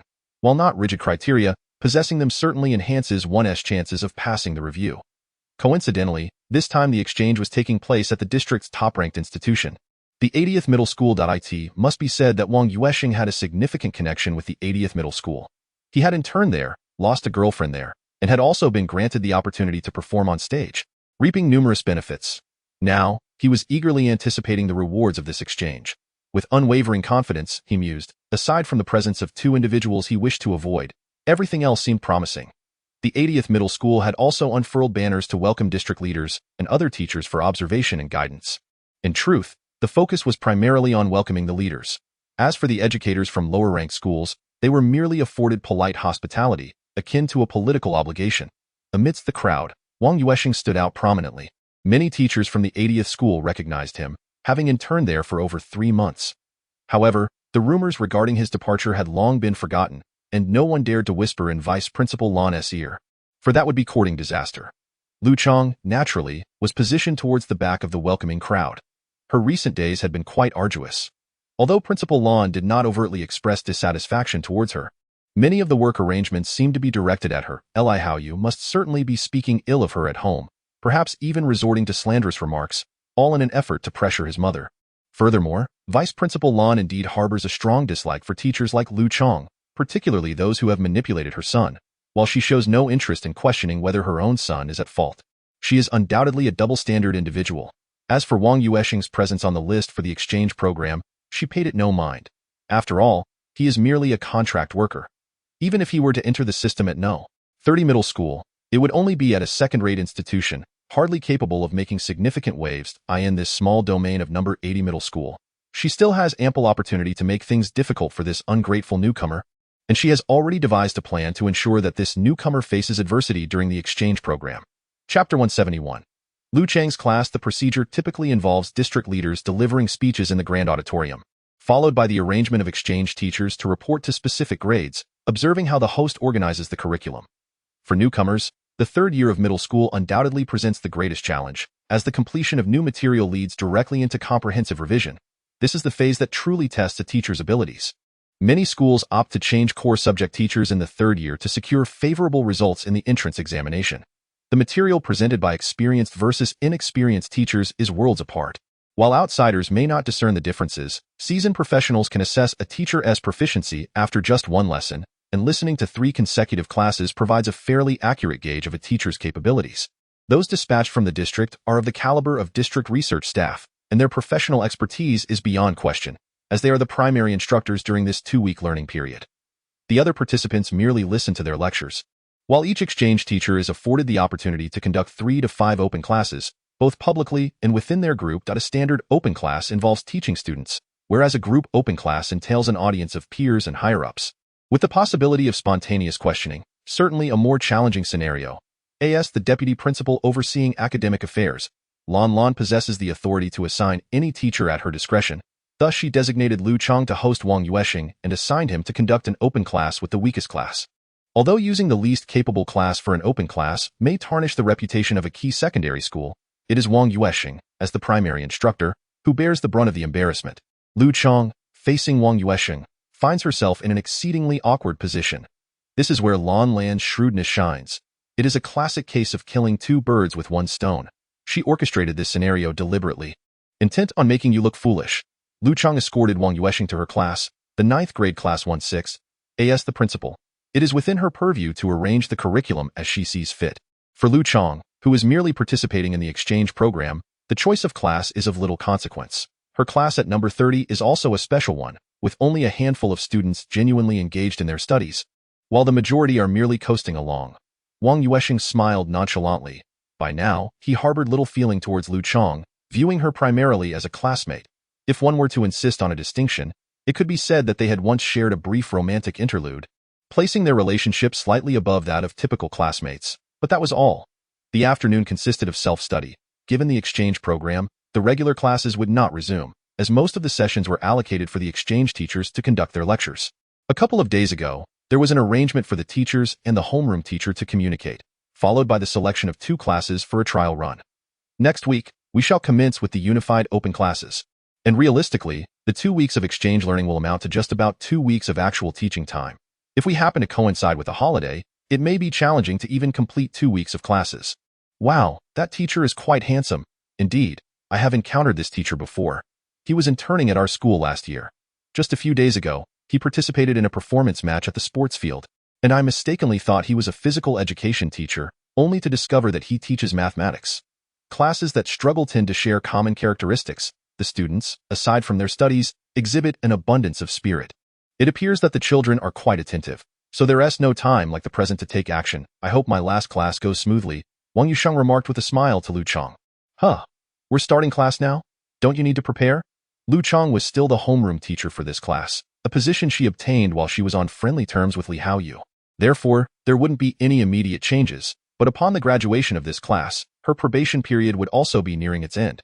She was well aware that if the student's performance was subpar, Lan would undoubtedly seize the opportunity to make things difficult for her. There was even the possibility of directly revoking her privilege to lead the next class, marginalizing her, and after a year or two, assigning her to the computer lab to teach computer science. Ultimately waiting for her to resign voluntarily, a mathematics teacher, relegated to teaching computer science, would soon find herself unable to gauge the pulse of the high school entrance examination. Even if she were to return to mathematics, she would likely feel overwhelmed. There are indeed many teachers whose careers have been dismantled in such cold-hearted manners, a common tactic employed by leaders to manage their subordinates. Thus, Lu Chang understood the fate awaiting her. For now, her only course of action was to prepare thoroughly for each lesson, striving to ensure that every class was rich in substance, as this was her only chance to salvage herself from the brink of disaster. Wang Yuansheng could certainly envision the crisis Lu Chang was facing, yet he found himself powerless to assist, as his stay here was merely a brief 2-week learning experience. Nevertheless, he retained confidence in his teaching abilities. Rest assured, you can discuss anything. Where did you leave off? We have reached question 23, which pertains to the topic of circles. Of course, practicing past papers is also essential. You may choose any. Lu Chang was well acquainted with the progress of her class and felt confident in elevating some of the students to a higher level. Wang Yuansheng selected a comprehensive training paper on circles and instructed the students to begin working on it. Meanwhile, he sought to understand the academic performance levels of most students in Lu Chang's class. Lu Chang provided a detailed introduction. In terms of theoretical knowledge and professional competence, she was indeed commendable. Unfortunately, being merely competent at the 80th percentile made it difficult to establish a foothold. Had it not been for Li Haoyu's previous assistance, she would not have been able to remain here at all. Li Haoyu had sought a position for her from his mother, and all she needed to do was submit her thesis to the university. Even her thesis defense was merely a formality. After all, obtaining a position before truly graduating is typically reserved for students with connections, and the university undoubtedly paved the way for her. Once again, it is a prestigious school.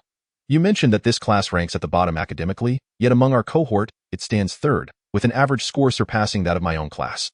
Wang Yuansheng cannot help but acknowledge the disparity between elite schools and those struggling at the lower end. Lu Chang merely offered a faint smile. The pressure is significant. We are focused on the rate of excellence. Compared to the pass rate, you are well aware of the vast difference in difficulty. That is indeed true. We concentrate primarily on the pass rate, although we also provide unified training for the top-performing students in the grade. IT is a dual approach, after all. Wang Yuansheng recalled the exceptional students from his class who were specifically enrolled in after-school programs. Naturally, the rate of excellence would need to be cultivated among them. Shall we conduct a trial lesson first? It would be beneficial to start early. I can allocate a few more sessions for you. By the time we have the official class, we should be well-prepared. In her heart, Lu Chang harbored a genuine fondness for Wang Yuansheng and believed she owed him a debt of gratitude. Without her input, the target score of 80 would likely have been his alone. Wang Yuansheng nodded with a smile. Did he really need to work on harmonization? That was absurd. What was the realm of mental interference? It was a perfect synergy, to be sure. Anyone endowed with mental prowess would find themselves in direct synchronization with him. There was no option to abstain from learning. His desire to conduct additional classes was also an effort to assist her, for his one lesson would undoubtedly yield greater results than her entire week of instruction. Aligning the students' thought processes with the teacher's frequency would naturally lead to an unparalleled elevation in understanding. Even educational researchers could not boast such a high level of compatibility. With the accumulated teaching experience inherited from his great-grandfather, Wang Yuansheng possessed more expertise than 3 educational researchers combined. Additionally, with the aid of the system, initiating a mental interference session would essentially make him the nationwide #1, albeit in a crownless manner.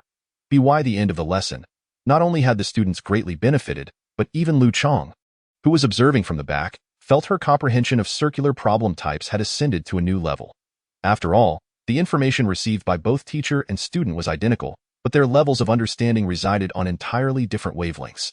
The teacher focused more on instructional methods, while the students prioritized learning strategies and problem-solving techniques. Lu Chang naturally led the applause, and Wang Yuansheng responded with his signature smile, nodding like a cloud. Charming enough to make a group of blossoming young girls blush. The atmosphere in the class was exceptionally positive. System notification. Ex-girlfriend's blessing treasure chest 3, master teacher value 26, chapter 173. Regret medicine after bidding farewell to Lu Chang. Wang Yuansheng's expression shifted to one of exasperation, his face displaying a clear sign of frustration. This blasted system is truly irksome. It even created an ex-girlfriend's blessing treasure chest, which feels akin to a good guy card. Furthermore, how does this wretched system know that Lu Chang is an ex-girlfriend? It is utterly perplexing. He opened the chest. System. Regret medicine 3, are you kidding me? An ex-girlfriend is one thing, but what on earth is this regret medicine? Wang Yuansheng felt as though he might crumble under the weight of it all. Smile, smile, smile that a smile can bring one good fortune. The wisdom of the elders cannot be wrong. System. What is the purpose of this regret medicine? System. It reduces either physical or energy points by 1 and adds it to another corresponding attribute. Is it a point-washing potion? Why must it be presented in such an ostentatious manner? It's merely intimidating. Wang Yuansheng scoffed, then seemed to ponder something. Turning swiftly, he hurried a few steps back to Lu Chang's class 1-6. There's something else? Lu Chang inquired, stepping out from the seat beside the podium upon noticing his return. Do you have time this evening? Wang Yuansheng asked. Yes, I'm free. What is up? Lu Chang's heart raced suddenly. Could it be that he wished to rekindle their past? That seemed unlikely, considering he already had a girlfriend who was no less than he was, and reportedly quite wealthy. Wang Yuansheng, however, paid no heed to Lu Chang's musings. Having just observed her with a penetrating gaze, he noted the formation of her resentment entity, though it was not yet fully developed. The intensity of her discontent was already palpable. This needed to be addressed. It's nothing much, just some thoughts I'd like to share with you. If it's convenient, let us meet at the gym after school. There usually aren't many people there, right? Wang Yuansheng pressed further. Lu Chang felt a flicker of hope that his suspicions might indeed hold merit, thus hesitating shyly before responding. That might not be very convenient. Oh, right. I have to take a few students there daily to tidy up. That's our class's designated area. That's fine then. We can just chat casually. It won't take long, by the time you finish your chores. We'll likely be done talking, Wang Yuansheng declared, solidifying the plan. I'll wait for you there after school. You can just come with the students, as she spoke. She waved her hand dismissively, signaling him to return to his studies. With more students around, even if there were resentment entities present, he need not worry excessively. Generally, it was rare for middle school students to manifest fully developed entities, and those without any were even scarcer. Schools and hospitals were indeed public spaces often affected by such entities. However, a handful of students posed little threat. Now equipped with advanced skills and the 3 forms of the orange weaponized ruler, dealing with a few incomplete entities would take merely seconds. Then, with the cloaking mantle activated, he could wait 10 seconds before returning, an endeavor made exceedingly easy. Naturally, surveying the area first while cloaked would be even more prudent. With an array of weapons and skills at his disposal, Wang Yuansheng had long since shed the awkwardness of his past on the green train. He was no longer a novice in the realm of resentment. The first day's exchanges were primarily about class assignments. Everything else would officially commence the following day. Few, if any, began their classes immediately like Wang Yuansheng. Everyone understood that these exchanges were merely gilded processes, not necessitating excessive seriousness. They were to be treated as a political task to be completed. The later dismissal time at 80 middle school clearly provided a significant advantage over 30 middle school, as 2 extra periods of class equated to 2 sessions of supervised study, yielding better outcomes than schools where students were set free immediately after class. After observing the last group of basketball players gather their belongings and depart from the gym, Wang Yuansheng quietly settled into a corner, anticipating the arrival of Lu Chang and his students. As the sun dipped below the horizon and darkness gradually enveloped the sky, footsteps echoed outside the gym. Wang Yuansheng, now possessing heightened spiritual awareness, sensed their approach without needing to look. Lu Chang had arrived with 6 students in TOW.AT this hour. The gymnasium was typically devoid of any presence, which led to the 6 students being momentarily taken aback upon discovering Wang Yuansheng. Allow me to assist you in tidying up. We shall be spending the next fortnight together, sharing both joys and hardships, he declared. Wang Yuansheng had already prepared his statement, as his sudden appearance might have been deemed conspicuous. Indeed, several students immediately broke into smiles, for the responsibility of cleaning the gymnasium was considered the least desirable duty within the school, and it had fortuitously fallen upon their class. Rumors circulated among the students that their homeroom teacher, Lu Chong, had offended the academic director, resulting in this task being assigned to them. Initially, many held a sense of animosity towards Lu Chong, the newly appointed homeroom teacher. However, during this period, Lu Chong neither complained nor expressed fatigue. She organized the students and led them in the cleaning efforts. If the students were unwilling to participate, she took it upon herself to work alone, often laboring until 8 or 9 in the evening to ensure the task was completed. Those assigned to duties were dismissed by 7 o'clock, as school regulations stipulated that all students must vacate the premises before that time. Subsequently, she continued her cleaning alone until the standards for inspection were met, only then returning to the teacher's dormitory or her accommodation at Linhai Normal University. In the initial days, when her relationship with Li Haoyu was amicable, she would return to the school dormitory to avoid his persistent advances. Now, apart from Fridays, she typically resided in the teacher's dormitory of the 80th school. This arrangement was a benefit for teachers without local housing, allowing them to reside in the school's accommodations free of charge. In fact, many younger teachers who owned homes also chose to live there, renting out their properties to earn additional income. After all, the teacher's dormitory was free of charge, and as long as one was a teacher at the 80th school, even if on a contract, one was entitled to stay. The only requirement was to pay for utilities every 2 months. Although the single dormitory of over 30 square meters was modest, with diligent care, it could be quite cozy and clean, which Lu Chong greatly appreciated. Thus, even if she finished her tasks at 9 in the evening, there was no cause for concern, as the teacher's dormitory was conveniently located just behind the gymnasium in 2 rows of buildings.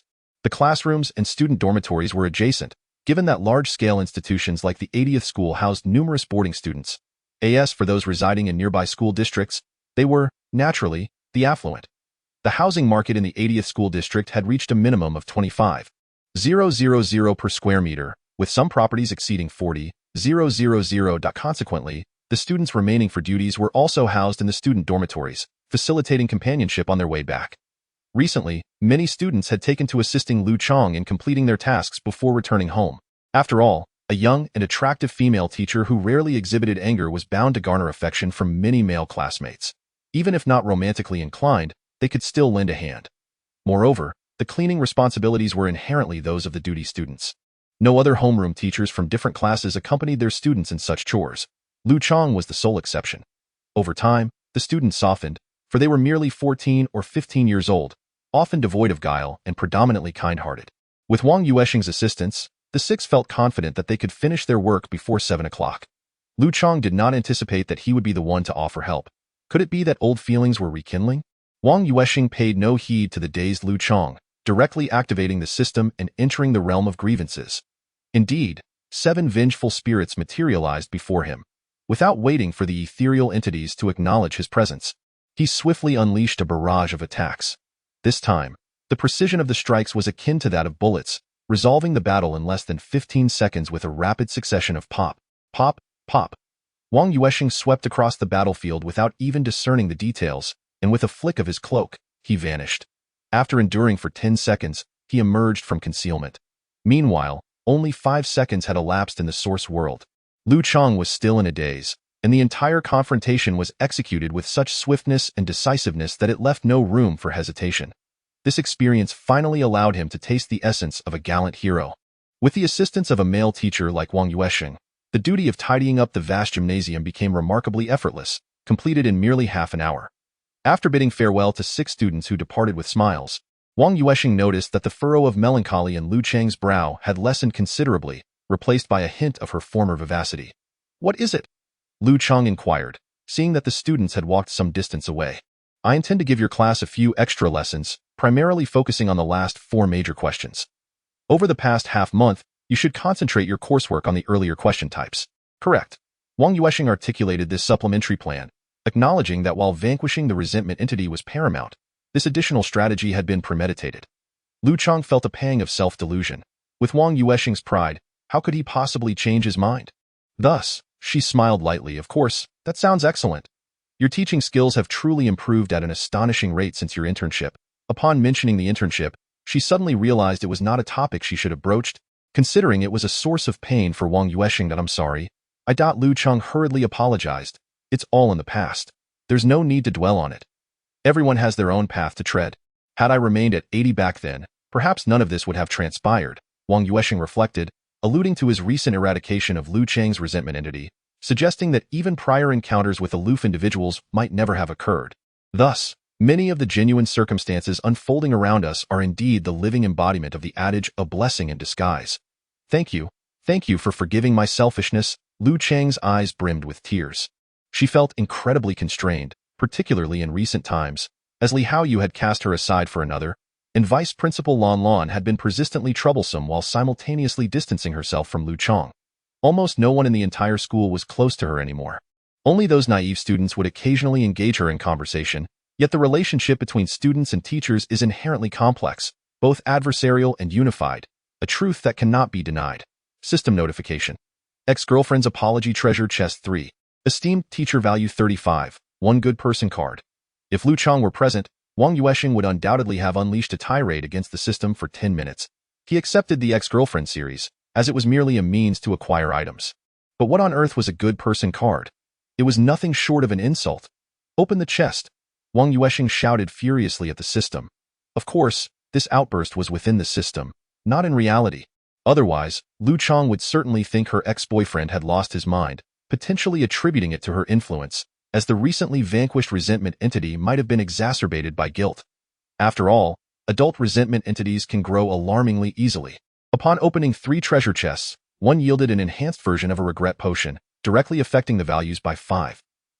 There were still 2 good person cards remaining. Evidently, Lu Cheng has firmly established in her mind that Wang Yuansheng is a genuinely good person. Indeed, an exceptionally good one. The system, however, seems unwilling to let him off the hook. Upon unboxing, Lu Cheng's fervent gaze appeared to reflect the series of tasks concerning his former girlfriend. System task. Assist the ex-girlfriend in overcoming her low point.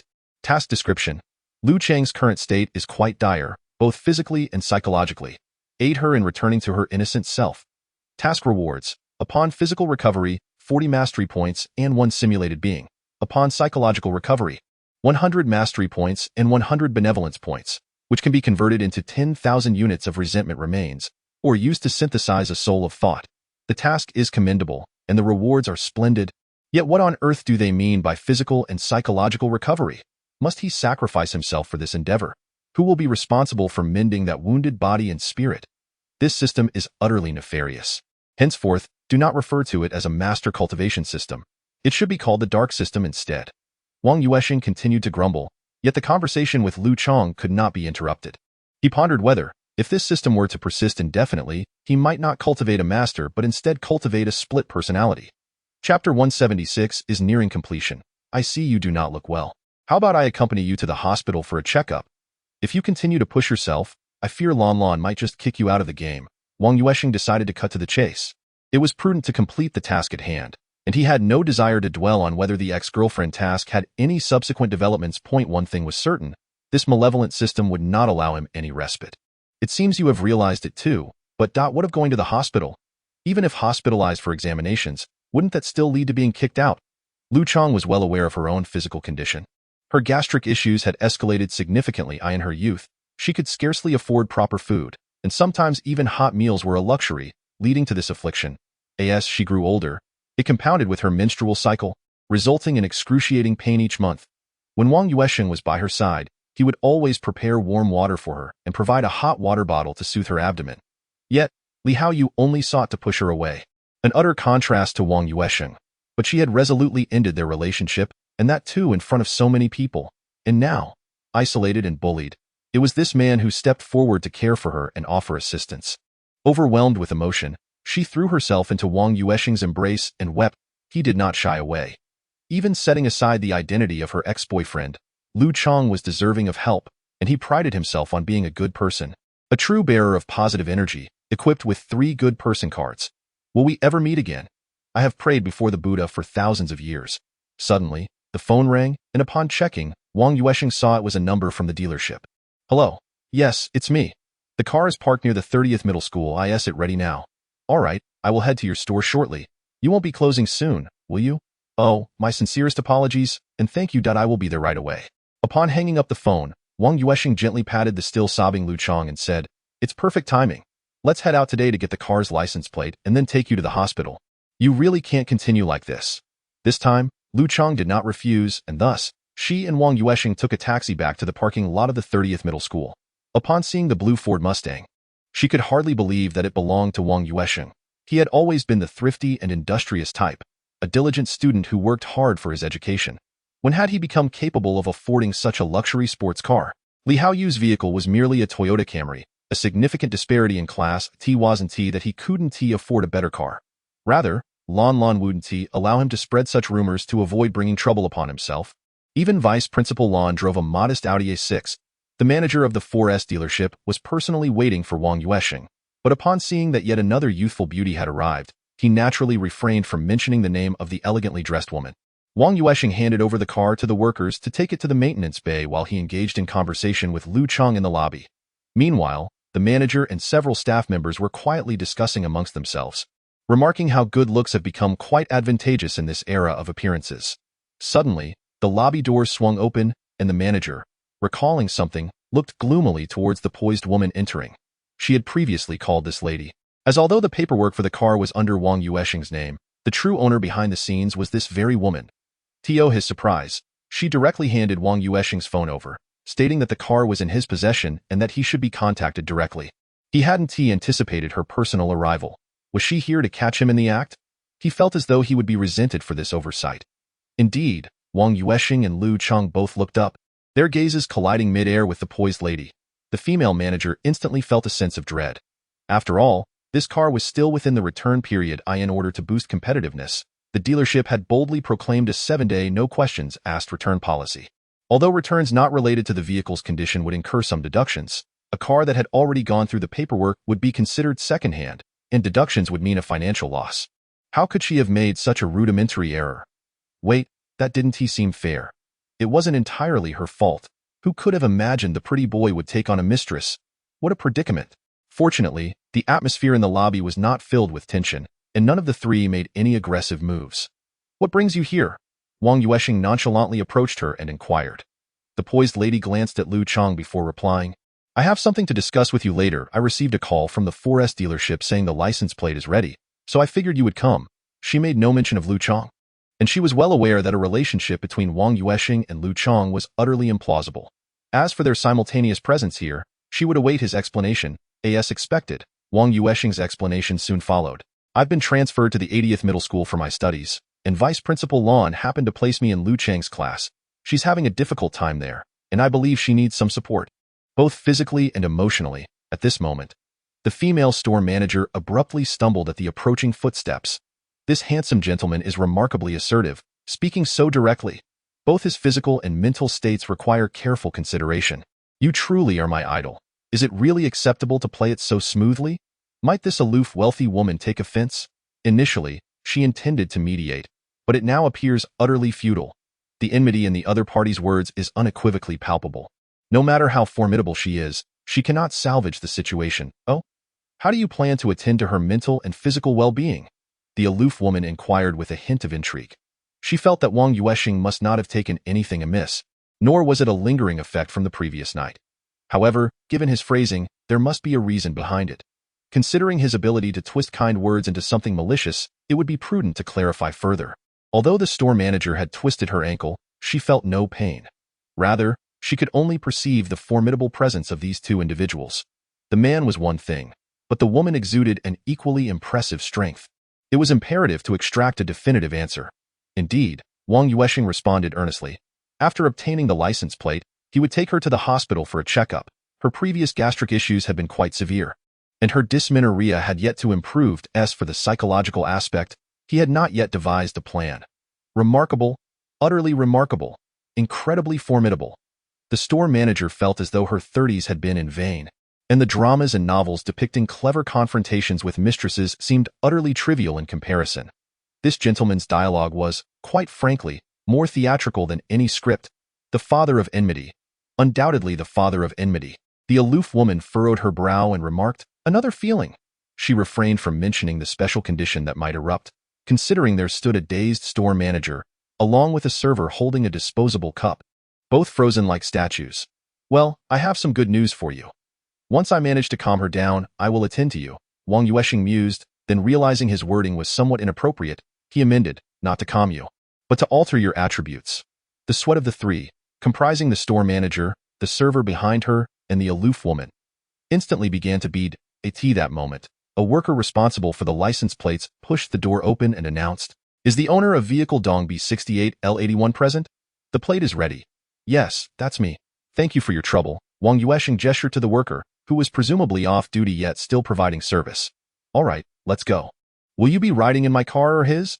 the aloof woman asked Lu Chong, who was seated on the sofa. The store manager and the server exchanged expressions of surprise at this arrangement, and then they watched as the three exited the lobby. Chapter 178. I'm still here. Setting aside the various discussions at the 4S point, Lu Chong ultimately chose the aloof woman's car. She felt the need to provide an explanation, as Wang Yuansheng's words had not conveyed the desired effect. This ex-boyfriend indeed possessed a slight difficulty in articulating his thoughts, yet it varied by circumstance. Oftentimes, he navigated interactions with academic mentors quite adeptly, but at other moments, he could inadvertently direct the class's collective ire onto himself with a single phrase. Thus, she felt that this former boyfriend had once again succumbed to his afflictions, perhaps even at the expense of both herself and his current girlfriend. She deemed it necessary to step forward and provide clarification. Once the burdens of resentment were dispelled, her innocent and benevolent nature was magnified anew. Consequently, she wished for Wang Yuansheng, who had already attained a fulfilling life, not to lose anything due to her. The aloof vehicle led the way ahead. Upon sighting that they were heading towards the Naval Academy, Wang Yuansheng understood that they were not bound for an ordinary hospital. Therefore, he refrained from making a call to voice any dissent, following along until they arrived at the designated parking area. However, this time neither of them entered the realm of resentment. Instead, they accompanied Lu Chong through the main entrance of the military hospital at the Naval Academy. In truth, this hospital was not open to the public. It only catered to ordinary individuals associated with the military and practitioners of exorcism. However, these practitioners also had relatives who were not exempt. So long as they were willing to pay, they could utilize the specialized equipment for treatment here. Moreover, such equipment did not require the doctor's control. It sufficed for the practitioners to enter the realm of resentment and manage it themselves. Wang Yuansheng was unfamiliar with the specific procedures, yet the aloof one was well acquainted. Given that gynecological issues were involved, it would not be appropriate for a man to accompany her. Certain protocols had to be observed. Otherwise, it would be problematic if ordinary individuals were to discover the existence of exorcists. This ailment doesn't require an MRI, does it? Lu Chong mused, feeling somewhat that the situation was being exaggerated, having already gathered enough knowledge about the illness. Let's proceed with the examination. It's for safety's sake. Since we're here, a little wait won't matter. Besides, I have already prepared the medication for you over there. Do remember to take it on time. This is a secret recipe from the military hospital. Quite formidable. Wang Yuansheng had already received the aloof one's indication, having been informed on how to proceed. At this juncture, the aloof one had entered the realm of resentment. As soon as Lu Chong entered the machine that outwardly resembled an MRI, the energy card would activate, enabling her treatment. With menstrual cramps, gastric ulcers, and a few assorted minor ailments, the total consumption would not exceed 50 units of energy. These conditions could indeed be treated in a conventional hospital, albeit with a longer duration and lesser efficacy. Here, they could be resolved immediately, and by feigning the prescription of some tonics, the matter would be satisfactorily concluded. After all, once the patient was cured, they would hardly concern themselves with the means of their healing. After a flurry of activity, the aloof one returned Lu Chong to the teacher's dormitory of Class 80 before finally turning his attention to Wang Yuansheng, who was waiting downstairs. Wang Yuansheng had also received 40 points of teacher value and a simulated entity. This simulated entity was merely a virtual object, described in one brief line. A semi-finished product of mental force manifestation. Initially startled, he considered the dark system's nature. It wouldn't be surprising if it conjured up a silicone doll. It appeared that the system could be somewhat devious at times, yet its morals remained relatively sound. Hey, I'm still here. The aloof one expressed his discontent with Wang Yuansheng, who stood there in a daze, by giving him a light kick. Wang Yuansheng was still contemplating the silicone, simulated entity, and with that kick, he was jolted back to reality from the system. Inwardly, he couldn't help but fantasize about transforming the simulated entity into the aloof one. And then, well, you know how it goes. Chapter 179 unfolds with the aloof figure casting a cold glance at Wang Yuansheng, who bears a mischievous grin that suggests he is lost in some whimsical daydream. Although she remains unaware of the specifics of his musings, it is evident they are not of a pleasant nature. Today, his ex-girlfriend and his current girlfriend, at least in name, are unusually at ease in public.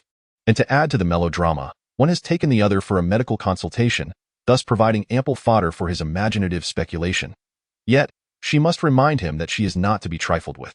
Consequently, the poised young lady begins to flex her fingers, preparing to unleash a long-dormant, lethal technique. Wait, let us converse civilly.